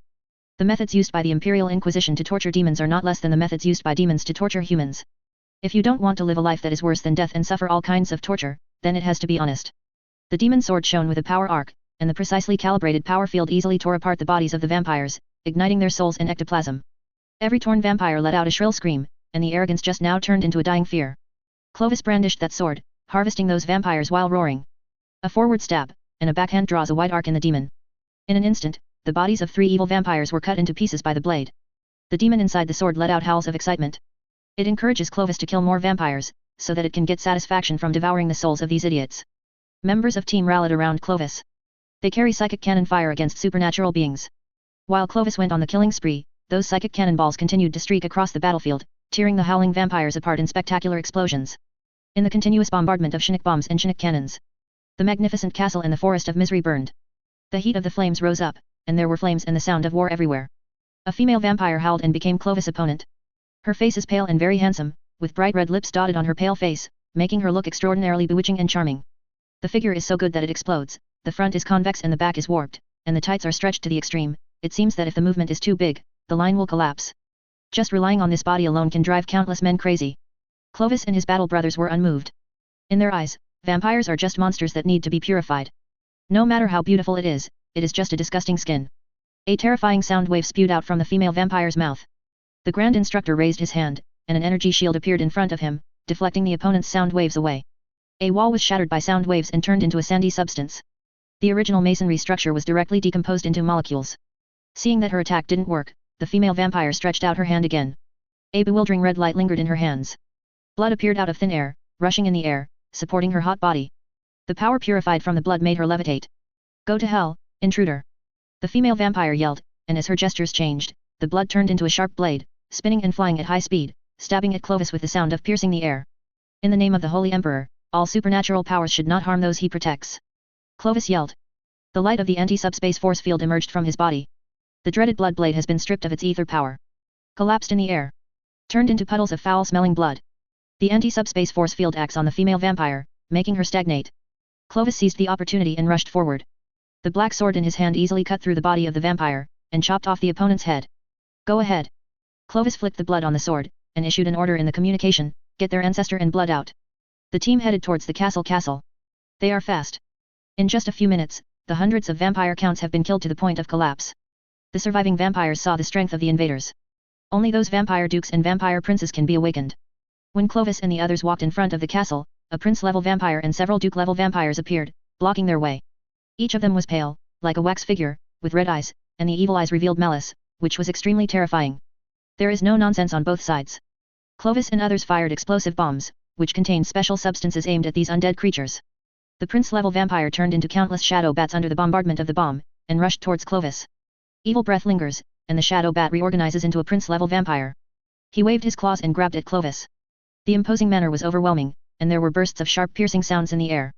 Not to mention people with flesh and blood, even hard steel or diamonds and other substances will be directly grasped and shattered. The claws stained with blood magic are extremely attractive. Zi. Nourish. Nourish. The sharp claw slid across the surface of Clovis' armor, and a series of flames appeared, but they failed to penetrate. It can cut through the sharp claws of steel, but it can't break through the defensive armor. Clovis hit with an elbow, and the blessing of the servo system and his own strength made the prince-level vampire's face dented. There was a crisp bone-cracking sound, and the bones on his face were broken alive. The prince-level vampire howled in pain. After taking 2 steps back, he turned into a shadow bat again and appeared tens of meters away. The wound on the face is recovering at a speed visible to the naked eye. If it weren't for the vampire's terrifying recovery physique, this blow would have killed him. After a while, the face returned to its original state, and the broken bones could not be seen just now. The pain is real. The vampire prince looked at Clovis with a trace of fear in his eyes. A moment later, it howled again and rushed to Clovis. This time, the vampire prince used blood magic. Countless scarlet and strange red light gushed out. The blood was shining brightly, and the sound of piercing through the air was endless. The sight of the prince-level vampire turned into a sea of blood. The breath emanating from his body became more and more terrifying. It opened its mouth, and its 2 fangs were extremely ferocious. It let out a low growl, and rushed towards the Grand Teacher again. Wants to knock down the target, pierces the opponent's vein with his fangs, and drinks blood. Clovis used the additional ability of the Heart of the Empire. Time manipulation. Everything stopped in an instant. Even the vampire prince. He used the demon sword in his hand to split the terrifying waves caused by blood magic. Rushed over again and chopped off the vampire's head. When the ability ended, the vampire prince looked at his headless corpse with disbelief. Everything happened so fast, it couldn't even react. The demon in the sword body howled, bit the soul of the vampire prince, dragged it into the sword body, and ended the opponent. A painful and distorted face of a vampire appeared on the pitch-black sword. It was the prince just now. When the vampire prince was killed. From the depths of the castle came an angry, low growl. That terrible sound made the earth rumble. Travel through the various sounds of the battlefield. Comes from deep underground. Huge and malicious. With the sound of this sound, the ground cracked violently, and the ragged undead crawled out. The dead impaled by the stakes were also awakened by a terrible force, and with howling and pain, joined the ranks of the besieging Clovis squad. Surrounded by weird bloodlight and rotten magic, they made a sound of pain and despair, staggered through the forest of torture, and walked towards Clovis and others. The vampires, who were terrified by the massacre just now, were encouraged by that voice, gathered again and launched an attack. When the vampires rushed in together with those disgusting undead, Clovis once again made a silent prayer to the Holy Emperor in his heart. Purification, all that remains is ashes and dust. He said so, and stabbed the demon sword in his hand into the ground. An arcane flame centered on him spewed out straight ahead, forming a fan-shaped blow surface, turning all the vampires and undead along the way into ashes. The wall of fire swept away, and all the vampires and undead who couldn't escape were wiped out. No power can stop the Grand Master of the Grey Knights. Any vampire who tries to do that will die like their kin. Realized that his men could not stop the intruder. The voice suddenly became irritable and angry. The shaking of the earth became more and more alarming. Clovis and the others were unaffected, and they walked straight to the huge gate of the castle. When another vampire prince was killed, the remaining vampire guards could no longer stop Clovis and others. Chinook cannon fire shattered the thick gate of the castle, and it was extremely dark inside. It seems that behind the gate is a dark abyss. The pungent smell gushed out from the gate of the castle like a flood that broke an embankment. Even if the helmet was turned to the extreme, it could not completely dispel the smell inside. With the extraordinary vision bestowed by the heart of the Empire, even the darkness without light would have little effect on them. The scene inside the castle is enough to scare ordinary people to death. The heads of dead people with wide-eyed eyes were hanging from the ceiling, and the blood dripped down, staining the floor dark red. The corpses pierced with barbed wire and sharp instruments of torture were distorted into various weird statues, which were placed in various places in the corridor. The scene of life being so desecrated makes people feel angry. May you rest in peace, Clovis said in his heart. Then, he led his team all the way forward. Those vampire guards haven't given up yet. They tried to sneak up on Clovis and his party from the dark. Darkness is their natural protection. Every blood race has the ability to sneak in the dark. They can easily fool those mortals, using this trick to cause great psychological pressure on them, until they have a mental breakdown. But this time, the tried and true trick failed. Their stealth is useless. Those intruders can always force them out of stealth with one blow, and kill them with a sword or an axe. Clovis and his party entered the depths of the castle. There are 10 huge coffins. Behind the coffin was a stone gate carved with strange patterns and exuding a curse. A vampire prince and a group of vampires are awakening their ancestors. Seeing Clovis and the others break in, they all let out screams of fear. These guys are horrible. They tried their best to stop each other. Was brutally killed by the opponent. Several prince-level vampires tried, but failed to win the time to wake up the ancestor. Clovis and others raised their bolt guns and pulled the trigger to shoot. The bomb exploded among the vampires, causing them to scream in pain. Several vampire dukes screamed. Their bodies were blown to pieces. The special substances contained in those explosive bombs eroded their vitality like toxins, making them suffer so much that they could not survive or die. Several bombs also landed on the coffin. Smashed the coffins, exuding a pungent smell. The ancestor who had not yet awakened was directly blasted out and forced to wake up. A vampire ancestor let out an angry low growl, and his red eyes showed terrible anger. It was suddenly awakened like this, which made it very annoyed. But before it could figure out the situation, Clovis chopped off its head with a sword. The demon in the sword is so excited that he can't help himself. Pulled another unlucky egg. The power of the ancestor of the vampire is no less than that of a demon-level demon who has not been blessed by the gods of chaos. Pulling it into the sword body, playing with and torturing it with all kinds of vicious means, listening to its desperate howl is undoubtedly a joyful thing for Moshin. The ancestor of the vampire who was forcibly awakened looked confused. They also don't know what happened. It took only 10 or 20 minutes for Clovis and his party to reach the depths of the fortress from the moment they landed. Such a short time is not enough for the vampire to have a meal. The 10 ancestors were brutally killed by Clovis and others before they even displayed their own strength. After living for an unknown number of years, his head was beheaded in a daze, and his immortal body was also smashed into pieces. Even the soul was swallowed into the magic sword of Clovis, enslaved and tortured by the demons within. Those demon princes and many demons who wanted to awaken the ancestors naturally did not end well. All were killed and became the dead souls of Clovis and his team. Executed those vampires in the depths of Bloody Castle. Clovis and the others looked at the stone gate. The stone gate is extremely simple, and the strong smell of blood emanates from the stone gate, making people have an urge to vomit. The stone gate has no door, and it is shrouded in endless darkness, like a road leading to hell. It's a common trick used by those evil spirits. The stone gate is connected to another space. A member of the team whispered. If orbital bombing is used directly, at most it can only cut off the way for the creature behind the stone gate to accept the sacrifice. Cannot cause any substantial damage to it. Only by relying on Clovis and others to enter that space can they be completely eliminated. Clovis and others prayed to the Emperor in a low voice, and then walked in without fear. As soon as I walked in, I smelled a pungent smell of blood. What greets the eyes is a boundless ocean of blood, with no end in sight, boundless. A ocean is raising a terrible storm. If you observe carefully, you can see countless curse lines intertwined in the sea of blood, containing supreme murderous intent. Amidst the ocean, a giant sarcophagus is sinking with the raging waves of blood. The sound that has been echoing all over the castle came from that giant sarcophagus. Feel the intruder coming. The creature in the sarcophagus realizes that it has no more guards to command. Its terrifying anger is as real as it is, making the already raging blood wave even more terrifying. The creature in the sarcophagus drives endless curse lines to rise from the ocean, trying to use this method to stop the invaders and kill Clovis and his party. However, with the swipe of Clovis' sword in the air, those curse lines collapsed and disintegrated into nothing. The demon in the sword howled, urging Clovis to act quickly, dig out the guy's heart, and let himself drink the blood of God. Realized that he could no longer stop the comer. The sarcophagus trembled. The overwhelming sea of blood was absorbed by the sarcophagus like a whirlpool. The entire sarcophagus turned into light under the gaze of Clovis and others. A humanoid creature wearing a scarlet robe, with pale skin, no eyes and nose, smooth face, growth on the head, only the mouth is split, densely covered with sharp fangs, and a pair of twisted fan-shaped horns on the top of the head appeared in front of Lo and others. 7 or 8 tentacles protruded from under the robe, dancing in the air. Behind it is a pair of wings burning with red flames. The whole body is shrouded in a strange light. It is the of blood who accepts the worship of the vampire family, controls many copies, and draws strength from the despair and pain of those players. Mortals, how dare you break into the realm of the gods like this? The monster shouted, its wings flapping rhythmically, full of power. Facing the monster's questioning, Clovis showed a mocking smile. Does a false dare to speak such nonsense? You broke into the realm of a god, and dare to call a false god. The blood shouted, you will know what the wrath of God is, and your soul will suffer, and there will be no one to redeem it. I am amazed by the weakness of your threats, false god. No matter how hot your anger is, you are doomed to die here today. Even if I die, my soul will return to the people I serve. Domain, what's the use of your threatening words? Clovis mocked, I have seen many gods, and they all said the same thing as you, do you want to know what happened to them in the end? The god of blood stared at Clovis, the anger in his eyes could not be concealed. These guys destroyed Bloody Castle. Killed the 10 chosen gods and many powerful blood clans that he had cultivated so hard. The whole world is on fire, and the blood race has suffered heavy casualties. It will take incalculable time and energy to recover. Why did you do this?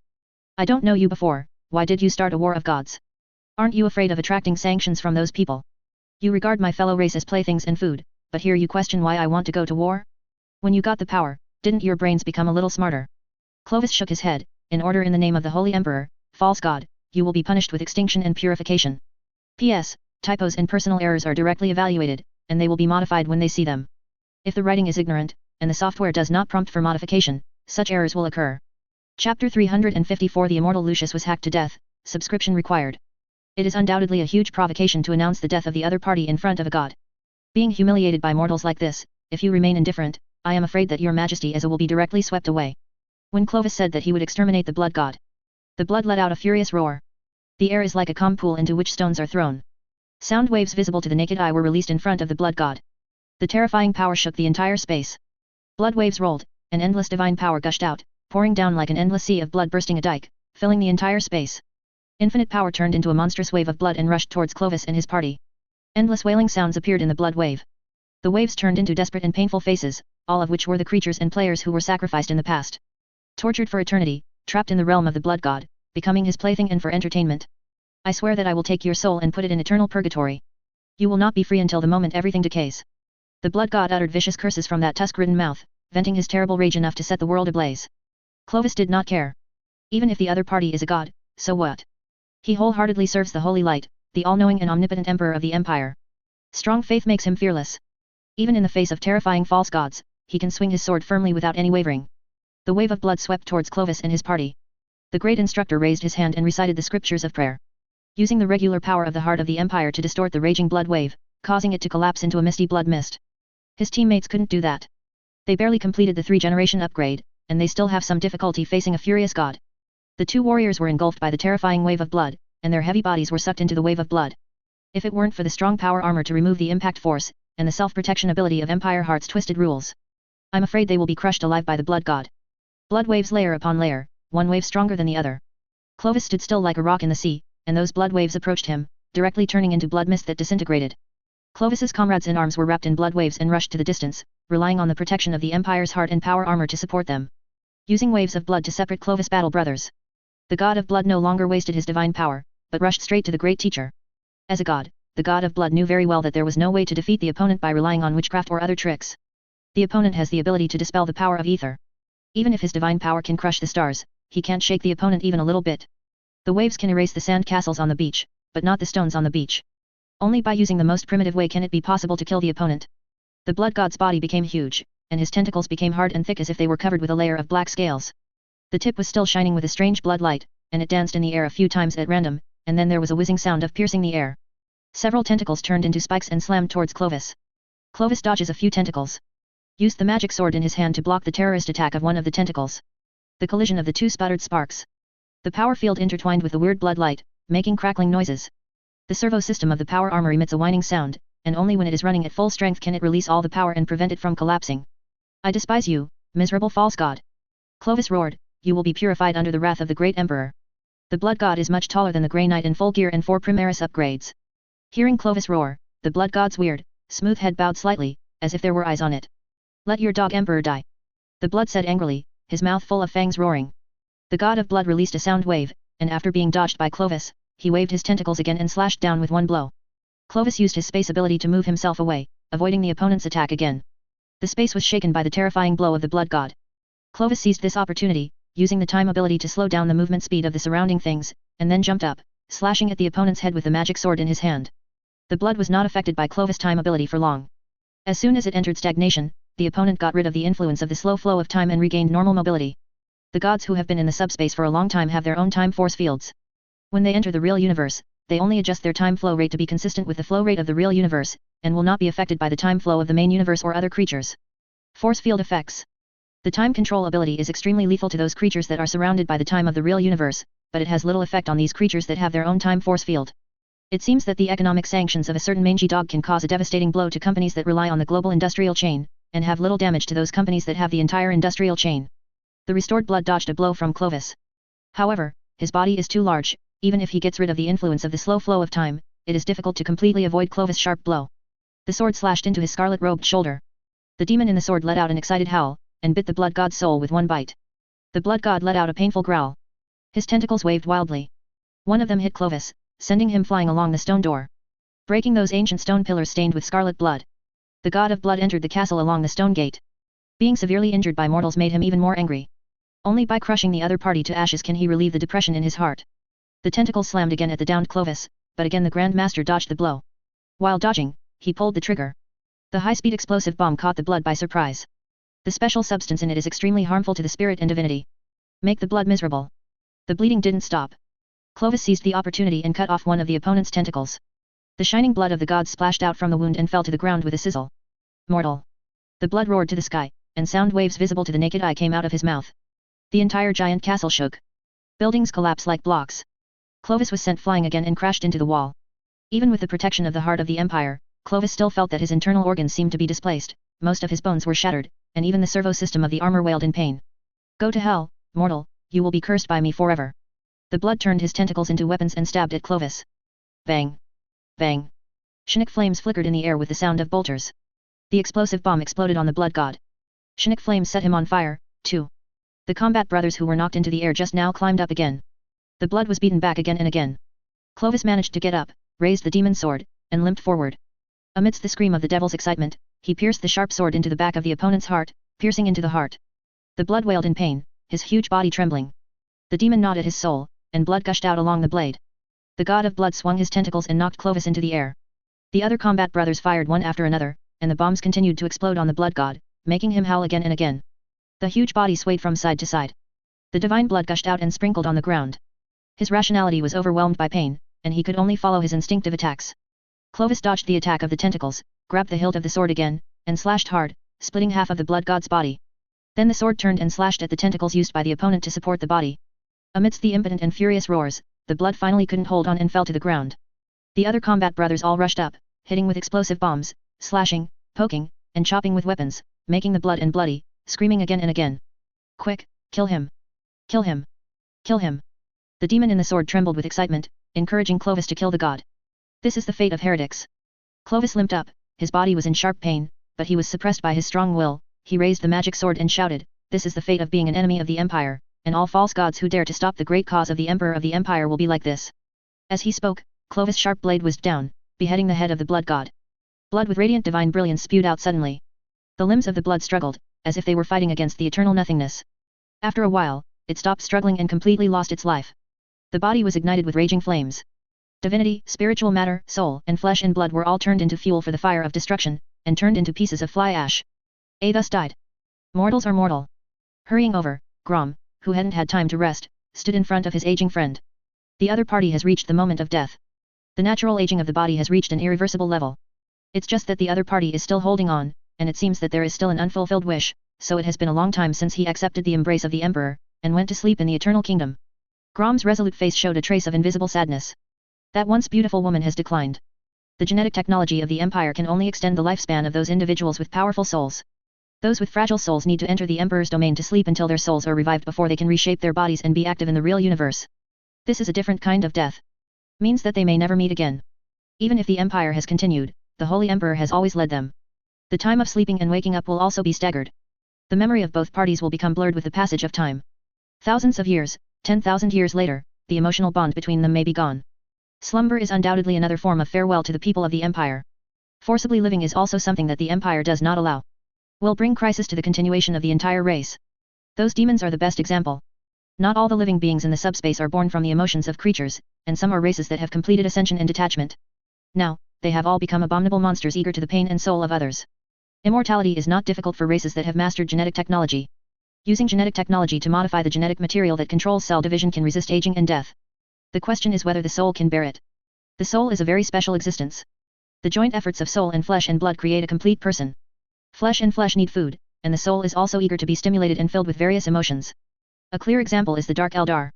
The various horror instruments of torture in arenas in Comoros essentially fill their own emptiness by torturing other creatures, and the same is true for extending their own lifespan. The lifespan of a homunculi is often extremely astonishing, and the years lived are calculated in tens of thousands of years.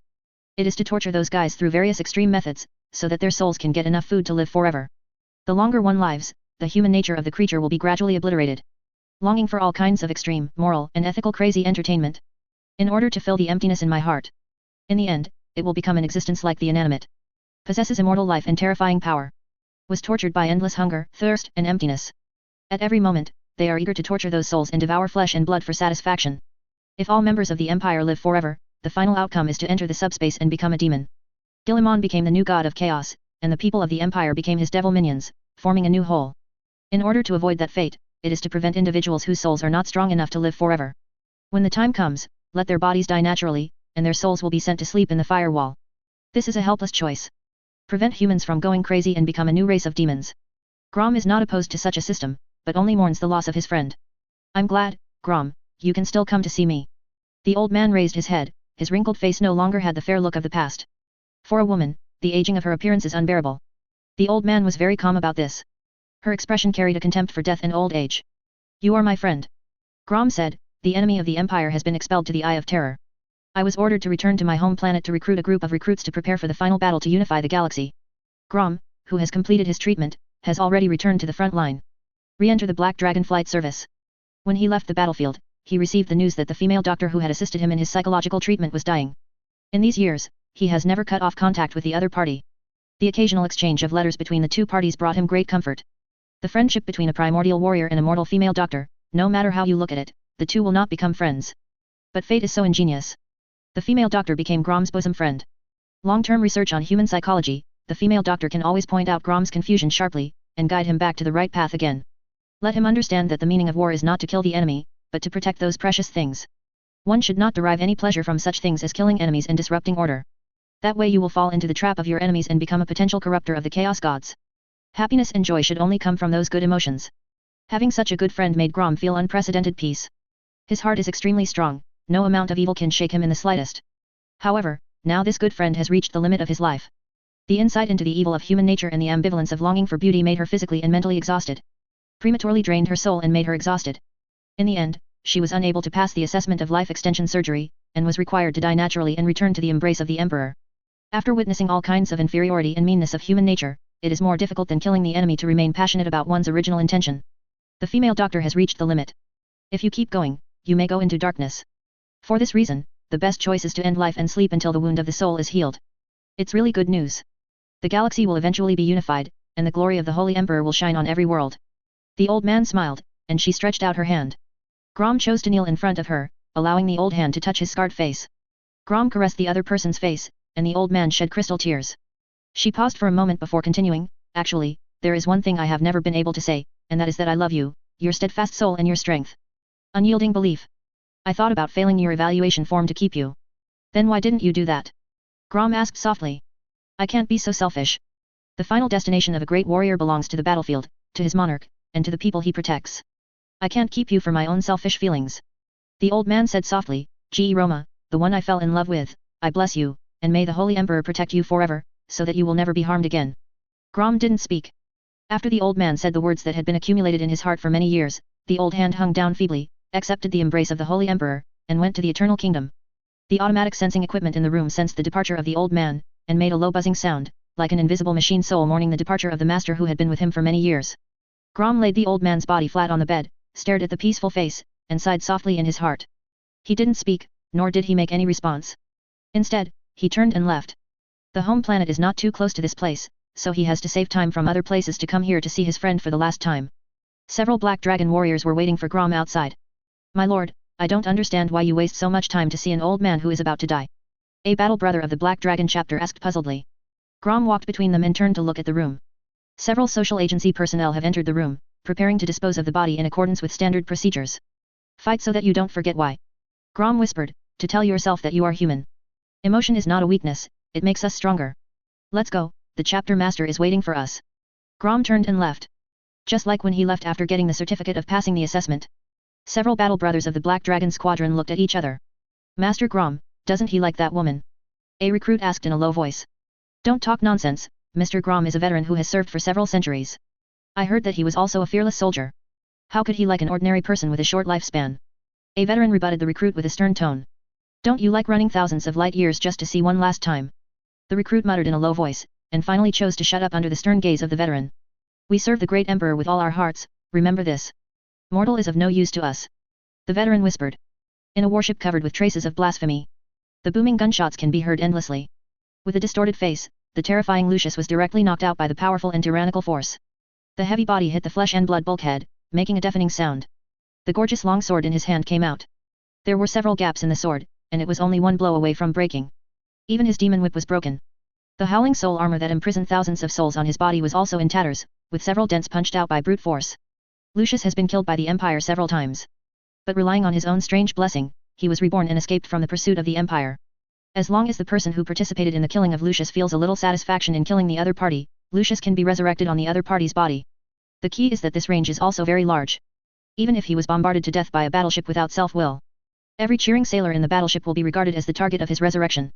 Regarding the ability of this bug, the Imperial Inquisition also felt somewhat at a loss. It is easy to kill the opponent, the problem lies in the resurrection of the opponent.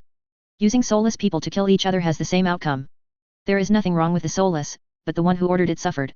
Lucius is also quite proud of this. Relying on the blessing of Prince Joy, he has not been captured by the Empire since he has been active. Only this time, there was no perverted smile on his face. Instead, deep fear. A huge figure came step by step from the darkness. The face covered with wounds made Lucius make a sound of fear and pain. Why do you want to do this? Lucius shouted, as our father, why do you want to bring destruction on our heads? Chapter 355 Where should we go? Seeking subscription. Lucius' tone was full of horror. Such emotions have not appeared on his face for tens of thousands of years. Even if he was killed and dismembered, Lucius was still full of excitement. Now, there is real fear on his face. He couldn't feel the slightest joy from the other party. There is only endless grief. Whether it is victory or injury, it is grief. It is like a person who has committed endless crimes but longs for redemption. It's time to settle everything, Lucius. The voice of the visitor was very low. Although the face was covered with scars, it was hard to conceal the nobility in it. His expression was full of pain, suffering for the blood flowing in the extraordinary body, and suffering for the boundless sins he had created for the body. The one who came was a clone of Fulgrim. Now he has another name for himself, Redeemer. He will atone for the terrible crimes the Phoenicians once committed. Several Chaos Warriors held up weapons and guns, hesitating. I don't know if I should make a move. The face that was exactly the same as their father's, as well as the same sense of oppression, made him sway. Even though they have joined the camp of the evil of chaos, their loyalty to the original place of the gene is still engraved in their bones. Father. Lucius no longer had the usual madness, but said with a painful face, I beg you to stop. The sight of a Fulgrim clone didn't change his mind. It was purely because he was almost paralyzed by the clone of Fulgrim, and he spoke in such a painful tone because of the severe pain all over his body. The other party came over step by step. Several Chaos Warriors retreated again and again, and retreated to the side of Lucius who fell to the ground. Istvan's blood debt must be paid after all. Do you still remember Tarvitz? Fulgrim's clone walked into the light, and Lucius, who watched to the end, whispered, My memory the images of Istvan III keep appearing in the movie, that was the first betrayal of the Emperor, you killed tens of billions of lives, and the psychic screams caused even surpassed the astronomical torch dominated by the Emperor. Planet Istvan III is the first battle of Horus to cleanse the loyalists. After accepting the blessings of the gods on Devon, Horus reached a cooperation agreement with subspace creatures. Horus is responsible for overthrowing the Emperor and becoming the new lord of the galaxy, with the gods behind it. This agreement is full of lies. The gods said nothing about the consequences that Horus would have to bear after gaining power. The arrogant Horus did not think about why the gods helped him. The Emperor was frustrated by his departure from the Great Crusade. Just became the War Master, he was restrained by the newly established Terra Council. I was born with extraordinary power, this great potential is imprinted in my body and mind, but I can get to where I am today, relying on more than that. I forged myself on the iron blanket of fighting and killing formed, yet all that I have worked so hard to achieve over the past 2 centuries will be seized by inferiors, who have not shed their blood and sweat in the dark corners of the galaxy. What justice is there? The fruits of my conquest will be handed over, let the lowly take over. So what reward will I get when the war is over? Horus, who was severely injured by his former subordinates, once said to his narrator. The arrogance and rebellion in it are clearly revealed. He was furious that the emperor had left the Great Crusade, hid in the palace, and introduced the Council of Terra as an institution to replace the Council of War. Arrogantly thinking that he is the most suitable successor to the emperor. How can those damned mortals take their own power?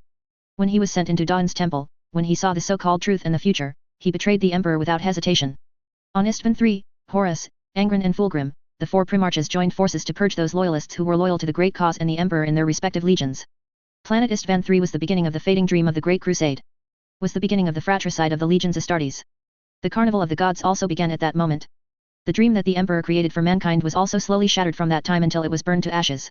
Tarvitz was the first company commander of the Emperor's Children Legion at that time. He was one of the loyalists. Ultimately sacrificed on planet Istvan III. In addition, there is the fearless veteran Relano. One of the Council of 4 Kings, Loken, the commander of the 10th Company.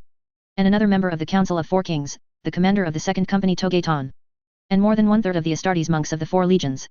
Because of their loyalty to the emperor, they were targeted for purges. Lucius was originally listed as the target of the purge.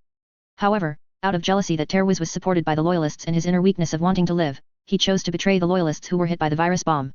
Massacred a group of loyalists who were fighting. Relying on the betrayal of planet Istvan III, Lucius jumped to become a high-ranking emperor's son. And in the days that followed, he continued to use his own martial arts to murder loyalists. And torment and humiliate those faithful who fall into his hands by every means. At that time, Lucius was very inflated, thinking that he was unparalleled in swordsmanship and was the number 1 person under the Primarch. Until he met Shar-Okan of the 19th Legion Raven Guard.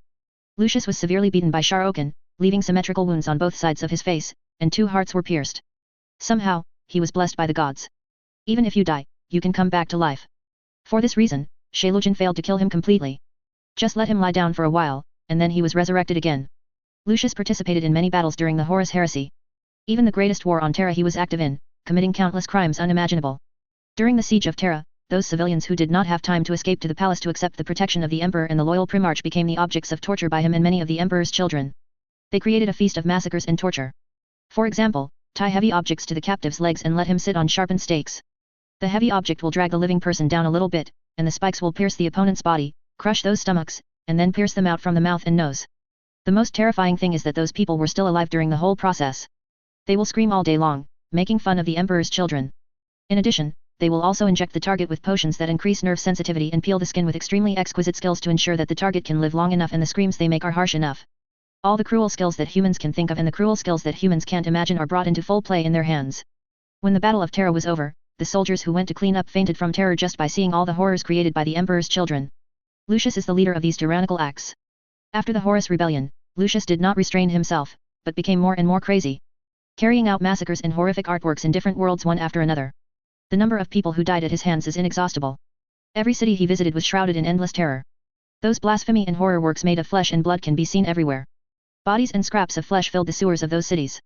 Its pungent smell of blood and corpses enveloped the entire planet. Those things are in the past, father. Lucius yelled, you can't use those crimes to punish me, you can't do that. We all have to atone for our past crimes. Fulgrim's clone looked at Lucius and said word by word. The eyes of flesh and blood and the eyes of mechatronics stared at the immortal at the same time.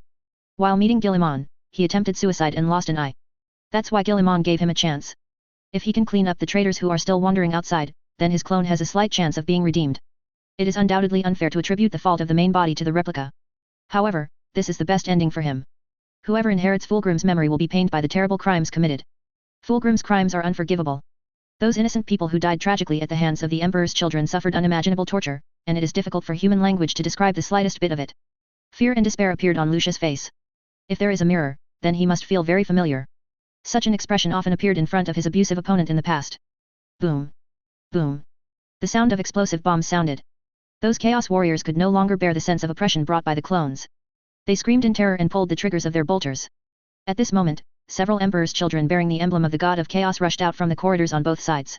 They shot at the clone desperately, trying to save Lucius. Fulgrim's clone pulled up. He has the same power as the main body. Every move has a transcendent power. No one can compete with him. A Chaos Warrior is knocked into the air, striking the ship's hull, leaving it twisted and dented. He fought with impeccable perfection. The dozen or so Chaos Warriors were surrounded and slaughtered by him alone. Spin, jump, just like death is dancing. First cut off the arm of a traitor, and then cut off the head of another traitor.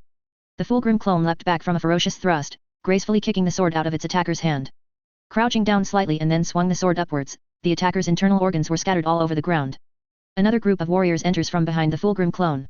They are allies of the clones. The same group of poor people who once betrayed the Emperor in ignorance, but longed for loyalty and honor. They also opened fire, pouring out their wrath upon the traitorous Emperor's children.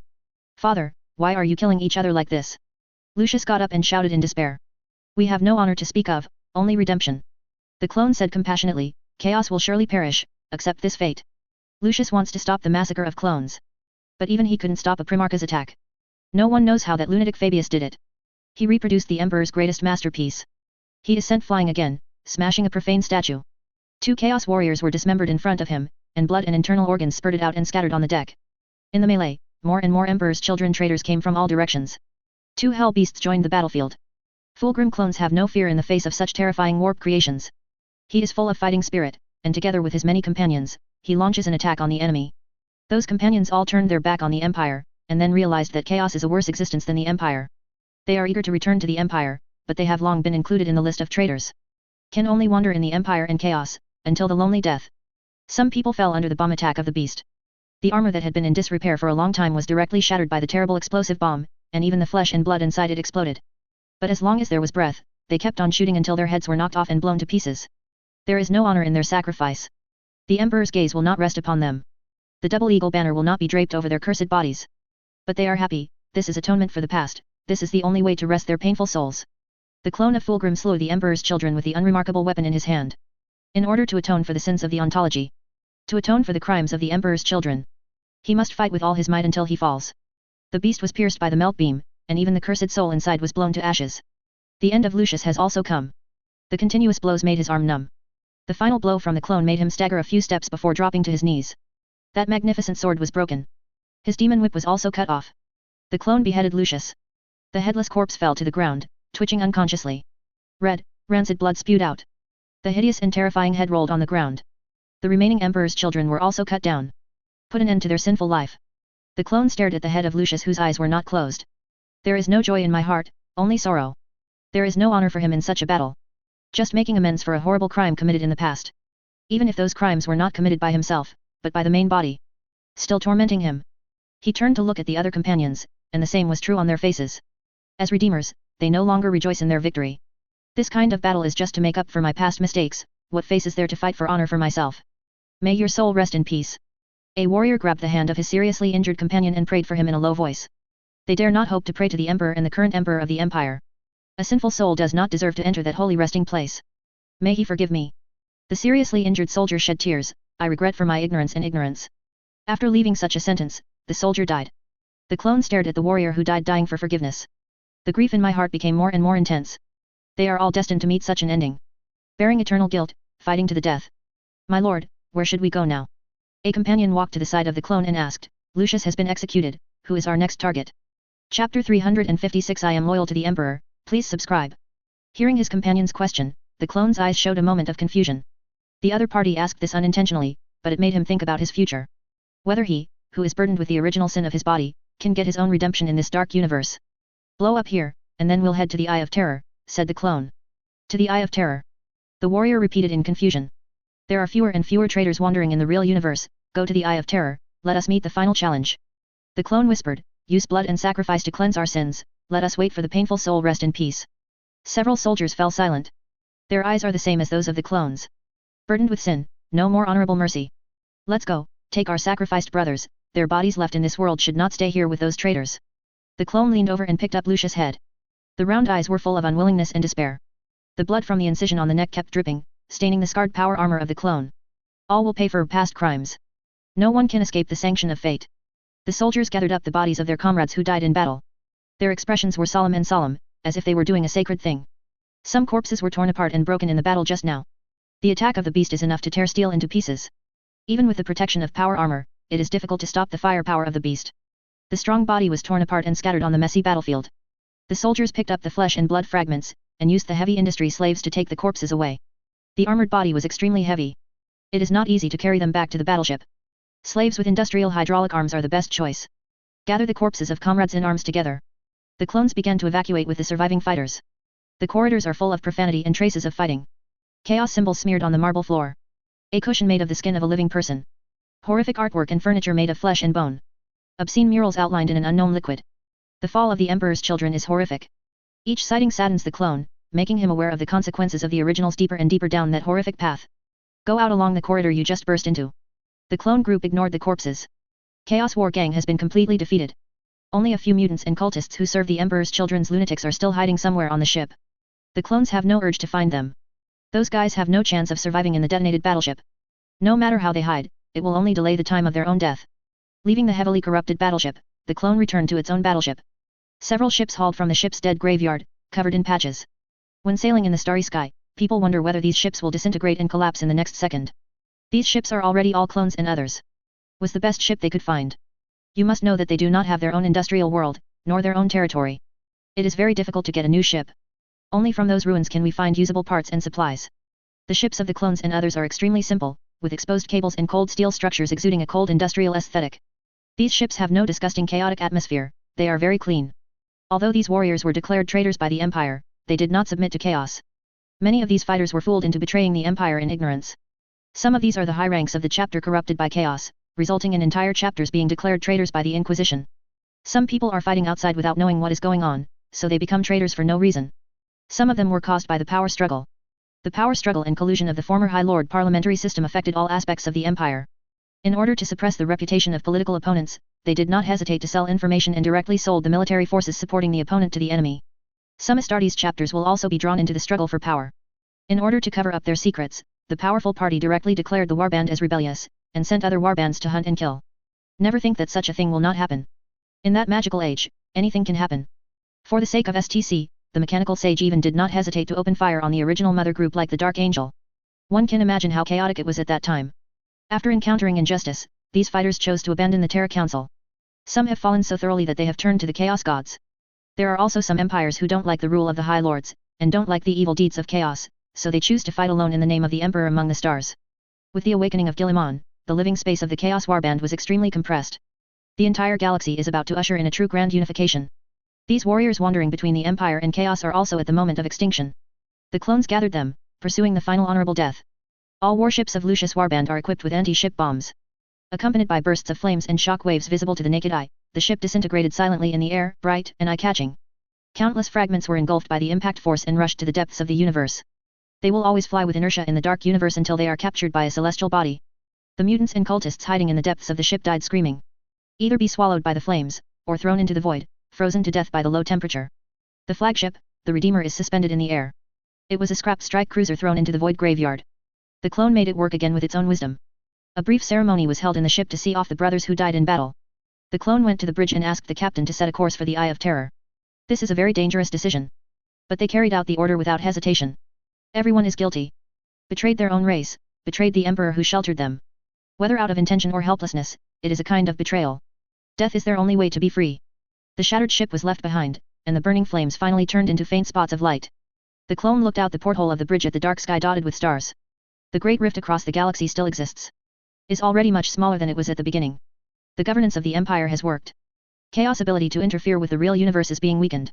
Countless human warriors are fighting to seize their honor and glory. But they are like rats in the gutter, unsung and remembered. Dorn's forces defeated the Chaos Warriors, but kept Uver and the orcs alive. But it was not without price for those shrimps to let them go. Uver needs to be loyal to the Emperor of the Empire in exchange for a chance to survive. In order to better serve Mao Ershan, and also in order to have the opportunity to go back and get revenge on that damned bad shrimp who blew up his own boat. Uver agreed to the decision. The Empire gave Uver that planet, along with new armor and great guns. Also sent him various supplies and equipment from time to time, so that he would have the resources to arm his troops and be ready to seize the position of the Orc Emperor. UFO was not polite either, and accepted everything as ordered. At this moment, the entire planet has bred orcs in droves. Let UFO's strength be further enhanced. Uver thinks it's going to go on like this until he gathers enough strength to go back and blow up the Bonebreaker and that bad shrimp, and hook up with the big human guy for a YAAIC big fight expedition. The waves of the subspace have quietly stirred up. A magnificent fleet suddenly appeared beside the galaxy. The Celestial-class battleship headed by it, and the huge double-headed eagle can be clearly seen even from the other end of the galaxy. The sudden arrival of these ships scared the mechanic boy in charge of the observation and almost turned from green to white. The size of that fleet is terrifying. It is densely packed, and at a glance, it is full of giant shrimp ships, some of which are bigger than planets, and there is no end in sight. Orc ships are always so bloated and unbearable. They like to destroy the things that humans have built, and then use their aesthetics to rebuild. Whatever the Empire gives them, they will do. Ulver stayed on the largest battleship. His orc kid has exploded again. The whole planet is full of his orc boys. He felt that his arms were a little bigger, and the orc wisdom in his mind was a little more. Can easily crush those bad dried shrimps. He is now considering whether to negotiate the price with Zayamai again.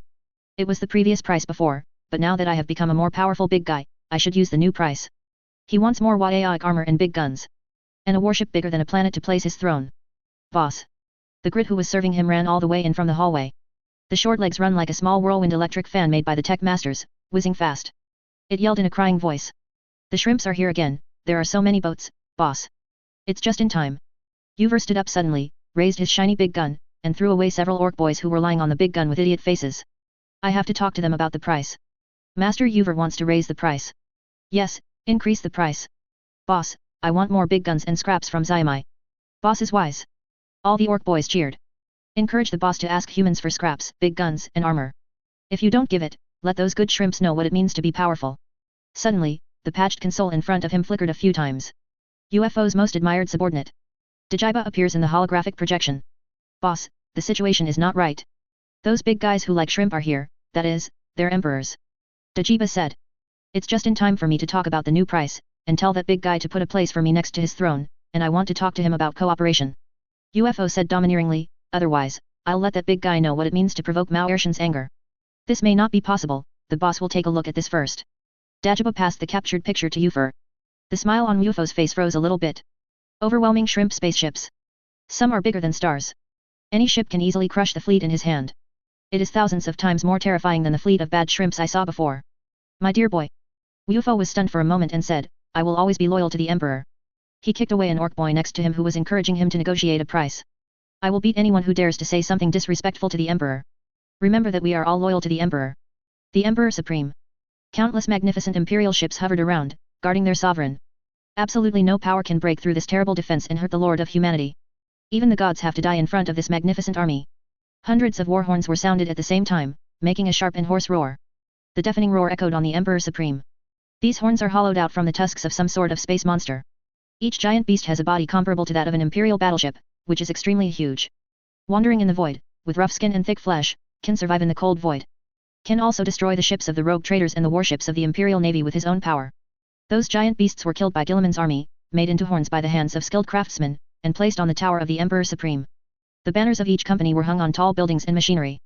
Coats of arms, flags, soldiers, titans, knights, soldiers and vehicles of many imperial legions lined up on the huge square in front of the throne, demonstrating the terrifying military power of the empire. The warriors stood there with their pride and sincerity, their chests upright. Crowds of war machines stood in the square, and the engines were beating rhythmically, like terrifying thunderclaps. These fearsome armies are enough to easily destroy a world. Now they all surrender at Gilliman's feet, willing to be his sword and shield, giving their lives, loyalty, and everything they can give for him. The purpose of gathering these armies is not that war is about to start. It's just a collection of showing off force.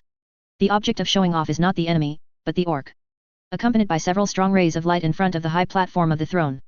After the light disappeared, the huge UFO appeared on the high platform with the orc boys. They were teleported beneath Gilliman's throne. When UFO and others came out, deafening voices came from the army formation. Eternal glory to the Empire, eternal glory to the Holy Emperor. The most powerful sword of the Empire, the Astartes who have completed the original casting upgrade roared. The sound was like the rolling thunder. Eternal glory to the Empire, eternal glory to the Holy Emperor. Eternal glory to the Empire, eternal glory to the Holy Emperor. Eternal glory to the Empire, eternal glory to the Holy Emperor. The knights drove the mechs and raised their power spears, and their voices came out from the sound generator. The Astral Army, the Titan crew, the nuns, the Omnic Legion, etc. all shouted together. The sound waves are overwhelming and deafening. UFO and the orc boys encountered such a situation just after being teleported. Almost turned around and ran away without being frightened. They looked at all this in amazement, and their eyes widened when they saw the countless flags and the endless army of shrimps. There are so many shrimps, if they are used to hit me, I will definitely not be able to run away. Uver thought to himself. This big guy is too powerful. There are so many shrimp. A lot, boss. The orc kid on the side said in a low voice, my dear, it's all shrimp. Boss, should we do it? Do it? Your brain has been gnawed by the fart. I didn't see those big guys. One can smash you 100 times. There are also those big metal guys. It doesn't take a second to crush you. The orc boys were also trembling with fright. I don't have enough confidence to speak. If the boss wasn't here, they would have turned around and ran away. UFO ignored the words of those orc boys. He looked up at the magnificent throne several kilometers high. A giant with golden and blue light was sitting there. Like a king who came out of mythology, sitting on the throne, overlooking all living beings. He could feel the other person's gaze on him. Those eyes contained infinite power, even if God Mao Mao appeared at this moment. He also remained skeptical about whether the two gods could defeat each other. Just the clown mask standing next to the opponent and the silver-white little dragon on his shoulder exudes a terrifying aura that can make all mortal creatures despair. Be good, this big guy is too strong. Eternal glory to the Empire, eternal glory to the Holy Emperor. Eternal glory to the Empire, eternal glory to the Holy Emperor. Eternal glory to the Empire, eternal glory to the Holy Emperor. The cries of the army continued, over and over again. Such a voice caused some psychological pressure on Uver. After hesitating for a moment, he knelt down on one knee and shouted, "We are loyal to the Emperor." Such a gesture represents his submission to the other party. Its voice was like the roar of thunder, deafening. The other orc boys saw that their boss was kneeling, so they could only kneel obediently. Even if they don't like to use their own brains to think about problems, they can see the current situation clearly. They can't beat shrimp. Of course, bad dried shrimps are not included. We are loyal to the Emperor. We are loyal to the Emperor. Valinor stood beside Guilliman. Wearing golden armor and holding a halberd, he rarely took off his helmet, revealing that firm and perfect face. His face was full of excitement and joy. Guilliman accomplished another unprecedented thing. Wearing heavy armor, the orc warlord who looked like a giant metal beast knelt down in front of him, shouting an oath of eternal loyalty in human standard language. Even the Emperor failed to achieve such a feat, but it was achieved by Guilliman. The god of laughter standing aside seemed to be calm, but his heart was full of turmoil. Guilliman is too terrifying. Even those savage orcs bowed their knees to him, declaring submission and allegiance. Such a thing, he never dared to think about it. The nether dragon crouched on Guilliman's shoulders. His mood is similar to that of Selego, and it is difficult to calm down. Even the orcs succumbed at his feet. There is nothing in this world that he can't do. Eldral, Evelyn, Jianmian, and the others all remained strangely silent. Watch as the orc warlord swears allegiance to Guilliman. Watching the golden and blue emblem with a little green mixed in appeared on the forehead of the orc warlord, and then disappeared. Guilliman didn't say much. He accepted the loyalty offered by Yufra, and began to arrange for Wufa to improve his strength. The power of Waaag has been reversely analyzed by the Empire, and the power of Waaag can be synthesized mechanically. Several small universes that can control the flow of time have also been prepared. As long as it starts, enough green-skinned orcs can be bred for UFO in the shortest time, making him eligible to compete with the Bonebreaker for the position of the Orc Emperor. While the orc warlords knelt on their knees, terrible storms raged in the warp. The etheric ocean is constantly churning and roaring, violent and chaotic. The terrible storm tore the old and broken veil of fate and lies, and stripped the veil of reality. The ethereal and loathsome gods roared in impotent rage. Curse in the most vicious language. The eternal battle that began with the Great Crusade will come to an end. The arrogance of the gods shattered to pieces in front of Guilliman. Many surviving Chaos Warbands are trapped in the Eye of Terror. The Necrons are using a brand new device to repair the Great Rift across the galaxy according to Guilliman's will. The Omniscient and Omnipotent were also forced to cooperate with the local Chaos natives, just to get back their poor dignity. However, any action is useless in front of Guilliman. He crushed all enemies who resisted him with his will. Nowadays, even the orcs, the most troublesome race in the galaxy, kneel before Guilliman. In this way, what power can stop him? There will never be anything that can stop him from unifying the galaxy and seizing the dominion of the entire universe. Yet the wrath of the gods was of no avail. Their power cannot cross the barriers of reality to interfere with reality. Only in that illusory country can they set off waves of terrible storms. Yufra was taken to the pool of Waaag force field that glowed green. Waaag of this scale is comparable to the Orc Empire during the Great Expedition. As time goes by, the energy here will become more intense. With the help of giant machinery, the huge UFO lost its armor, revealing its strong and terrifying body. The knotted muscles crawled on UFO's body like a snake. With such a body, even with bare hands, it can easily blow up a heavy tank. It's a pity that between the two legs that sneak into the mech is also bare. Did not see the frightening and terrifying rock. Orcs are asexual creatures. There is nothing unusual about being bald. UFO, who was naked and terrifying, walked into the rich Waaag energy pool under the guidance, and those orc boys also walked in. So can the Waaag energy pool. Waaag energy will stimulate their cells to develop and evolve again, further strengthening them. The orc warlord needs to have enough supporters before he can challenge the orc emperor. These orc boys also need some enhancement. Waaag energy pool is not only filled with the power of Waaag, but also releases a batch of proton-level mechanical creations to guide and modify the gene sequences of these orcs. Makes them stronger and scarier than normal orcs. By studying the knowledge left by the ancient saints and dissecting and recombining the gene sequence of the orc boy many times before, the Empire has accumulated a lot of experience. And the vitality of the orc warlord is extremely terrifying. Even if something goes wrong, he will not die. Under the double influence of Waaag force field and Empire, the body of the orc warlord was reshaped from the microscopic realm. The creation of the old ones will culminate in the hands of Guilliman. Become the most perfect war machine. The Cadia battlefield will be the first battle for this orc. The future goal of this orc is the universe of the heavens, the endless universe. These orcs will use their brute force to crush any foe who tries to stand in the way of the Empire. Guilliman stared at the orc warlord soaked in the Yaaoic energy pool, and smiled. When the evolution of this orc warlord is completed, it will be time for the Empire to start the unification war. The tentacles of the gods extending into the real universe will be completely cut off. Not only this universe, this galaxy, but every place where the power of the human empire radiates will be like this. The age of the gods is over. The age of mankind will begin. Chapter 357 The Living Saint of Guilliman, please subscribe. It will take a long time for an orc warlord to evolve into an orc emperor. Yufra was soaked in the huge Yaaoic energy pool just like that. Guilliman did not leave in a hurry. The huge fleet just suspended in the void, waiting for the evolution of the orc warlord to complete. Waiting for the opening of the final battle on the Cadia battlefield. Many legions are all recharging their energy. Everyone knows that once they leave, it means that the Cadia battlefield will come to an end. The Empire will go straight into the Eye of Terror. Time is on the side of the Empire. Every minute that passes, the strength of the Empire will increase by 1 point. Those theoretical technologies will be transformed into practical technologies, strengthening the Empire visibly. The longer the time dragged on, the more obvious the disadvantages of the gods became. After the establishment of the firewall, the battle between the gods and the Empire has been reversed. Cannot draw emotional power from humans, nor can they use the waves caused by human actions in the warp to strengthen themselves. The means by which the gods manipulate reality can be said to be getting weaker and weaker. Empire is strong, but chaos is weak. All kinds of warbands were almost out of breath by the expanded imperial loyalists. There is no longer the carnival of the whole world being sacrificed and slaughtered on a large scale. Such a result made the already weak chaos traders weaker and weaker. If the believers did not offer enough blood sacrifices, they would not be able to bless them, and they would be hit harder by the Empire. Formed a vicious circle. After being hit by the Emperor once, the many demons that were originally active rarely reappeared.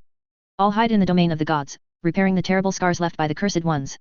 After observing the orc warlord for a period of time, Guilliman returned to the strategy room with the imperial guards and guards. He still has government affairs to deal with, so he can't keep looking at the orc warlord. As the ruler of the Empire, Guilliman's daily life is not easy. Reports from various departments will eventually fall on his desk so that he can control the entire Empire. Just the daily government affairs can be said to be piled up like a mountain, enough to exhaust the energy of a mortal's life. In addition to daily government affairs, Guilliman also needs to supervise and promote the smooth implementation of various plans, as well as the progress of the inter-universe war. If this position were filled by a mortal, it wouldn't take long for him to be overwhelmed by the heavy workload and become insane. After careful consideration, he ordered Celestine and Clovis and others have declared war on the reincarnation game forces in Universe 03. The Empire is currently exploring many universes. The exploration team got a lot of information. After the synthesis, the reincarnation game should be the easiest to deal with. Judging from the method of the other party's exhaustion, Guilliman guessed that the other party should have fallen into some kind of crisis, so he adopted this method of using all means to drain the real universe. If the war between various civilized races in a universe is very fierce, it is often a war between civilization and chaos in the real universe. It's like the Empire and chaos before Guilliman woke up, a purification order for 3 days, and a big scene for 5 days. Both sides were bewildered. Do whatever it takes to win. Various things that refresh the lower limit continue to happen. Chaos did all kinds of things for victory, but the Empire did not do the same. If there is no Guilliman to turn the tide, the ending of the Empire must be a weak version of chaos. If a universe maintains peace, it is very likely that the civilization of that universe has no power to resist chaos, and even regards chaos as their ruler in order to maintain the so-called peace. The development of civilization in those universes is often very low, at the level of the medieval or industrial age, and very few will enter the interstellar age, but generally they will not involve too deep a microscopic field. The overall atmosphere will be much better than that of the Empire. Looks democratic, peaceful, not so much violence. It's like Universe 02.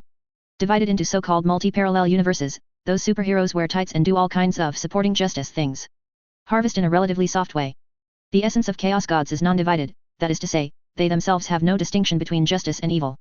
Justice and kindness are only human concepts. The wisdom of the chaos gods is beyond the imagination of mortals, and the space and time of the real universe are meaningless to them. All they need is enough playthings and food. Don't care how mortals interpret their existence. If a mortal regards Kern as a god of war full of courage, then the image of Kern in front of him is a muscular, brawny man with his upper body naked. If mortals regard Slaanesh as the of love and beauty, then the image of Slaanesh in his eyes is sacred and full of brilliance. The images of the chaos gods depend on the observers themselves. Universe 02 doesn't have so many wars, and it's easy to figure out where the problems lie. Different parallel universes are like puppets, and when and what happens are clearly drawn.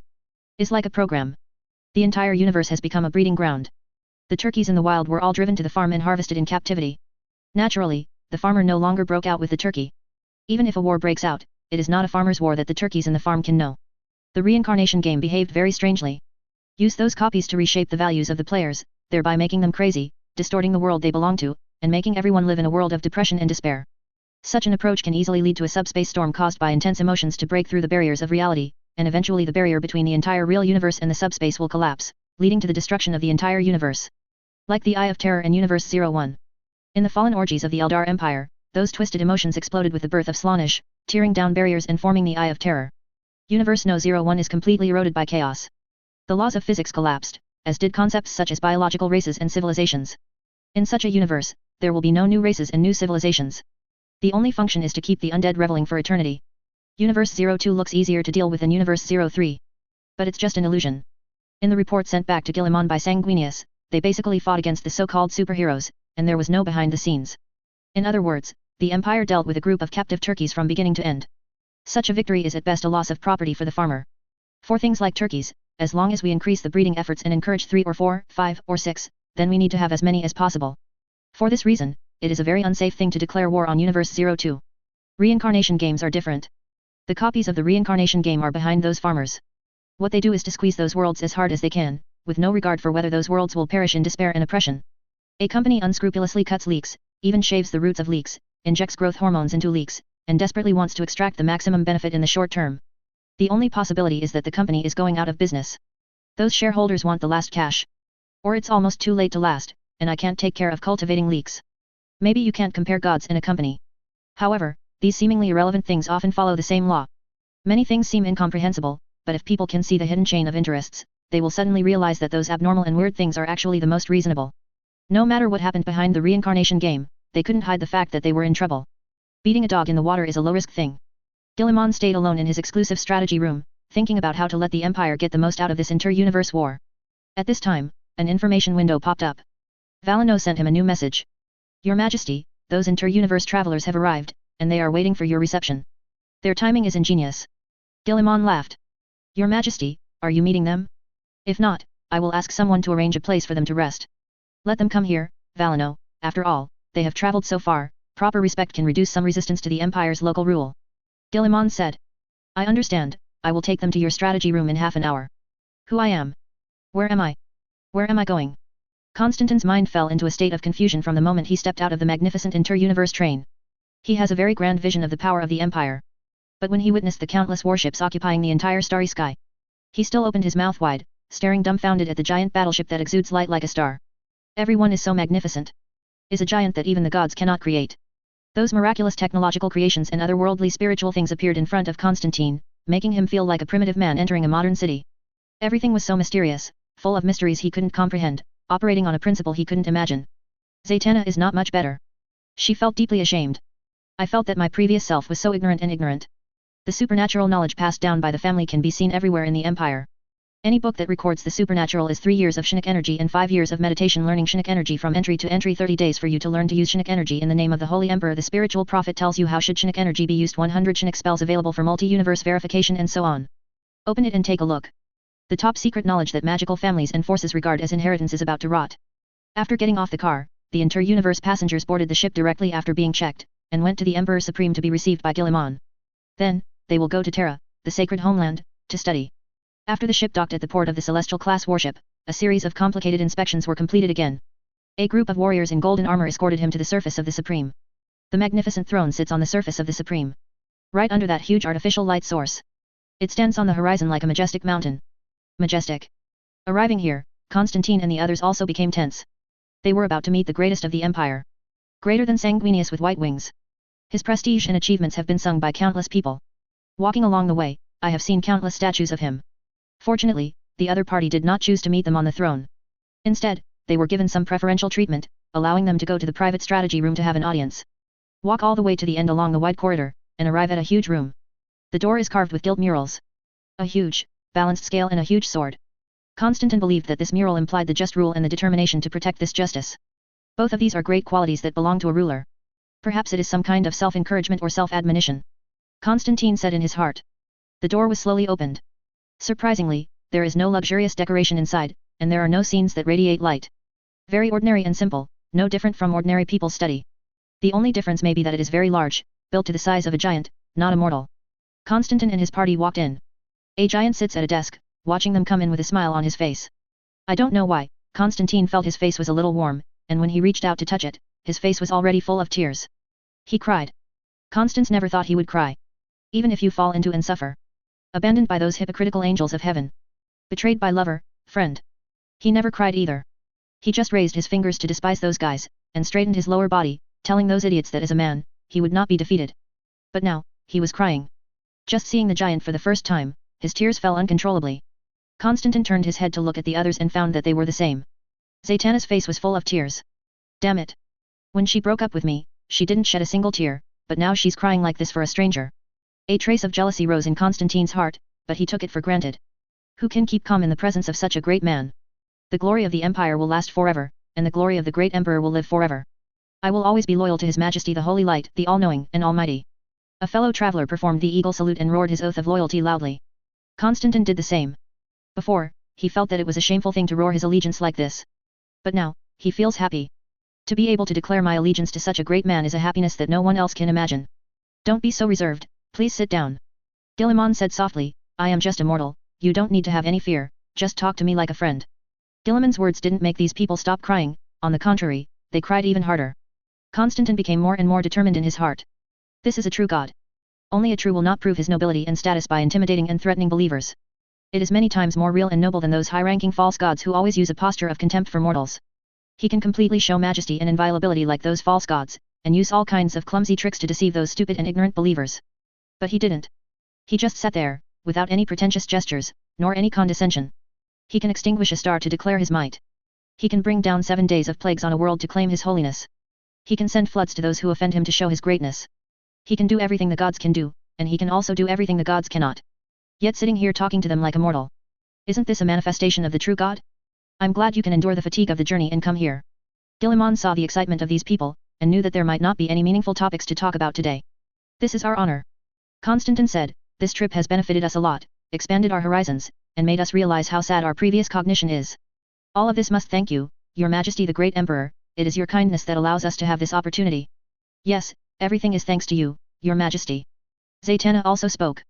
I just provided a possibility, but in the end it is up to you to fill it in. Don't put all the credit on me, don't think that everything is bestowed by me. Your courage and hard work are equally important. You have shaped yourself, it is an extraordinary courage to face our destiny and our future. Guilliman pointed this out with a smile. He is not one of those hypocritical gods. I will not lightly say to those who have suffered so much to achieve success, everything about you is arranged by me, kneel down and thank me. Constantine listened to these words. Something unprecedented grew in his heart. It was as if the body was burning with flames. The other party is a great king worth following, a true wandering in the mortal realm. His name should be spread throughout every world, so that everyone can get his blessing and enlightenment. Make every world as beautiful as his home world. There are not many effective dialogues between the two sides. Facing the emperor for the first time, Constantine and others were in a mess. When the meeting was over, the only thing they could remember was Guilliman's noble face and gentle tone. As for what they talked about, they were all in a daze. Throughout the whole process, Guilliman asked some questions, and they answered them stiffly. Fortunately, Guilliman didn't make things too difficult for them, instead he sympathetically allowed them to rest, arrange another meeting after getting used to it for a while, and allowed them to ask some questions without leaving any regrets. It is also better to use these people to convey the concept of the empire to the local indigenous people, so that they can be more closely united with the empire. Dark, endlessly dark. It's like the eternal cold deep space of the universe. There is no warmth and no light. The soul falls in it, and keeps falling until it falls into the dark abyss full of madness and horror, unimaginable. There was a maddening low, indistinct evil laugh. Devouring every desperate and painful soul. The creator of the reincarnation game hides there greedily devouring every soul that falls into it. Once Shin Asakamai falls asleep, she will be immersed in that dream. Her subconscious mind kept reminding her that those were not just dreams. It is the truth of the reincarnation game, the truth of this universe.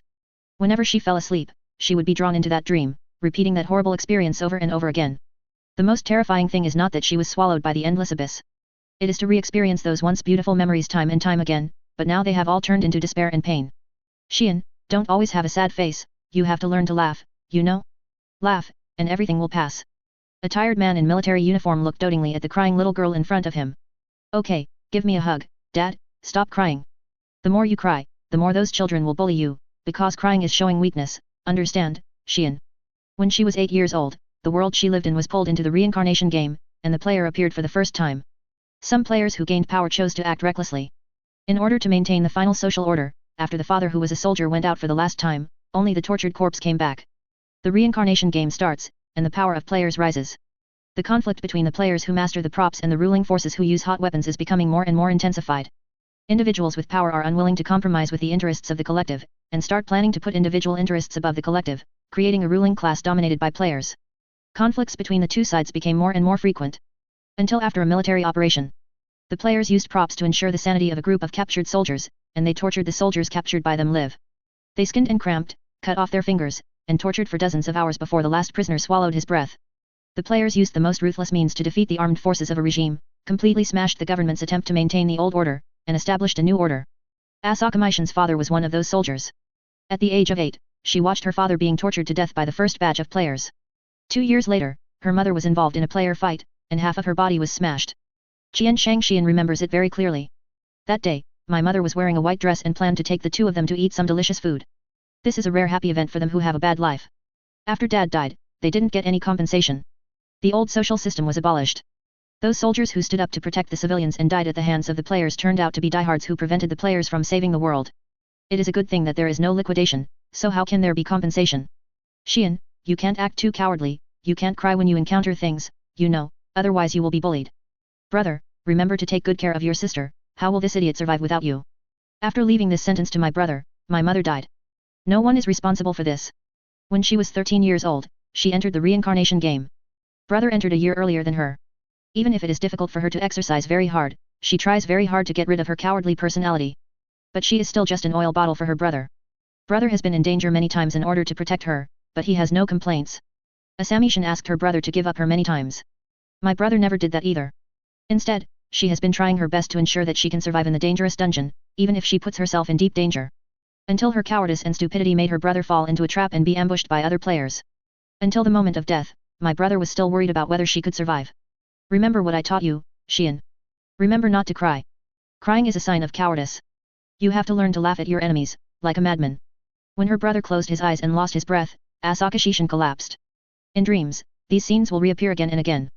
Torturating Shin Asakamai again and again, trying to drive her completely crazy and into the endless abyss. Let her go to slaughter, to vent her inner hatred and unwillingness. Legion Commander.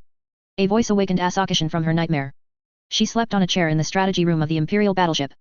The holographic projection was suspended in front of him, emitting a faint gleam. When she opened her eyes, she saw her subordinate, a player who had defected to the Empire camp, and was also a subordinate of her legion. No words. She stared at the player like that, making the player swallow several times involuntarily. Facing Qian Shangxian, he felt great pressure. We are about to go to the world controlled by the forces of the Temple of Heaven. The player said. Shin Asakamai stood up, raised her huge sickle, and showed a sick smile. Get ready to let them know what is the grace of our Lord. Chapter 358 Gilliman's Living Saint, for subscription. Shin Asakamai stood up, and walked out of the strategy room with her huge sickle. She didn't wear shoes, and her bare feet, as white as jade, stepped on the rough floor. Potholes. It has been used for too long and has not been repaired by grinding. The floor is all polished moon-white granite. The original surface is as smooth as a mirror, but it becomes rough with use. This cannot be too strong. The Empire sent not many warships to this world. The local industrial system has not yet taken shape. As the commander of the Legion, it is already a great honor for Asakamaishin to have the command of a warship. The murals and statues along the way are all from the artists on the ship. There are several narrators and artists on Shin Asakamai's boat. Empire is equal in history. They want to record everything, as for how to comment, it is left to future generations. The interior of the battleship is not as neat and sci-fi as one might imagine. On the contrary, it is very dark, with exposed steel everywhere, exuding an industrial sense of steel bones. Tall ceilings loaded with energy conduits and intricate grids of energy delivery. The thinker and the defense machine slave are embedded in the groove, connected by energy pipes and data cables. Thinkers soaked in cooling embalming fluids have been specially programmed and connected to a large number of sensors and slaves. When the enemy is sensed, it will give instructions to the machine slave to attack the enemy. The servant who receives the command will automatically adjust the weapon to carry out a devastating blow to the enemy. Lights that emit faint light are embedded in the ceiling, so that the corridor will not be completely dark. Walk through the corridor and enter the bright bridge position. A captain from the Empire is examining the suspended holographic light ball in front of him. Asakashishin walked to the captain's position. She glanced at the situation on the bridge. The staff is methodically controlling the various systems of the battleship. Several players stood not far from them, looking at and learning the crew's operations. Judging from their expressions, it seems that they have great interest in manipulating ships.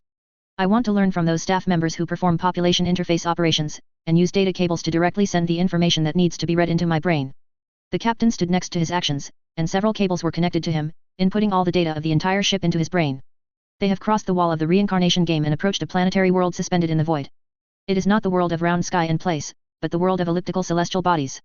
The world ecology of reincarnation games is diverse. Probably something to do with their shapers. Legion Commander. The captain said. Asakamaishin nodded. How is it going? We have cut off the connection between this world and the reincarnation game, and paralyzed their teleportation. The Temple of Heaven and the other two-player faction organizations are here, but it seems that something is wrong. There are many places that are shielded by the power of subspace. I suspect they have tricks. The captain flicked the holographic projection in front of him while speaking. Any trick will be defeated under the will of my lord. Asaka Shiyin said lightly, I will lead the players to launch a surprise attack. You are ready for orbital bombing. If the situation is not right, it will be saturated bombing.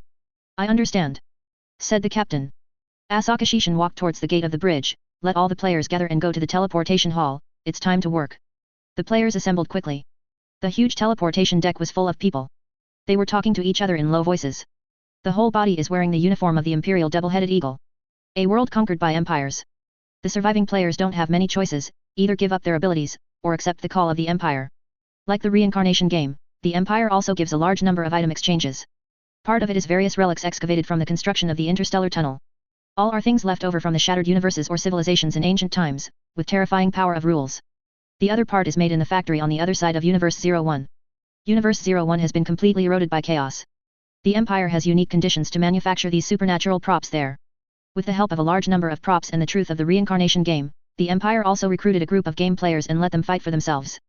Hundreds of technical experts walked back and forth to provide the last checks for the players' props and equipment. When Asaka Mission arrived, the players of the Purifier Legion she controlled had already prepared. They don't have the same discipline as Imperial soldiers. It looks very loose. In some form, they are all just mercenaries. Battle for salvation points, exchange for various props, and continue your own evolution. Even though they know the truth about God, they still want to become God. Deputy Leader Gidwa walked to Asaka Shishin's side. He is tall, with short, sharp hair. He is very self-disciplined and pays attention to exercise. He is an S-level player. When Asaka Mishin looked at the other party, she showed contempt unabashedly. Gedwo chose to surrender to the Empire without hesitation after the Empire captured his world. Through harsh means, he slaughtered hundreds of players who tried to oppose the Empire, and suppressed several riots of thousands of people using cruelty and blood to prove his loyalty to the Empire. Became the deputy head of the Purifier Legion in the hands of Asaka Mishin. This guy is a wolf, hungry and dangerous. As long as he finds an opportunity, he will do whatever it takes to tear anyone who gets in his way. A refined egoist.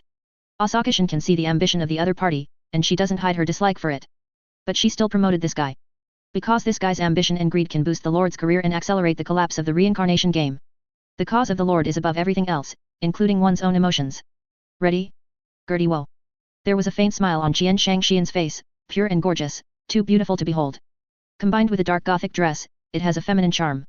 Gedwo did not dare to show any disrespect. He knew that this harmless-looking girl had another title, Kiss of Death, Witch of the World. The number of players who died in her hands is countless. A top player force that was once famous, Shura Palace was slaughtered by her alone. Legion Commander, everything is ready.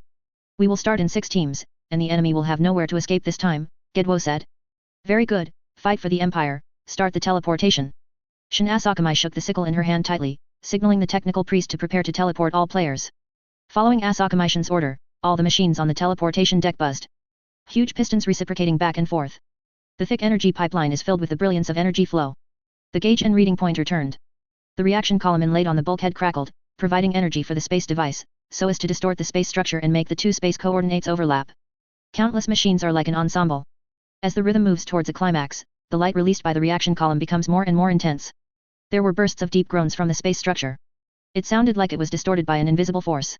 With the chorus of the teleportation machinery, the distortion of the spatial structure has reached the extreme.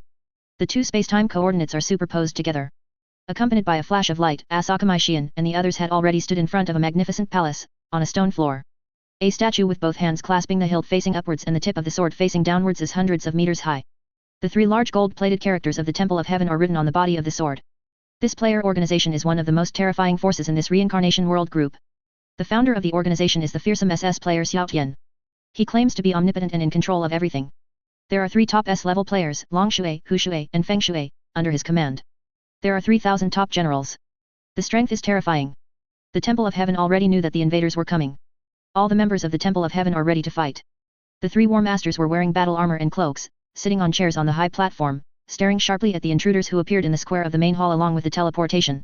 Whoever offends my heavenly god temple will die.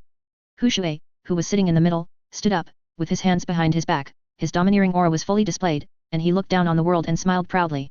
Said. Die. Die. Die. All the members of the Temple of Heaven shouted. Special fluctuations have been detected, be careful, they have hidden tricks. The captain's warning came from the communicator. Is there an ambush? Qiangamai Xian asked. Yes, the mechanical sages have analyzed those hidden places and found that the fluctuations have increased after you landed, trying to cut off the transition function of the ship. They want to take away or destroy the ship together. Don't underestimate those players, just because they're ignorant doesn't mean they're really stupid. How are the preparations for the orbital bombing going? Asaka Shishin waved her sickle casually, creating cracks in the air, which aroused the tension of everyone in the Temple of Heaven. The three war masters also stared at each other. The master of the temple has other arrangements to take down the invaders in one fell swoop. The three of them and many members of the Temple of Heaven are responsible for holding each other down. The other side was silent for a moment before speaking. All weapon systems have been fully charged, and are currently locking and scanning the enemy, and are determining the bombing location.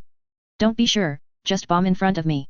Asaka Shiyin looked at the members of the Temple of Heaven who were holding props and waiting for the battle, showing a slightly sick smile. The weapons of orbital bombing are very powerful. If you are too close, you can easily be accidentally injured. It doesn't matter, for the cause of my lord, sacrifice is not something unacceptable. I also have a prop in my hand that can enter the dimension for refuge. Just don't use space weapons. Then I understand, the first round of strikes will be carried out in 10 seconds. Which, immediately throw down your weapon and surrender to the Temple of Heaven, so that you will not die. Long Shui also stood up, his eyes were cold, and he shouted loudly. All the terrifying aura was released. Many players in the Temple of Heaven held their breath. This is the power of Long Shui. There is a terrible sense of oppression in every gesture, which makes them feel dull and uncomfortable. I'm really worried about your stupidity. Shin Asakamai jumped up and stood in the air, as if the air had turned into a solid body, and her white and flawless jade feet walked like that, effortlessly. It's really arrogant. Feng Shui also stood up, with a heroic demeanor, a woman who does not give way to a man. Go to hell, idiots, said Shin Asakamai. Wild wolves have a keen sense of smell and vision. It is very difficult for hunters with bows and spears to sneak attack them. In the industrial age, it was completely different. The hunter holds a shotgun that can hit the target hundreds of meters away, which can disable the sense of smell and vision of the wild wolf, and stand stupidly in place to be shot by the hunter, but does not know where the enemy is. Imperial ships carry out orbital bombing thousands of kilometers above the ground. Many players in the Temple of Heaven are like wild wolves with sharp eyesight and hearing, standing in place ignorantly, facing the attack of the Empire. The player's combat effectiveness is beyond doubt. Also has a variety of incredible abilities. Dangerous intuition, sixth sense, and many other means can allow them to predict the enemy's attack and anticipate the enemy's opportunity. But it would be very difficult for them to predict the strike thousands of kilometers away. S-level players may have this ability. But such players are only a minority after all. Only the three dragons, tigers, and phoenixes have such abilities. Besides, having such an ability and being able to dodge such an attack are two different things. Clouds are lit. A tower-like light descended from the sky, instantly connecting the sky and the earth. The magnificent palace was covered with spears of light. The sky-like flames swept out, the earth shook and the mountains shook, the sky collapsed. That scene was so terrifying. Everything disappeared into the fire cloud. The surface of the earth instantly vitrified, and within 1,000 meters of the impact point, only the billowing steam was left. The majestic statue with the three big characters of Tian Shen Temple disappeared. Shin Asakamai activated the space barrier, engulfing all the members of her Purifier Legion into another dimension, avoiding orbital bombing. Rays of light fell one after another, completely covering the huge palace complex. The bombing lasted for 7 or 8 minutes, and thousands of light spears fell, completely submerging the magnificent palace. The entire palace was submerged in a brilliant light. The sound of explosions and the sound of rising steam mixed together, playing the movement of destruction. When the bombing was over, Asakamai Shin released all the members. The majestic palace complex just now has been turned into ruins exuding heat. The huge number of members of the Temple of Heaven have also disappeared. There are some scorched black, wrecked corpses emitting heat. Boom. There was a loud noise. The glazed surface was shattered, and Hu Shui rushed out from the ground. He escaped the orbital bombing with the help of ground travel props and survived. At this time, he was in a panic, his eyes were red. The cloak was carbonized in the high temperature, and it was scorched black. The domineering tiger character above has also disappeared. But this is already the best ending. Long Shui and Feng Shui had died tragically in the continuous bombing just now. There are no bones left. Among the assembled members of the Temple of Heaven, only a few survived the terrible bombing by relying on space props. When they reappeared, all they saw were the ruins and the glazed surface caused by the high temperature. There is a player who has no means of protection against heat and flight. Those rocks melted under the high temperature, and before they were completely solidified, the player suddenly appeared and stood on it. Ah! Ah! After a few screams, he died. The surviving players of the Temple of Heaven looked at me, I looked at you, and looked up at the sky in confusion. Their companions died like this. It's over before it even started. Ah! Ah! Ah! Offend the territory of the Temple of Heaven, and kill so many people in my Temple of Heaven, I want you to die. Hu Shui raised his head to the sky and roared angrily, let out an extremely shrill roar, shed blood and tears, and his body was full of momentum. Can you yell a little softer? I'm really scared. Qian Shangxian laughed like a bell. Death. Hu Shui rushed towards Qian Shangxian with an oppressive and terrifying aura. He used his S-level prop, the bloody sacred armor. A quaint, blood-stained armor covered his body, exuding a savage atmosphere at S. This is an armor stained with the blood of the gods, possessing extraordinary power. Once it is injected with power and activated, it will reveal a terrifying aura, shaking the world. The breath alone is enough to crush those pathetic mortals. The armor itself is unparalleled in defense. Even in the face of nuclear bomb bombing, it is as if it is leisurely, like a breeze blowing on the face. At this moment, with Hushua as the center, powerful energy fluctuations roared like a big river, rolling out, raging in all directions. The blood-stained armor released even more brilliance, and countless spells carrying the mysteries of ancient civilization emerged, intertwined like chains. Die to me! Hushua with red eyes, shouted loudly, swallowed mountains and rivers for 3,000 miles, and shocked Union 16 continents with his fists, which was terrifying.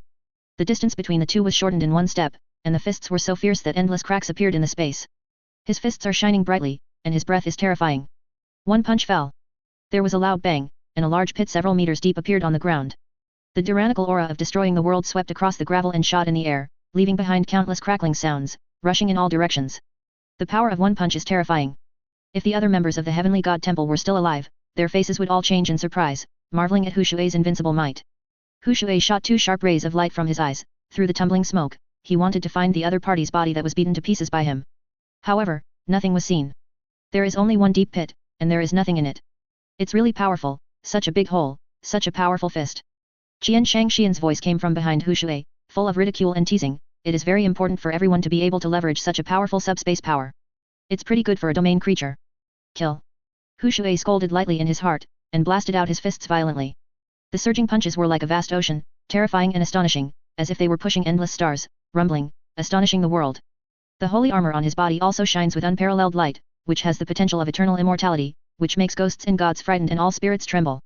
This time, Qiangamai Xian didn't dodge anymore, and swung out the sickle in his hand. Cut off the opponent's hands from the shoulder position. Her sickle is blessed with an anti-subspace force field and a high-frequency vibration force field, with concept rewriting, time locking, and direct positioning of space coordinates. Even if Hushue can mobilize more subspace power, it is impossible to resist Asakashi Xian's sickle. The severe pain made Hushue growl in pain. Don't even hold a weapon? Do you think your arm is made of neutron star material? Qiangamai Xian said sarcastically, and then chopped off the opponent's head with a wave of the sickle in his hand. Before her head hit the ground, Qian Shangxian kicked and flew into the depths of the palace. Search every place and kill them all. Asakamai Xian issued a cruel order with the most gentle and lovely voice. Many players smiled. The enemy has been beaten, and the remaining 2 or 3 kittens and puppies are not their big gift bags. What you grab is what you earn. Quick, for the Empire. It is our responsibility to kill the remnants of reincarnation. Kill one, grab one. Many players of the Purifier Legion swarmed up, their faces excited. The faces of the players in the Temple of Heaven suddenly became ugly. Turn around and run. Many players chase after their butts and kill them, using various props to attack those unlucky ones. Take heads for points. Warships also carry out orbital bombing to different areas at the same time, using fighter planes to deliver bombs and torpedoes to those dangerous areas. Open the way for the Legion of the Purifiers. Tower-like flames soared into the sky, and the huge mushroom cloud could be seen even in outer space. In the designated area that was bombed, only ruins and rubble remained, and the living beings would be crushed by the terrible shock wave. The difference is that space bombs are often used in those areas to blow out players who are trying to hide in the dimensional space. There are many types of space bombs. One is to use the dimension of space to kill the enemy by using the characteristics of regional dimensionality reduction and time-space automatic repair. The bomb will reduce the space to 2 dimensions. After the player falls into it, they will inhale the 2 dimensions, and then the space-time structure will automatically repair the reduced dimension and restore the continuity of time and space. The player will change the atomic structure in this drastic space change, be torn into mud or something strange. The other is to create space-time ripples through the continuity of time and space, and smash all the creatures in a certain area. These 2 methods are commonly used by the Empire. Enough to clean up most of the enemies hidden in the dimension. If it really doesn't work, the Empire will erase that area and destroy all the time and space data, so as to make the enemy's concept as non-existent, and thus die. The space-time blockade has been reduced by 3.214%. Please bomb the following locations to break the enemy's time-space blockade on the battleship and maintain the space-time transition function of the battleship. The mechanical sage accompanying the ship whispered. The captain entered the coordinates given by the sage into it. The enemies in this world are not that simple. They are secretly using subspace to create a space-time blockade, and want to abolish the transition function of the battleship. The purpose is self-evident. Wants to keep the Purifier Legion here in its entirety. By the way, take away the warships of the Empire to see the true level of the Empire. Global bombing is still going on. Many places were bombed into ruins. Realize that continuing will only increase casualties. The enemy no longer insisted on the original strategy, but chose to attack head-on. Accompanied by a terrible roar. In the ocean of planet, a magnificent giant city that is completely unsuitable for human aesthetics appeared. The body is shapeless like scorched oil, and the eyes with white pupils are very conspicuous on it, constantly decomposing and forming. Countless tentacles danced in the air. Terrible subspace fluctuations emanated from the monster. Beside the monster, there are a group of players exuding a strong aura. Obviously, they have been lying in ambush here. Want to wait for the completion of the space-time blockade, and want to wipe out the invaders. However, seeing the Empire bombing so frantically, had to come out early. Following the appearance of that giant city, endless darkness rolled out, covering the entire world. A series of sirens sounded in the battleship, extremely noisy, mixed with the sound of the engine. Discovered the existence of severe disaster-level subspace creatures, confirmed to be local gods. Discovered the existence of severe disaster-level subspace creatures, confirmed to be local gods. Discovered the existence of severe disaster-level subspace creatures, confirmed to be local gods. The captain froze when he saw the message that popped up. We have to ask for the assistance of the primordial caste group, and then retreat to a safe distance, waiting for the arrival of support. If there is no accident, the battle group will come to support us in 3 hours. Players have no ability to fight against the gods. The mechanical sage on the side said, they hit a here. This is something that the battle plan did not foresee. Then what should they do? The captain pointed to the screen, those purifiers who had maintained a weak connection with the battleship, and the Legion leader was also on the surface at this time. That subspace creature built a barrier of time and space, and they are blocked inside. The price of rescue is too high. If they are forced to bomb, they will be killed together. Let their life and death be handed over to fate, and the escaping will bring greater disasters. If the support comes quickly enough, then we can save some people. The mechanical sage said.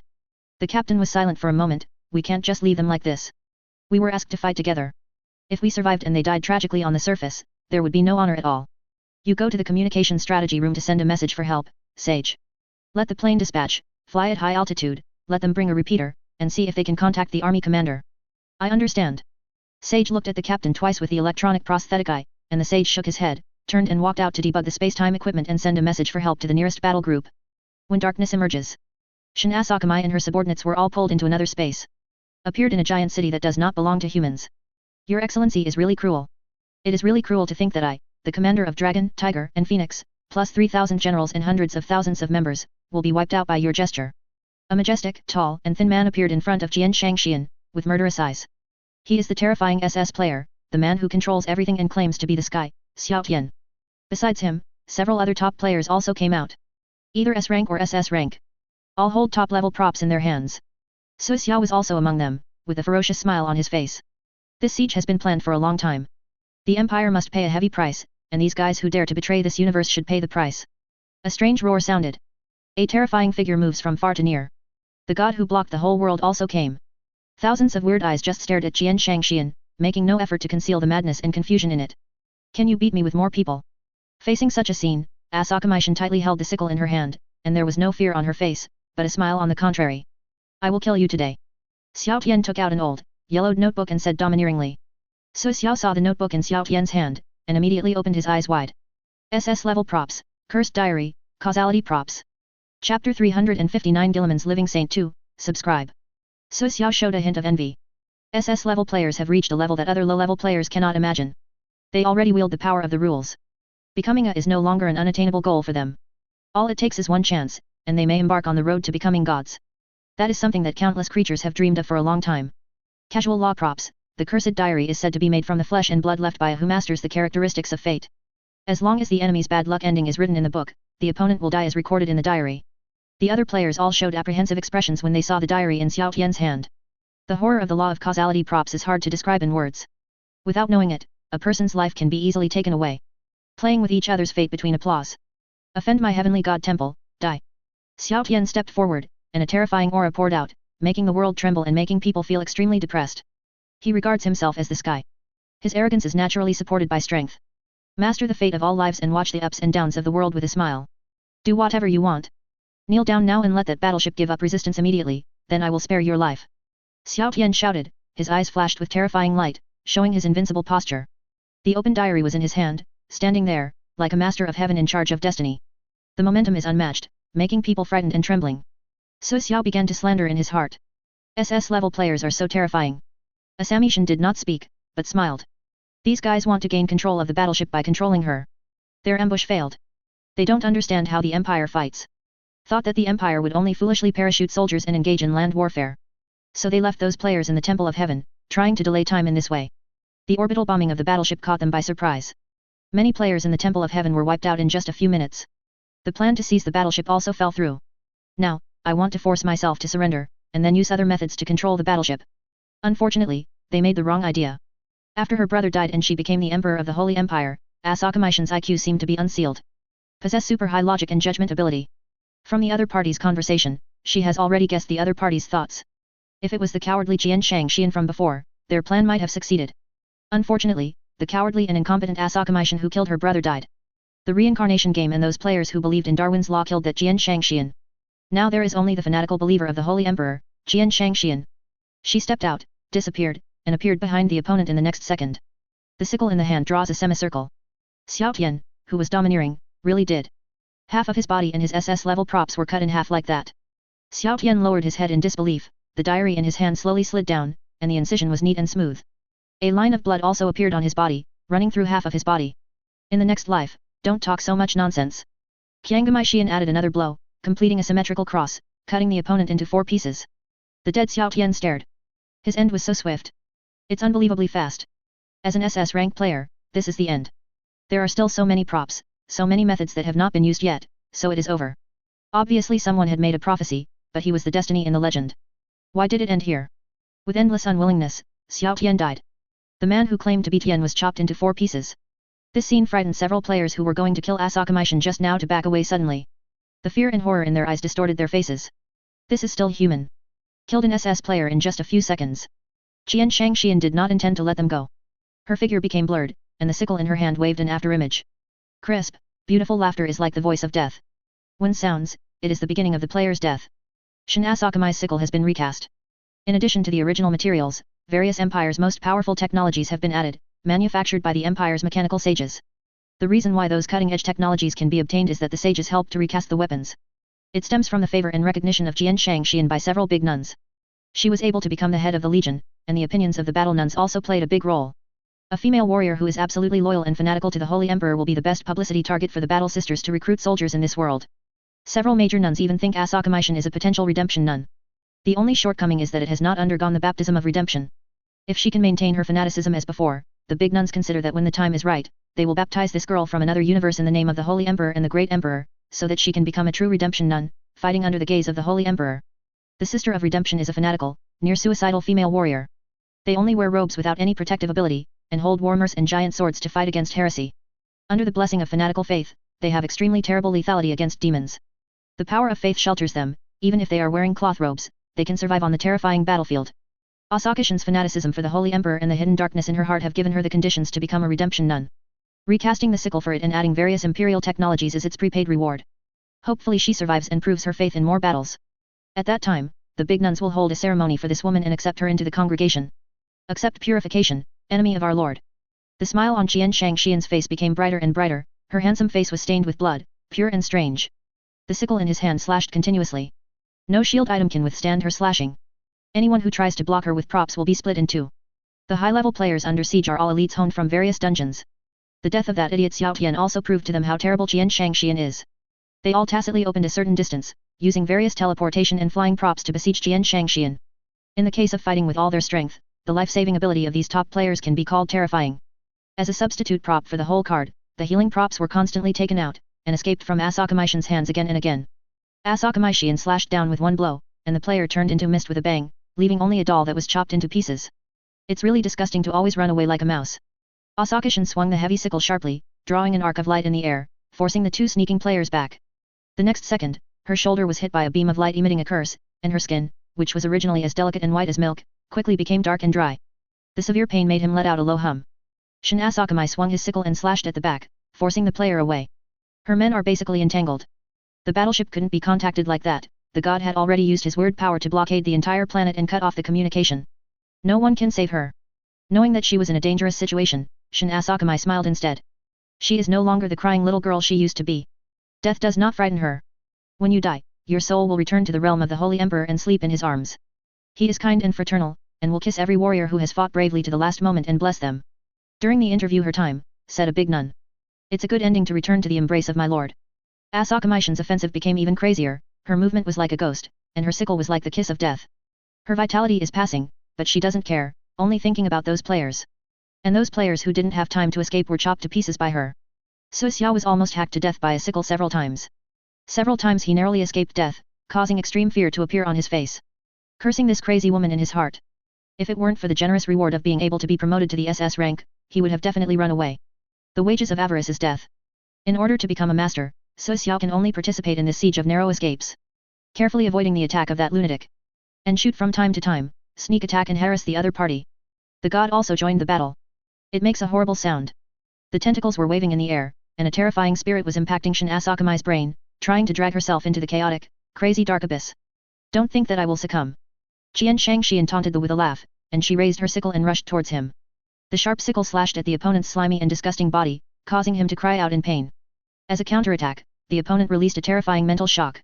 Countless weird voices sounded in Asakashi's mind, tormenting her soul, her ego. Several other players saw her pain and also attacked. Su Xiao's blood-stained ancient sword pierced her leg, knocked her over from the air, and fell to the ground. Another player rushes up. He used props to summon a ghost bus, which crashed into Shin Asakamai. Her bones are broken. The originally straight nose also collapsed and became ugly. Qian Shangxian seized the opportunity and hacked another player to death, hacking on the god. But in the next second, she was attacked more. Another tentacle pierced her body, blood-staining the black gothic dress. The players also swarmed up and slashed at her with their swords. That beautiful face was hacked with an axe. The original protective force field can barely maintain, coupled with the protection of a few props, it is not directly hacked to death. But the axe blade cut so deep that the white bone could be seen. After forcing those players back again, the monster also launched an attack.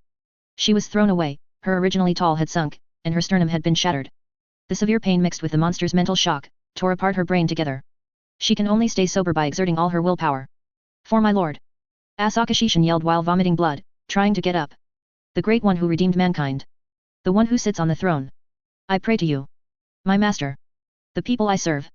The Lord of humanity who is destined to rule the universe. I praise you. Please protect my soul from evil.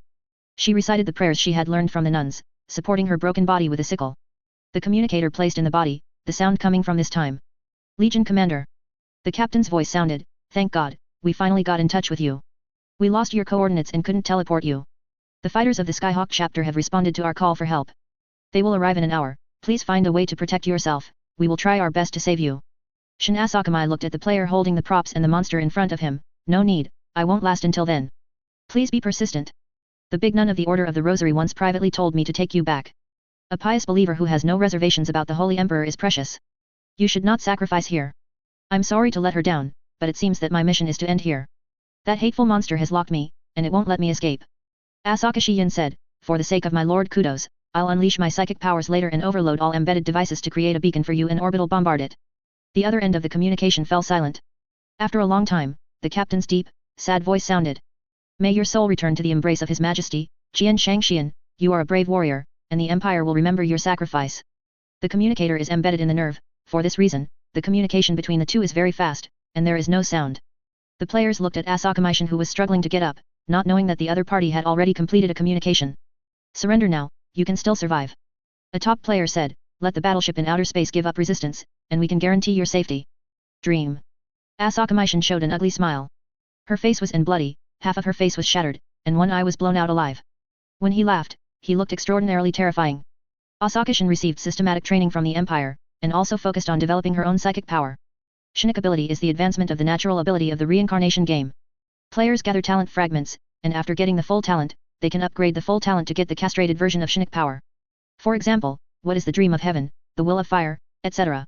It can greatly improve the ability to control illusion and elements. In fact, these are essentially just Shinnik powers. By leveraging the ether in the subspace, various incredible abilities can be obtained. Asakashi's ability is to have a special field of vision, able to see the complete space structure, which is why she can use teleportation so vividly. This is her talent. After being strengthened by the Empire, it becomes a powerful trump card on the battlefield. Asamishin released all the Shinnik energy according to her past learning, and overloaded all the devices embedded in her body. A bright beam of light was released from her body, bright and strong, piercing through the black mist that enveloped the entire world. The auspicious instrument on the battleship buzzed, and the coordinates were locked. Let's die together. Asakamaishin rushed towards the monster. She is like a torch in the dark. Her soul, her emotions, her flesh and blood all became fuel. With an ugly smile, Shin Asakamai ran into the monster, making it howl. The burning flame of the soul made it make a painful sound. The sky is lit up by orbital bombardment. Darkness came upon her too, and overwhelmed her. After this, she didn't feel anything anymore. She died. Surrounded by infinite darkness. However, death is not the end of suffering. She saw her father, mother, and brother standing in front of her. They had weird smiles on their faces, like a mixture of terrible grin and endless pain. Behind them is the endless abyss she once dreamed of. Weird grinning continuously came from it. Those dead souls will be swallowed by the abyss. More and more souls emerged. With numb and weird smiles, they stretched out their arms, trying to drag Jian Shangxian into the eternal abyss. No. Asakameishan yelled in horror. She turned around and tried to escape, but was grabbed by countless arms, dragging her into the abyss little by little. It is a place of terror beyond time. Low and indistinct, a maddening evil grin kept coming out. Exudes hunger, thirst, and greed. Eager to devour everything. In the name of my lord, in the name of the Holy Emperor, I will never submit to you. Asakameishan was struggling hard, hitting with fists, kicking with feet, biting with teeth, trying her best to fight. She recited that name again and again, giving herself confidence and courage, and expelling her fear and cowardice. The more she fought, the more she felt that her weak limbs became stronger. The darkness split open, and the light came through the gap.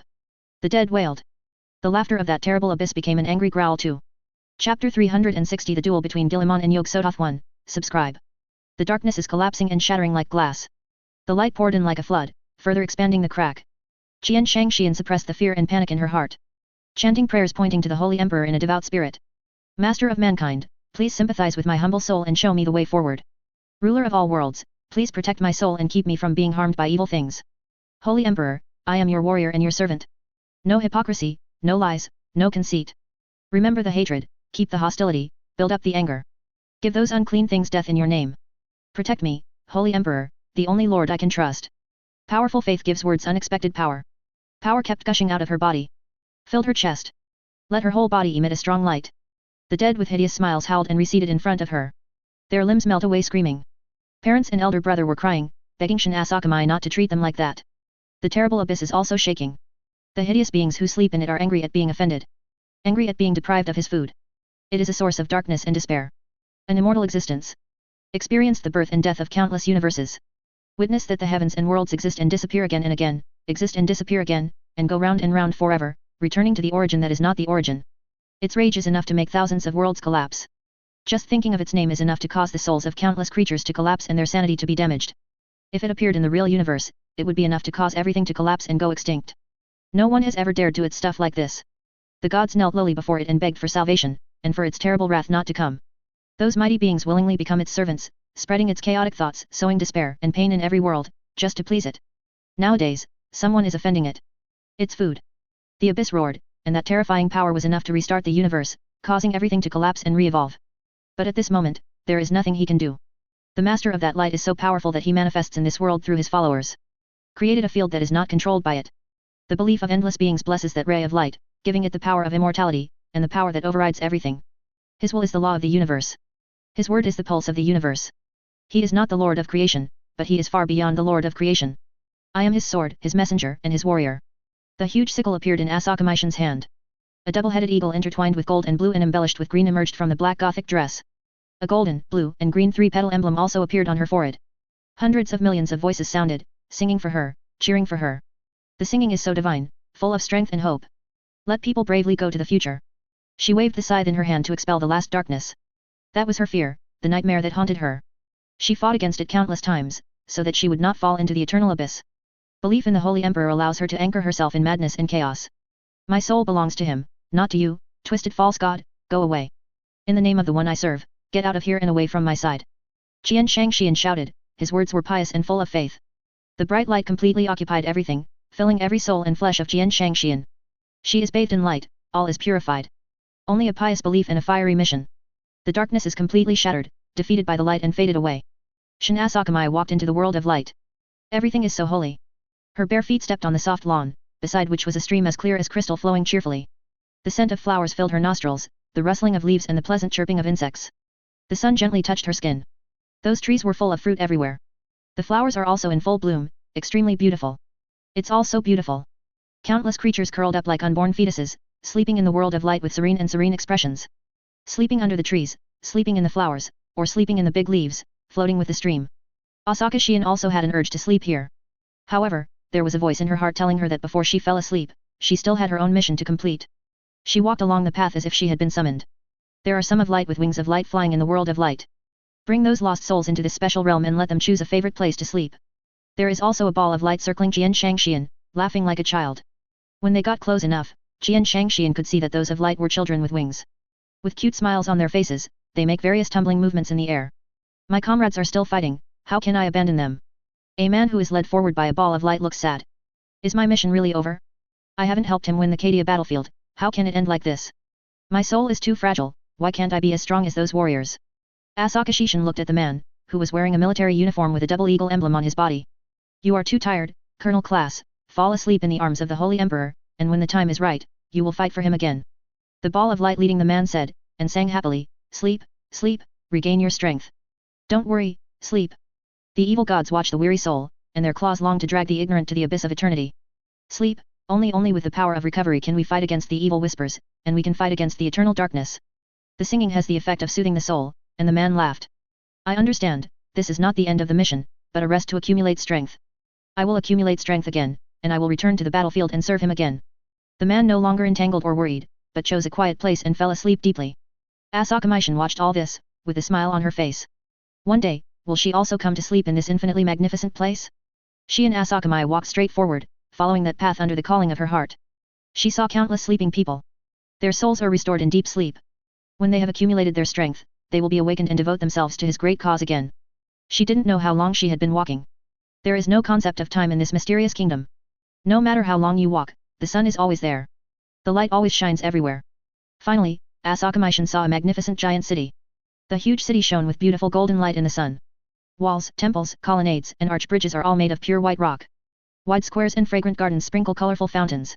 Asami Shion walked into that city. The people inside are no longer sleeping, but are wearing armor and practicing combat skills with weapons. They made all kinds of vows to fight for their emperor to the last. Win battles between gods for him. Qian Shang Xian walked among them, stepped on the high stairs, and finally reached the highest point of the giant city. At the end, a magnificent throne appears. It is extremely tall, towering into the sky. She is like a tiny ant looking up at the miracle built by the giant. A creature in armor sits on it. He lowered his head, overlooking Qian Shang Xian. Those eyes shine like the sun, revealing sorrow, sincere compassion, and kindness that loves the world. He loves her much more than she believes in him. Pure and selfless. Only pleased with her redemption, not longing for her return. Tears flowed from Asaka Maishin's eyes. Her journey came to an end, and she met the person she had been longing to see. She cried out, "My lord." The giant didn't answer anything, but kindness and fraternity still showed in his eyes.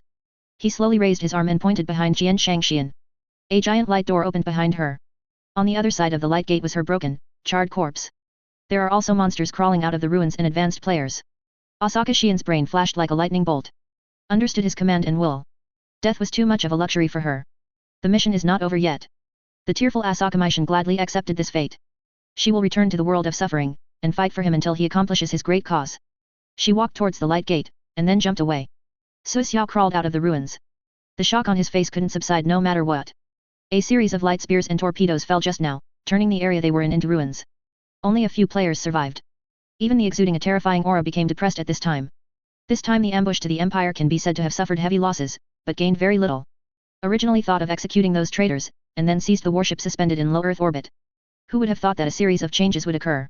Tianjin Temple was the leader, and the two players of the same level were the guides, but in the end they suffered heavy casualties and were in a panic. The only result is to kill those damned traitors. Those shameful idiots who act as guides for the invaders. However, something happened suddenly to the scorched black corpse. The scorched black, impossibly lifeless corpse was suspended. Cracks appeared. Light is released from it. The ruins shook. The monster that claimed to be made a sound of fear. What's going on? Su Xiao stared at all this dumbfounded. He held the blood-stained ancient sword tightly, ready to cut through the void and escape at any time. The corpse trembled in the air.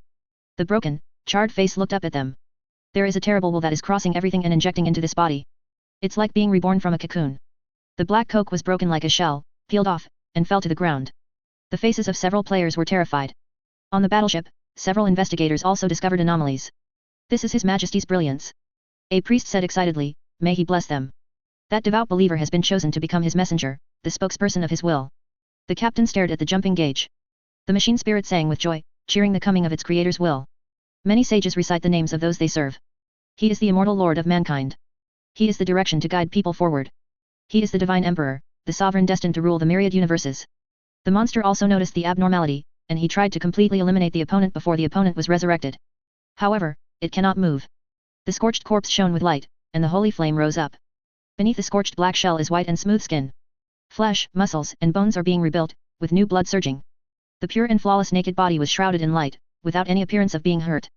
She opened her eyes, in which flames shone. The light turned into her black Gothic dress, covering her graceful and perfect body. The scythe appeared in flames, shining with as much brilliance as 1,000 suns put together. I am his envoy, the embodiment of his will. Qiangamai Xian said, idiots, you have found the wrong opponent. The monster made a shrill sound. Its body dissolved in that unbearable radiance. Su Xiao felt frightened in his heart. The ancient sword in his hand also wailed. The owner of the light holds the supreme authority, even the will of the ancient sword is afraid, retreating in front of the divine light. The monster that claimed to be wailed in despair, in great pain. Its tentacles waved frantically, and the giant city destroyed by the orbital bombardment of the empire trembled. The gaps in reality were torn open. A frenzied, insane realm filled with endless darkness descends. In the surging darkness, there are countless painful souls screaming. Countless horrible scenes emerge in it. That is the domain of God and the manifestation of his power. In the name of my lord, false god, you have been condemned to extinction. There was a kind of sacredness in Asakashi's words, and the flawless and pure smile appeared on her face back then. She has been freed from that eternal nightmare. She has gained power against those abominations. Her heart has been filled with pure beliefs and ideas, and she will no longer be overwhelmed by fear and despair. She no longer needs to use madness and killing to cover up her cowardice and fear. The realm of false gods collapsed with her words. The monster screamed even more desperately. Asakashin wields a scythe that exudes a strong light, cutting everything apart completely, and drawing an end to the eternal things. The monster was overwhelmed by a radiance stronger than 1,000,000 suns combined. Desperate dying wailing resounded through the entire space, and was submerged as the space shattered. The summoned his domain and tried to escape. But it was shattered by Asakamishin's blow. It also died. Destroyed forever, with no possibility of resurrection. Asakashin returned to the real space. Standing on the glazed surface. Orbital bombing turned that weird city into glass. It's all over. She died, and returned to the world under the will of the Holy Emperor to fulfill her mission. The darkness that engulfed the world disappeared without a trace. The sun shone down from the sky and became clear. All darkness is driven out. Asakashin also had a clear, benevolent smile on her face. She had atoned for her sins, freed herself from fear and dread of that terrible nightmare. Those dreams and the deaths of her family tormented her. Fortunately, at that time, she got Chu Chen's help and gained a belief. And this belief gave her an anchor in the madness and chaos in the future, so that she would not go into the abyss of being lost in pain and torture. There was a bright light in the air. Those armored giants appeared. Their bodies are very large, and the scarlet light of the visual device exudes from the helmet. Holds a massive bolter and melee weapon engraved with blessing runes.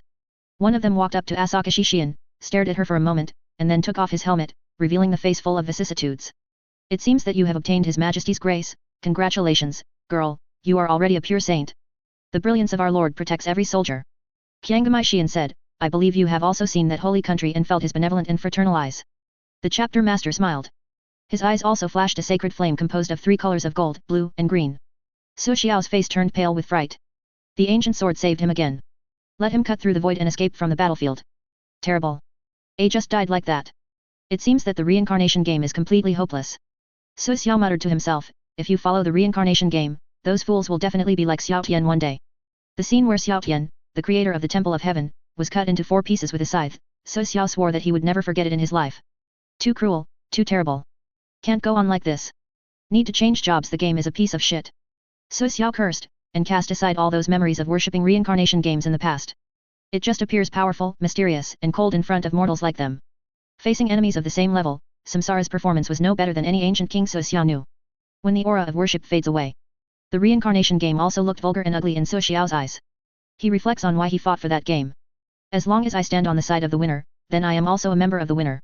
Su Xiao whispered, let me think of a good way to join the empire. According to my conditions, I will definitely succeed in the empire. I will climb up step by step, to the highest, and let everyone look up to the highest. Invincible truth. It was a very chaotic time. At that time, we just realized the existence of chaos. Father hid it from us too deeply. He didn't want us to understand and know those things. After the Horus rebellion, it has a certain understanding, but it cannot be said that it understands completely, but only knows a little bit. Maybe you're thinking I'm blaming him, but I'm not. Only those who understand chaos know that my father was right, and anything that was said about those creatures strengthened them. There were no firewalls in those days, those monsters can draw power from human minds and souls, and those who abuse psychic powers will even become a channel for the other party to enter the real universe, and there is no way to protect those people. Unlike now, with the protection of the firewall, people can freely use Shinix spells, and even establish a professional system for the study of subspace, which was unimaginable before. We embarked on the road to support Terra in a state of confusion and ignorance. The hardships of that road are unimaginable. The moment the unprecedented destruction storm forces us into the warp space, we must leave, otherwise we will be pulled into that space. Terrible storms, disorientation. Even the void seethed with a terrible evil that blotted out the brilliance of the stars. When you looked up into the sky, nothing could be seen, and even the nearest stars were lost in darkness. Navigation under such circumstances is a matter full of crises. We can only use various means that are not allowed. Guilliman captured the enemy's navigator and forced them to lead the way for him. And I used an artifact made of chaos to guide the way. We also encountered a corrupted forge world along the way. The planets turned into nightmares, the continents turned into mouths, and the mountains turned into teeth, just like the countless strange scenes seen in the subspace. Although it was in physical space, but it seemed to be in the warp. Using it as an anchor, the gods built a terrible portal, blocking the way to Dawn, and we completely destroyed it. And the real test took place on the planet Devon. That world was wrapped in corpses, and there were bones everywhere, not only human beings, but also various alien and broken statues encountered during the Great Expedition. There is no trace of any living people, it is like the tomb of everything, only a huge temple stands there. There we had a dispute. I thought that the planet should be destroyed with a cyclone torpedo, which might open the way to Terra. Sanguinius thought we should be more cautious, and finally he chose to seek Kur's opinion. That is, the rebellious Midnight Ghost, who has the same ability to predict as he does. At that time, I was so angry that Sanguinius released Kur's and tried to take that guy to airborne Devon. I prepared the orbital bombing and planned to kill Devon and Sanguinius together. I only came close to committing that terrible crime, killing one of my own brothers and those loyal soldiers who fought for the Empire with my own hands. I can imagine what the consequences would be if I did that. The gods will laugh hideously at my fall and my father's failure. After waking up, I realized that the gods of the warp not only seduced our traitorous brother, but also everyone. Once we succumb to the darkness in our hearts, then we will fail, become their slaves, become their puppets. Kaker recorded Ryan's words. From these words, he glimpsed a real Primarch. He mourned the fall of his brother. Will make bad decisions out of anger. Also affected by the warp, trying to kill his brother. Things like this are horrible. The corruption of the warp is everywhere. The world must beware of inner darkness. Sanguinius rushed into the temple on Devon, where he was trained, and fought with the demons who tried to tempt him.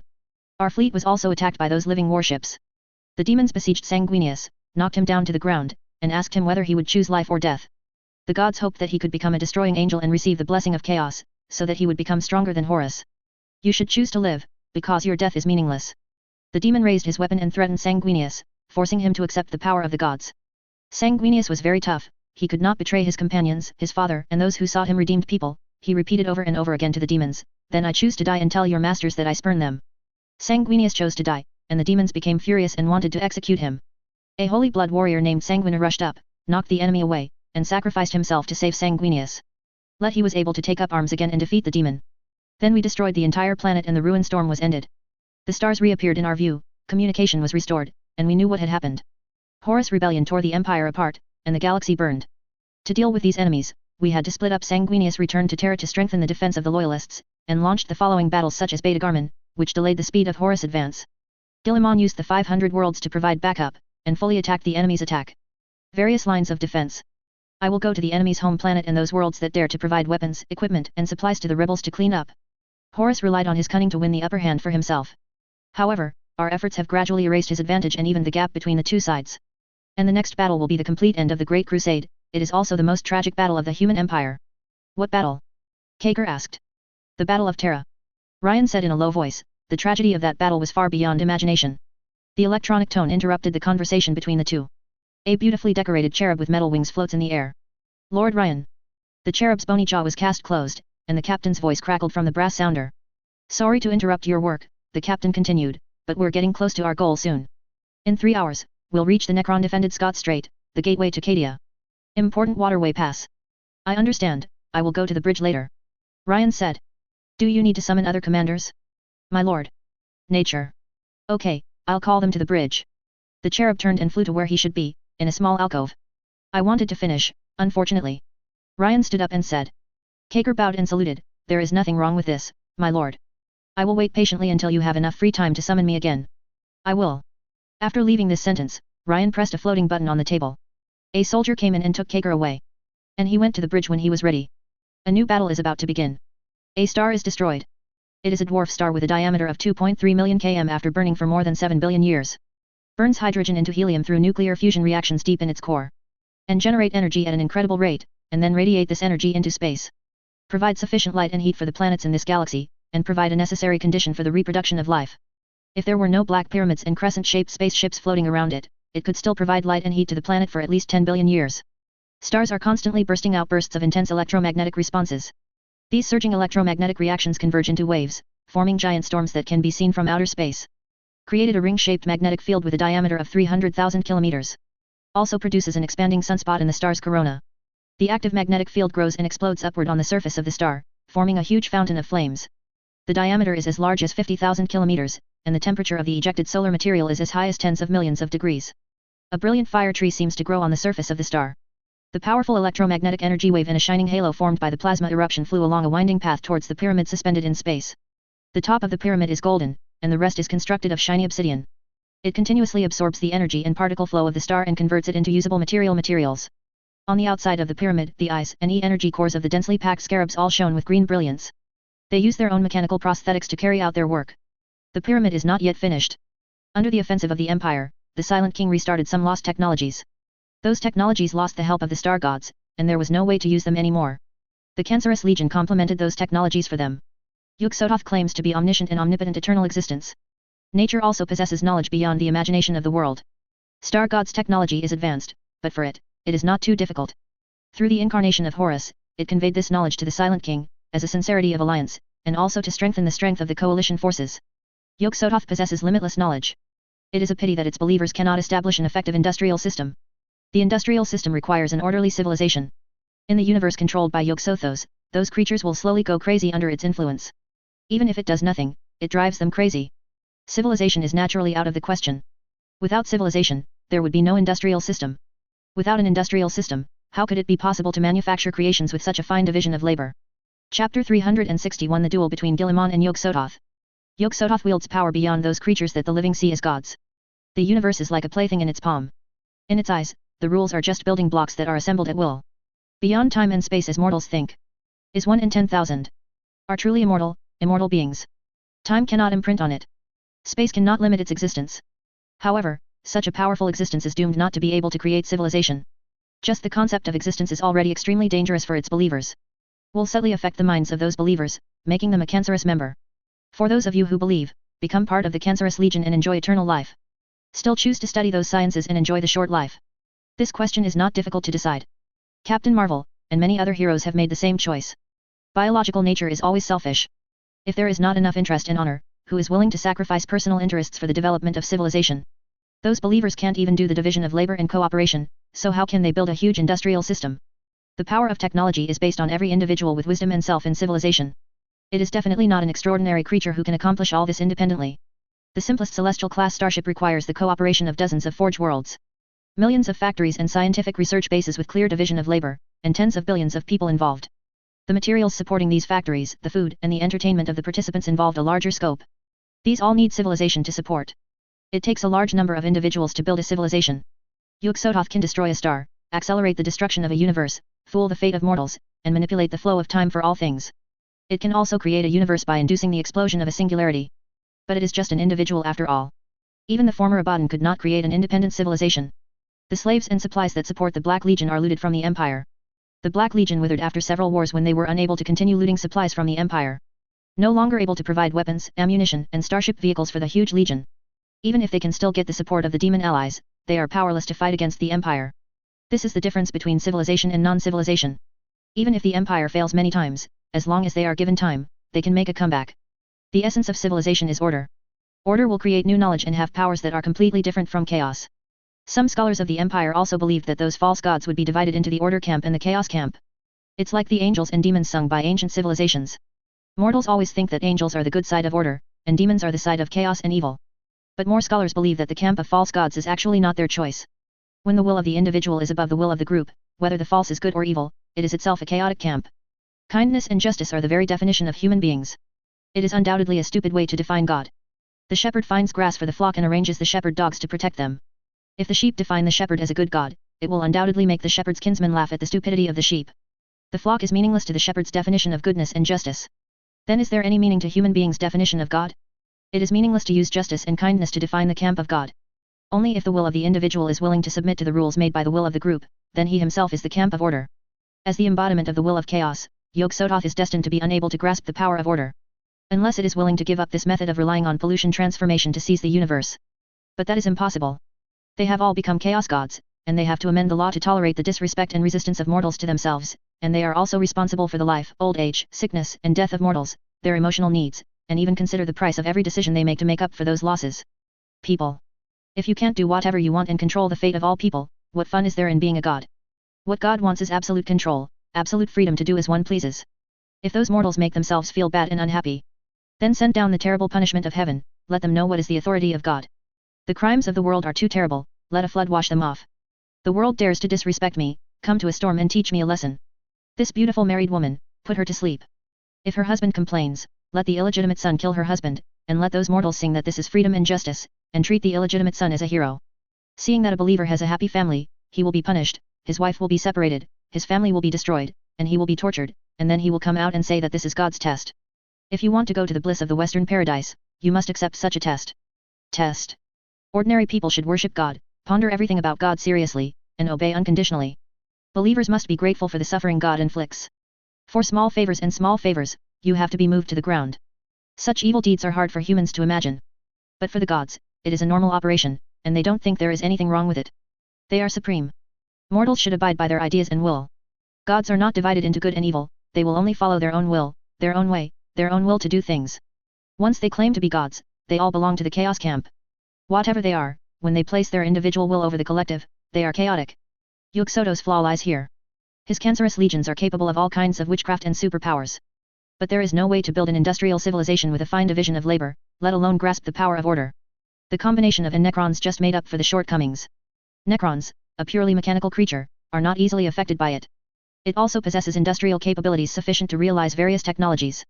Necromancers. Each tomb pyramid is a fortress integrating industry and military. Scarabs and crypt technicians both have strong build abilities. Even if many of them have lost their own will, it is not difficult for them to complete the most basic tasks. This giant pyramid that is floating in the void and devouring stars is not an exception. Built with the advanced technology of the Necrons and the wisdom of Yog-Sothoth. It is not yet finished, but it also shows its terrifying side. It is like a living creature, constantly devouring the energy and matter of the star, converting it into the building materials it can use. The pyramids keep getting bigger and bigger. Streaks of energy emerge on the obsidian-built surface, forming sinuous lines. It even extended out, forming a complex geometric image in the void, like a huge spiritual shield. A large number of space undead ships are suspended near the pyramid. Tons of orbital gauze turrets, deep space torpedoes, levitating obelisks, and pyramids. Their surfaces are covered with complex energy lines, exuding a cold aura. The crescent-shaped necromancer spaceship flies among the pyramids and obelisks. The tomb technician controls the scarab and is building a galaxy defense system. The generals and overlords are formulating strategies on how to fight the empire. Suddenly, sirens sounded in every necromancer structure. The boundary between reality and fantasy is broken. The fragile veil of reality was torn apart in an instant. Imperial ships bearing the emblem of the double-headed eagle poured out of the twisting vortex. They are uniform, as if commanded by a single will. Countless light spears, light-speed cannonballs, and pulse waves are released at the same time. It seems that it was premeditated. In an instant, a gap was torn through the outer defense line that the Necrons worked so hard to build. The huge energy beam blasted all the defensive pyramids and obelisks into atomic forms. Overlords and generals command a huge number of warships with all their might. However, what they did brought about nothing but failure. The swarm-like sickle-shaped fighters took off from the giant tomb, but after 10 minutes, they all turned into broken metal wreckage. Each weapon of the Empire is perfect to restrain them. Whether it is dimension jumping or active metal, it is useless in front of Imperial fighters. Overlords such as the Nether Dragon and the surrendered King Sotai have already sold out the details of the Necrons. Against an enemy who masters all his weaknesses. It would be an unimaginable miracle if this space undead army could win the war. Another possibility is that the commander of the Empire is an idiot. This time it was the Primarch of the Empire, Lion, who commanded the war. It is better to expect the Imperial army to fight among themselves face to face and then surrender to the space undead. The latter is a daydream, and the former is a daydream within a daydream. Necron's failure is inevitable and difficult to prevent.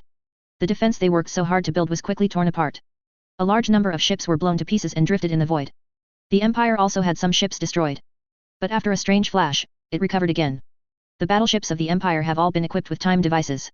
After being destroyed, they use remodeling to restore the ships to their original positions. Of course, crew members who were killed before the ship was destroyed will not be revived. Time devices are usually anchored by ships. Anchoring of the vessel and crew will only be done under special circumstances. Such a device requires some extra functionality. Avoid data errors on the firewall side when the soul of the deceased is pulled back to the body. The souls of the citizens of the Empire will be pulled back to sleep in the domain controlled by Guilliman after death. If the individual who originally entered the domain to sleep is pulled out due to some special reasons, it will inevitably cause some problems. If it is an individual with a weak mind, it is very likely that the body will mutate and corrupt due to the weakening of the soul. As always, Lane sat on the command throne set up on the bridge of the invincible truth. This throne made of ivory and obsidian was built thousands of years ago. Has been placed on his flagship. After getting the new flagship, Ryan found his seat from the Dark Angel's treasure house. Original mother groups will always be like this. That is to protect the things used by the original body as relics. Lion's hand rested on the carved armrest of the throne, pointing his fingertips at his face, almost touching his lips. Those eyes were a wild green like the jungles of Caliban. Looking at the information window ahead without blinking. Inside, he calmly watched the ships of the Imperial fleet crushing the space Necrons. Staring blankly at the space undead ships covered with electromagnetic lines, which disintegrated into pieces in a silent explosion. There is no suspense in this battle. The power of the Empire is overwhelming. Whether it is the size of the fleet or the firepower of the ships, the Empire is overwhelming. The Day of the Dead is in defeat. After a few hours, it has retreated to the giant pyramid suspended next to the star. When the Empire's artillery beam fell on the pyramid, it was deflected by an invisible shield and sent into the vast subspace. The captains used a variety of attack methods, using space dimensions to cut, shells made of strong interaction materials accelerated to the speed of light, and time ripple bombs, etc. No matter what kind of offensive was eliminated by the invisible shield. Everything disappeared without a trace. What's going on? Ryan stared at the alarm that popped up on the screen. The attack of the Imperial fleet was blocked by the Necrons. This is the first time. Do they have new technology? Ryan looked at the sage accompanying the army. It's really unbelievable that new technology can be developed in a technological fault situation. The readings that have never been seen before may be a kind of advanced space technology. It diverted all our attacks. After reading the relevant parameters and intelligence screens, the sage came to a preliminary conclusion. If you want to get for more accurate information, we may have to perform a full scan. How long will it take? Ryan asked. It will take about 26 hours to scan it completely. Using the brain matrix, we should be able to reverse engineer the opponent's technology within 3 days. It's been too long. Find a way to let us directly enter the interior and crush them. After taking down the pyramid fortress, you can figure out the rest. Ryan stood up, and the joints of the armor containing the latest high-tech of the Empire made a ethereal and pleasant singing sound. If we simply break into its interior, this shouldn't be difficult to do. We can use high-dimensional teleportation to teleport the team in from a dimension that does not exist. Many protective measures are only for 3-dimensional space, even if they are for other dimensions. Restrictions, it is difficult to completely block it. Then do that and teleport us in. Chapter 362 The Duel between Guilliman and Yog-Sothoth 3, subscribe. Accompanied by teleportation flashes. Ling led his personal guards into the giant pyramid suspended next to the star. Of course, this side means that it is hundreds of thousands of kilometers away from the photosphere of the sun, and it is located near the corona of the star. Such a distance is unimaginable for ordinary people. But on the scale of the universe, for a concept like a celestial body, hundreds of thousands of kilometers are indeed very close. If it is sailing at high speed, the starship that reaches sublight speed is also tens of seconds, a few seconds of voyage. They entered a hall with glowing walls, and energy flowed along the textured decoration. The space undead embedded in the wall saw humans appearing here, and the green light in the hollow eye sockets outlined by the pale metal expanded slightly, as if humans had encountered something surprising and their pupils had dilated. The protective cover of the pyramid has not been broken, nor does it have any gaps. Humans crossed the protective shield and appeared inside the pyramid. The transmission device sent Ryan and his party into the high-latitude space, and then entered the pyramid from the high-latitude space, and then transformed into 3-dimensional. There is no distinction between inside and outside of low-dimensional items in the high-dimensional field of view.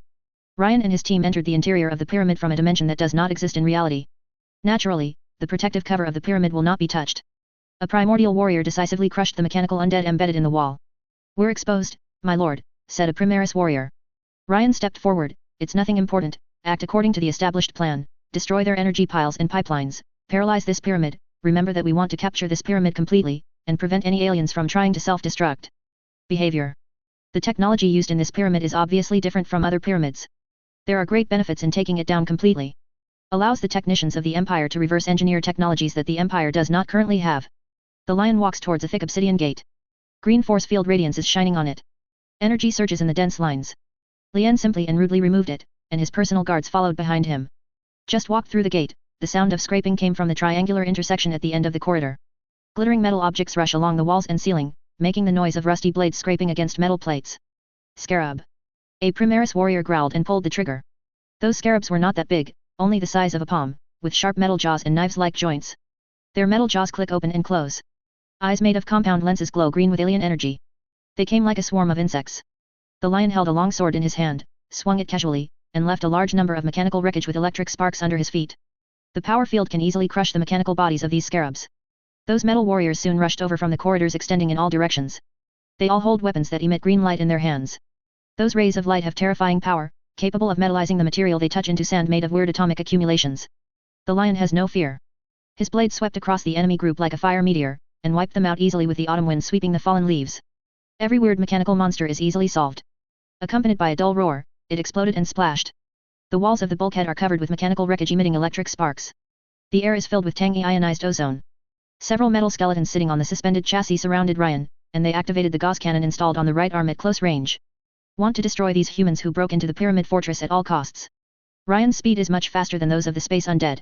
The long sword with a leaping electric arc sliced across the body made of pale metal, cutting it in half. Then the long sword in his hand turned again, beheading another enemy. His personal guards also killed him. They left behind countless charred corpses. The team marched toward the depths of the pyramid. With the lions leading, nothing can stop them. The overlord responsible for defending this galaxy is sitting in the deepest hall waiting for the arrival of humans.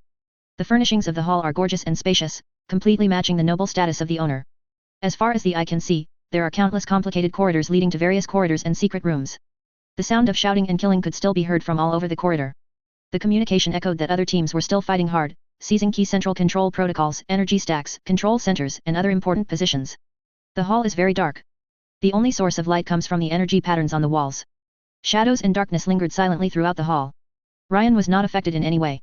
He can see everything in the dark, and there is no difficulty for him in such a low-light environment. The overlord of the space undead sat on the towering throne, silent.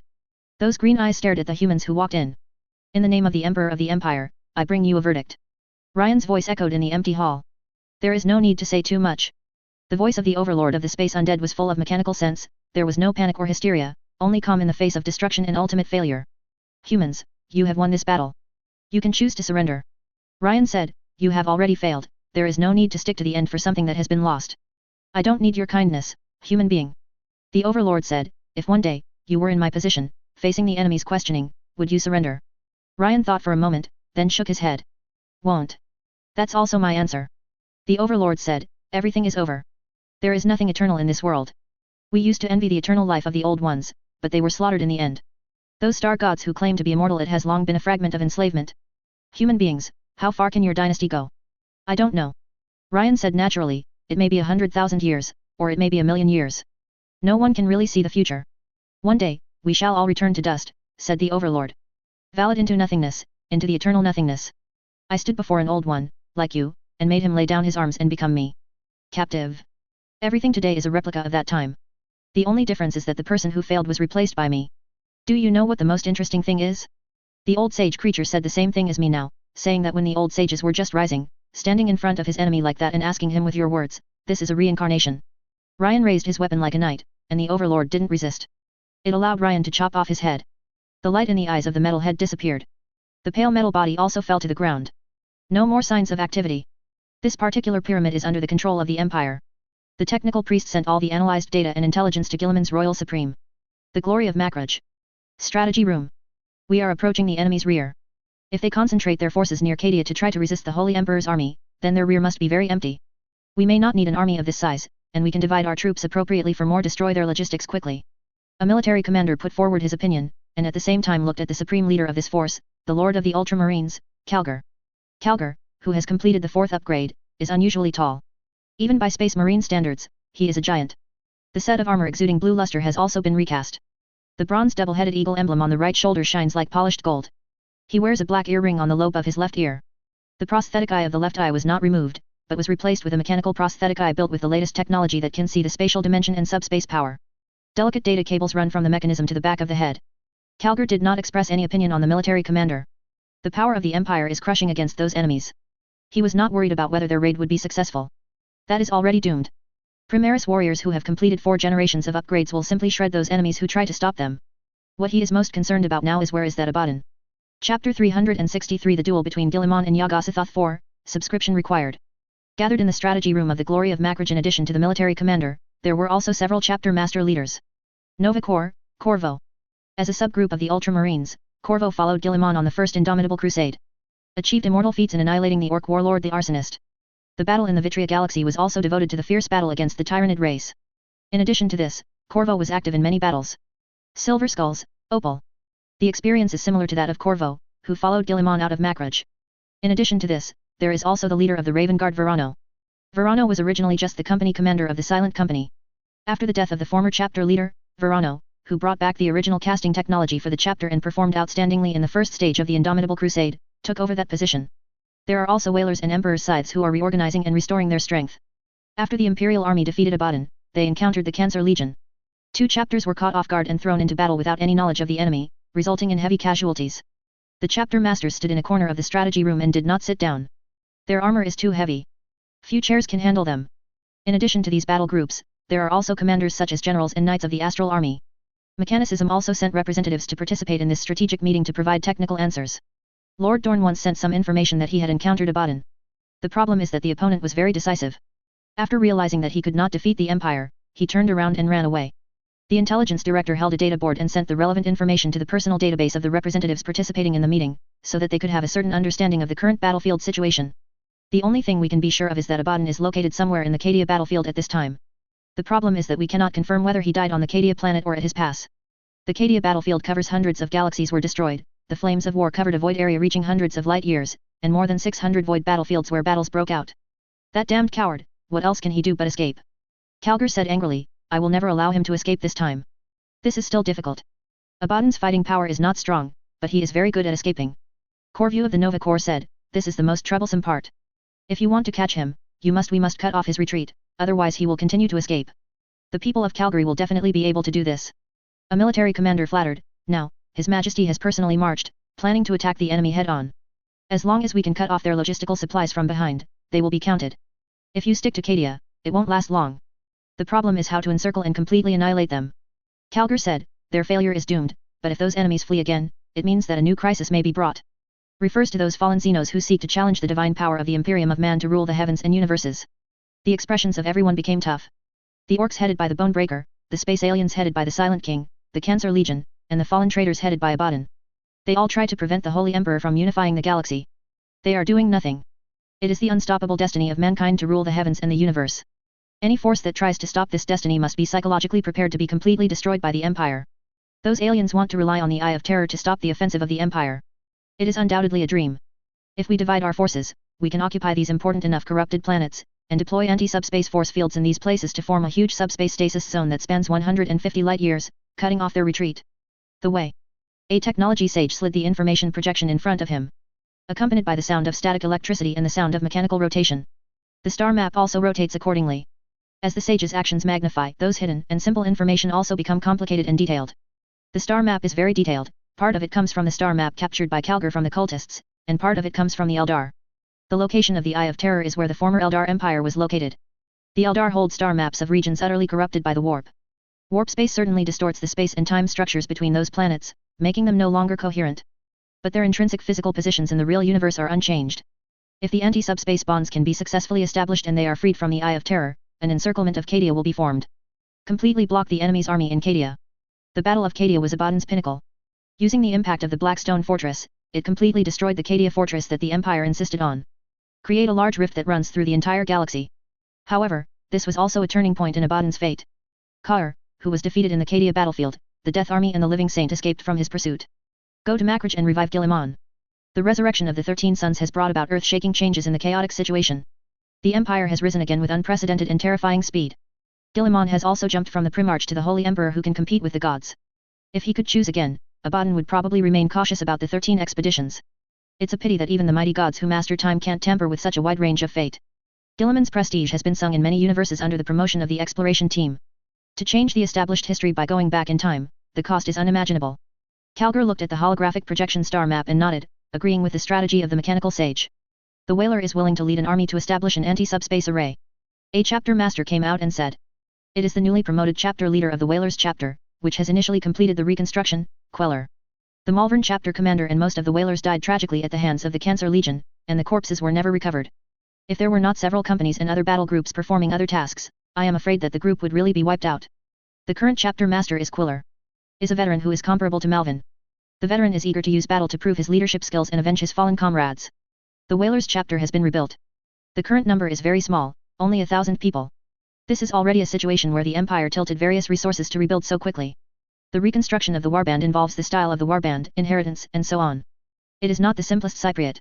Becoming an Astartes still needs to go through complicated audits, various will and endurance trainings, and they are not considered qualified Astartes warriors until they are confirmed to be able to take on the responsibility of protecting human beings and adhering to the will of the Holy Emperor to fight. 1,000 people was already the number of a standard battle group before. But in today's complicated situation, 1,000 people is nothing. The scale of the war has undergone earth-shaking changes. The Empire frequently dispatched tens of thousands of primordial warriors to fight on the frontal battlefield. 1,000 people can only take on some unimportant tackling tasks. Especially in the battle with the Trans-Universe Force, the Cancerous Legion.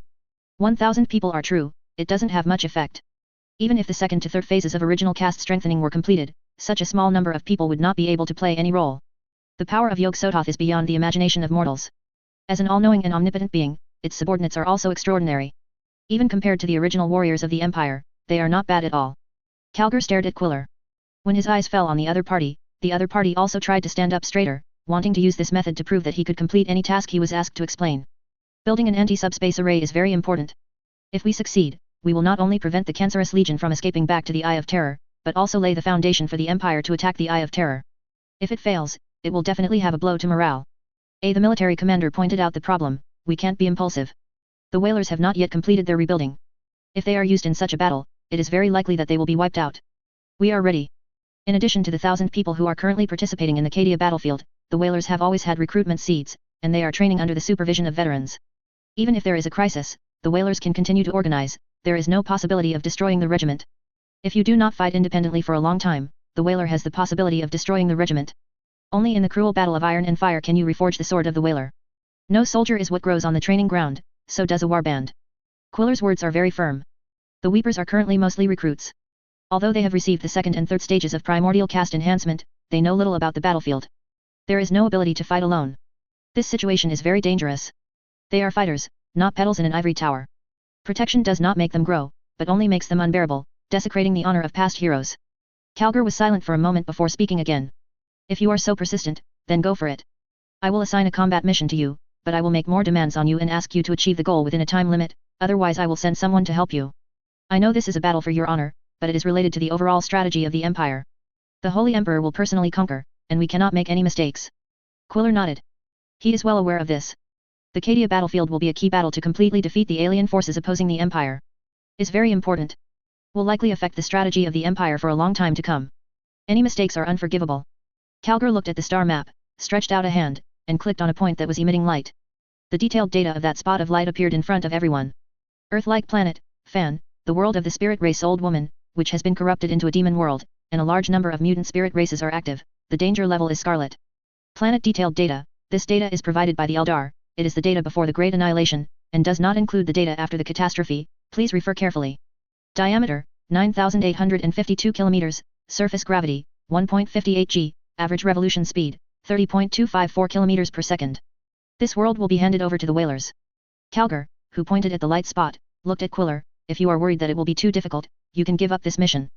Absolutely not, the Weepers are already prepared. Quiller said, I will not fail the Holy Emperor, I will not fail the Great Emperor, and I will not fail Sanguinius. Then get ready, you have 15 days, take it down, or I will send someone to help you. Queller said. I see. Abaddon stood in an octagonal room. The wall rises into the shadows overhead. Smooth black stone covers every wall. The doors and walls of the Chamber of Secrets are covered with various runes.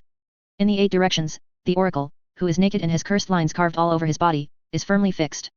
Let me see what that idiot Calgar is doing. Abaddon said, let me see how far my plan has progressed.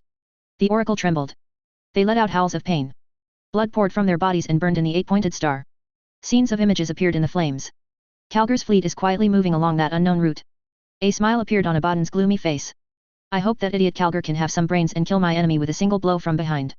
I have to get Hanzo and Vashtor ready, and the best time to do it is when that guy is cornered. Let me see more. Where is Gilliman? Lion? Where's Dorn? Are there any other primarchs involved?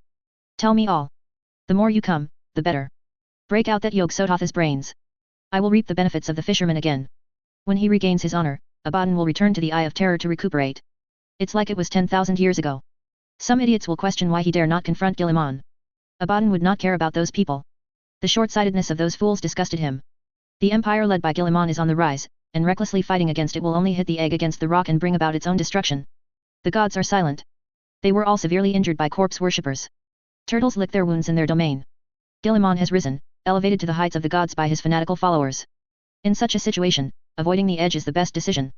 There is no eternal empire in this world. When the emperor was ambitious, who would have thought that Horus Rebellion would allow him to sit on the golden throne? Gilliman's arrogance now surpasses that of his father. Galaxy has been unable to satisfy his ambition. Other universes and other galaxies are about to fall into his clutches. However, the law of this world is rise, prosperity, decline, and destruction. This huge empire will eventually have some internal problems. Let them fall into chaos and fight again. Empires will decline. Gilliman will also encounter a powerful enemy he can't imagine. Let him sit on his own golden throne. What he has spoken will be spoken by his enemies. As the oracle quivered and twitched, the flames burned higher. Chapter 364 The Duel between Guilliman and Yog-Sothoth. Subscribe. More images appear in the raging witchcraft flames. Every picture is not a real message, but an ancient metaphor. One picture after another unfolded in front of Abaddon. The fables and nightmares of symbolism could not hide any truth from a man as ancient and cunning as he was. He saw a giant in golden armor roaming the ruined field. Groups of faceless figures marched in unison. Their eyes are shining with brilliance, and their footsteps are firm, stepping over the fallen companions, and attacking the darkness. The darkness next to it disappeared with the arrival of the faceless figures. When the darkness faded, the rotting corpses were revealed. Nothing can stop the stone of the Empire and his legions. Those rotting corpses represent the failure of the Chaos Lord. Those faceless figures are ignorant populace succumbing to a corrupt empire. Another image showed Abaddon a group of men and women hunting in a dark jungle. The leader is a giant like an ancient knight. The power of that giant is so powerful that he can shatter the darkness with his hand. His fist can beat those monsters, can push down those twisted trees. Many screaming faces emerge from the darkness, screaming piercingly. The strange hand with its claws stretched out in the dark jungle. Those faces and arms look like mummies that have been decomposed for many years. They seek to drag those men and women into eternal darkness. Were chopped off by the blades wielded by those men and women, and driven back by the torches in their hands. When the hunter was advancing, the entire dark forest wailed. Even if the space Necrons under the command of the Silent King get the help of Yog-Sothoth, they will inevitably fail. There is also a picture about orcs. Two giant orcs are fighting on a barren plain. They all wear rough, barbaric crowns on their heads. One of them knocks the other down, causing him to growl in pain. Then the one who was knocked down was beheaded. The victor roared at the herd and crushed the other's crown. The orcs also seem to be in unsolvable trouble. The Empire has an overall advantage. The coalition forces collapsed across the board, and they were only one step away from the final defeat. As long as Guilliman defeats the incarnation of Yog-Sothoth, the ending is completely doomed. Getting the news that the Empire was about to win from these pictures, Abaddon didn't feel any anger, but smiled instead. This is exactly what he needs.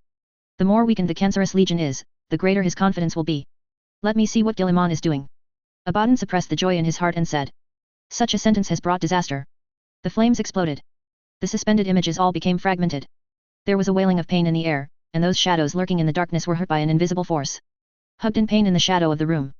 If it weren't for the various terrifying restrictions and runes imposed on the room, I'm afraid they would have escaped from this terrible place long ago. The oracles standing in 8 directions all screamed. The fire of witchcraft burns in them as the price they pay for daring to peer into the unimaginable. Abaddon raised Dracanian, and took a few steps back vigilantly. Desperate wailing resounded through the secret room, filling his heart with uneasiness. He stepped back to where the door was, and bumped his elbow on the unlocking rune on the door. The first attempt only sparked. Abaddon repeated the elbow strike again. The door slammed upward with a heavy mechanical whine. Several mages in black robes and his personal guards all rushed in. My lord. His personal guard asked, what happened? Abaddon shook his head, he didn't know either. He just wanted to check on Guilliman's situation, and as a result, such an accident occurred. Something interfered with the ceremony. A black magician said, the prying of the oracle has aroused a powerful self-defense, and he is blocking all observations of him. My lord, who have you looked at? Abaddon's complexion became ugly. Guilliman's power is getting stronger and stronger. Before, he could observe his existence and determine his position through various means.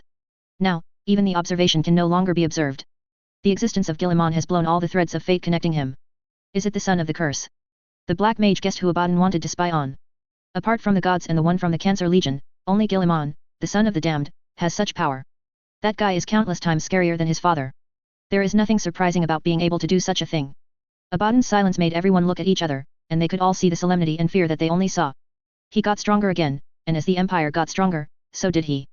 His power is almost the same as the former Emperor, and it is only a matter of time before he surpasses the former Emperor. Is a new about to be born.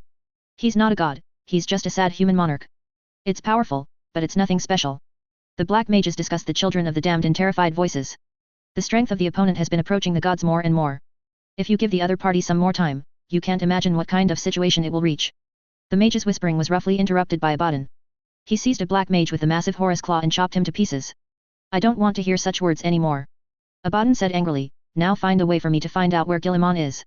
The mages showed fear on their faces, they did not dare to refute Abaddon's words. They summoned the demons, cleaned up the corpses of the oracle, and then repaired the runes in the secret room to ensure the restoration of their original functions. The new oracle was also sent over soon. They were all psychers tortured to the point of collapse. The black magicians used all kinds of cruel punishments to defeat the opponent's will, and dedicated their souls to chaos. Reuse various runes and spells to transform it into an oracle. Oracles can read various information from the etheric currents of the warp, and present that information in a metaphorical picture. The mages quickly rebuilt the chamber. The new 8-pointed star has also been patched up. As the ceremony began, the oracle's body twitched. The weird witch fire burst into flames. Abaddon wanted to continue asking about Guilliman's location. But thinking of what happened just now, he stopped. Guilliman is protected by those special powers. It does not mean that all the people next to him are protected. Find an ordinary person who is following Guilliman, check the other person's whereabouts, and indirectly determine Guilliman's whereabouts. Chapter 365 The Duel between Guilliman and Yog-Sothoth 5, subscribe. The black magicians under Abaddon tried their best. However, their attempts all failed. Even trying to target someone close to Guilliman would have disastrous consequences. Whether it is directly pointing to Guilliman or indirectly pointing to Guilliman, there is no change in the result.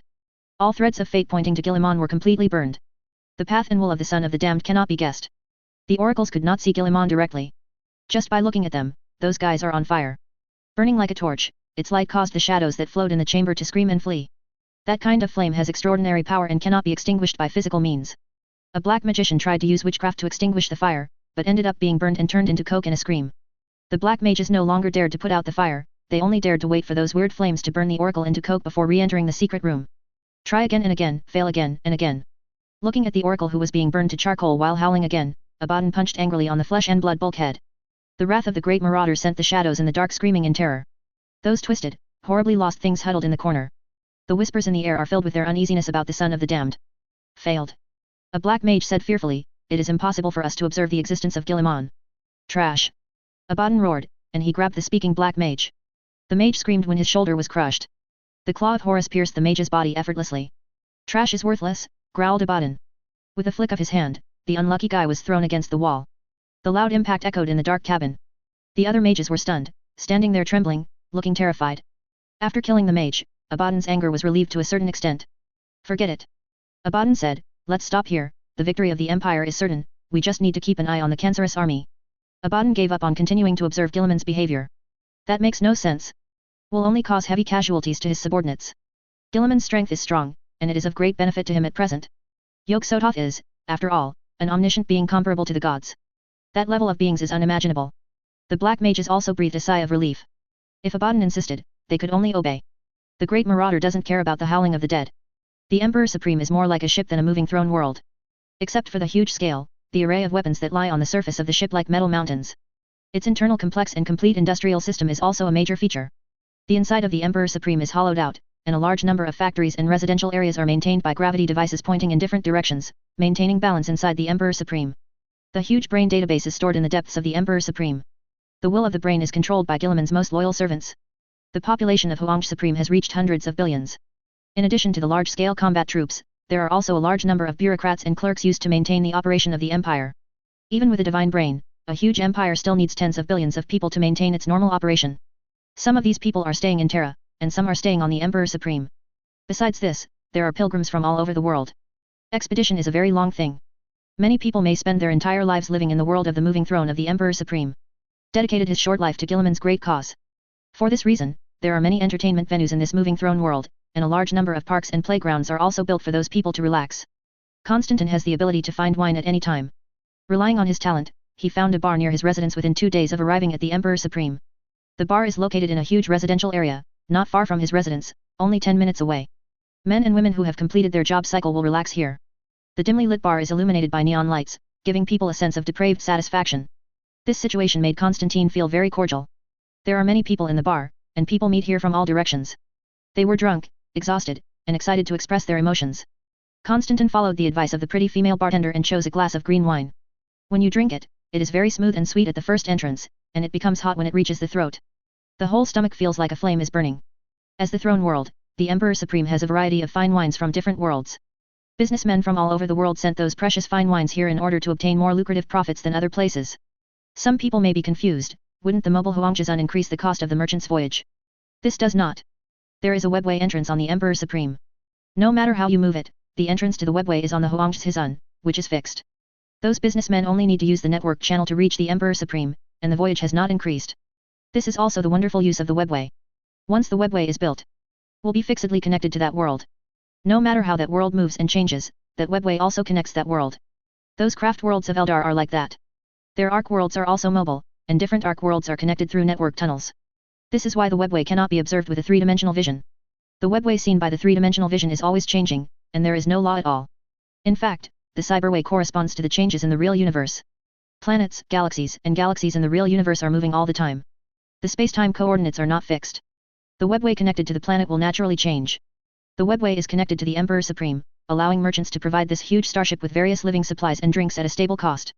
Regarding the existence of bars and various entertainment venues, Guillemon and many high-level officials of the Empire did not object. Just ask them not to violate the bottom line. Prohibition of providing venues for cultists and depraved acts of crime. Once such illegal things are found, it is often not the violent local law enforcement agencies that come to the door, but the anger of the trial court. The bar is decorated in some primitive style. The owner behind it may be a businessman from a primitive planet. In the case of meeting the requirements of the imperial scriptures, each planet is allowed to retain certain customs and its own culture, so as to enhance the sense of belonging in different worlds. Under the mixture of the Empire's technology and self-customs, some worlds specially provide soldiers for the Empire. During the day, men and women take bows, arrows and spears to hunt wild animals, and enjoy modern life when they come back. There are not many worlds where this kind of extremely fragmented modern technology and primitive living habits coexist. Conscription worlds tend not to have much economic needs and industrial systems. All they offer to the Empire are their children. Those kids are taught from an early age how to fight, how to survive in desperate circumstances. They often have a tough soul and a guts that kids in the industrial world don't have. When they enter the army, they will soon become the elite troops of the Empire. Especially today when the inter-universe war has begun, those soldiers honed by various primitive methods have become special teams and sent to the inter-universe battlefield for fighting and training. Constantine and Zatanna found a place to sit down. With their touch, the desktop lit up, and projection interfaces appeared one after another. The same goes for other tables. The interface shows the information of the two of them, the drinks in the bar, and how much imperial currency the two of them own. When they order a drink, their imperial currency is automatically deducted. Even if you are a traveler from a different universe who came from afar, you still have to pay for drinking. Both Constantine and Zatanna were given some imperial currency as a reward for the pioneers of communication between the two universes. Constantine looked at the transparent table curiously. As a magician, he really doesn't understand how such a table displays this information. Where do they store their calculations? Does every table store a huge amount of imperial citizen information? In fact, their location is just the terminal. All data will be stored in the divine brain matrix, interconnected through the subspace human spirit network, and compose a complex super light speed information exchange network. It's really convenient. Constantine, who was confused, gave up helplessly. He touched the smooth table and said, "I'm going back, and I want Lucifer to set up a set with him." Haha, he is also a prominent figure in hell, it can't be too shabby. A big man who went bankrupt. Zatanna said with a smile, "If you want to get such a set of equipment, it may cost a lot of money, and Lucifer may not be able to afford it. It's sad, the former Lord of Hell doesn't even have the money to upgrade the bar." Constantine leaned comfortably on the chair and mocked. The times have changed. Those powerful gods are no longer sought after and loved by people. Zatanna said while looking at the people in the bar. Constantine found a location where he could calmly watch the city outside and the people in the bar. Zatanna carefully assessed the situation of the Empire in this way. Everyone had smiles on their faces, excited that they could dedicate themselves to a great cause. From time to time, words such as, "For the sake of the Holy Emperor, let us have a drink" will be raised in the bar. Occasionally there will be some love exchanges between men and women and some miscellaneous conversations. The Empire produces more and more technicians every year, and a new round of changes is likely to be implemented within 50 years. When the battleship maneuvered the day before yesterday, the gravity device in the right city area failed, and the lake in the park overflowed. It's really annoying, those negligent guys. If it was during the war, it would have caused so many casualties. That fool went after that woman in the administration department, doesn't he know how much he weighs? Have you heard? A wronged person was rejected in public, crying like a 3-year-old child. Do you know the Battle of Armageddon? I threw a grenade and killed 6 orcs, and then exploded, killing another 6. Those blood angels were stunned. Aren't you bragging? How can such a thing be done? Ah, you are out of the way. How can you say that what happened on the wine table is bragging? People have excited smiles on their faces. Zatanna and Constantine are also soon under the influence of alcohol to become one of the bragging. Especially the fact that they come from a different universe makes them quickly become the protagonists. I was there when Titus slew the god, and I saw it with my own eyes. Constantine knows how to grab people's hearts. He used the explosive opening to make everyone listen to his next words with breathless concentration. Battle reports from different universes are no longer secrets in the Empire. People need to know where their labor is being used and what has been achieved. As the pioneer of the No. 02 world and the current No. 2 commander, the name of Titus has naturally been sung. He rushed to the temple, holding a battle axe and holding the flag of the double-headed eagle of the Empire, while the king of Olympus was sitting in the temple, watching his arrival, and let out an incomparable roar. Countless thunderbolts in the sky suddenly erupted, illuminating the entire scarlet battlefield. On that battlefield, the corpses of the gods lay on the ground, and the red blood of the gods flowed like money. All the beautiful gods and goddesses were beheaded and hung on the imperial double-headed eagle banner. That scene made the king Zeus furious, and he let out a deafening roar. It is said that many of the gods were his sons, daughters, and his brothers, but they all died in the hands of the Empire. Zeus shouted angrily, "I will make you pay the price, I will cut off your head, and go to the emperor you serve. Offend the gods, the end of mankind is already doomed." Zeus roared, "I swear, you will pay the price. Speaking of this, Constantine, who was dizzy from drinking, felt thirsty and fumbled around for a water glass. The others hurriedly brought him a glass of water. Many listeners were scratching their hearts. How dare an evil from another universe be so arrogant? Seeing that Constantine drank the water, he hurriedly urged him to continue. Titus also roared angrily, saying, "False god, today is your day of execution." After finishing talking nonsense, he rushed forward with an axe in his hand. The king gathered lightning and gathered it into a spear. His eyes were dazzling with lightning, and his armored body became extremely tall, like an ancient warrior. The giant, every move makes the world startled. The sun and the moon are dark, and the wind is wrapped in yellow sand. The wrath of God is like the end of the world. While attacking, he shouted, "I am a god, and humans like you are just humble ants." Chapter 366 The Duel between Guillemon and Yog-Sothoth 7, subscribe. Constantine's ability to tell stories is a must. As a scumbag, he is cynical and knows how to mobilize the emotions of those people. Following his impassioned and emotionally charged words, everyone in the bar gathered together, their eyes widened, expecting Constantine to say more about what they were interested in. Even the bartender, who was studded with many prosthetic limbs, slowed down and raised his ears to listen to the story told by the stranger. As a man who can get by in just by opening his mouth, the word timid is not in Constantine's dictionary. He is a good hand at fooling others. Telling stories, he is a master of hands. I saw Constantine standing on the table, just like the troubadours in ancient times, using passionate words and exaggerated body movements to tell the story that has been suppressed in his heart. He polished it a lot, but the general plot direction has not changed. Titus yelled, "Today is your end, false god. The glory of our emperor is destined to spread all over the universe, and there will be no shelter for false gods like you." As soon as the words fell, Zeus launched an attack. With a wave of his arm, countless thunderbolts fell, setting off a terrifying explosion. One side was the great warrior of the Holy Emperor, in charge of millions of legions, holding the imperial sacred artifact, and the other was the ancient the evil is known as immortal and eternal. The fight between the two sides was so tragic. The terrifying light beam spread across the endless sky. The earth wailed, the sky wept, and everything trembled. Titus escaped the terrible blow and turned his backhand cut to the evil god. With the painful cry of Zeus, the king of gods, one of his arms was cut off and fell on the scorched battlefield, with bright red blood gushing out. When he staggered backwards, Titus grabbed, seizing the opportunity, he jumped up and punched the opponent the head.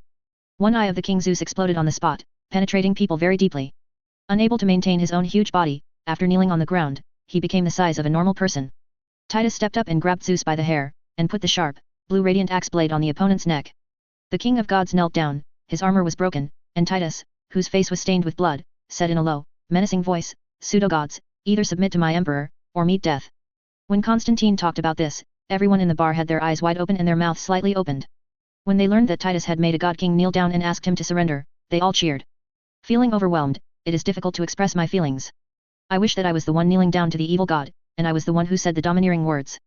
The glory of the Holy Emperor lives forever, and Titus is indeed the hero of the empire. A man shouted, "It is the manifest destiny for humans to rule the heavens and the universe, and no one can stop us. Let those false gods die. No can stand above our heads.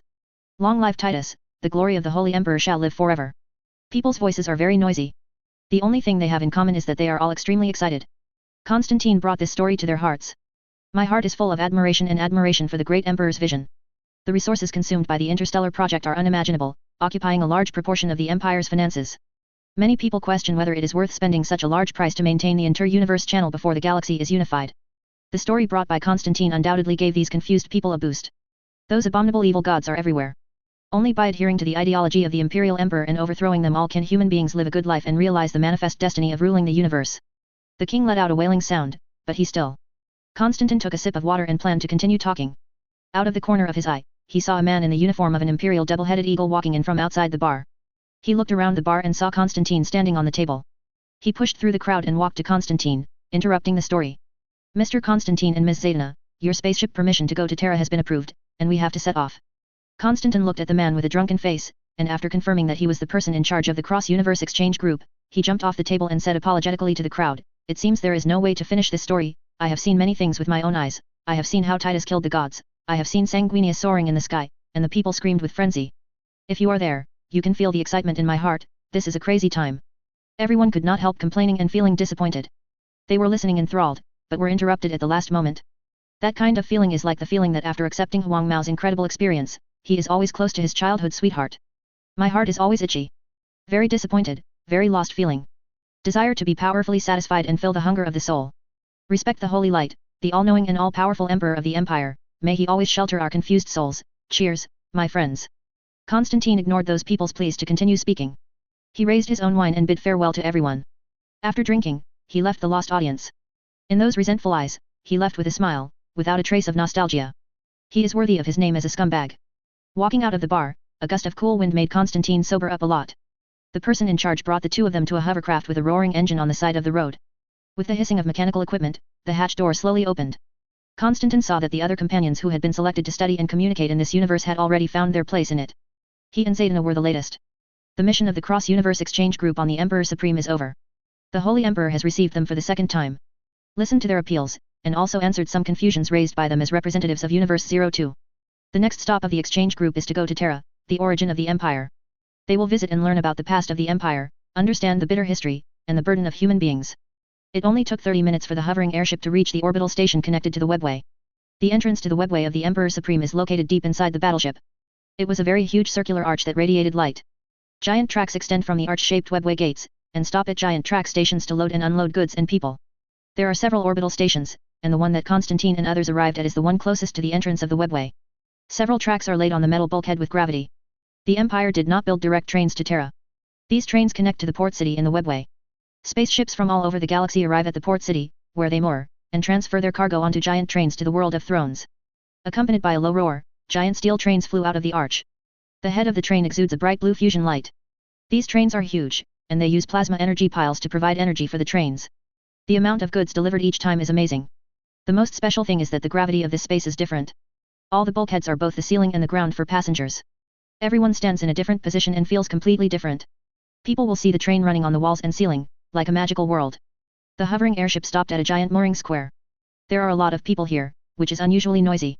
There are countless floating airships that rise and fall. Some airships came out of groups of pilgrims.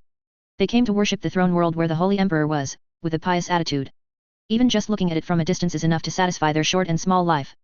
There are also some businessmen in Chinese clothes. This group generally looks richer and fatter, and they are also equipped with various shiny advanced artificial limbs. The merchants talked about the preciousness of the goods, the difficulty of the journey and the profits in it, trying to attract the attention of their partners in order to raise the price a little. There were also hurried-looking imperial staff trotting forward, as if carrying an urgent task and not daring to waste any time. Crowds of people wave after wave, like a tide that has no end. Pilgrims and merchants of the Empire must enter and leave the Emperor Supreme by train. For this reason, every time the train arrives at the station, it is very crowded. Constantine and others, with the help of several bureaucrats, entered the train track station along the crowd. After checking their identities, they boarded a train smoothly. Because it is only a short distance, the train is not as luxurious as the inter-universe train, and there are no living facilities. Just provide a seat. The overall layout is like the characteristic green leather train in Constantine's world. It's a bit bigger, and there are projections inside. Every few minutes, the train will depart, pass through different rail stations, and finally enter the webway, heading for the city built in the webway. Constantine sat by the window, watching the bustling crowd of people outside. As the train moved, those people were also retreating rapidly. The three officials responsible for leading them chatted in low voices about the next arrangement. Constantine is not very interested in this. Keeping your eyes outside, watching the huge double-headed eagle and the bustling crowd. He knew that leaving the Emperor Supreme this time might be permanent. The universe is so vast, and the universe of the heavens is so huge that it exceeds the human mind. He is so small that he will never have the chance to face the Holy Emperor, nor will he have the chance to see that noble and perfect face up close. It's all so sad. If you give your all, you can keep him by the side of that great man. Constantine will definitely give up everything he currently has without hesitation. Property, honor, and love are just passing clouds, and as time goes by, they will all disappear in the long river of history. Serving that Holy Emperor is something that can make one's soul happy. Even if you only share a few trivial responsibilities for it, it will make your life feel happy and fulfilled. Constantine knew he was not qualified to stay. What qualifications does an insignificant person like him have to expect such honors? Think about Sanguinius, think about Titus, think about every big man in the Empire you meet. They all have superb wisdom, extraordinary courage, and strategy, and they will die for the Holy Emperor without hesitation, and fight against unimaginable powerful enemies for him. I'm even afraid of death, so what qualifications do I have to stay by his side? Constantine sighed with a little sadness. If I have enough courage and make enough meritorious deeds, maybe I will have this opportunity. The speed of the train is not fast, it is equivalent to the subway in Gotham City. A few minutes later, the train left the huge track station and drove along the track into the huge circular arch. When passing through the bright light of the arch, the strong light stimulated Constantine to close his eyes. When he felt the bright light disappear and opened his eyes again, the train drove into a thick fog. Relying on his extraordinary eyesight, Constantine was able to see the bulkhead behind the roiling fog. The bulkhead looks like silvery flowing metal, with slight ripples and fluctuations from time to time. The golden double-headed eagle emblem of the Empire can be seen everywhere. The mage's instinct made Constantine realize that something was wrong. Did his spiritual sense tell him that behind the bulkhead was hidden a horror beyond the imagination of the world? Those horrors howled in the world of the bulkhead, hitting the bulkhead violently again and again. The screams of those horrible things cannot be heard or perceived by mortal senses. The only way to realize what is happening is through psychic perception. Like the inter-universe tunnel he had experienced. Those monsters are constantly attacking this special tunnel. The difference between the two is that those abominations cannot enter it. Unlike the inter-universe tunnel, those monsters have a chance to enter the train. The more you understand the Empire, the more you will feel the power of the enemy of mankind. Those horrible things are everywhere, lurking in the darkness like terrible ghosts. When human beings relax a little, they will make a comeback from the darkness, devour the minds of those rational people, and push the brilliant civilization into the abyss. The train moved smoothly along the rails at high speed, stirring up the terrible fog. Zatanna, who is also a mage, also noticed the abnormality. The mist rolled, and faces appeared one after another. There are human beings and aliens. Absolute nothingness filled her mind. Up and down, left and right, front and back, extending infinitely, without end. It's like being abandoned in the eternal nothingness. But she stared at the complex geometric structure beyond the comprehension of human mind, as well as the terrifying things hidden behind, and endless confusion and awe would emerge in her heart. The technology to build the webway is so advanced and unimaginable. Just staring at the finished product made her feel dizzy, and her whole brain was about to explode. What kind of talent does its builder need to build such a mysterious and magnificent tunnel? She thought of the inter-universe tunnel. The technology contained in the road that runs through different universes is probably even more amazing. The danger behind it is even more terrifying. Fortunately, the inter-universe train is fully enclosed. This allows the ignorant passengers to keep their sanity from breaking down and screaming in the face of the madness of the multiverse. If you feel uncomfortable, you can put down the baffle. An official saw the discomfort of Constantine and Zatanna, and realized that their magical talents sensed something that should have been concealed here. It doesn't matter much. Constantine shook his head and said. The official sized him up a few times and nodded after confirming that there was no problem. If you feel uncomfortable, put it down, don't hold on. After the official urged again, he turned his head and continued to chat with his colleagues. Constantine nodded, took another look at Zatanna who was staring outside, and then looked at the tumbling fog again. The dense fog seems to have a life of its own. It feels the gaze. The invisible hand fiddled with the tumbling thick fog, making it like a drama, presenting countless distorted scenes to the creatures who dared to watch it. A howling man is engulfed in a mist like flames, twisting and dissipating in an instant. I saw a man and a woman made of mist cuddling intimately together, but were swallowed by a terrifying hound rushing out of the darkness. What the fog reveals is both eerie and incomprehensible.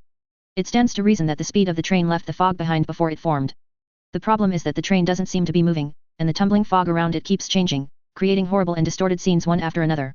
It gives people the illusion that the train stops in place. Constantine has learned some physics knowledge, and from the tumbling fog, he guessed that there should be a problem with the reference object.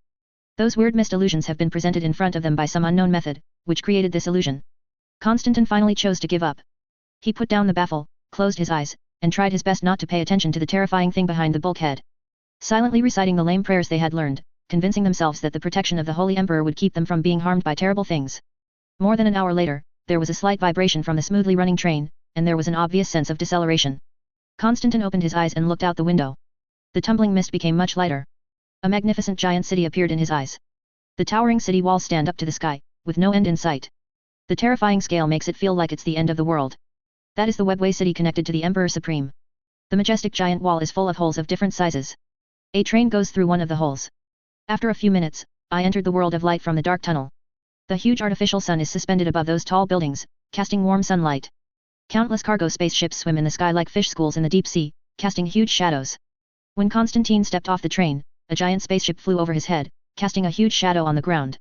Under the guidance of the pilot, the giant spacecraft moored into the port to load and unload cargo. Constantine looked up at this majestic giant city. Countless towering buildings made him feel small. It's like ants crawling through Titan's buildings. There is a huge arch not far from him, and countless speeding cars shuttle back and forth like a school of fish, at an astonishingly fast speed. Another miracle of engineering. Zatanna sighed, my numb heart almost feels like we used to live in a primitive tribe, and the architectural miracle we are proud of is in front of the Empire. Mud houses built by primitive people. Constance was silent. Even if he is cynical and rebellious, it is difficult for him to show contempt for the evil in the face of such a magnificent city. After arriving in this world, they have witnessed too many miracles. If humans long for heaven, then this is heaven. Is the earthly paradise built by the Holy Emperor for mankind. Officials have prepared everything. After getting off the train, there is already a speeding train to the airport waiting for them. The Inter-Universe Exchange Group has no plan to visit the Webway City. Many people have this idea in their hearts, and want to see how this city built between reality and fantasy looks like. Unfortunately, they must obey the original tour plan. The speeding car merged into the traffic flow, and it was flying fast all the way, shuttling among many towering and majestic buildings. Ended up placing its guests alongside a passenger ship. It was a passenger spaceship going directly to Terra, without any armed forces, and it didn't look advanced. The huge hull is moored in a microgravity port like a giant. This magnificent webway city is divided into a gravity zone, a transition zone, and a gravity-free zone. The gravity zone is mainly used for living and commercial activities. Transition area is used to berth cargo ships and transship cargo. The zero-gravity zone is the takeoff zone. Getting out of the speeding car, Constantine, who was standing on the open platform, felt a sense of enlightenment. He saw a giant webway large enough to accommodate celestial-class warships. The giant cargo spaceships with a length of several kilometers or even more than 10 kilometers, like moving metal mountains, also appear very small in the network tunnel of the main artery. Some spaceships will be docked at the port, and more spaceships will continue to move towards their destinations, densely packed, like a school of sardines wandering in the deep sea. The webway city they are in is just an insignificant station in the complex webway system. Under the urging of the officials, Constantine and the others hurried onto the spaceship before they had time to look at the magnificent scene. The environment on the spaceship is quite good. One large room for one traveler, just like a hotel, fully equipped with living facilities. There are luxurious restaurants, clear swimming pools and cinemas, etc. The connection of the network channel and the shuttle between the stars are no longer a problem for the Empire, and it is a matter of routine for the citizens of the Empire. Spaceships across different worlds are also like cruise ships. Set sail from the webway city, after an uneventful week. After finishing grooming, Constantine boarded the aircraft that was transferred from the airport outside the solar system. Through that glass he was able to gaze upon the sacred home of the Empire. Except for the huge Ark of Atonement, densely packed weapon platforms, endless fleets, and miraculous giant cities, what caught Constantine's attention the most was the giant beam of light piercing the starry sky. Shooting out from the surface of Terra, illuminating the vast void, sinking into the unpredictable subspace, it is so bright that it is difficult for people to ignore it. If you look at it with spiritual sense, you can see the torch like a lighthouse in the turbulent etheric ocean current. That light was full of pain and despair. This incident puzzled Constantine. Why is there such a beam of light cast in pain in the Empire? Was responsible for taking them to Terra, and Kitan, a Primaris warrior belonging to the White Archon chapter, told Constantine the details. That beam of light was ignited by the traitors of the past as fuel. The Empire did not establish a webway. When building the lighthouse system, it relied on the astronomical torch maintained by the Great Emperor as a reference to navigate in the complex subspace. In the beginning, the Astronomicon was built and maintained by the Holy Emperor and father of many loyal Primarchs, the Great Emperor. The Emperor was still free at that time.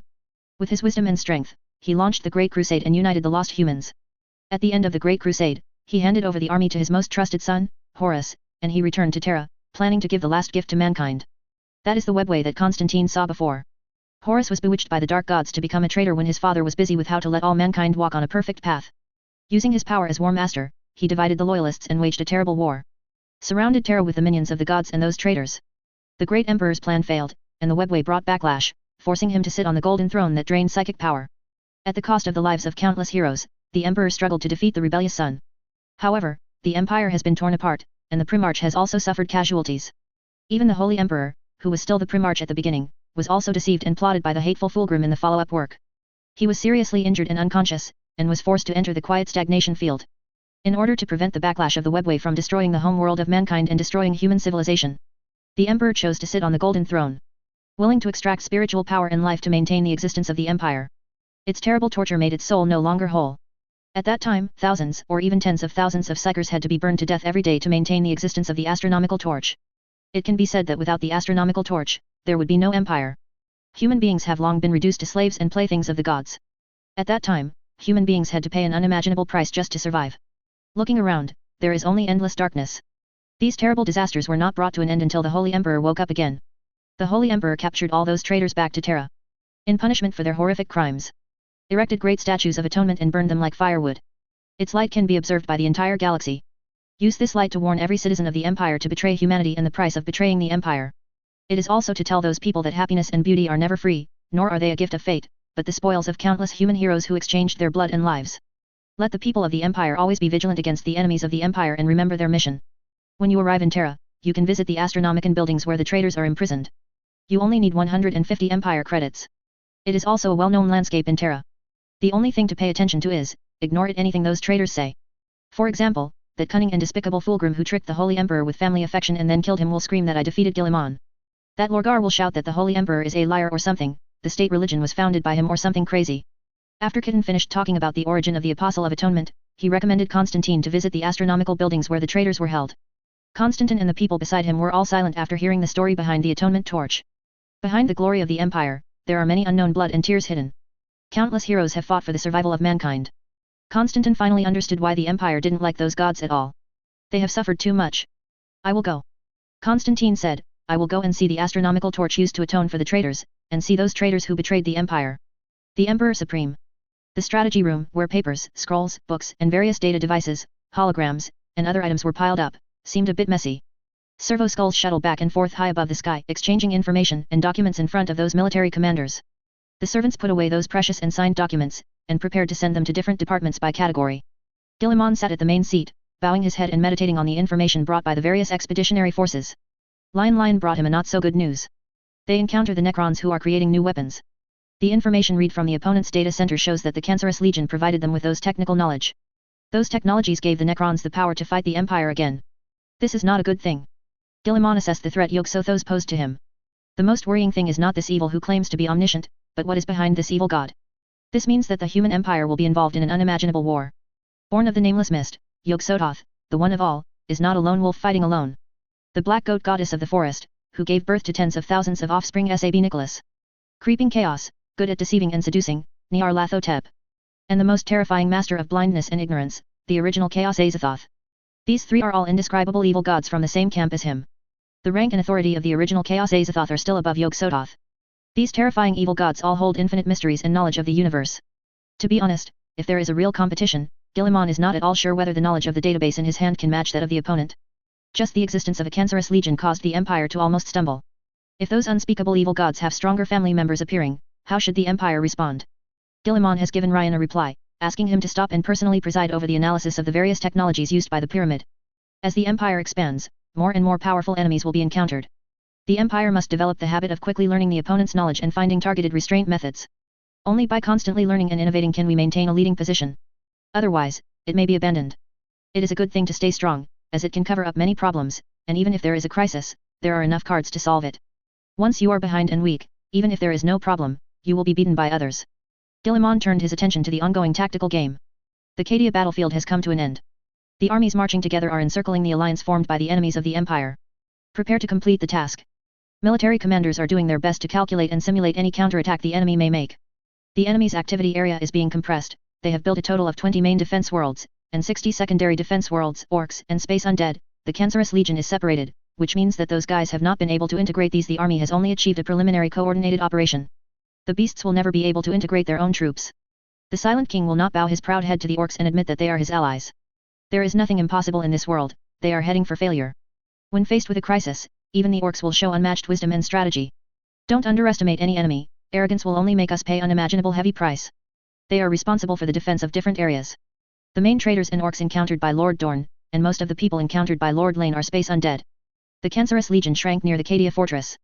Obviously, they're doing something there. Then we have to speed up, no matter what they do, we must stop them in time. We have stayed here for too long, and we should send part of the fleet to put pressure on the enemy. The commanders debated, looking for the opponent's plan to veto it, and then put forward their own plan. Guilliman listened to their discussion. Was not in a hurry to speak. Arguments and proposals sparked more discussion. The seemingly perfect proposal was found with a fatal weakness. The proposal full of mistakes and omissions gives people another perspective to consider. He listened to the opinions of the debaters, and screened out what he wanted from them, and improved them. This approach can save him a lot of work. As the old saying goes, 3 cobblers are worth 1 zhuge. All here are experienced imperial commanders. What Guilliman can consider, they will basically consider. Working hard at everything will only be exhausted to death like Zhuge. To be a man, we must learn more from Sima Yi. To live is the greatest victory. Sima Yi boiled Zhuge to death, Cao to death, Cao Pai to death, Cao Rui to death, and finally created the Sima family. Laughing for a while is not a victory, but a real hero is laughing until the end. Where is the Orc Emperor Bone Crusher? Guilliman spoke abruptly, intervening in the arguments of many military commanders. His vocalization silenced everyone. Several commanders who are good at data calculations quickly opened a new information window. There are data showing that it is the Slaughter Star not far from Cadia, and many Orc warlords are also gathered there. How far is it? Guilliman asked with a smile. 1.256 light years. According to the evaluation, if the Cancerous Legion supports it, it will take half a day's voyage, and then the Necrons and the traders of the Empire. The latter two will take a little longer. The officer replied. Half a day. Guilliman knocked on the table, then looked up and said, find a way to slow down their support speed, at least 3 days must be created. The military commanders looked at each other face to face. One of the commanders asked a little uneasy, Your Majesty, why do you want to buy all this time? Calculating the time, the Orc warlord is about to complete its evolution. It's time to replace the Orc Emperor and take control of the Orc biological weapon. Guilliman said in a concise and seemingly absent-minded tone, we have to give it some time to defeat the Orc Emperor and take it over. The distance is so close, once we appear on the killing star, it will inevitably arouse the vigilance of the Cancerous Legion, and they will not sit back and watch our replacement plan. That's why your Majesty wants to buy time. You don't have to repeat this question, we can understand it. It may be much better to focus on how to solve the problem instead of finding fault with your colleagues, General André. If you talk less nonsense, then I will focus on the problem itself, rather than your frivolous attempt to gain His Majesty's attention. The debate between the two parties brought some gunpowder. Guillemot did not show any irritation, but smiled instead. Am I so small that I'm not worthy of others' deliberate pleasing? André was shocked. Your Majesty, what are you talking about? I never meant that. You are the Lord of the Empire, the savior of mankind. If your Majesty is not here, then we are meaningless and have no achievements. I understand your sincerity, General André. You can't tolerate the behavior of any cunning villain in your eyes. You try your best to keep me away from those flattering villains and let me listen to the words of honest people. Guillemot, there was a sly smile in his eyes, but can you promise me not to be so harsh on Urkaz? He is just a little uneasy because he has just been promoted to his current position, trying to prove that he is worthy of trust through performance of. All of you here are the pillars of the Empire, my staff, my generals. You must never put your mind on fighting with each other and dislike each other. That would be a huge loss to me. Don't you want to fight because of your own? Are you selfish to the detriment of your sovereign? Never dare to do that. Urkaz bowed his head and said, I will try my best to do better. André's reminder has benefited me a lot. I will never go to the villain's house for His Majesty's favor road. That is an unimaginable crime. Your Majesty, I definitely didn't mean it.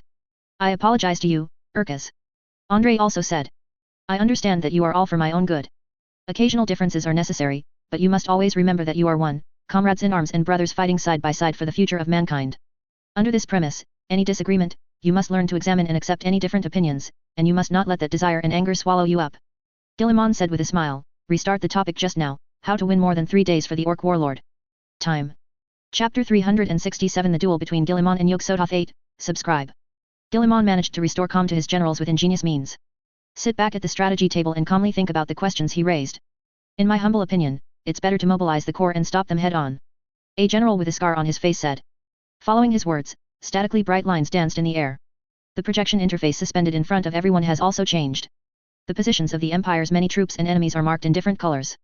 Judging from the statistics, the Empire has an absolute advantage over the enemy. The green region occupies most of the Milky Way. Only a few red areas gather around the Eye of Terror. After a while, those red areas will also disappear. The entire galaxy will be unified. The sacred cause of the Empire will be accomplished in their hands. Just thinking about this matter, everyone's hearts are full of pride and joy. The Empire currently has an absolute superiority in military strength and firepower. The enemy will not be our opponent. It is not a problem to hold on for 3 days. The general added. With all due respect, such a strategy is simply irresponsible to those Imperial soldiers who are loyal to His Majesty and the Empire.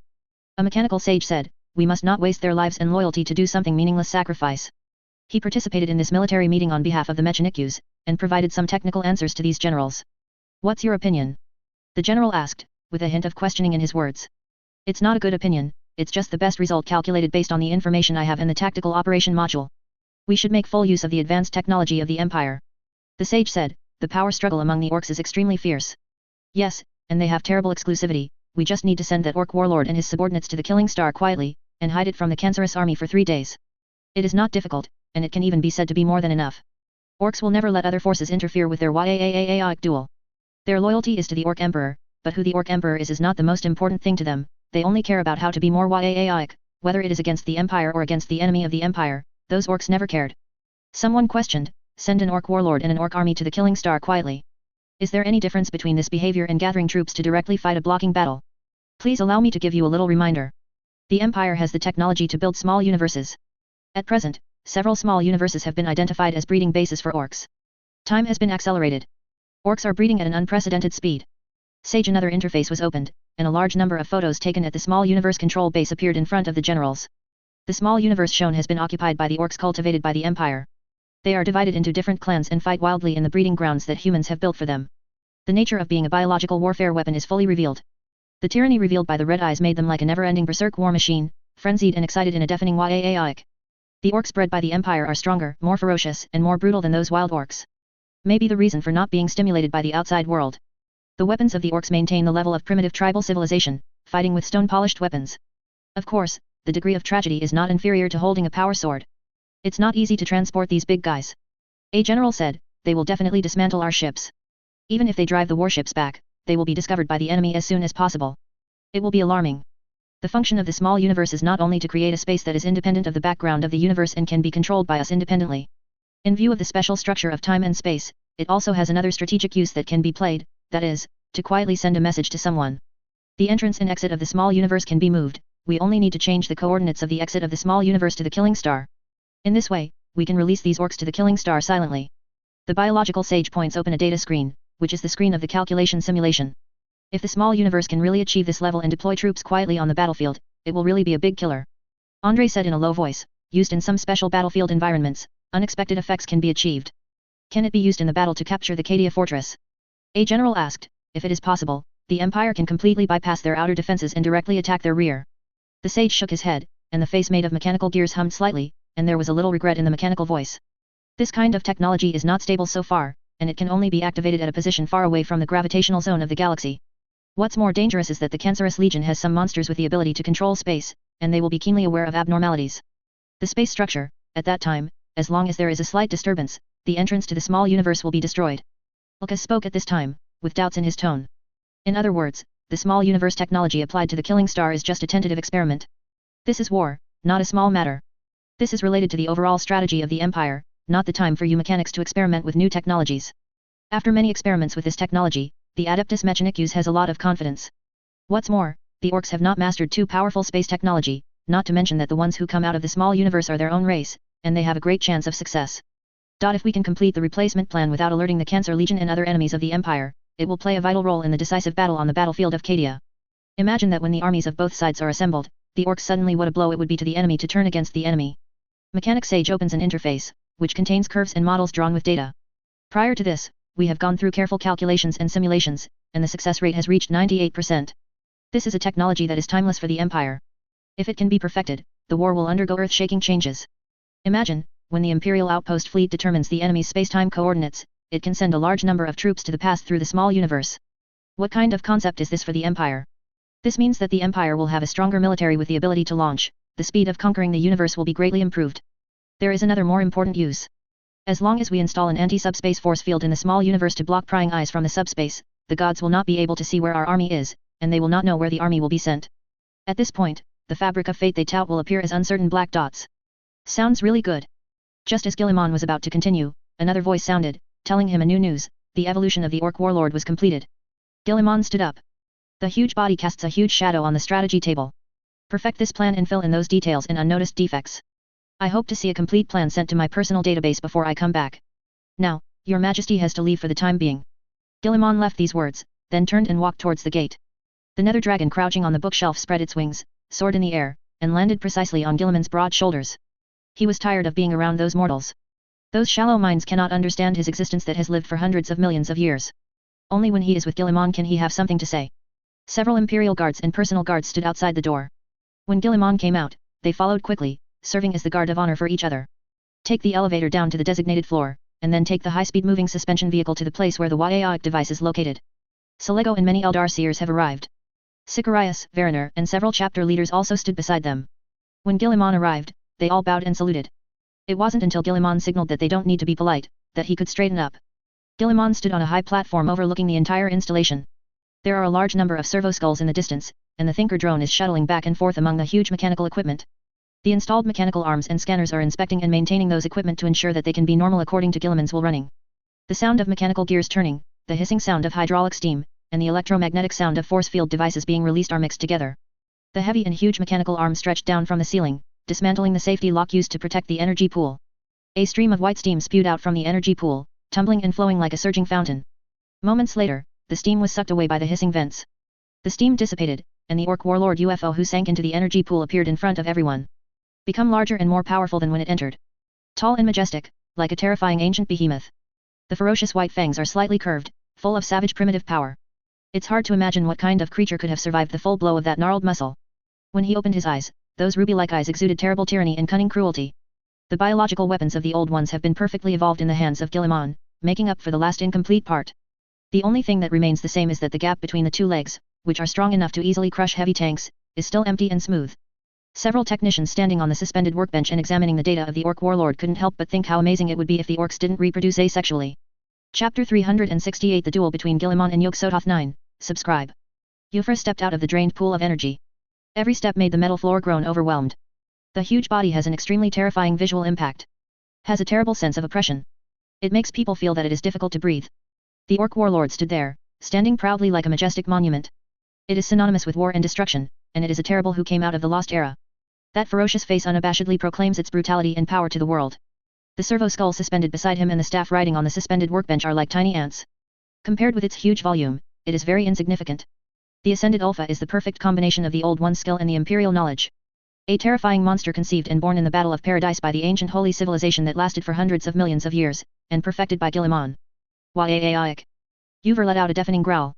The terrifying sound caused sound waves visible to the naked eye to appear in the air, shaking the mechanical instruments next to it. The data machine slave embedded in the bulkhead also trembled, and its tongueless mouth let out a silent howl. The electronic eyes emitting scarlet light flickered, making people feel a little fear and uneasiness. Boom. Boom. Boom. A violent voice sounded. The glass faces of some gauges shattered under the terrible sonic shock. The staff manipulated the suspended platform and slowly drove away from the original position to avoid being injured by the terrifying roar of the orc warlord. Ufer felt unprecedented power. So powerful, surging in every inch of flesh and blood. This terrifying body can easily destroy even the stars in the sky. He looked towards the high platform. I saw Salego at first sight. The sad, already history, Eldar who was swept into the trash. Thin, tall body is so pathetic, only worthy of comparison with those snotty farts. Resisting his punch, I'm afraid it would be enough. Those bean sprouts with small arms and legs are weak chickens that can't be seen. Ufer mercilessly criticized in his heart. Moving his eyes a little further, he saw the giant with the golden double-headed eagle on his chest. The eyes of the giant were very calm. Just stood there watching himself growl. Ufer is no stranger to its nature. That is the new lord of humanity, the emperor of the empire. A super big guy who empowered himself. Ufer looked down at his stout and powerful body. The knotted flesh and blood is full of surging power. One punch is probably enough to knock out the out-of-bone crusher. This galaxy, I can already walk sideways at will. Boss, we have become stronger. An orc boy came up from behind and shouted excitedly. Some orc boys were sent into the energy pool with Ulfil, and they are planned to be used as his assistants. Now, he has completed his evolution. Those orc boys have naturally completed their evolution. All became extremely strong. The thick muscle lines are like terrifying ancient snakes and pythons wrapped around them. We have to negotiate a new price. Uver said in a low voice, Master Uver has become stronger, so the price should be higher. Yes, boss, we can't suffer. The orc kid on the side said, Yaaiik, hurry up and ask that big guy to give us more armor and big guns, and build a huge moon for the boss throne. That's right, boss, we will follow you, make a big noise, scare this group of shrimps to death, and then they will be honest, and they will have whatever they want. Boss, it. Dry their dried shrimps and bean sprouts. Boss, don't be cowardly. Yaaiik. Uver growled again, using this crazy sound to declare his power. Powerful, terrifying, powerful enough to crush everything. A power that makes the stars tremble, and Lord Uver's enemies tremble. The other orc boys also roared. Yaaiik. Yaaiik. Yaaiik. Yaaiik. The sounds made by the orcs were deafening and terrifying. All the staff fled in despair. More gauge glass shattered with a roar. The machine slaves all hummed in pain. A few servo skulls even crackle and pop sparks. Braving black smoke, hovering and hitting the ground. Shut up. Guilliman's words were not loud, but they were extremely penetrating, resounding in the ears of every orc. The majesty contained in it made them stop subconsciously. Uver also stopped. Looking at that super big Xiamai, he was always a little scared. But when I thought that I was already so strong. Becoming an orc emperor is not out of reach. His heart was full of confidence again. It's just a big shrimp, if you don't talk about beating him today, he will scream. No matter what, they have to sit on an equal footing, and build a throne belonging to Lord Wufo next to his throne. Shrimp is a super big guy. Uver walked naked to the Eldar and humans on the high platform. There are some things that we have to discuss again. What are you discussing? Guilliman asked calmly, staring at the unscrupulous orc warlord. You must know that Bonebreaker is our great hero and our good leader. Isn't it kind of you to ask us to deal with him? Then what do you want? Guilliman looked at the big green monster who wanted to renegotiate the terms of the alliance with a smile on his face. It will be more beneficial. Wufo said categorically and decisively, come first, 10 boxes of Big Bang Bang, 10 boxes of Big Bang Bang, and 10 big ships. Beastman's 10 is 10 multiplied by 10, not a problem like stuttering. Hurry up, bring it to our boss, otherwise. An orc boy jumped out, showing a ferocious, sinister smile. Yes, bring it to our boss. Hurry up. The other orcs also roared. I don't know how to live or die. Valinor just wanted to raise the halberd in his hand, planning to show the other party some color. Dare to negotiate the price with the Holy Emperor here. I really don't know how to write dead characters. Valinor, who was about to make a move, was stopped by Guilliman. There is no need to do this kind of thing. Not to mention, the character of an orc. If other people do it, they may not be convinced. It's time to write down my way for this arrogant guy who doesn't know the depth. It's really a lion, what if I don't give it? Then we won't be able to do things for you. Uver's terrifying face showed slyness. It's not that I don't do things for you, the super big shrimp, the main reason is that you give too little. Anyway, I took so much scrap, and turned into a super big guy. No loss at all. Let's lay down the burden now, and care so much about you. Master Uvert is smart. Mere shrimp, it's not just random. Yes, if you don't give it to us, we won't do it. It won't be done. We won't do it. Xiamai is super big, I advise you to be more acquainted, and don't provoke our boss. The orc boys were also booing. Selego, Eldral, and others showed a hint of displeasure. These orcs are too shameless. Valino, Sicarius, and others are ready to suppress these idiots at any time. Gilliman watched the howling orcs. Kneel down. He made a sound. Intense light was released from his body. The light was like a flood, drowning Uvar and his orc kid, making them cry out in pain. His voice was full of majesty, like a in the nine heavens asking humble mortal things to submit to him. Ulver tried to growl to fight against the terrible pressure, but his throat no longer obeyed his orders. His muscles felt tingling, and his shoulders seemed to be lifting a mountain, making him bend his knees a little bit. That figure became taller and heavier in their eyes. There was a dull loud noise, and UFO could no longer bear the terrible pressure, and that strong body knelt down on one knee. It's like a chain reaction. Many orc boys who were roaring just now also knelt down. Gilliman stood on the high platform and stared at them.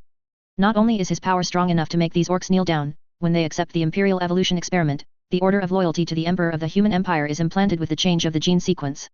This is the last time I will tolerate your offense, Uver. Gilliman's voice shook like thunder, beating in the orc's ears. Next time, I will find someone from among your subordinates. To replace you. No. Uver resisted the terrible pressure and said with all his strength, I am the strongest, and my orc boy will never betray me. You can't find any substitute for me. Kid. Really? Gilliman stretched out his hand, casually pointing at the orc boy next to Uver. Perhaps, I can let him replace you. God Mauershan, I am loyal, my dear Xiamai super big boss your majesty. The orc boy grinned, and his ferocious face showed excitement. It seems that I have the kind of happiness that I got so much waste in a world. The domineering armor and awesome guns are all his. I am loyal to his majesty Xiamai super big, I will definitely listen to his majesty Xiamai super big, and I will definitely not learn from the boss. UFO looked at the orc leader who looked excited and wished he could take over immediately. Eyes widened. This script is wrong. It was you who yelled the happiest just now. The orc leader's voice just fell. A group of orcs all scrambled to speak out. Become the super big guy and take charge of countless orc kids. Xiamai super big guy can make their wishes come true with just one word. This is the closest they have come to success. Seize the opportunity and become a super big guy in the future. If you can't seize the opportunity, you will be an orc boy for the rest of your life. I can do it too, your majesty Xiamai is super big. I'm coming, I'm the most obedient. My dear Xiamai super big boss, your strength is stronger than Brother Go, and your brain is more intelligent than Brother Mao. Let us worship, let me come. No orc kid knows how to defeat a bone breaker better than I do, let me do it. Uffer, Omega. I treat you as brothers. You fooled me into negotiating with the big guy, and now you want to sell me. Uver turned his head, swept back with his huge arm, and knocked all the orc boys who were moving forward. I will always be loyal to his majesty, even if I have nothing, I will still defeat the bone breaker. This is the last time you are allowed to offend me. Next time, I will directly find those orc boys who are willing to serve me to replace you. Following Gilliman's words, many orc boys wailed. Their hopes of becoming a super big guy were shattered just like that. Super big guy means better armor, better guns, and more exciting YAIC. What a wonderful life. Just abandon them. The boss is too cowardly. Did not dare to be tough. Gilliman withdrew his power, and Uver stood up, glaring at these ungrateful, heartless, and immoral bastards. At any rate, I am also loyal and righteous. I have always been loyal to the previous bosses and dared to fight. Why did I accept such a bunch of bastards? The fight is not active, and the sales boss is the first. The animal style is not ancient. Beast style is not ancient. Arm them all. Gilliman ignored the story of Uver and his boys falling in love and killing each other, and gave orders to the mechanical priests. Uver was led into a mechanical rack specially built for him. Armor parts were delivered. Ulfar needed armor that was so bulky that it had to be disassembled for transport. Each part requires the cooperation of an industrial-grade suspension vehicle and a giant robotic arm on the ceiling to move it. Under the command of the mechanical priest, technicians installed various armors for Uver. The neural data system module is installed first. The dark silver lining is aligned with the reserved nerve interface, and embedded in Uver's body. Marked with an unactivated dark silver helical metal splice port. The tingling sensation made UFO let out a low hum, making him irritable. However, compared with the violence of the technician boy, the actions of the human engineer can be said to be very gentle. In the eyes of Orc Dajiba, there is no ill-fitting armor in this world. Take a high-horsepower industrial station, and turn the screw facing the notch, and it will definitely be screwed tightly. As for whether those boys will be screwed to death, that is up to Brother Mao. After installing the neural lining, the tech priest sang praises to the great god of all machines. Boots first. The heavy industrial equipment groaned in pain, and the nanosteel cables used for traction tightened up. If the molecular structure method was not used to make it tough enough, it would probably collapse on the spot. Ufer was fixed and lifted into the air. The industrial truck dragged two huge disassembled metal giant boots to his feet. When putting him down again, place it exactly in the giant boot. Steaming industrial swivel arms screw the hex screw in, ensuring a tight fit with no gaps. 4 industrial machine slaves with power engines equipped the greaves of the calf on UFO's thick calf, and fixed and tightened it. Amid the buzzing of the mechanical arm, the leg armor was quickly installed. The breastplate was hoisted into the air with a crane and a suspension engineering vehicle, and adjusted to UFO's chest position. After the calibration is correct and the outgoing parameters are specified, with a bang, the breastplate and the back deck are locked to each other, and there is a slight sound of armor fitting. Use the rotating arm to fix all the screws of the mobile game, and the last step is to install the protective force field behind Uver's head. After completing this step, the task of arming Uver is complete. Praise the Holy Emperor, may his will protect the operation of the machine soul. The mechanical priests shouted. During their solemn prayer, a robotic arm activated the armor's built-in systems. A humming sound sounds. The power source is operating normally. All parts of the armor are functioning normally. The parameter feedback is correct. A series of voices sounded one after another. The tall mechanical frame used to fix UFO's huge body slowly retreated to both sides amidst the hissing of steam, and shrank to the side. UFO moved his body. The armor perfectly fits his thick body. Punching out at random, he felt that his strength seemed to be amplified, giving him the illusion that he seemed invincible. There is a kind of world who can. Uffer glanced at Guilliman on the dais. Only silently completed the thoughts in his heart. There is a feeling that the galaxy shrimp is the first, I am the second, and the two are the third. The orc leaders who followed UFO were also armed. Looking at his new armor, as well as the machete and big gun he just got in his hand. All the orc boys felt unprecedented joy in their hearts, and they wished for a grand Waaaiaic expedition right away. After UFO and other orcs were armed, Guilliman had someone open the entrance of the small universe and lead them into the small universe. Of course, before that, let them restore the time flow of the small universe to normal. The time velocity of the microcosm is different from that of the macrocosm. Using this method can quickly spawn those orcs and let them reproduce quickly. Guilliman felt that this method could also be used in future battles against the enemy. Lure the enemy into the small universe, trap them inside, and then open 100 times, 1,000 times the time acceleration. Let them crash. Such means can already be said to be the means of immortals. Like the people of Lank, 7 days in the mountains, thousands of years in the world. Come up so many times, I am not afraid that the enemy will not collapse. Of course, this is just an idea. The entire small universe is full of imperial orcs, divided into several tribes, fighting constantly. By relying on armor, big guns, and terrifying body shape, UFO easily killed those orc chieftains who dared to challenge him. Solved all the opponents, and UFO naturally gained the right to rule these orcs. In several consecutive small universes used to cultivate orcs, UFO used simple and rude methods to subdue them. There is no difficulty at all. After all, the body shape is placed there. Let UFO rule over all the orcs. Guilliman asked people to start the next plan. Handed over to Ulfil all the scrapped warships, weapons, and equipment pulled from the ship graves and seized from the Chaos traders. Those green orcs always have a way of recycling waste into something usable. Don't give them too good equipment. Of course, the orc bosses still need some good armor. This is a symbol of their identity and status. It can also subtly tell those orcs that only by following the Empire can they have handsome armor and mighty guns. Orcs benefit from this. Cheap, durable, and without the burden of logistics and aftermath. Where can I find such a biological weapon? Wait until Uver is ready. The Empire will adjust the entrance and exit of the small universe. Ulfeud will quietly lead his army to the Killing Star, replacing Bonebreaker as the new Orc Emperor. If it is possible, when the time comes, I will switch sides and handle the opponent properly. Adjusting the entrance of the small universe is not a difficult problem for the mechanical sages. When they submitted the proposal to Guilliman, they had already conducted many experiments and mastered a large number of data parameters. After solving the problem of subduing the orcs, those generals and sages have perfected the entire battle plan for Guilliman. After a lot of scanning and calculations, they found a suitable place that can be used to open the entrance of the small universe in the galaxy where the Killing Star belongs, far away from the gravitational field of the star. After getting the results, they started to act. Modifying the entrance of the small universe did not stir up any space-time ripples. This is a quiet thing. It's like a thief stealthily making an insignificant cut in the belt of a passerby. UFO is preparing his own army, preparing to overthrow the old emperor and become the new Orc Emperor. Planet Cadia. This was once the front line of the Empire against Chaos, and it was also the second strongest fortress of the Empire after Terra. Countless Cadians and Imperial loyalists fought back the Chaos invasion here again and again. However, now this planet has been completely polluted by the evil power of the Cancer Legion. Chaos pollution and terrible evil are creeping everywhere, and everything here can no longer be explained by common sense. The entire galaxy is full of weird mutants, becoming a terrible that no mortal mind can contain. The wriggling giant tentacles danced in the void, like billions of intertwined poisonous snakes. The planet becomes a nightmarish entity. Terrible fangs extended from the planet's interior, piercing the sky. The continents became mouths, and the mountains became sharp spikes. What flows in the river is no longer water, but wriggling, viscous blood. The entire planet is completely distorted and corrupted. Even a stone oozes hateful malice.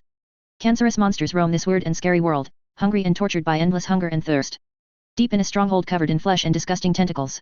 The original Captain Marvel and many of his capable men are here, discussing the upcoming battle. The Empire's offensive made them realize that their defeat was inevitable. But they were not ready to catch them without a fight. But planning how to cause the greatest casualties to the Empire. The Emperor's personal conquest made them see a wonderful opportunity. Under the behest of Horus, Marvel planned to prepare a team to assassinate Guilliman. It will be captained by Horus, the avatar of the all-knowing and omnipotent Yog-Sothoth, and the most powerful group of people will be selected to become members of the assassination team. For this mission, Yog-Sothoth spared no effort to personally resurrect several powerful figures who were killed in the previous wars and whose souls were banished to eternal nothingness, just to defeat the Emperor of the Human Empire, severely damaged the Empire once. Chapter 369 The Duel between Guilliman and Yog-Sothoth 10, subscribe. Eerie whispers echoed in the dark room with flickering dim candles. Those invisible things with scales and sharp claws wandered in it, making painful and confused sounds. They babble, longing for more blood and pure souls for them to feed on. These formless monstrosities were once a mighty civilized race, but eventually went astray, becoming lifeless of the warp with an eternal hunger. Those eerie voices are enough to make a mortal's sanity collapse and become confused. Will make them cry in screams. Many cancerous heroes have long been accustomed to the existence of whispers, and even regard them as an indispensable part of themselves. They sat in their own flesh and blood seats, waiting for Marvel, who presided over the meeting, to continue. These people who participated in the meeting were all candidates for the assassination of the Emperor of the Empire. Each one has a terrible background and holds unimaginable power. The controller of Asgard, known as Odin, the Lord of the Nine Realms. Born in the Eternal Clan, with immortal lifespan, Thanos who was once the overlord of the universe. Mastering the original power, the Phoenix Girl was resurrected by Yog-Sothoth after being killed. The mother of the Hulk family, as long as he is angry, Banner's strength has no upper limit. The last one is the captain of the universe who has the power of mystery. It is said that he can travel through time and space. Before the transformation, his power was still above Marvel, and his status and prestige were also above the other party. It's a pity that Marvel was the first person to fall into the arms of Yog-Sothoth, who was then aliased as the Polygon. After the transformation, the strength of Captain Universe is still comparable to Marvel. However, the status has undergone earth-shaking changes. Marvel took control of the entire cancerous army, and he became the opponent's subordinate. These cancerous heroes are given a weapon infused with the power of the Omnipotent. That weapon can harm all immortal beings in the world. The Emperor of the Empire has great power, but he is not immortal. As long as the weapon can be pierced into his chest, it can make him take damage. The Master's failure is inevitable. The power he projected into this world cannot defeat that arrogant tyrant, and he can only persist for a few rounds at most. Marvel looked at these selected cancer heroes and said this the end of the war. They are not stupid. The cutting-edge technology and strong industrial capabilities mastered by the Empire have made him invincible. Their failure is doomed. Even Yog-Sothoth himself has to admit this. Guilliman is stronger than he imagined. The speed at which the Empire became stronger was also something that could not have been foreseen. The Cancerous Legion will suffer their first bitter defeat in a long time. But there is one last thing they can do, which is to slow down the speed at which the Empire grows stronger and prepare for a future comeback. And the key to all of this is to seriously injure, even kill the Emperor Guilliman. Without that wise monarch, the human empire will inevitably fall into a chaotic political struggle. These rounds are our last chance. Your task is to stab your weapons into his immortal body at all costs. Except for attack, no defense can block the weapons in your hands. This honor will belong to me. Odin, the former king of gods, lord of Asgard, and supreme being of the Nine Realms, said in a low voice, the scream of a tyrant on the verge of death is the most pleasant thing to hear. There has never been an immortal king in this world, and there has never been an eternal ruler. That stupid native thought he could control everything, lead his own race beyond the constraints of fate and time and space, and become an eternal and immortal holy race, but he couldn't understand how cruel the multiverse really is. His fantasies are only fantasies after all, and cannot be realized. Let us work together to make him realize his own weakness and powerlessness. When Phoenix Girl said this, she was full of anger. She was hacked to pieces by imperial warriors in iron armor. If it hadn't been for the one who returns her, she really wouldn't have had the chance to stand here and speak. Captain Universe's voice is very deep, with a weird tone lurking in it. We're going to win like we always have. Marvel looked at them, and didn't have too many words. He was wearing the suit of battle armor with countless profanity runes on his body as always. The squirming eyes on the faces watched the chosen ones. They knew each other before accepting the power of the One. They are the most suitable personnel for this operation. Naturally, he couldn't match the native emperor in terms of strength. But they are also enough to deal with the personal guard next to the emperor. Pierce the cursed weapon into that guy's body, and everything will be settled. Even if they lose this battle, they will be able to make a comeback someday in the future and wash away the shame of failure. The empire will eventually collapse and become history. It doesn't matter what sacrifices are required to achieve this goal. Yog-Sothoth don't die, they are immortal. It doesn't matter if Guilliman destroys their souls.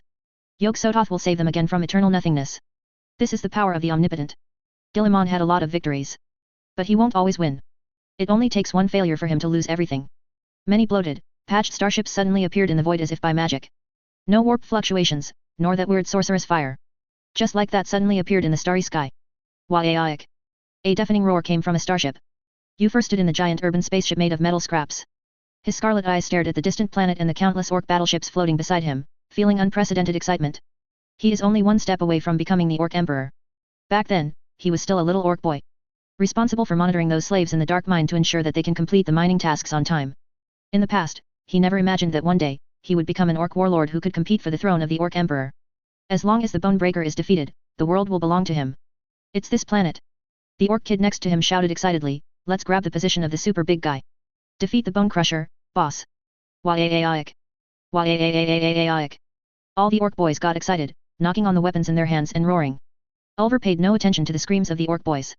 Bone Crusher is not an easy character to deal with. If you want to kill the opponent, you have to pay some price to do it. Their arrival quickly attracted the attention of other orcs. Facing the same race, they did not launch an attack. Instead, they kept sending inquiries, asking the other party to tell them their name and clan. Master Uver is back, back. Uver roared through the ship's comms, echoing through every ship. I will be your new emperor, the new emperor. Such words resounded through every battleship. All the orc warlords and leaders who wanted to ask were stunned. There is someone so arrogant that he dares to challenge the great Bone Breaker, the Orc Emperor. Is simply asking for a dead end. Many orc warships made way for Ivar's fleet. I'm afraid that touching this idiot will bring me terrible disaster. Bone Crusher did not stay on the surface of the killing planet. Has been staying on his battleship. The other party's words were not processed in any way, but directly said on the public channel. Naturally, he heard it clearly. Those scarlet eyes were full of anger. Angry that the other party dared to challenge himself. It's been years since any orcs have done anything like this. Because those who dared to challenge themselves were beaten to a pulp by themselves. Bone Breaker's body is also very huge, wearing a terrifying giant armor. Just walking around, there is a terrible sense of oppression. His tallness also caused the promenade and various rooms of the battleship to be built very large to allow the Bone Crusher to pass. Screaming grits gather at Bone Crusher's feet. Cursing the stupid orc who dared to challenge his master. The opponent has the confidence to win. Grodd is pitifully small compared to Bone Crusher, about the size of his thumb. The orc bosses next to the Bone Breaker are also amazing in size. The huge armor on his body depicts conspicuous and huge totems. Ufer's words are undoubtedly challenging the status of the Bone Breaker. All these orcs let out an angry low roar. Orcs are a race that speaks with their fists. Only the strongest orc can sit on the Emperor's throne. Faced with the challenge that Uver posed in front of so many orcs, the Emperor Bone Breaker had no choice but to fight. Never try to use crowd tactics to deal with the rebels. Orcs and humans are very different. During the challenge, even as the Orc Emperor, he may not be able to command those orcs. They are loyal to the strongest orc, the Orc Emperor. If Bone Breaker is not the strongest, then he is not the Orc Emperor. Any approach other than defeating the challenger head-on will not be approved by those orcs. Bone Breaker can only keep his position by using his iron fist to completely knock the opponent down to the ground. Idiot, let me beat your head out on the ground. The Bone Breaker also let out a huge roar, echoing on every battleship. The position of Emperor belongs to me. UFO growled not to be outdone. Waiaic. Waiaic. Waiaic. Waiaic. All the orcs cheered with excitement. They are looking forward to this duel. Whoever wins will be the Orc Emperor. There is no fighting, nor any scheming. Under such circumstances, apart from fighting head-on, there is nothing else to do. The place for the duel was quickly chosen. Two huge orcs were teleported to a huge ruined city at the same time. Only a solid surface can withstand the aftermath of their struggle. If fighting in space, maybe the ship will be affected by their battle at some point and disintegrate in space. The orcs all backed away, leaving a huge open space. UFO stretched his limbs and exercised his muscles and bones. That ferocious face inlaid with metal revealed a sly smile. He could feel the strength of the Bone Breaker, which was not as strong as that super big shrimp. There is a great chance of winning. Bone Breaker also moves a huge armored body, exuding ferocity and cruelty. The bodies of the two guys are so huge. When moving, it looks like a giant battle fortress billowing with black air. Inlaid with various thick armor. Even the jaw was replaced with steel. The two orcs didn't talk too much, and they didn't talk harshly to each other like humans in a duel. The battle between them was very straightforward, without any nonsense. UFO, who didn't like to suffer, took the lead in attacking, holding the huge machete specially forged by the Empire in his hand. The heavy force made an explosion sound in the air. Bone Breaker used the huge mechanical claw on his right arm to block the huge machete. The fight between the two is so scary. The weapon struck, making a deafening, ear-stinging sound. The terrifying shockwave centered on the two of them and spread in all directions, like rolling white ocean waves. Smoky and dusty. Let the earth shake. It doesn't look like an attack that mortal creatures can unleash. To be honest, to a certain extent, they are not considered creatures of the mortal world. One is a powerful weapon of war created by combining the most advanced technology of the ancient saints and the knowledge of the Empire. One is the Orc Savior who has gone through countless hardships and received the blessing of two Orc gods. The battle between them is not something other orcs can mix. Just standing next to it will be overturned to the ground by the huge impact. Bone Crusher has much more combat experience than Uver. He cut all the way up from the Orc Kid, and finally became the Orc Emperor. After several consecutive confrontations, Giant Claws held Uvar's broadsword under control, and another armored hand slammed it out. That heavy force is enough to blow up a heavy vehicle. Fist landed on Uver's face. The clear sound of bone cracking resounded on the battlefield. The white teeth flew out mixed with blood. One of the huge fangs was broken. Uver let out a painful wail. Pulled the giant gun mounted on the other hand. Countless specially made bullets spewed out from the muzzle of the gun, directly hitting the Bone Crusher's face, causing him to back away while covering his face in pain. The mechanical limbs installed on the body are also dancing wildly. Uver seized the opportunity and slashed at the opponent's armor. A huge howl sounded. The machete sliced through the Bonebreaker's armor, sinking into his body. Bonebreaker let out a painful roar, becoming more tyrannical and cruel. Crazily slammed into the opponent, cut through the opponent's armor with his sharp claws, and twisted his arm. The battle between the two is so brutal. The final winner is Uver after all. He resisted the pain of sharp claws piercing into his arm, crushing the pain of flesh and blood, and swung the machete wrapped in blue arcs towards the opponent's head. Under the watchful eyes of all the orcs, the Bonebreaker's head was cut off with a sword. Wearing thick giant armor, the body of the Bonebreaker as huge as a mountain spurts blood like a fountain from the incision. Bonebreaker's head rolled on the ground. Those eyes full of violence and cruelty, the light and pupils in them also slowly faded and dimmed.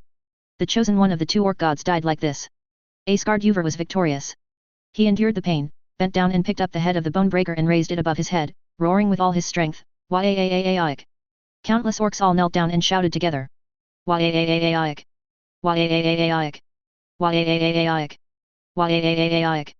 They ushered in a brand new emperor. As the battle progressed, the resistance of the enemies of the Empire became weaker and weaker. Calgar's fierce attack from the rear caught them off guard. The imperial conquest by the Emperor himself, and the frontal battlefield assisted by the two Primarchs, caused tremendous pressure on the front line. They had to give up a lot of territory and retreated to the vicinity of the Kalia battlefield. Orcs, surviving Dark Eldar, Space Undead, Cancerous Legion, and all kinds of weird and strange aliens who are unwilling to accept the fate of being wiped out by humans. They all gathered together, relying on the Kadia Galaxy, and established countless lines of defense that combine technology and witchcraft. The legions of the Empire are also slowly gathering together. The troops led by the two Primarchs and the Emperor of the Holy Empire joined together. We'll launch a decisive battle to recover the Kadia fortress, and completely wipe out the last resistance of the enemies of the Empire. The unification of the Milky Way is close at hand, and mankind will usher in an unprecedented golden age. Every corner of the galaxy will hang the imperial double-headed eagle banner. No civilization can stand against them. No civilization can stand against them. Everything has been settled, the galaxy belongs to human beings. Nobody thought they were going to lose this war. The Empire has assembled an unprecedented force. There are hundreds of celestial-class warships alone. Hundreds of millions of Star Corps, a magnificent naval fleet. More than 400,000 Primaris warriors gathered around the Holy Emperor and the two Primarchs. Once the war starts, all enemies who dare to resist the Empire will be crushed with devastating force. When this battle is over, we will have fulfilled our former dream. Guilliman stood on the Emperor Supreme, and the two Primarchs stood behind him. Ryan also smiled. The dream that was destroyed by Horus will be repaired by us. It's really rare for the Lion of Caliban to say such sentimental words. Dawn, who has always been unsmiling, also showed a rare smile, but our journey is not over yet, and our compatriots in the multiverse of the heavens are still here.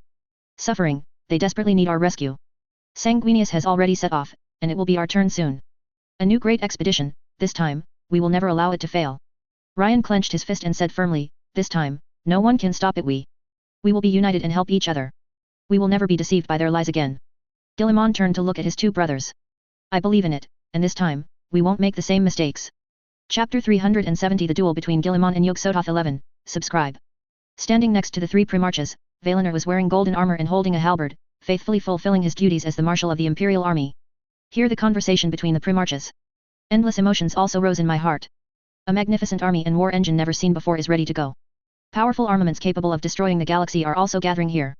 Victory is already in the pocket of the human empire, and it is within easy reach. Even if it is the favor of the Chaos Gods, it is impossible to resist the wrath of the Empire, and it will surely meet the fate of defeat under the offensive of human beings. The Emperor's dream is within reach. The long dark night will come to an end after this war, and the dawn will come. The future of mankind is infinitely bright.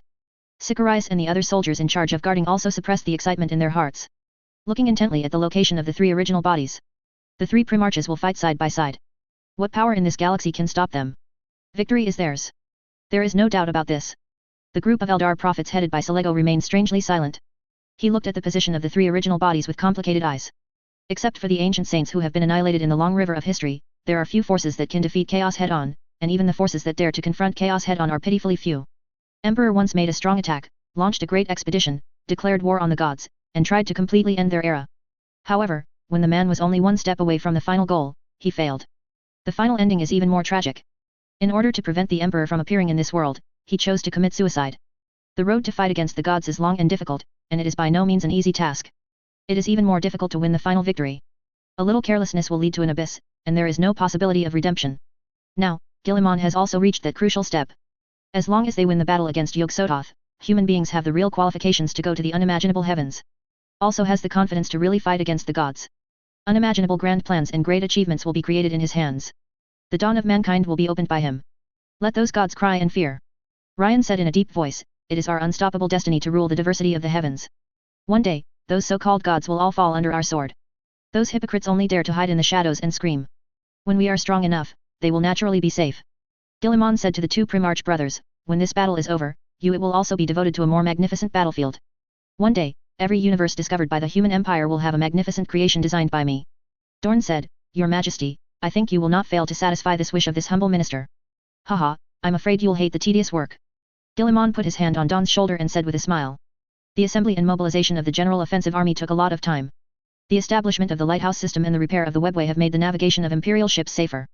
The Legion needed to launch a full-scale attack on Cadia, and even the Eye of Terror is extremely terrifying, and it can be said that it has never been seen before. Coordinating such a staggering army size is an unprecedented challenge for the many bureaucrats in the Ministry of Military Affairs. Many workers have had to use stimulants to increase their productivity in hours. Many people even collapsed and were sent to the hospital for recuperation. But their dedication also allowed this unprecedented scale of troops to be assembled and an orderly command system established. The original war group arrived one after another with their celestial-class warships.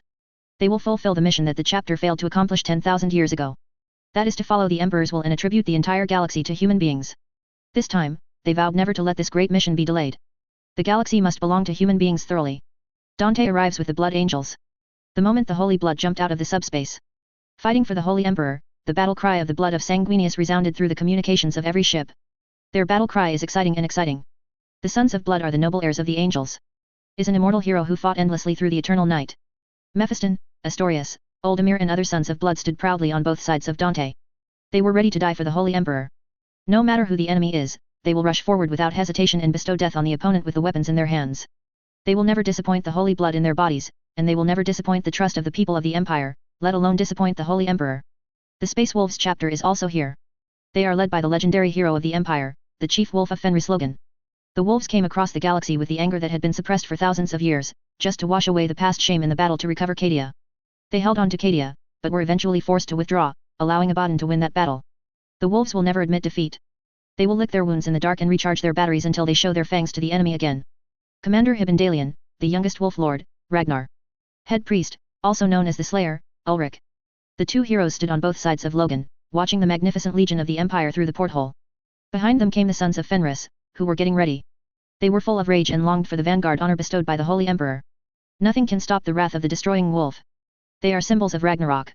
When the wild wolf roared and regarded the sun and the moon as prey and chased them, it also kicked off the prelude to the death of the gods. As a priest, Jess stood behind the three legendary heroes of the Empire. His eyes were also filled with anger and desire for revenge. On Vigilus, he once fought Abaddon, but was knocked down and humiliated by him.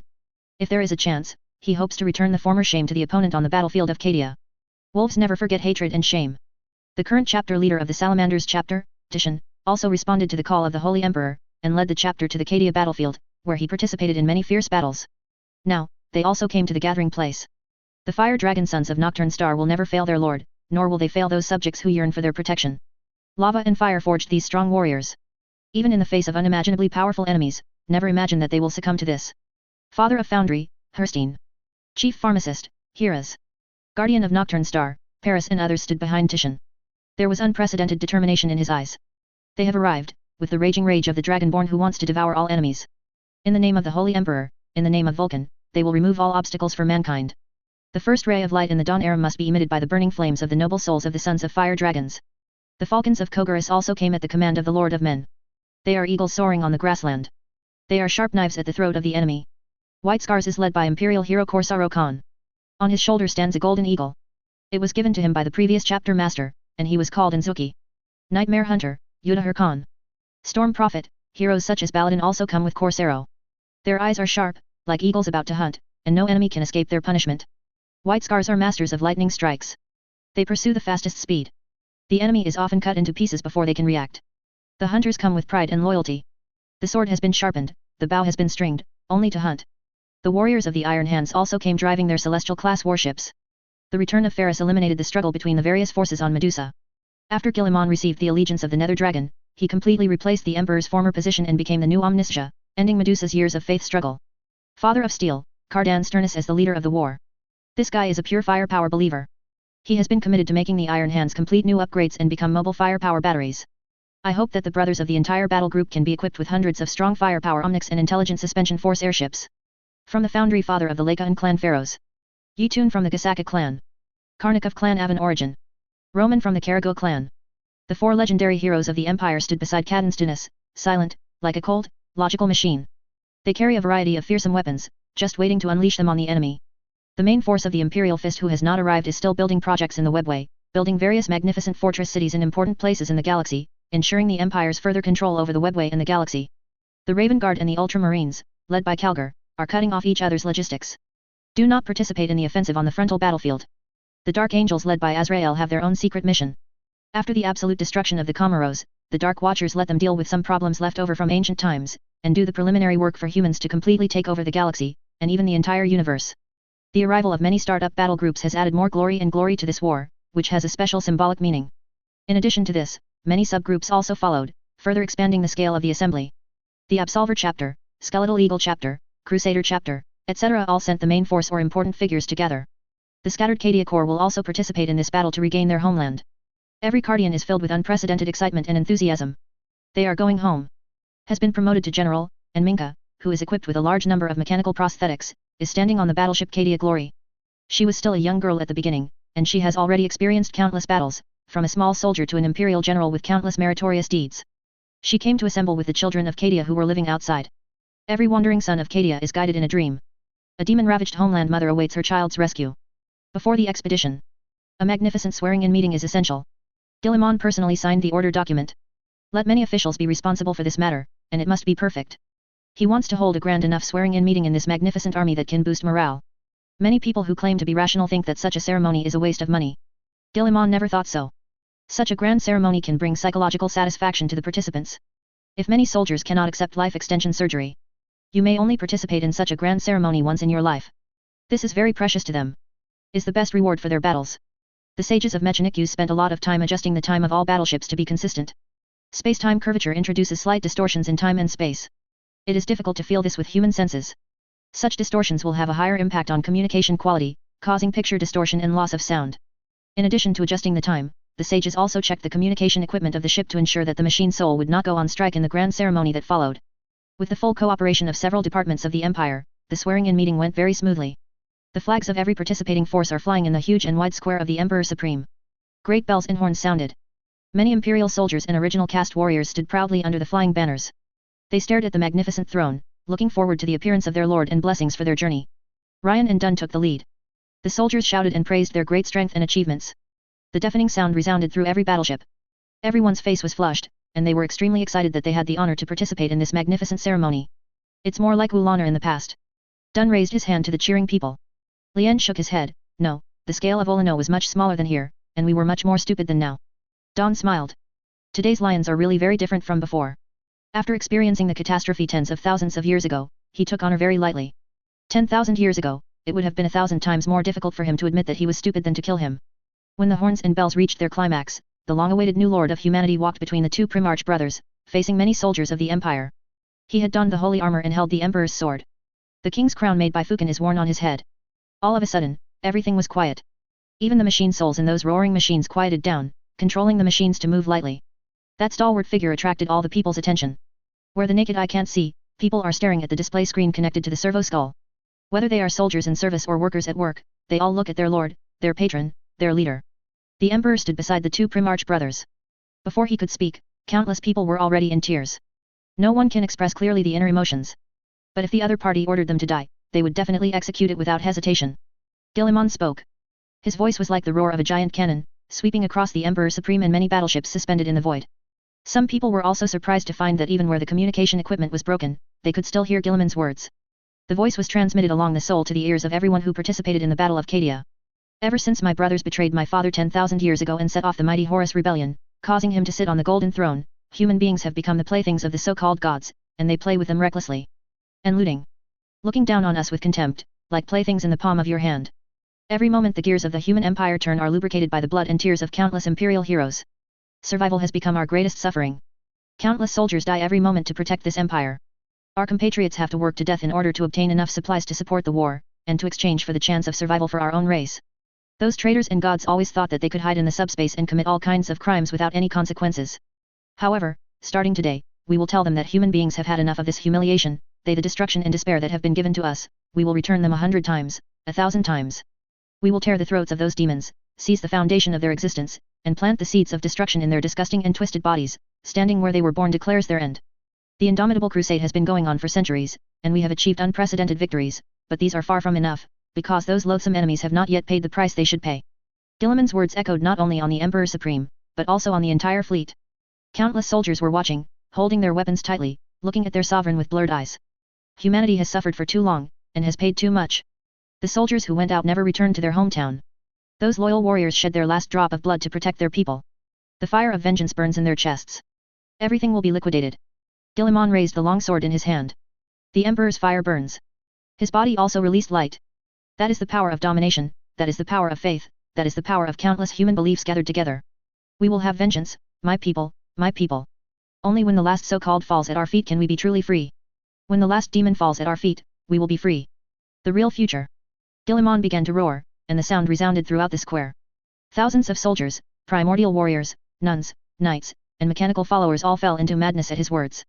Human beings are sometimes timid, cowardly, afraid of death, and even bow their knees and howl and beg for mercy. The gods despise this race, mocking and teasing the incompetence of human beings, a short-lived race. However, as long as countless tiny humans have a sufficiently crazy leader, everything will become completely different.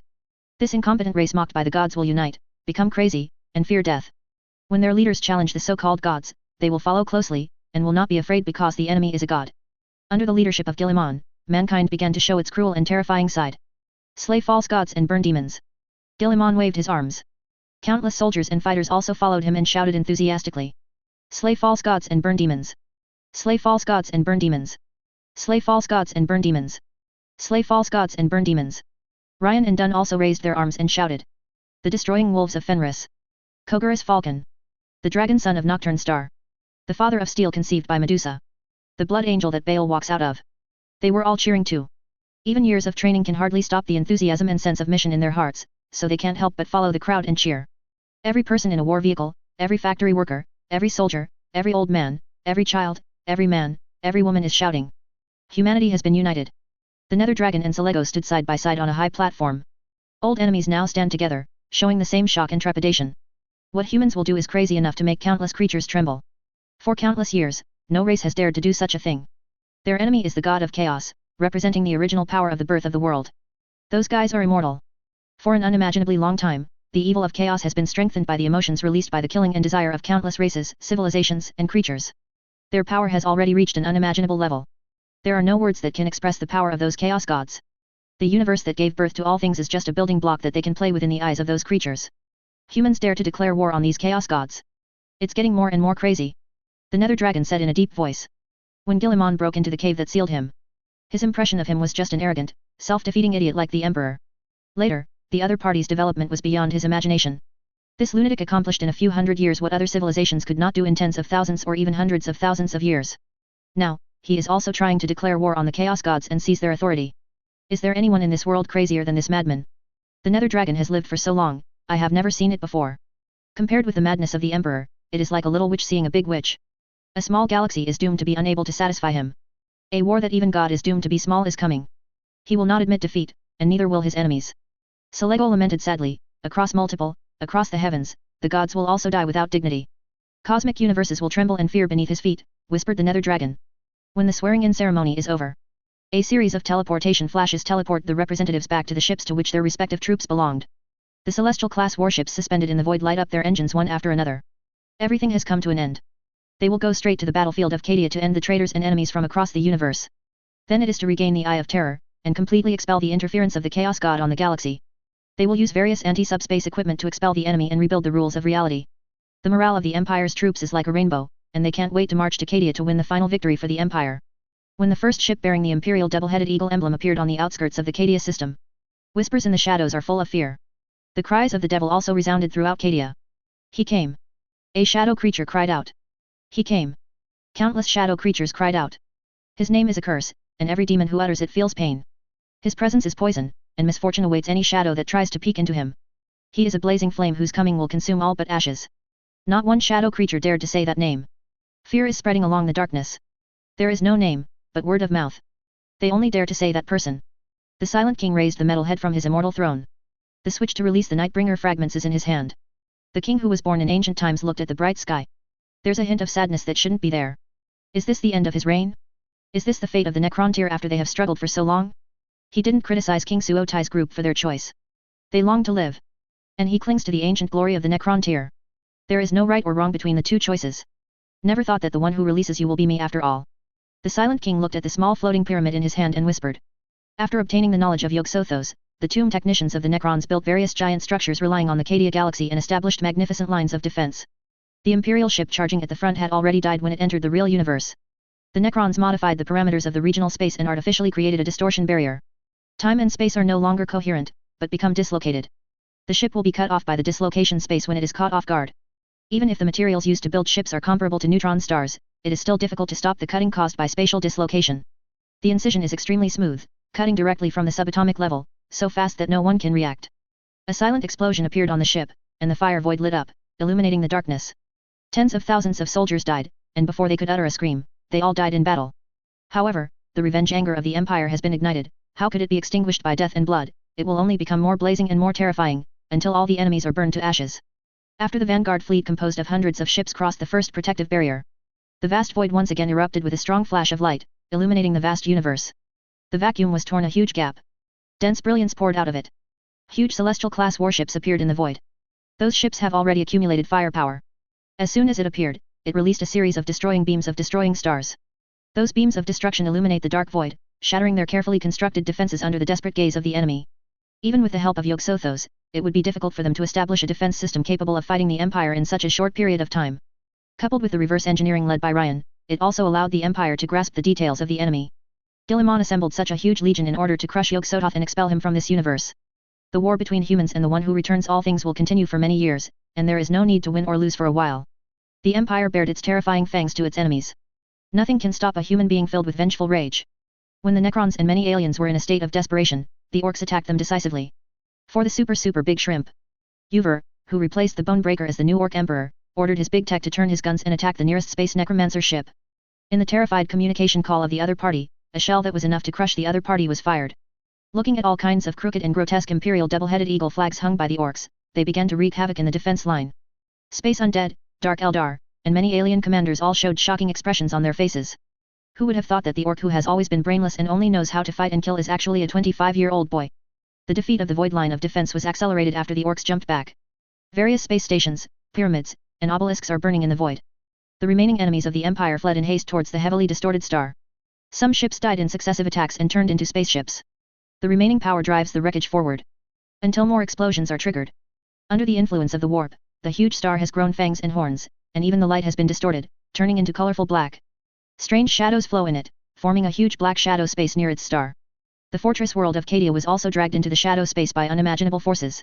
The surviving enemies escaped inside. The warships of the Empire were blocked. An invisible force blocked them. Letting them bombard indiscriminately will not help. Attacks from the physical world simply cannot touch that world. Yog-Sothoth showed his awesome power. Anchors the entire space.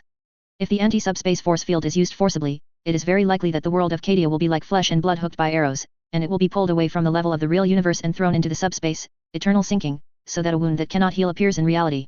Such a structure is naturally not what Guilliman wants to see. The recovery of the Cadia battlefield is crucial. It is related to whether the big rift can be completely closed. The ulceration of a wound is likely to bring about a chain reaction, and even cause the death of the injured. For this reason, it is unrealistic to forcibly separate Cadia from the real universe to achieve the purpose of expelling Yog-Sothoth. When it was determined that only airborne could solve the problem, Guilliman ordered people to prepare for the airborne. If you want to recover, there is only space, go to Cadia to solve all the behind-the-scenes masterminds, and then it is possible for this anchored space to return to normal. Watching his magnificent legion being blocked from the shadow space, Guilliman knew it was time to act. The reason why he personally marched was because he guessed that Yog-Sothoth would show the ability and strength that mortals could not resist. Just a clone distorts the star and anchors a piece of space. Such a method is not terrible. If the main body appears, to what extent will it reach? Guilliman stood up from his throne. He looked at the two Primarch brothers standing beside him. I don't know if the stubborn stone of the Empire and the Night Lord of Caliban are interested in joining my attacking force. No one will refuse the honor of fighting alongside the Holy Emperor. Except for Ryan and Dorn, many Imperial heroes have already been prepared. Dante, Logan, Titian, Valinor, Sicarius, Ventress, and even many prophets of the Eldar and Selego are also planning to come to Cadia together. In addition, there is also the Orc Emperor UFO who jumped back and his elite guards. As an Orc, Ufric has a natural desire for war. In the face of Guilliman, he is obedient, and in the face of those bad shrimps who are not as good as Guilliman, he has always liked to strike hard. More importantly, he and Abaddon had some accounts to settle. The Orcs will not swallow their hatred, they will only return it to the other party as it is. Guilliman used his power to tear a path through the shadow realm created by Yog-Sothoth. The teleportation device was able to function, teleporting many Imperial fighters to Cadia on the road that Guilliman tore open. Primarch souls live in the warp, and when they are teleported, they are not as insensitive as others. Both Ryan and Dawn saw things in the shadow space. Those things felt a little fear even from their perspective. There is no real darkness there, but the tip of an iceberg of a terrible abyss with eyes and tentacles that squirm endlessly. They are intertwined together, making a terrible, malicious grin. That weird evil used some means to anchor the space in the abyss. If human beings forcefully use anti-subspace devices, they will push this space into that abyss. Cadia has changed beyond recognition, into a tentacled, skull-shaped world. Those corruptions are so severe and terrible. If it is allowed to spread, I am afraid that the entire universe will become an abominable hell. They remembered some of Guilliman's words and the information sent back from the other universe. Some places may have become the kind of terrible they couldn't imagine. In the terrifying universe of the heavens, human beings must fight and fight as always to prevent that terrible fate from coming. When the light faded, the two Primarches stood on the squirming ground. All are separated. There are only some custodians and Primaris warriors around. The Holy Emperor was far away from them, and was teleported to another location by the interference of the enemy. Those monstrous, fanged mouths let out piercing screams as they arrived. The whole world has been corrupted. Those corruptions are so horrific that even a glance makes one's heart tremble. The sound of fighting came from afar. Rays of light broke the law of the shadow space under the will of the Holy Emperor, and cast loyal human warriors on the surface. Primaris warriors are fighting hard, slashing and killing all enemies they can see. With no enemies, bombard the ground indiscriminately, and clean up the eyes, mouth, tongue, and tentacles on the surface. For the Holy Emperor. For the Empire. Various war cries continued to sound. Communications were also cut off. Different armies cannot contact each other at all. The only reassuring thing is that the teleportation flash is still on. A steady stream of Primaris warriors and hard-nosed Imperial troops was projected to the surface. Many Imperial heroes rely on their own strategy and wisdom to gather troops and look for their lord. At the same time, march towards the weird fortress in the deepest darkness. Teleportation was disrupted. The power of the omniscient and omnipotent is so terrifying. Even Guilliman couldn't correct the teleportation when it started. When the teleportation ended, Guilliman was only guarded by 3 primordial warriors. One of the more frightening things is that he was teleported to the most core area. The stronghold of the Cancerous army. Many Cancerous heroes with deformed bodies showed distorted smiles. Occupying the perfect body made by Fabius, Horus, the clone of Yog-Sothoth, sat on the huge throne. The image of Horus combines the advantages of many Primarches, and looks very noble. It's no wonder that the other party chose to possess such a body. Abaddon and a group of Chaos warriors stood beside him, looking at Guilliman who was sent here, showing a grin. You are too impulsive. Horus said in a low voice, I was still thinking about what kind of means I should use to get you into my trap. But I didn't realize that you came here on your own initiative. I'm defeated. Guilliman activated the Emperor's sword, and the raging flames caused many Cancerous heroes to show fear and anxiety. It was obvious that they were afraid of the sword in Guilliman's hand. Do you think you will still win? Horus stood up, revealing a ferocious grin. I think I can chop you into 18 pieces, Yog-Sothoth, go back to your world now, and I can forgive you idiot for offending me. Guilliman said, holding the Emperor's sword high. Whether you are aggressive enough or not depends on whether you blow hard enough or not. Anyway, you don't need money to talk about it, so you can do whatever you want. Horus was so angry that Guilliman almost collapsed. A little aborigine can also talk to an all-knowing and omnipotent person in this way. I really don't know how to live or die. It's time for you to witness my power, the power of an all-knowing and omnipotent being. Horus jumped off his throne, wearing the armor with countless strange symbols. Holding a huge warhammer, he jumped up and slammed into Guilliman's position. Take care of yourself. After Guilliman finished speaking, he threw the 3 primordial warriors aside, told them to take care of themselves, and then rushed towards each other with swords in both hands. The blade and the hammer collided together. A terrifying shockwave erupted centered on the 2 of them. The Cancerous heroes next to him were thrown away. Both unleashed a powerful force that could destroy the world. Every impact is like the roar of an avalanche, the roar of the earth. It's as terrifying as millions of volcanoes erupting at the same time, and hundreds of millions of celestial bodies colliding.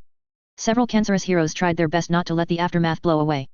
In their hands are weapons imbued with the power of the omnipotent. Ready to find an opportunity to attack Guilliman, wanting to end the madness of this native emperor. Chapter 371 Mission Impossible Impossible Impossible, seeking subscription. Pieces of distorted energy tore through the night. The entire planet is shrouded in dark purple light. Terrible, dark clouds twisted into thousands of strange shapes that cannot be accepted by mortals rolled across the sky. The sky weeps, and the unearthly sea pours out the tide of the ether. Unholy energy pervades everything. Countless shadows and monsters roared, making crazy cries. The sky became transparent, revealing an unimaginably terrifying appearance. The giant spherical eyes as large as mountains and the terrifying monster that only appeared in a madman's dream overlooked the entire starry sky. A scene of horrific blasphemy that even the craziest artist would have difficulty expressing. The world of Cadia is no longer at the level of reality, and was dragged into the vast ocean by the enemies of the Empire. The sky became transparent, emitting a strange light. Everything is so terrifying, unimaginable, and indescribable. In such a terrifying environment, the soldiers of the Empire are still advancing bravely and fighting with all their might. The Blood Angels are fearless. They fought with all their might. For the Holy Emperor. Dante roared, the children of Baal will never fail the Holy Blood. His blade shone brightly in a dark world. 4 original casting upgrades gave him the power to kill gods. Let his body surge with endless power of war. Nothing can beat him. Nothing can stop him. Dante frantically slashed and killed everything he could see. The strongest think tank, Mephiston and the chief pastor, Astorius followed closely behind him. They waved their scepters and shouted the oath that has been shouted countless times. Slashing monsters and enemies who dare to charge at them. Knock them down, hack them, chop them to pieces with your weapon. For the world we desire. Mephiston roared. There was a huge electric ball in his hand. When he pressed down suddenly, a sea of thunder with a radius of 1,000 meters was formed, covering all the demons within the range. Painful cries kept coming. All are sent by demons. Terrible Chinook force tore their bodies apart, leaving them reduced to ashes in the wrath of the Sons of Blood. The shrill cry was full of wailing and fear that made the devil despair. The heart of the Empire gave him the ability to manipulate Chinook spells at will. All kinds of violent thunder and flames were released from his hands. Tear those demons to shreds, smash those aliens to pieces. The Blood Angels are moving forward. No monsters and enemies can stop them. Dark thunder fell from the sky. Left a huge deep pit on the ground. Dante dodged that terrible blow with his keenness. A monster wearing armor and a cloak descends from the sky holding a thunder hammer. I am the of Asgard, mortal. The monster said, put down your weapons and surrender to me. Go to hell, monster. Dante's answer was simple and crisp. Black anger, bloodthirst. Dante, who was brandishing a huge sword, let out a silent roar in his heart. Bloodthirst and black rage have long been regarded as curses of the sons of Sanguinius. But after Guilliman took charge of the Empire, the two became the unique talents of the Blood Angels. Only they can control the terrifying increase brought by bloodthirst and black anger. With Dante's inner cry.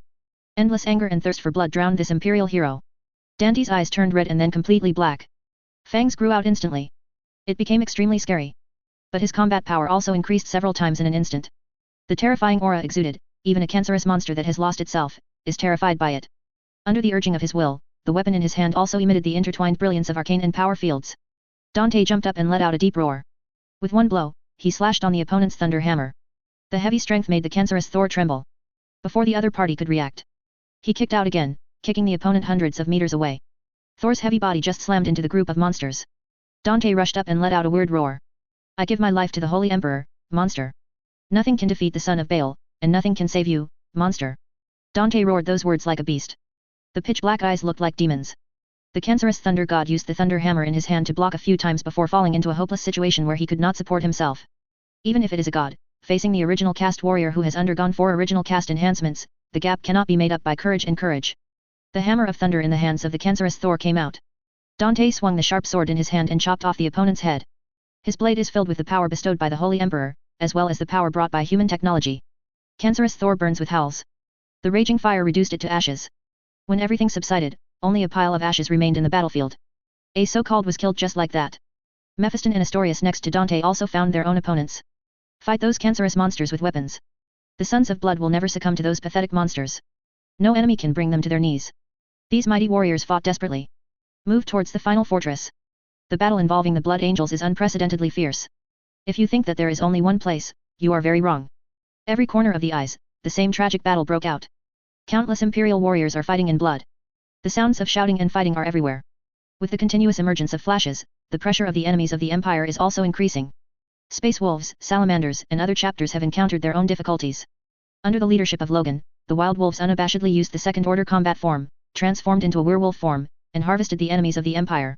The same is true for other chapters. In order to win this battle, they will not be stingy in any form. Every corner of Cadia resounds with the cries of imperial loyalists. The flag of the double-headed eagle appears everywhere. This is an all-out war. Countless imperial troops attacked the enemy from all directions. The transmitted flashes continued one after another. The warriors and war vehicles of the Empire also came out of the light continuously. At the end, all the troops marched towards the darkest and densest central area. The two Primarchs, Ryan and Dorn, were the first to notice the abnormality in the central area. They thought their brother must have been brought there. While gathering troops scattered all over the place, they took the lead in rushing towards the central fortress. Horrible behemoths wriggling and rushing from the sky. They are as huge as mountains, with weird feet. A large number of tentacles protruded from the disgusting and bloated body, dancing frantically in the air. It smells like a grave.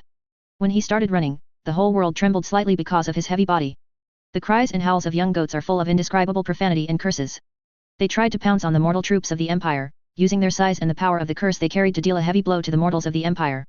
Yet when they're halfway there, suddenly there was a loud explosion in the sky. The hour of vengeance has come, weep at the feet of mankind. 6 giant titans fell from the sky, like a warrior, carrying an inviolable divine power. After several improvements and upgrades, Titan no longer the kind of bloated before. With a streamlined mechanical torso, it can be freely transformed into a flight state and a land combat state. The material it consists of is made of active metals and neutron star density materials. While the hardness is amazing, it also has an unimaginable recovery ability. Equipped with a high-strength void shield, it can transfer all physical and magical attacks to the void. In addition to this, there are various terrifying abilities. Short-time manipulation, a special protective shield based on quantum uncertainty, and an instant jump without cooling time. The neural embedding device even allows the Titan pilots of the Empire to use their own mechs like their own. Let the heavy and huge Tata mecha become their second body. These abilities have greatly enhanced the actual combat performance of Titans. Recently, the Empire is even researching the use of summoned Titans, using the subspace and small universe, as well as the space technology of the Empire to create an accompanying space or transportation channel for them, and store their Titans in it. Summoned when necessary. In this way, the consumption can be greatly reduced, and the operator can be on standby at any time. Can also improve combat efficiency. Let the Titan Legion play more advantages. Operators can summon their Titan mech anywhere on the planet or even in the universe. Titans stand proudly on the battlefield. A blessed power spear is installed on the arm, shining with arcane brilliance. Anya, the mistress of the Jiaoyang Titan Legion, controlled her mecha and let out a roar. In front of her is a terrifying giant running wildly. As huge and terrifying as a mountain range, those dancing tentacles are the greatest blasphemy and offense to the creatures in the real universe. Weird creatures like that should not exist in reality. Anya and her Titan mecha have become one. The anthropomorphic Titan mecha possesses unimaginable majesty and power, and has truly become a war madman and an angel of judgment in the hands of the god of myriad machines. Anya let the reactor output at full capacity, tightened every hydraulic pipe, and the terrible heat was released from the huge exhaust vents on both sides of the back. The giant power spear mounted on the arm crackled, and the dancing arc was bright and dazzling. Nothing can stop these angels of judgment. When the terrifying giant beast entered Anya's attack range, she shot. The power spear pierced out, and its force was unimaginable, enough to smash mountains and rivers. Pierced the bodies of those wriggling monsters and penetrated them. Made it scream in pain. The hydraulic device of the mechanical arm contracted under her will, lifting the heavy monster. The other robotic arm cauterizes it with a Titan ion weapon mounted on it. It's like a skewer. While howling, the monster waved its disgusting and slimy tentacles, and slapped the shiny shell of the Angel of Judgment. The shell made of neutron star material is the hardest thing in the universe. The atomic nuclei are all crushed. The density is so high that the planet and normal steel are as fragile as tofu in front of it. Such actions are extremely inconsistent with the needs of war, but they can bring unexpected deterrent effects. The giant beast howled, its huge body was pierced by a power spear, and the arcane runes engraved on it destroyed its recovery ability, and continued to intensify its pain. The terrifying ion flame made its body sizzling, making it howl continuously. Other titans fight around Enya. The knights are also operating their small mecha charge. Use dashes again and again to impale groups of enemies onto the spears of the knight mecha. Wielding a scimitar, the white-scarred cavalry rushed out of the light on a speed motorcycle while roaring excitedly. Corsaro charged with Kogarus eagles. Fix the huge scimitar on both sides of the hover bike, and then rush to the enemy line. The sharp scimitar will harvest those monsters like straw. Wait until the enemy's formation is pierced, turn around again, and do it all over again. This scene made all the speed freaks under UFO scream. They abandoned their boss and ran to race with the white-scarred cavalry on their motorcycles. Yaaka's voice is endless.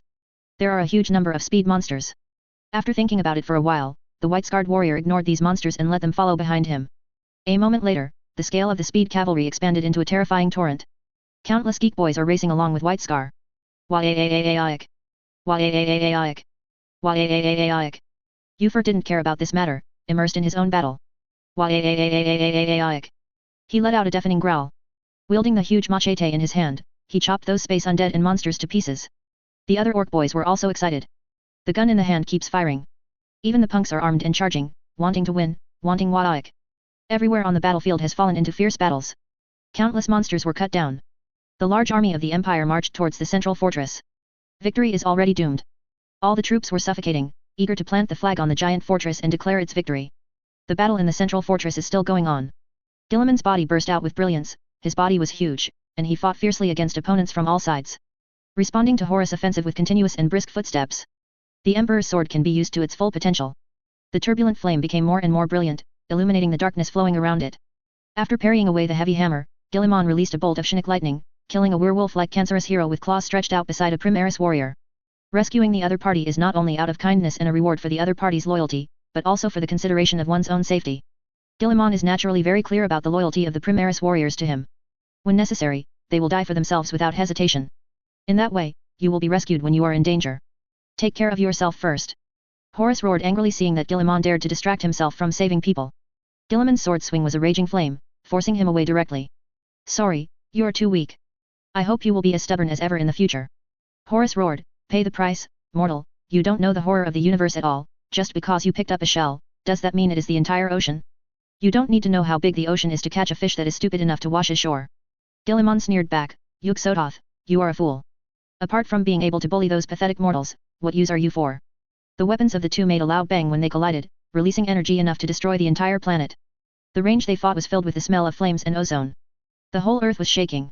The cancerous Odin, whose body was covered with squirming flesh and blood, rushed out from the side. In his hand, he held a spear that shone with black light. The falcon, which had lost its hair on its two heads, and its claws were shining coldly, swooped down from the sky, trying to harass Guilliman. Swing Horus' sledgehammer away again. Guilliman slashes at the cancerous Odin. Just one blow cut off the spear in the opponent's hand. The blade pierced through the armor of the Lord of the Nine Realms. The raging flames engulfed it directly. Odin let out a mournful howl. The flames burned his flesh and soul like a gangrene. Flesh flows like a melting candle. The exposed skeleton became charred black in just a few seconds. The cancerous Thanos also rushed up. His weapon is only a glove with 5 notches. Gloves emit intense light. His body is no less than that of Guilliman, equally tall, equally terrifying, and equally strong. As the Eternal Family, he has immortal life and almost godlike power. Legend has it that they are the perfect race created by the Celestial Group. No one knows if this rumor is true. After all, the Celestial Group of their parallel universe has been slaughtered. Both the head and the body were made into battleships and fortresses. Guilliman rammed the opponent with the gauntlet of his other hand. In the terrible impact, the cancerous Thanos flew back at a speed thousands of times faster than before. He simply cannot resist the reverse impact force brought by the weapon collision. The whole person shot out like a cannonball, and his heavy body hit the wall covered with flesh and blood, and with the rumbling sound, big holes were knocked out. No one is a match for Guilliman. Even if they teamed up, they would be nothing more than chickens and dogs that could be easily crushed, vulnerable to a single blow. The cancerous Phoenix girl flew up. Her eyes glowed with a terrible light. The Phoenix force lingers on the naked body. This is the most primitive force that created the universe. It can travel through time and space at will, and directly absorb all energy that falls on the host. It can even absorb the opponent's life energy. She gathered the power of the Phoenix in her hands and released it towards Guilliman, trying to erase it from reality. Guilliman took a random step and left his original position. When she reappeared, she was already standing behind Phoenix Girl. Strong and powerful, the palm covered with heavy armor has already pinched Phoenix Girl's head. By the time Phoenix Girl felt the pain, her head and body had been sliced open by the Emperor's sword. The turbulent Phoenix force gushed out, trying to save his host, but Guilliman directly crushed his head. The scorching flames ignited the remnant body of Phoenix Girl. The force of the Phoenix that poured out was also ignited like natural gas. Dr. Banner, incarnate in angry form, has the power to shatter stars with one punch in his terrifying body. He came running, holding a huge weapon like the one used by other Primaris warriors. However, before approaching Guilliman, he was engulfed by a flying flame, and his flesh and soul were burned to ashes. Horus' face became extremely ugly. I tried my best. The result is still the same. How could this damned mortal have such terrifying power in the real universe? He swung his sledgehammer and rushed up again. As Guilliman swung his sword to block, a terrifying shockwave also erupted. The battle between the two sides is extremely fierce, and the reaction time of each other is at the millisecond level. However, Horus was one step short in the end. Guilliman's blade sliced across his shoulder. It's as easy as a burning knife cutting through butter. The sharp blade pierced the opponent's arm. The raging flames burned the opponent's body. It seems that you still lose, Yog-Sothoth. Guilliman pulled out his sharp blade before the opponent's hammer swung over, mockingly. Horus let out a scream of pain. His men panicked too. The 3 primordial warriors let out excited shouts. Also knocked down the cancerous heroes who blocked them one after another, and chopped their bodies into pieces. Horus staggered back as Guilliman landed another blow. The Emperor's sword pierced through the opponent's chest. The sound of its wailing echoed in the huge fortress. The severe pain made Horus no longer able to hold the giant hammer, and it fell to the ground with a dull sound. The shining brilliance also quickly dimmed, and became the original appearance. When Guilliman drew his sword, Horus also fell to his knees feebly. The huge head hangs down, like a mortal who is about to be executed. Guilliman wanted to step up, to deal the final blow to Yog-Sothoth's avatar. A slight stabbing pain came from his waist. Turning his head to look, at some time, a black figure with a whole body in pitch black, reflecting the bright galaxy stood beside Guilliman. The waist was pierced by the black longsword in the opponent's hand. Although the wound was not deep, infinite dark power poured into Guilliman's body, destroying his cells and soul. Guilliman knocked the opponent into the air with a single swing. The body of the black shadow flowing with galaxies burst into pieces under the blow of Guilliman's anger. Was ignited at the time of the splash, burning into nothingness. You are too happy, mortal. Horus rushed over, and the sharp claw on the other hand pierced Guilliman's body mercilessly. The vicious curse contained on the giant claws fought against the energy in Guilliman's body, and a violent roar erupted, even drowning out the noise of the battlefield. The claw pierced Guilliman's armor. Gouged into Guilliman's flesh and blood, cutting out shocking wounds. The bright red blood of the king spilled out. Since crossing, Guilliman has never been seriously injured like this. The severe pain made him moan involuntarily. The barbs of the claws tore large chunks of muscle. The vicious curse seared his bones. While Horus roared excitedly, Guilliman was lifted up violently, and then flew away. The heavy body fell to the ground, rolled several times in a row, smashed a profane statue, and barely stopped.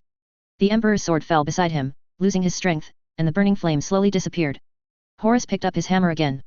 The horrible grin appeared on the perfect face again. Shadows in the dark screamed in excitement. They expect Guilliman's death. Looking forward to that horrible fear just going away. Looking forward to the decline of the terrible human empire and becoming their paradise again. The three original caste warriors shouted in horror, with fear and grief in their tone. They try to get rid of their opponents, even if they pay the price, they will go to save their lord, even if they are injured. However, those cancerous monsters attacked and hindered them like crazy. Horus strode forward. He raised the sledgehammer, ready to deal Guilliman the final blow. Do you think you can really challenge an omniscient being? You are just a lowly native, a stupid mortal. I'm the one who has the last laugh. Horus showed a triumphant expression. You are wrong, I was the one who had the last laugh. As the words fell, Horus felt severe pain. The trident covered with strange patterns penetrated from his back, and then pierced out from his chest. Guilliman's blow just now has caused Horus to suffer heavy damage. Now this halberd even took away his last vitality and strength. The cancerous monsters who were excited and looking forward to the final victory watched this scene dumbfounded. No one could have guessed how things would turn out like this. Horus turned around with difficulty. Abaddon, whom he had previously treated as a slave and useless, stood behind him. The halberd that pierced his body was held in the opponent's hand. The strange lines on the halberd have unknown power, even the soul of the omniscient and omnipotent will be hurt by that power. Surprise, idiot. Abaddon smiled, I have endured you for a long time, you know. All forbearances for this moment. Was ridiculed as trash by the Cancer Legion. Coerced by the green-skinned orcs to make way. Humiliatingly endured the humiliation of these people. Now, everything has paid off. How dare you? Horus looked surprised and angry. The fate he glimpsed clearly did not have this link, why is it like this? Go away, the winner is me, the great marauder Abaddon. Next time you see me, remember to be respectful, idiot.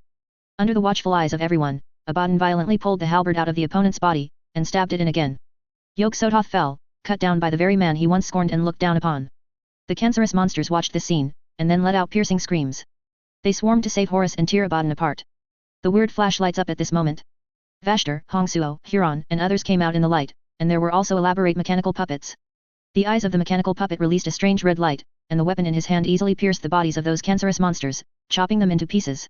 Their arrival completely changed the original situation.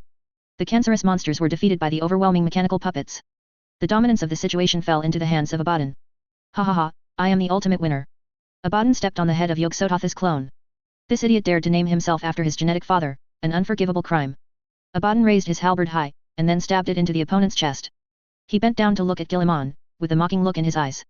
I am the one who wins. Your time is over, Guilliman. Abaddon's voice was rough. The mechanical puppets firmly controlled the situation. Yog-Sothoth was stepped on by him. Numerous cancerous monsters are also blocked. Few can stop the great marauder any longer. Surrender to me.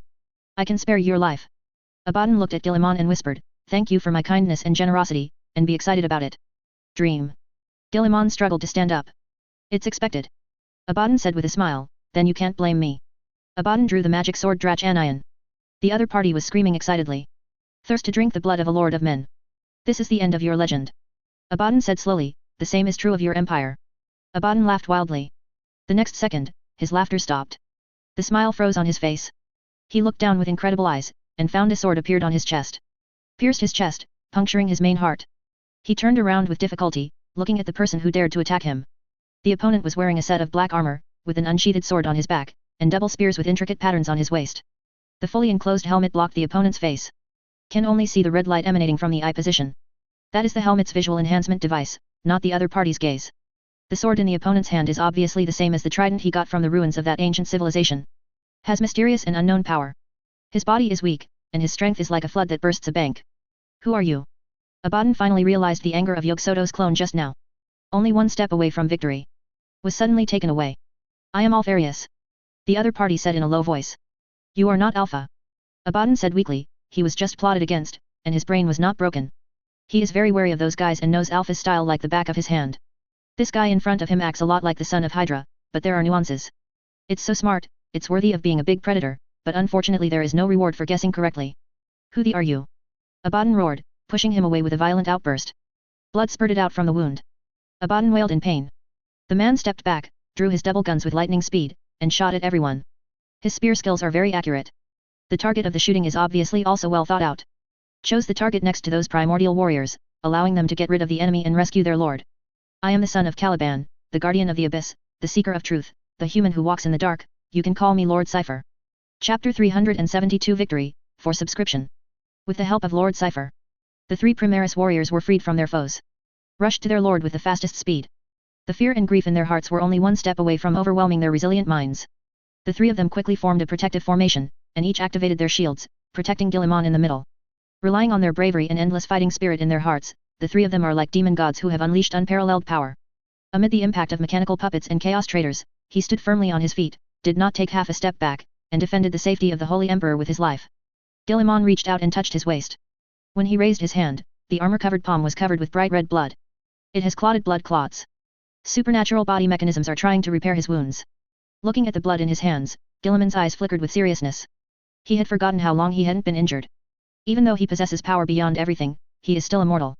Not those invulnerable novel protagonists. If he is injured, he will also bleed. If he is killed, he will definitely die too.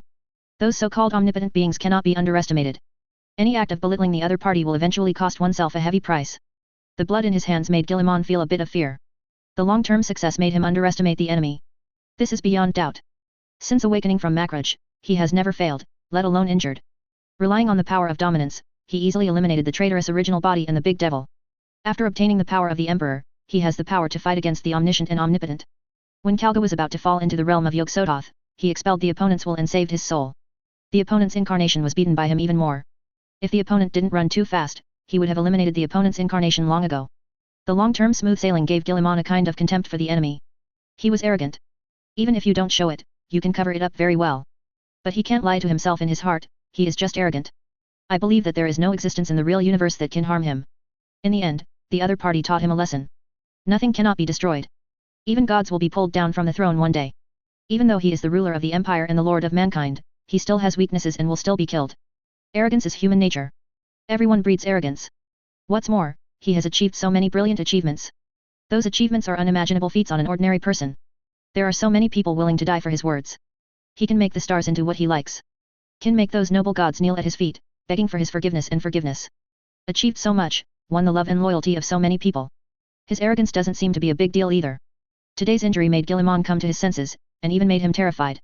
Never underestimate your enemy, no matter how weak the opponent is. He cannot be arrogant. The arrogance of ordinary people only ruins their own life. His arrogance may destroy the future that countless people in the empire long for. When he sits on the throne of power, he is not just his own. It is not only him who is poisoned by arrogance, but everyone in the empire will be affected by him. The human empire will once again be on the road to destruction, and will once again usher in an unimaginable dark age. Your Majesty. A Primaris warrior cut down an enemy, turned his head to look at his lord, and shouted in grief, please hold on, the two Primarchs have already entered the fortress, and will soon reach us location.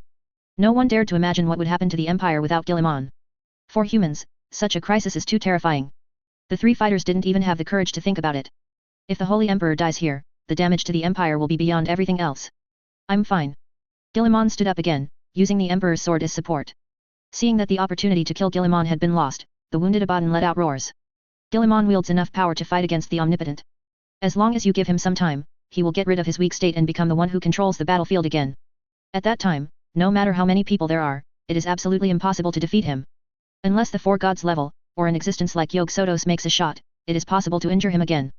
The shaky Abaddon looked at Lord Cypher almost to sparks of anger. Damn sons of Caliban! Only one step away, he can overthrow Yog-Sothoth's double, and then kill Guilliman. At that time, everything will return to its original state. The eternal battle will continue. The Empire gained the upper hand. But he will work slowly again to regain the advantage. Lord Cypher seemed to feel Abaddon's anger. Glanced in the direction of Abaddon, and fired a shot as a provocation. Kill him! Abaddon yelled, exasperated. 3 Primaris warriors guard Guilliman at all costs. It will take some time to knock them down. That was enough time for Guilliman to regain his strength. The best time to kill each other has passed. The only thing we can do now is to attack Lord Cypher with all our strength. After bearing the burden of humiliation for so long, I had such a good opportunity. In one fell swoop, he eradicated the 2 guys who hindered his great cause. This was all screwed up by Lord Cypher. Not to kill this son of Caliban who spoiled his good. Abaddon couldn't understand his thoughts, and couldn't hold back his breath. Facing Abaddon's hatred, Lord Cypher did not panic at all. His posture is extremely flexible. Turning and moving among the many puppets, the switching of swords and guns is smooth and smooth. He has been wandering outside for a long time and did not accept the original casting upgrade. But the Dark Watcher gave him some help. Allow him to survive in various dangerous and cruel environments. The besiegers were knocked down by him one after another. Huron, Hongsuo, and the other Chaos traders just wanted to go together, trying to get rid of Lord Cypher. The whole fortress vibrated. The supreme commander of the Cancer Legion, Marvel's screams came from outside. Imperial stone dorn pierced Marvel's body, even picked it up violently, and then threw it out, causing it to smash the stone pillars and defensive towers of the fortress. The army of the Empire has entered the fortress. The last resistance of the Cancerous Legion collapsed with the fall of Horus. Yog-Sothoth's clone was destroyed by Abaddon, which affected the anchor point of the Cancer Legion in this world. The final failure is inevitable. Chapter 373 Guilliman is a big liar, you must bring him down, please subscribe. Marvel screamed in pain. As the first generation of Captain Marvel, he already possessed superpowers that were almost godlike. After becoming cancerous and corrupted, he was blessed by Yog-Sothos, the omniscient and omnipotent. Has the power to destroy stars and all living beings. Yet in front of a Primarch, he was so weak. Nothing can be done. Can't change the gods either. For these demigods built for war, even if the gods descend in person, they will despair. What's more, he is just a hero who has superpowers and is blessed by Yog-Sothos. There is a very cruel fact, there are not many people like Marvel in the subspace. The time scale of a universe is extremely amazing, and countless civilizations will be born. After the ascension or destruction of those ancient civilizations, the survivors of those civilizations will enter the subspace to become members of those fallen monsters, or directly breed terrible monsters from the death of civilization. Just as Ferris' death gave birth to the Sapphire King, so the Emperor's death gave birth to the Dark Lord. Every major person or civilization dies forges new warp creatures. They all have great power. While Dorn roamed the warp, fighting for the Emperor, he did not know how many of those pathetic monsters he slaughtered. Marvel certainly has some strength, but how could he possibly be able to fight against the Primarch, who was born to kill the Chaos Gods? His defeat is doomed. Stupid mortal. Marvel struggled to stand up from the pile of rubble. The distorted body continued to collapse and disintegrate. Yog-Sothoth's clone is dead. They lose their anchor and the concept of their existence becomes blurred. Strength is also rapidly draining, making him weaker. Don didn't respond to the other party immediately. He does not have the habit of declaring his victory to the enemy, nor will he talk meaninglessly with the opponent. Words are the same as swords.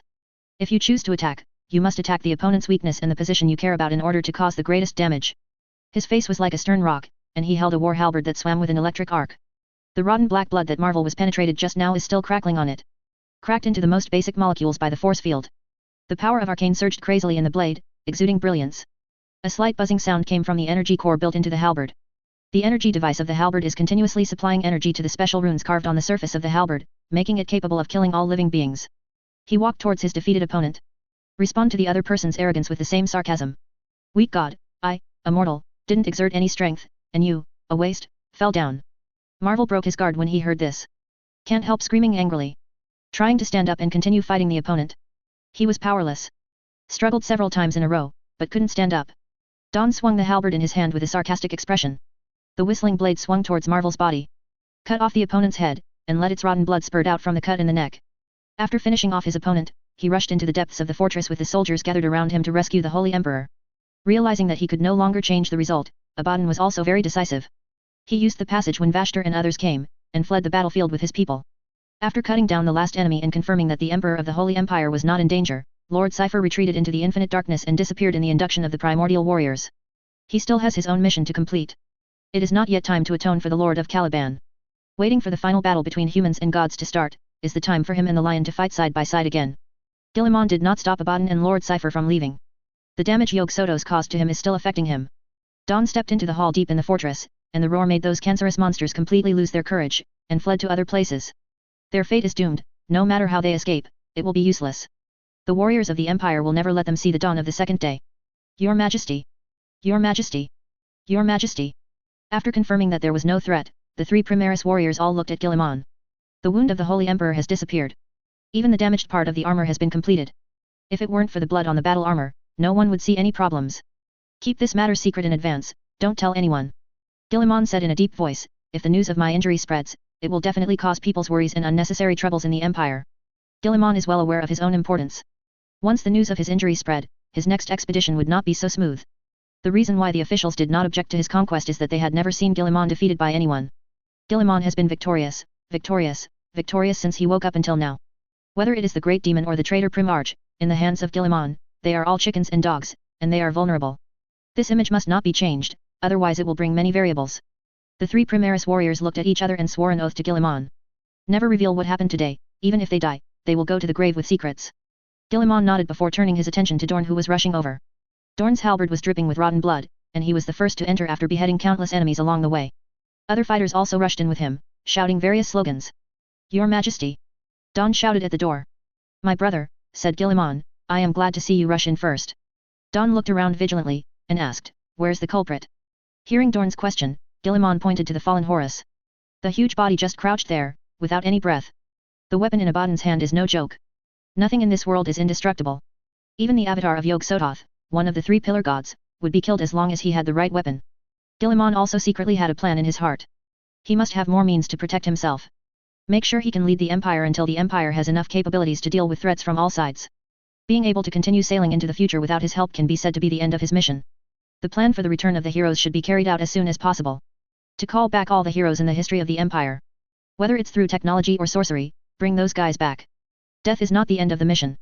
996 How can this blessing come to an end? Malkador, Loken, Tavies, Odek, Sigismund, these heroes who have fought for mankind and the Empire to the last moment, are precious treasures for the human empire that is about to march towards the diversity of the heavens. Yog-Sothoth's blow made Guilliman understand that he was not immortal. As he himself has repeatedly emphasized to the world, he is not eternal, he will die. As long as the enemy is strong enough and cunning enough, he will die, just like ordinary people. Yog-Sothoth can wound him now, and find a chance to kill him later. Without him, how will this empire that is trying to reach the heavens go on? He must leave enough wealth for the empire to ensure that they can resist all threats. Even if one day, they are killed, or have something to leave the empire, people can continue to move towards the future they pursue. Congratulations, Your Majesty, you have killed another rebellious enemy. Dun said respectfully. Guilliman nodded. Send this guy's body to the laboratory, dissect it, and analyze the power of Yog-Sothoth. Arrange members of Mechanikus to clean the entire planet. As soon as the voice fell, another call came from His Majesty. Ryan, who was fighting in blood, also strode in, the long sword in his hand soaked in blood. Behind him was a group of primordial warriors. Cheered for himself when he entered the depths of the fortress and saw the Holy Emperor. Guilliman also showed enthusiasm and joy for their arrival. You can come here, it means that the battle outside is over, and your achievements will be remembered by future generations. It is time to completely end the corruption of Cadia. Under the urging of Guilliman, the Emperor's sword released intense brilliance and flames. He let everyone back away, and walked to the throne where Yog-Sothoth was cloned. Turn the flaming blade over and thrust the blade into the throne. As if the cotton wool was ignited, all the corruption around it also burned. Creeping shadows let out horrific screams.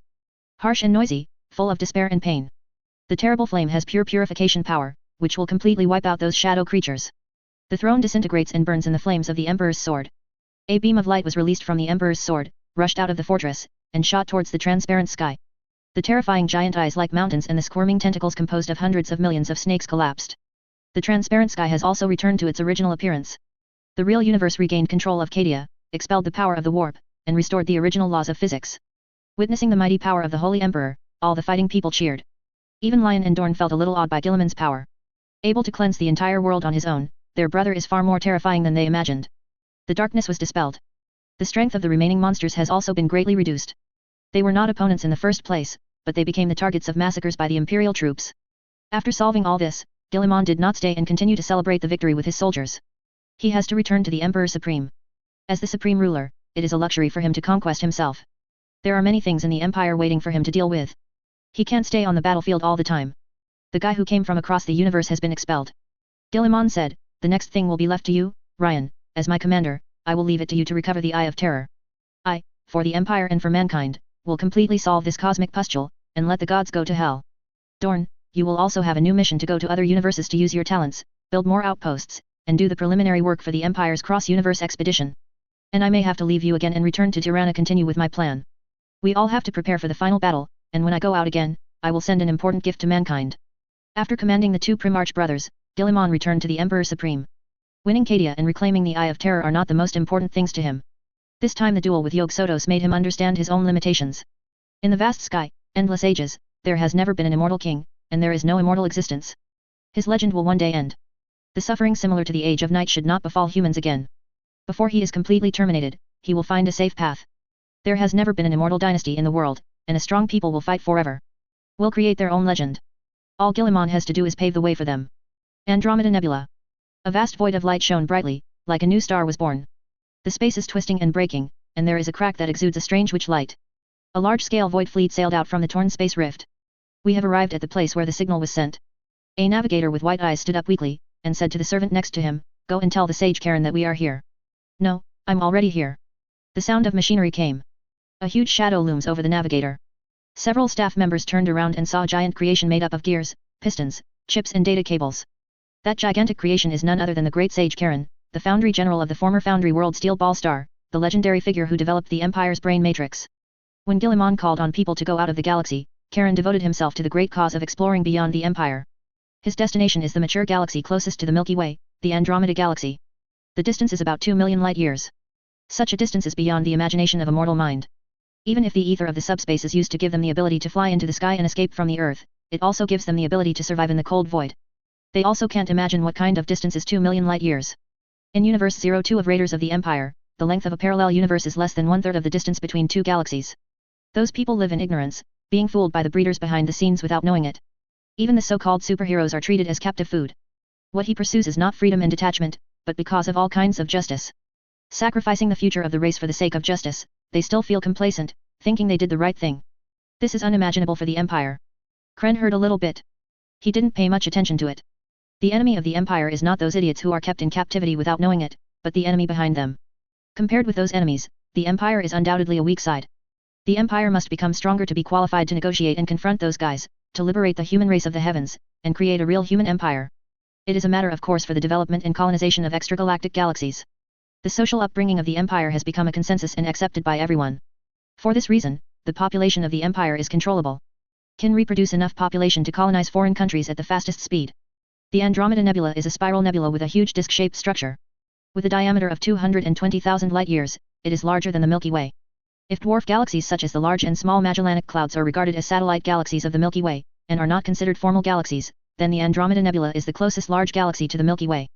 The Andromeda Galaxy and the Milky Way are both in the local group of galaxies. Its diameter is 1.6 times that of the Milky Way, and it is the largest galaxy in the local group of galaxies. Like the Milky Way, Andromeda also has its own satellite galaxies, and there are currently 14 known dwarf galaxies. It can be said that mastering the Andromeda Nebula basically masters the local group of galaxies. Having mastered the local galaxy group, the Empire will also leap to become an influential civilization in the universe.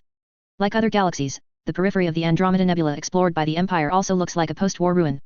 There are floating graveyards of battleships everywhere. The huge cemeteries are surprising and frightening. Everywhere you see dead bodies and wreckage. There are a large number of corpses floating on the periphery of some stars, and the number is so large that it is jaw-dropping. The civilization war that the Dark Watcher said destroyed everything. Many members of the exploration team believe that the Milky Way may already be the last paradise of this universe. This is why the Chaos Gods gather in the galaxy. They are not the only ones who are robbing the last inter-universe center in the galaxy. Also because the galaxy is the last gathering place of life. The ancient saints rebuilt the galaxy from the ruins.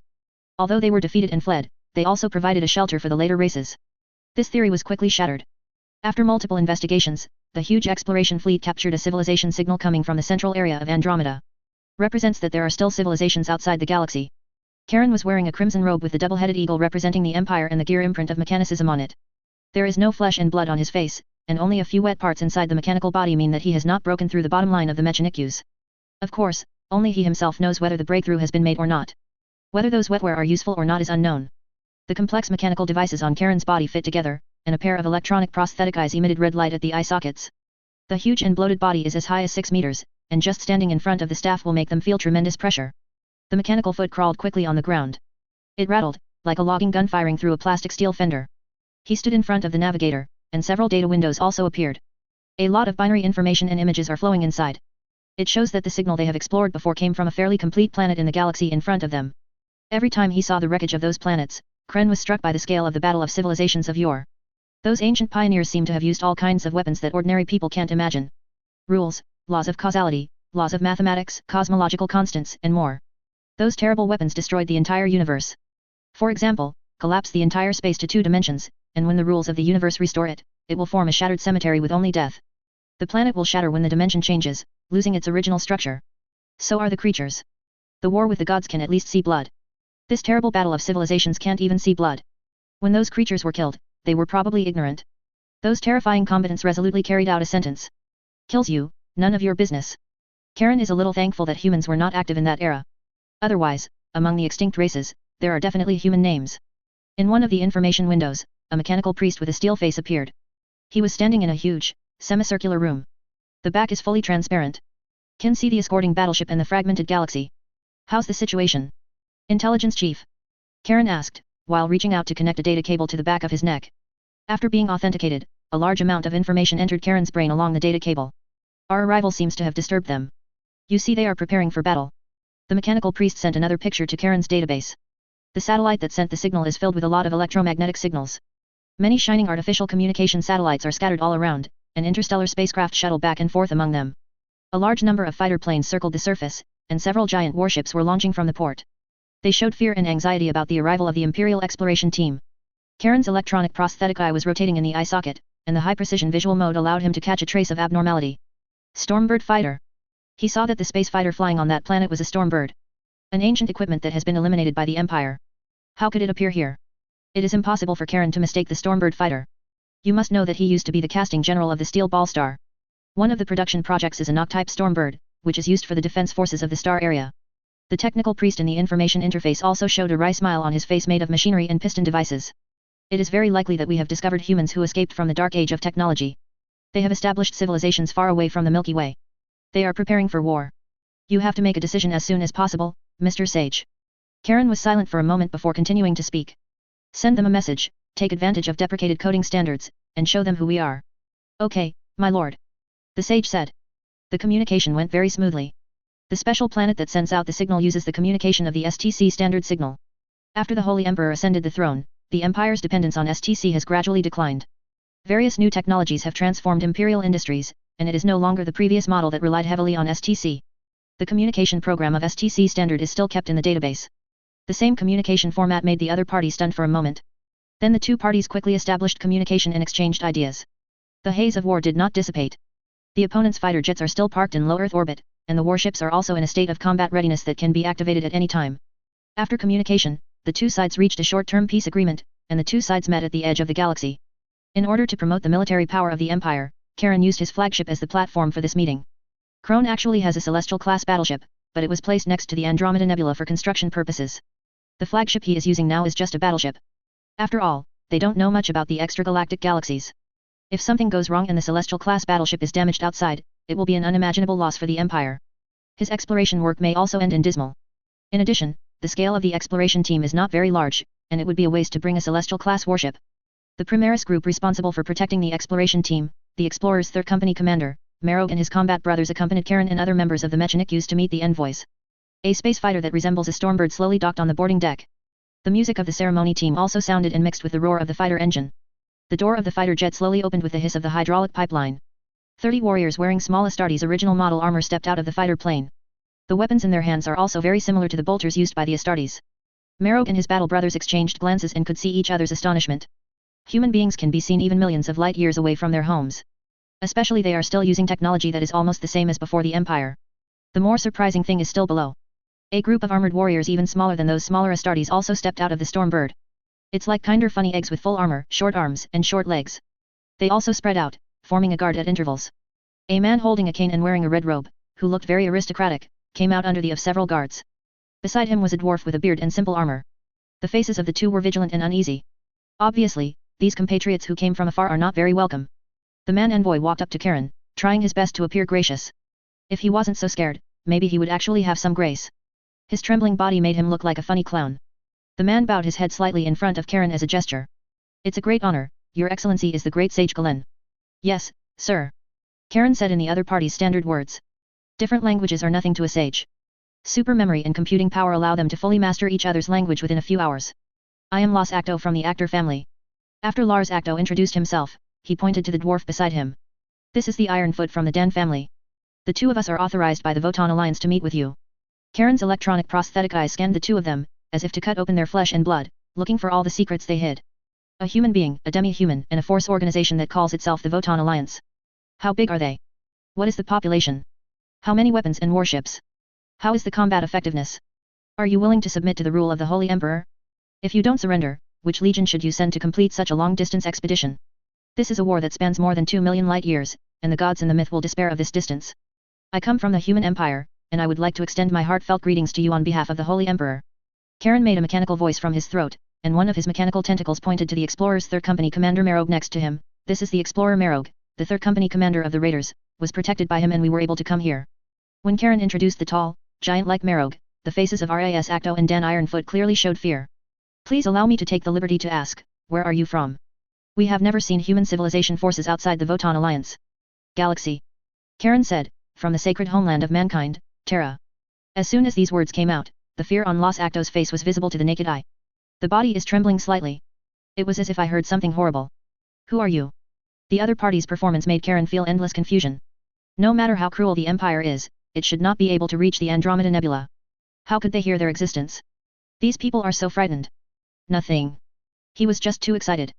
Dan Ironfoot explained. If there is no fear in Dan Ironfoot's tone, there is still some credibility. But now it seems that these guys must be hiding something. They are afraid of their compatriots who have come out of the galaxy.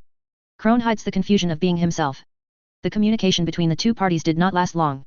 Is to exchange some information with each other. The Votan Alliance is composed of humans and dwarves. Is a powerful force in Andromeda. It is said that there are some other alien races that are also thriving in some places in Andromeda that have not been completely destroyed. From the opponent's description, the Votan Alliance has no reason for the Empire to go to war. Dwarves are not a big deal. They are the legal sub-races of the Empire, and they are generally active in the Empire as merchants and mercenaries. Of course, the Empire also has some policies and measures for sub-races. Guillemon has carried out the gene modification project on them, and is constantly correcting the gene pools of various sub-human races, ensuring that their offspring will tend to be human, and avoid excessively deviating from the orthodox human gene pool. Karen sent an invitation to the Empire, asking the Votan Alliance to become an extension of the Empire's forces in Andromeda. However, they need the permission of the Alliance Council to make a decision. The meeting ended after Karen expressed to them his vision that the two forces could coexist peacefully. They seem to be very afraid of us. Marog said in a low voice after seeing the Stormbird set sail, there must be something hidden in it that we don't understand. We will investigate clearly. Karen whispered, the lighthouse communication device built on the edge of Andromeda is about to be completed. Soon, we will be able to communicate with Terra. If they are willing to surrender peacefully, then naturally it is the best thing, if not, then we can only call the Imperial military support. An expedition spanning 2 million light-years, I hope things don't develop like that. Marog said, aliens and traitors alone have stained our sword blades with blood, and now we have to stain our lost compatriots. This is definitely not a good thing. We have no choice. The great cause of the Holy Emperor must not be hindered here. The humans in Andromeda are most likely just a branch scattered in the universe. If we continue to explore, we may find other things. Terra. The origin of human empire. The capital planet of the empire. The splendor and magnificence here is beyond imagination. Those vast and magnificent cities with amazing scale are even more amazing. The cross-universe study group followed the guide to step into section after section of Linlang Avenue, walked up and down the endless stairs, browsed one magnificent square after another, and admired various magnificent buildings, music and art halls and libraries with a large number of classics. The vicinity of the royal palace accommodates many exquisite and elegant buildings. Exquisite statues and fountains are scattered on both sides of the road, and there are also modern-style works full of sound and light effects. Ancient pointed windows with panes of glass that adjust to outside relations and temperature. People only need to make gestures or issue commands to adjust the light everywhere and let the mechanical servants serve themselves. Everyone has happiness on their faces. Each of them has no worries about food and clothing. It's as if they were born in this world just to be happy and happy. Humanities, art, and technology are perfectly integrated. How happy it is to live in such a world. Zatanna sighed, this is the paradise that countless people have dreamed of. Whether God exists or not is an unknown thing. But the heaven created by the Empire is real. Constantine and others felt Zatanna's sentiments. Along the way, they have witnessed too many miracles. All this was created by the Holy Emperor and the people of the Empire. Their world has no gods. Created a beautiful world that even God could not create.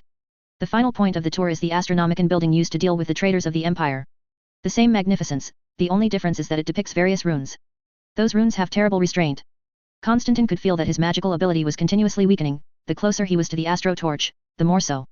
After walking into that majestic building, Constantine's hair stood on end. He felt several extremely terrifying auras, and the owners of those auras could crush him with a single little finger. Here imprisoned are unimaginably terrifying people. Every breath is more terrifying and evil than those evil gods. Just the feeling made him shudder. It is unimaginable that the Empire imprisoned those terrible creatures in this place. Also regard them as tour items. The Empire has 2 astronomical torch buildings. One is the Astronomical Torch Memorial Hall used to commemorate the former emperor, which was transformed from the Astronomical Torch Tower that supported the Empire for thousands of years, and the other is the Astronomical Torch Building used to punish those traitors. Extract their pain and their souls, and keep the Astronomicon shining. The guide guides the crowd forward and introduces them. The first thing that arrived was a huge prison cell. A bald giant with scriptures carved all over his body was bound by chains. The siphon pipe implanted in his body was wriggling, sucking his pain and soul power to maintain star power. The existence of the torch. The giant squirmed in pain, trying to make himself more comfortable, but that was just a luxury. The terrible torture nearly broke his mind. Guilliman is going to make them suffer for eternity, in order to pay for their sins. Betrayal is the end. The guide said pointedly, any traitor who betrays the Empire and mankind will be caught here, drained of life energy, tortured, and never freed. Will this be too cruel? A woman in the study group asked with horror.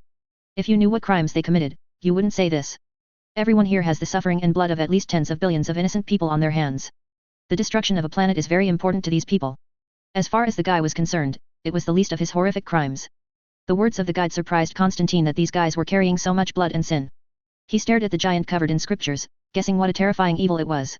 The other party was keenly aware of the arrival of someone, and realized that the other party was not a creature in this universe, but a creature brought by that lunatic Guilliman from other universes.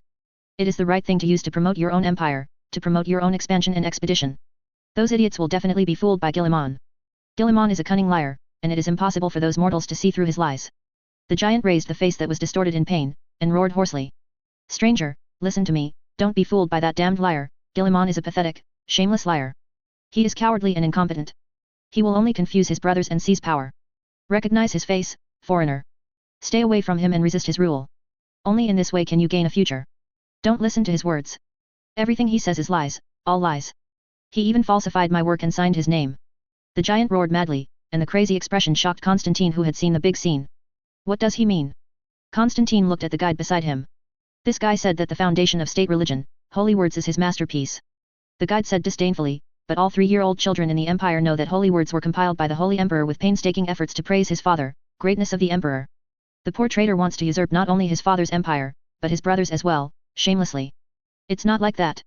The giant growled, that's a lie, a lie. Guilliman is a big liar, you're going to bring him down. Chapter 374, The End of the King, for subscription. Constantine stood in front of the prison, watching the mad roar of the bald giant. His eyes revealed surprise. It was exactly the same as what the Primaris warrior veteran of the White Consul, Kitten, said before he came. It seems that the words of these traitors are not unfamiliar to many people of the Empire. It's just that nobody takes it seriously. All see it as a traitor's lie, see it as a joke. The face of the bald giant is covered with scriptures.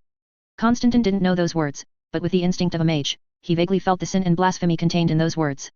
But the bald giant still has a noble aura overall. That kind of temperament is very special, not something ordinary people can have. That kind of temperament, Constantine has only felt it in 2 people. One is Sanguinius, who liberated them. The other is the Holy Emperor, who met at the Emperor Supreme. Both of them have that special temperament. People can't help but want to offer their allegiance to them. The eyes of the bald giant also reveal a depth and wisdom that are beyond the reach of ordinary people. If this guy does not rebel, he will definitely have a place in the list that those people sing about. It's a pity that the bald giant in front of him is out and out a traitor who has been spurned by the Empire forever. Constantine's idea is actually excusable. These treacherous archenemies come from the same creator as the loyal Primarch. Used similar genetic technology and materials. Has these same qualities, and it's not an incomprehensible thing. They would have all stood beside the great Emperor, as their father's angels, as heroes of mankind's victory over the gods of chaos. Unfortunately, this great vision did not come true. Some of them chose darkness. But some chose to fight for mankind until the last moment. What you said was a lie. The holy word was compiled by the Holy Emperor to praise his father. The guide retorted, don't think that they come from other universes, and you will be deceived by liars like you. That's a lie, a complete lie, he's a liar, a liar. The crazy roar of the bald giant. Like an out-of-control volcano, pouring out its fury at will. He howled like a hungry beast robbed of its food. The chains covered with special runes that restrain the power of the warp rattled. The thick chains tightened under the body movements of the bald giant. He stretched out his hand to catch Constantine and others, wanted to catch them, and told these strangers the truth of the matter. However, everything he did was in vain. No matter how tight the chain was, it did not break. He was firmly restrained within the range of movement allowed by the chains. Even if he could break free from the chain, he would not be able to touch Constantine and the others. There is also a transparent barrier built with a variety of advanced technologies between them. With the strength of the bald giant, it is impossible to break through. Lies. The bald giant roared again, his face contorted, but the chains trapped him tightly, making it impossible for him to break free. That lied to you, don't believe him. As soon as the bald giant's voice fell, the soul siphon pipe trembled violently. Greater suction came from the main device of the astronomical torch, making the bald giant let out an even more bleak scream. No. The bald giant was in great pain, but still shouted. Constantine looked at the notice projection in front of the bald giant's prison, and read it word by word. Lorgar, irredeemable empire rebellion, a betrayer, a super stupid fooled by the gods, who only bullies the weak. His voice is like magic. It made the bald giant suffer even more. Howling like a wounded beast. Especially when he read it out to be evaluated by the Holy Emperor himself. The bald giant roared in grief and indignation. Seems to have suffered endless humiliation. Lorgar tried again and again to break free from the chain. But every time they returned without success, it was useless except to increase their own pain. In order to better imprison these primarchs, the technology department of the Empire adopts atomic-level shaping technology. Use a giant generator to reshape the atomic distribution between iron and metal, compress the gap between them, enhance the attraction of the atomic nucleus, and allow its electrons to be firmly adsorbed on the atomic nucleus. Using such technology, they developed a chain with quantum inertia. This chain is capable of effectively restraining any supernatural entity. Suppress their power and isolate their use of subspace. Combined with the unique anti-subspace technology, even the demon Primarch, who has been blessed by the gods, cannot break free from these chains. The Primarchs could do nothing but howl in despair. After another failed attempt, Lorgar could only give up. As before, he cursed Guillemon that beast with vicious language. The guards guarding him responded very simply. Increase the strength of the soul siphon device to make it more painful. Lorgar really wanted to restrain himself from screaming. But every time, he would be tortured by the great pain to the point of screaming. That's why Guillemon didn't kill him. Is to use this method to torture him. Show his pain and embarrassment in front of those blind and ignorant mortals to humiliate him. Guillemon destroyed his perfect city, mocking his faith as a piece of with a look of disdain. Now, he has suddenly become the spokesperson of the Emperor. When it came to purchasing, it became the who led mankind after the Emperor left. And treating him like a monkey in a zoo exhibit, entertaining the damned mortals with his pain. That damned, festering brute. Lorgar cursed in his heart, but with the roar of the soul siphon device. More intense pain came, flooding his mind. Lorgar let out a more shrill cry. That device was tormenting him every moment. Let him experience the pain that the former emperor had felt over and over again. Let him lose face and dignity in front of those tourists. Makes him a pathetic clown. Become the talk and laughing stock of those mortals after dinner. What you say is a lie, traitor. No one will be deceived by you. All Primarchs have admitted with their own mouths that the holy word was written by His Majesty the Holy Emperor. You want to say that all Primarchs are liars? Do you want to say that the great late emperor was also a liar? The guide looked fearlessly into the giant's eyes. The faith in his heart makes him fearless. He will never allow these pathetic brutes to tarnish the holy emperor. Lorgar wailed in pain. There is not only the severe pain caused by the soul siphon device, but also a part of breaking the inner defense. That shameless Guillemon, how much honor does he want to take away from him? Seeing that the other party was so rebutted by him that he dared not speak, the guide stopped and looked at the people in the study group. These traitors are always ruthless and trying to confuse us. Don't pay attention to what they say, just know that these idiots are clowns and will suffer here forever. This astronomical prison is also one of the most famous attractions in Terra. The fiscal revenue that can be contributed every year is higher than the tax paid by an industrial world. Now that you see no one, it is to let you better understand the past of the empire. We have specially applied to the museum to suspend business for half a day. If it were normal, it would be crowded with people, and people would hold the emperor or the holy emperor's icon walks past them, swearing at the traitors, proving his piety, and thanking His Majesty for giving them the life they have now. Constantine listened and looked at the bowed giant named Lorgar. The other party's desperate and painful appearance can't help but make people feel a little pity. But soon, Constantine threw away that trace of mercy. Because the guide led them to the wall of sin hung with photos of traitor atrocities. There are countless pictures hanging there, showing the study group the crimes that those terrible traitors once committed. Seeing those photos, Constantine felt extremely guilty.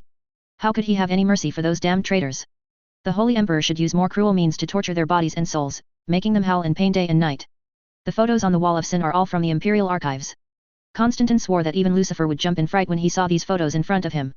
Those terrible crimes are countless times more terrifying than the controlled by the King of Hell. It only takes one look, and people will never forget those terrible bestialities. Wakes people up in the middle of the night. Makes people cry uncontrollably. The massacre and sacrifice of planet after planet is unbelievably large. When the traitors stood on the ruined world created by them and ravaged the innocent men, women, children, and old people to death, these beasts showed no pity or hesitation, only excitement and madness. Constantine stood in front of a bunch of photos. The pictures made every cell of him tremble. According to the guide's introduction, these photos record the scene after a world was captured by chaos traitors. After the Empire liberated that world, the technicians extracted photos from the memory data strips of various devices that were not completely destroyed. Record the atrocities of those traitors. Among the ruins of the city, the victorious traitors used various materials to build countless stakes and gallows, used to mutilate and abuse captives and innocent people. Just because the people of that city resisted them for their homeland, they will suffer the most cruel revenge. The protagonist of the first photo is a soldier wearing tattered bulletproof armor, like a cloth strip hanging on his body. The soldiers should not be very old. Constantine estimated that there should only be around 23 or 24. It is an age of cynicism and desire to make contributions. The soldier was hung on a wooden stake filled with sharp blades and bound with sharp wire. The dark red blood dripped down the wooden stake little by little, soaking the ground that was already blackened by absorbing enough blood. He has had his teeth knocked out, his tongue pulled out, his hands and feet cut off, and even his eye sockets are left with holes. The face turned into a fuzzy mass of flesh mixed with blood and thorns. And those mutated traitors are still trying to torture him, trying to extract more pain. Such atrocious crimes are only a small part. The fate of the imperial people who fell to the world and the soldiers who defended their homeland is very sad. Some people were nailed to the gallows, tied with those wires with blades, screaming in pain. Some people were thrown into the razor nets, the sharp blades were coated with neurotoxins, the more they struggled, the more wounds were punctured on their bodies, and the more painful it was. Constantine sees an imperial commander being mounted on a vehicle. The traitors stripped the commander of his skin, his tendons and bones, and hung him on a vehicle to dry out. Use the cruelest means to kill the child in front of the mother, to ensure that the child's painful cry can make the mother collapse. Kill the wife with a knife in front of the husband, make her suffer from despair and remorse, and then give her death. Every picture is so hopeless. Those desperate, thirsting for death touched Constantine and made him realize what an unforgivable crime the traitors imprisoned here had committed. Under such torture, death is the best ending. But their tyrants did everything they could to keep them alive and make them suffer. Even when the traitors realize that the world they have captured cannot be held, they also tend to destroy all destructible facilities before leaving, killing every imperial citizen they see. When the empire reclaimed that world, those stumps blocked the huge sewers. The dead bodies are hung all over the buildings of the city. The peeled skin is plastered on every wall. Those terrible photos made Constantine feel endless fear in his heart. If you let him live in that era, in that world, it would be better to kill him. Every member of the study group fell into fear and silence. Those terrible crimes that they could not even imagine, went to commit them. The traitors have created a terrible that exists in reality. The craziest executioners they could imagine were as docile as sheep in the face of the atrocities shown in those photos. This is the masterpiece of those evil gods and traitors. The guide said, if it weren't for the Holy Emperor, these terrible photos would not be hung on the wall and become part of sightseeing, a part of your memory and study. If you were in that era, as long as you go to a world that is in war, you will be able to see these terrible crimes, even worse. So don't have any pity for those damned traitors, and don't believe a word of them. They are full of lies, the most cunning beasts, the most shameless betrayers, and the most terrible executioners in this world. What you have to do, just like the billions of tourists who come here to visit, spit on them and tell everyone to always beware of these traitors. After walking through the wall of sin, the guide took them to the place where the traitors were held. This traitor is a little smaller than the giant just now, but to ordinary people, he is still a giant. He also had his hair shaved, and scriptures were engraved all over his body. The limbs are bound by barbed iron chains covered with intricate patterns. The soul siphon device was also installed on his body, causing him pain and continuous low-pitched wailing. His name is Erebus, a primarch father who bewitched himself. From beginning to end, he planned to send humans into the arms of evil gods. He was captured in the Battle of GD Star and sent here. Just like his father, doomed to suffer forever. The guide introduced information about the traitor to everyone in the study group. Can't be God. He can't be a god. Erebus muttered in pain, like an old man with a nervous breakdown. Impossible. Obviously, the battle against GD Star broke his spirit. Already mentally demented, becoming a lunatic who can only talk. The people in the study group didn't pay much attention to him. No one cares about a traitor, let alone a mad traitor. Constantine and his team followed the guide and then visited other traitor prisoners in various memory corridors and cultural relics that recorded the history of the empire. Those traitors were all firmly suppressed and held in prison. No matter how they roar and scream, they cannot change their fate. They are doomed to suffer until all things decay and the empire ceases to exist. Constantine could not imagine any power to destroy this empire. As long as the Holy Emperor is not dead, this power will not even be weakened, let alone destroyed. When the study group passed by, many traitors screamed and cursed Guilliman in various vicious languages. Screaming to the members of the study group, telling the truth, repeating Guilliman's deception. However, when the members of the study group who already knew the truth heard the words of those traitors, what they felt in their hearts was not suspicion but anger and more pious support for the Holy Emperor. Many people even proposed to use more cruel means to torture those traitors and make them pay for their crimes. As for the so-called truth in those guys' mouths, no one cares at all. No matter how much they scream and curse, no one will keep the truth in their mouths and their hearts.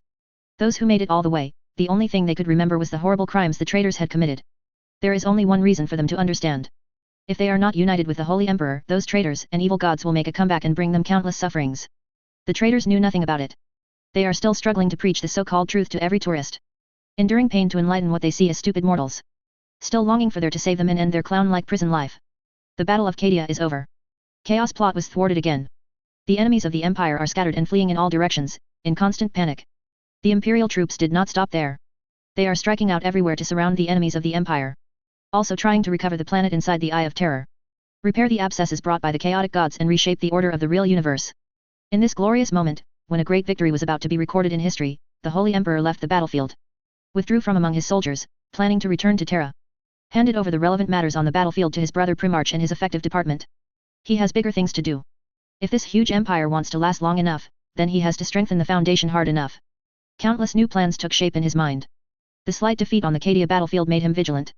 Let him realize his arrogance and the strength of his enemies. Prompting him to use more powerful means to promote those plans that have already been planned but have not yet been officially launched. When he returned to the Emperor Supreme, he summoned me. He needs the custodians and the Sisters of Silence to complete a secret mission. A task that cannot be known to others until it is successful. The less people know, the less people interfere, the easier it is to approach success. The Holy Emperor alone carries out these plans and he alone knows all the truth. He selectively tells people, and makes people firmly follow his instructions to ensure that the final result can come according to his vision. Actually, there are some unavoidable difficulties. Nothing is perfect. Even with an almost omnipotent and fraternal existence like the Holy Emperor, it is difficult to satisfy everyone. With the invincibility of the imperial troops on the battlefield and the peaceful life away from war, the lives of many imperial people have become more and more prosperous. The liberalism and timely hedonism that emerged before have almost disintegrated the family structure of the empire, and the birth rate once decreased. In the end, the population growth of the empire was ensured through the promotion of the Social Support Act and the use of artificially cultivated technology. However, the crisis brought about by liberalism is not limited to these. Many citizens of the empire have expressed some dissatisfaction with the harsh censorship system of the empire. They want a more free speech environment. Want to be able to speak freely. Many scholars complain that their ideas can only be popular on their own planet. They ask the empire to hand over some power of public opinion so that their great ideas could flow within the empire. Can allow more waves of thought to promote the progress of human civilization. This empire shouldn't have just one voice. They often use such a slogan to promote their legitimacy. Besides those people, many people have complaints about the Empire's massive resources on the cross-universe expedition and the cross-galactic expedition. It is believed that more resources should be used to improve people's quality of life. Pursuing war blindly will not last long. It should be taken from the people and used for the people. Some people also suggested that the Empire should not be so strict, and should not always use the thinking of the past hundreds of years to do future things. Bravely delegating power, the administrative structure of galaxies and star regions should abolish the original Terra dispatch system, and use the method of referendum. People also complain about the unequal longevity of themselves and others. Why they can only live for more than 100 years, while some people can live for centuries. All kinds of contradictions breed within the empire. The Holy Emperor tolerated this. Let officials and public opinion guide the tide of thought in the empire as much as possible. Explain to the world the relationship between the soul and the body. Not everyone can accept the life extension technology of the empire. It is not only a question of resources, but also a question of the individual himself. He is still worried that his plans will be disturbed and destroyed. Those who don't like war and have been agitating the empire not to wage war will most likely sabotage this plan for their vision of peace. For this reason, necessary precautions are required. Before the emperor left, he handed over the power he stole from the subspace and the entire domain he worked so hard to build to the Holy Emperor. Before Chagatai, Dorn, and others returned to the empire, they fought for the former emperor in that area and captured the human souls scattered in the subspace.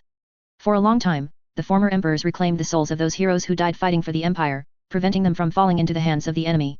Some of these souls became the Legion of the Cursed, while others were shattered by their fierce battles and are still recovering today. He plans to let those heroic spirits return to the real universe or turn into his warp space legion. This is a very crazy move. The barrier between life and death will be broken down. The boundary between life and death is blurred, and all rules are bound to be broken. The entire universe will usher in a crazy shock. Of course, there is nothing worth saying about this point. The gods violated the rules first. If human beings abide by the rules, they will be too passive. Don't fight in the enemy's field, but force the enemy out of their field and fight in your own field. Only then can victory be possible. To make the 4 hunters give up hunting humans, they must be killed. The emperor once verified this approach, but in the end he found that there was no way to kill those 4. The Holy Emperor will choose another approach, and he will try again. Even if he cannot kill them, he will expel them forever. The recalled and revived heroes will be the sword that pierces the hearts of the gods of chaos, and it will also be the moment when the halos behind their heads are broken. The only problem is that returning from the dead is not a simple matter. Even a primarch like Sanguinius needs to get all the soul fragments together before he can be resurrected. Those people have been dead for tens of thousands of years, and it takes unimaginable energy and price to revive them. He had to collect all the broken souls of those heroes, use exquisite spiritual skills to repair them, restore them to their original appearance, and then create a flesh and blood body for them to resurrect them. This is an unimaginably magnificent work. Even though he is the marshal of the Forbidden Army who holds real power in the Empire and overlooks all living beings. I am also terrified of getting such a mission, worried that my subordinates will not be able to complete such a mission. But I also know. We have to do this. Failing him means that we have failed the Empire and our Creator. Except for the black-robed Imperial guards guarding Terra's nameless prison, other Imperial guards and nuns of silence may be drawn to participate in this mission. They will wander around to collect the soul fragments of those heroes and pave the way for their resurrection. When the horn of the final battle sounds, those lost heroes will return to shed their last blood for mankind. Courage and blood will pave the way for mankind to the future. And we will be the guides for those heroes, bringing them back from the eternal nothingness, to the place they once fought for. A dying star hangs alone in the void. Its light has dimmed in the void, falling from the ranks of the main sequence stars. The Silent King sat silently on his throne as always. His throne is placed on a giant pyramid, from which he can see the vast starry sky. The body made of active metal does not require any oxygen, and can adapt to any extreme environment. Even without any protective measures, if he is directly exposed to the vacuum, it will not cause any harm to him. The Silent King stared silently at the aging, dying star in the distance, thinking about his own end and death. After escaping from the Cadia galaxy, the lion has been biting him. Like a pack of wolves, they drove him, the sheep, into a desperate situation. Now is the final harvest time. He has no escape and is doomed to die here. The light erupting in the distance is the last resistance of soldiers loyal to him. But it doesn't seem to be of much use. They are slowly failing. With the help of the Nether Dragon, human beings are well aware of all the weaknesses of the Necrons. The Cancer Legion also tried to get them to use other technologies. It's a pity that the opponent was defeated before he got much technology. Once the opponent's clone died, the story of the coalition forces also came to an end in Cadia. A strong flash came from the sky. A gigantic pyramid shattered into countless fragments in a silent explosion, flying in all directions. The defense of the fleet was breached by humans. A battleship depicting the double-headed eagle of the Empire passed the defense system of the Necrons and rushed towards the pyramid where it was. Accompanied by flashes of light, those human fighters parachuted to the surface through teleportation technology. The Silent King saw the enemy from those scarabs and the wizard's vision-sharing network. It was Primarch I of the Empire who came to end him. Son of Caliban, Lion. His guards retreated steadily, being massacred by the commando led by Lion all the way. All the wreckage was sparking along the way. A small pyramid appeared in the hands of the Silent King. The small pyramid was spinning in his palm, emitting a faint gleam. The switch to release the fragments of the Nightbringer has always been in his hand. You can open the dimension labyrinth that holds the Nightbringer fragments. The Silent King looked at the pyramid in his hand, full of thoughts. But in the end he didn't press it.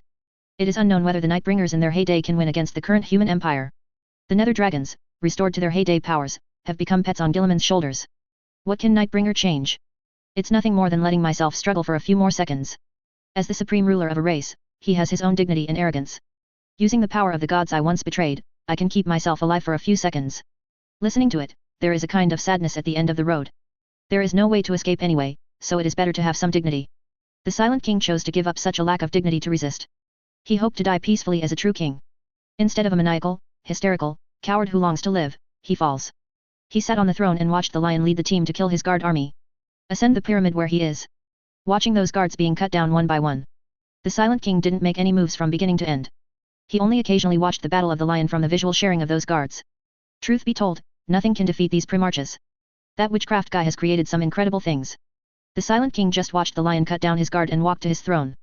The power longsword in the opponent's hand was jumping with electric arcs, and the tip of the sword was pointing at him. You have failed, enemies of the Empire. The lion shouted, and his warriors guarded him, and let out a low roar together. The Silent King didn't speak. The guard next to him spoke instead of him. Congratulations, you have become the real masters of the galaxy. Put down your weapons and surrender to the Holy Emperor. Ryan said, this is your only way out. The king has the persistence of the king. The guard said on behalf of the Silent King, you are better than us. We paid the same price, but we never got any future.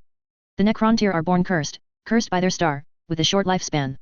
No matter how life extension technology develops, they cannot get rid of that curse. Those warships built into pyramids are their graves. They slept in those pyramids to delay their own death before they could complete the interstellar voyage. Relying on tenacious perseverance, the Necrontyr still developed its own interstellar civilization. None of this would have changed. Until they met the Old Ones. The near immortality of the Old Ones made them jealous to the point of losing themselves. They once tried to get the secret of the ancient sage's long life, even if they gave everything, they would not hesitate. Just to end their short-lived curse. The Old Ones rejected them without hesitation.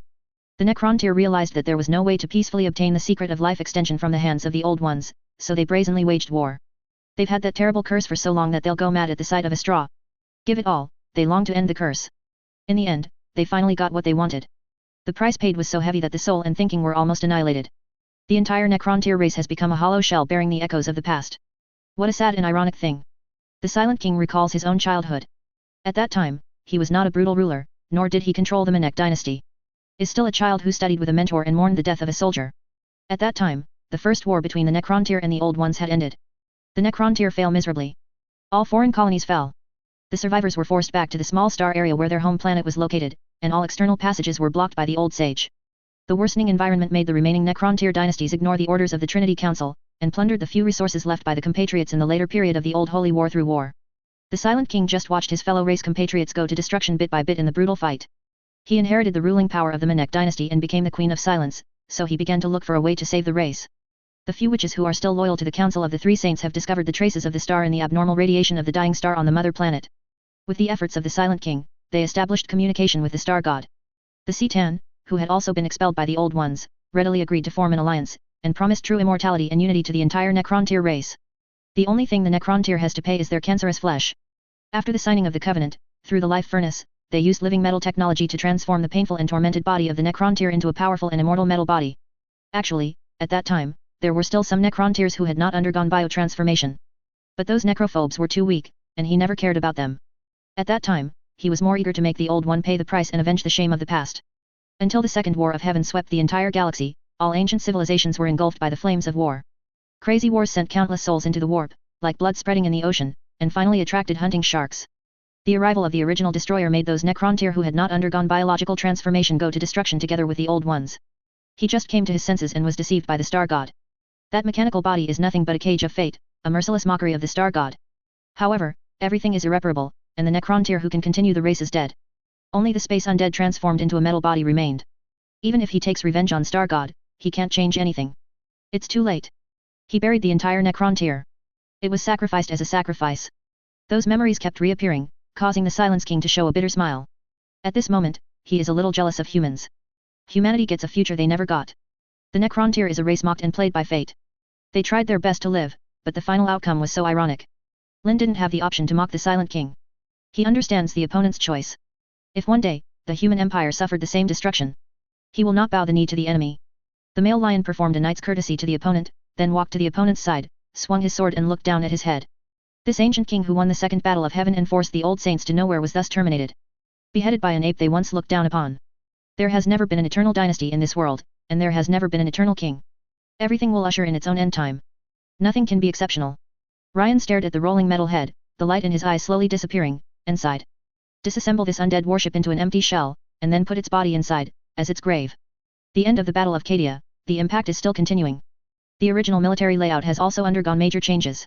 All major regiments and military units have new combat missions.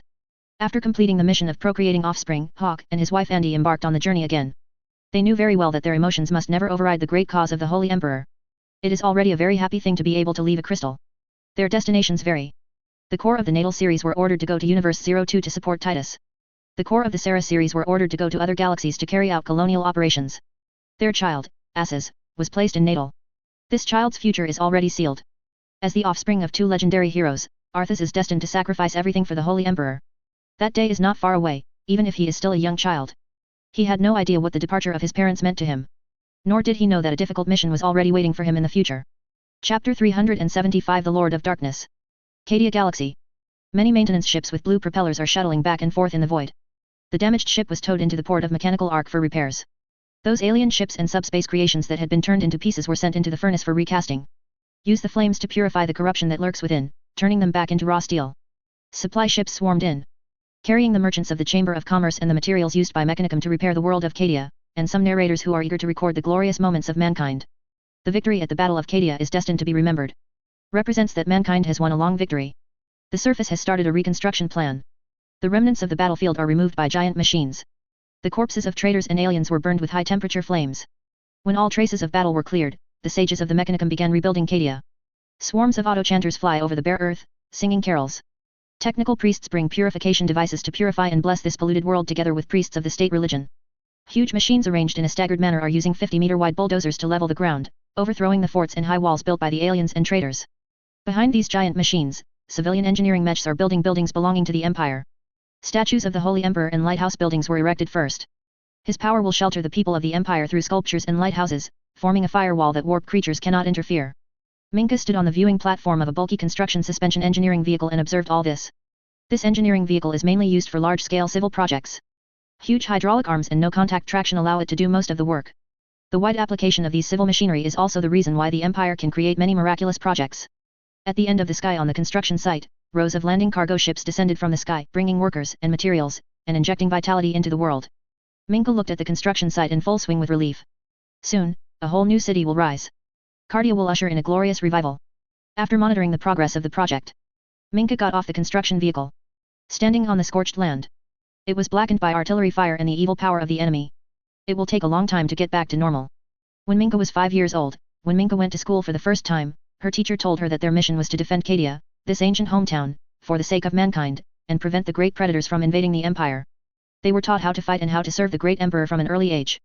Minka clearly remembers things from her childhood. The sky of Cardia is starless and dark.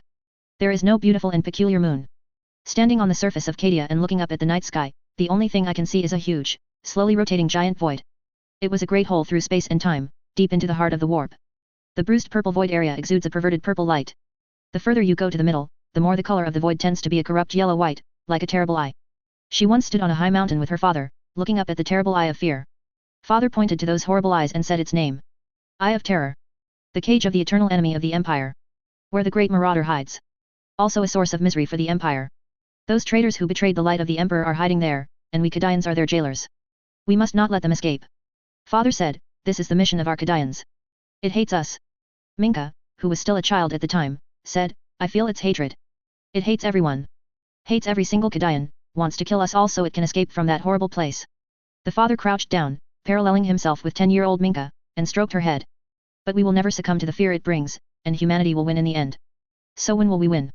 Minka asked. I don't know, said the father, but I firmly believe that there will be victory, and posterity will see that. See the cry of the enemies of the empire. Those long-lost memories came to mind. Minka, who was standing next to the rumbling construction site, wet his eyes. She is very old. Performed many life-extending operations, and installed various mechanical prosthetics. The lacrimal glands are no longer developed, but she still sheds tears. Those memories of the past are like what happened yesterday. The platoon leader patted her on the shoulder as if it happened just now. The cries of those dead comrades still echoed in her mind. They chanted to her the glory of Cardia, and they were drowned in the cannon fire. Hundreds of years have passed since the fall of Cardia. The empire has also been reborn from the ashes, bringing vengeance to what was once considered the most important planet outside of Terra. To avenge the countless heroic spirits who died here. During these long centuries, Minka has experienced countless battles. From the world of ice and snow shrouded in darkness, the radiation explosion, the void satellites that can kill people as long as there is a small hole in the protective clothing, and the jungle world where terrible beasts rush out at any time. What she has experienced is unspeakable. There are countless achievements. She has become the leader and supreme commander of all Cardians. We're going home. Minka crouched down, touching the ground, feeling the joy of the homeland mother for the return of the lost child. The Cardian veterans behind her all burst into tears. Few of the soldiers who evacuated Cardia were left alive. In the long years, some of them died in the hands of the enemy, and some of them withered their souls and had to choose to return to the embrace of the Holy Emperor. The remaining veterans are all back. Standing behind her, looking sad. They fled in disgrace, and now they return victorious. But these cannot restore the failure of the past. They have witnessed the death of too many relatives and comrades in arms. Witnessed their courage in their last-minute fight for the Emperor, for humanity. Now, they return to their home world with the new generation of Cardians. Will also continue to pass on the courage and loyalty of Cardia. They will continue to fight for the Holy Emperor until every enemy of the Empire has bowed at his feet. Father, Mother. Minka whispered, with nostalgia and sadness in his tone. Grieving that I won't be able to see them one last time. The situation in the Battle of Cardia changed very suddenly, and the communication between the various troops was difficult. Minka didn't have time to say goodbye when she was taken away by the unit she belonged to. Cardia fell, and she and the other survivors hurriedly boarded the evacuated ship. Parents also lost news. No need to guess, you can also know their final outcome. Those chaos traitors have no mercy at all. It would be a happy thing if they could die immediately. Minka sighed. She stood up again, looking at the ruined city. The Mechanics and the Merchant Guild will provide the necessary technology and funds to assist the Cardians in rebuilding the world. But this is not the end of the journey. Before returning to Terra, the Holy Emperor had given orders to the troops to continue marching. The Empire will go straight to the Eye of Terror, drawing an end to the 10,000 Years' War. For a long time, the traitors of the Eye of Terror have been in the active position. Empires are often passive defenses. Now this situation has changed dramatically. The Empire has declared war on the Eye of Terror. The Cardians will also be one of the troops going on the expedition, and they will never forgive those damned traitors so easily. They must be made to pay the heaviest price. Sage Karen is very patient. He expressed his vision of peaceful coexistence to the Votan Alliance time and time again. And invited the other party to join the Empire several times, so that mankind can be truly unified. Of course, he is not as honest as he looks. He sent a message to the Empire through his Celestial-class ship located on the edge of the Andromeda Nebula, briefly explained the matter about the Votan Alliance, and asked for instructions from Terra. and prepare the armed forces of the Pathfinder chapters and expeditions for war. The great cause of the Holy Emperor is unstoppable. He has launched a new round of great expeditions to bring all the lost human compatriots of the universe to the rule of the Empire. Only in this way can he fight against the creatures of the subspace and win the final victory for mankind. The Votan Alliance must surrender to the Empire. The Andromeda Nebula must also be placed under the control of the Empire. Those rulers of the Votan Alliance have only two options. One is voluntary surrender. The second one was beaten to surrender. The Votan Alliance, also because of the emergence of the Empire, set off waves of unimaginable storms in their originally peaceful society. The data and relations of that terrible home of the galaxy have long been locked away in the deepest part of the archives. The Iron Man rebellion and warp space storm collapsed that brilliant civilization. At that time, human civilization had changed from scattered colonies of stars to loose alliances. The most outstanding scientific and technological achievement, STC, has become the greatest reliance for human colonization of the galaxy. If there were no Iron Man rebellion and warp space storm, mankind would have achieved a great rise. However, the rebellion came so suddenly that everyone had no time to react. Iron Man has used all resources to kill humans by any means. Set off a series of unimaginable terrible battles. Those ancient weapons with immeasurable power were brought out from the sealed arsenal and released on the battlefield. One of the more terrifying things is the appearance of the Lord of Darkness. The Federation at the time was not ignorant of the warp. On the contrary, many scientific and technological organizations and genetic organizations have conducted research on the subspace for hundreds or thousands of years. They knew about those terrifying subspace entities, and with the help of many ancient races, they realized the ultimate fate of human beings. The destruction of mankind is a doomed thing. From the wreckage of death and ruin, will be born the Lord of Darkness. An absolutely terrifying chaos god who symbolizes all destruction. A large part of the original Iron Rebellion was due to the terrible prophecy of the Lord of Darkness. Iron Rebellion is not a pure story of intelligent creations rebelling against their creators. The relationship among them is intricate and related to the choice of the two factions. People who knew the truth were divided into two groups in the quarrel. A group of people think that they should ascend mechanically and completely cut off the connection with the subspace, so as to kill those subspace entities. A group of people think that the consciousness should be uploaded to the mechanical network, which is undoubtedly to exterminate the human race. The simultaneous existence of flesh and blood and soul is an important factor that constitutes human beings. Until the last moment, you should not be frightened by a foreseeable future, and you should continue to work hard to find another way out. The conflict between the ideas of the two sides extended to the Iron Man and the Stone Man, and finally triggered a war. Someone gave the Iron Man an order that they must save their creator, and they must prevent human beings from being harmed and destroyed by chaos. This order caused a chain reaction. Iron Man stubbornly believed that all human beings must upload their own consciousness to the machine to cut the subspace to prevent the invasion of human beings. The flames of war quickly spread throughout the galaxy. The Votan Alliance left when they realized the truth. They belonged to the third group, the fugitives. Several giant arcs that were prepared at the beginning fled the galaxy with the federal elites at that time and the core database that gathered all the scientific and technological knowledge of mankind. The original elites also took away a family of dwarves who had compiled genes specifically to maintain the core database. They believed that there was no possibility of redemption for the rest of humanity. The remaining two factions, no matter who wins, the final outcome will lead to the birth of the King of Darkness. Even if they survive, they will become the minions and slaves of chaos. For their ambitions, they continue to expand outward, launching terrible wars one after another, and harvesting the flesh and soul of real creatures for them. More than 20,000 years passed quietly, and the dwarves became the existence of the same level as those elite descendants by virtue of maintaining the core database, and established an equal alliance, the Votan Alliance. Relying on advanced technology, the Votan Alliance quickly opened up its own territory in the ruins of the Andromeda Nebula. This is far from the galaxy, and far from those horrible warp entities. Those self-proclaimed gods are still fighting for the final portal to other universes. Once they decide the winner, a terrible disaster will come. But before that, the Votan Alliance was able to enjoy a peaceful life. The arrival of the same kind in the galaxy has aroused the concerns of many rulers in the Alliance. Whether those same kind have been completely polluted, enslaved by the Chaos God who has decided the winner, and started the journey to conquer the universe, spreading destruction and pain to every corner of the stars. The capital planet of Votan Alliance, Saurian Planet. A meeting of many business alliances, guilds, and politicians is being held urgently. We must gather the army. They must be the minions of the Lord of Darkness. There will no longer be normal creatures in that ghostly place, only ghosts crawling out of hell. Members of the meeting shouted, "They are not our kind.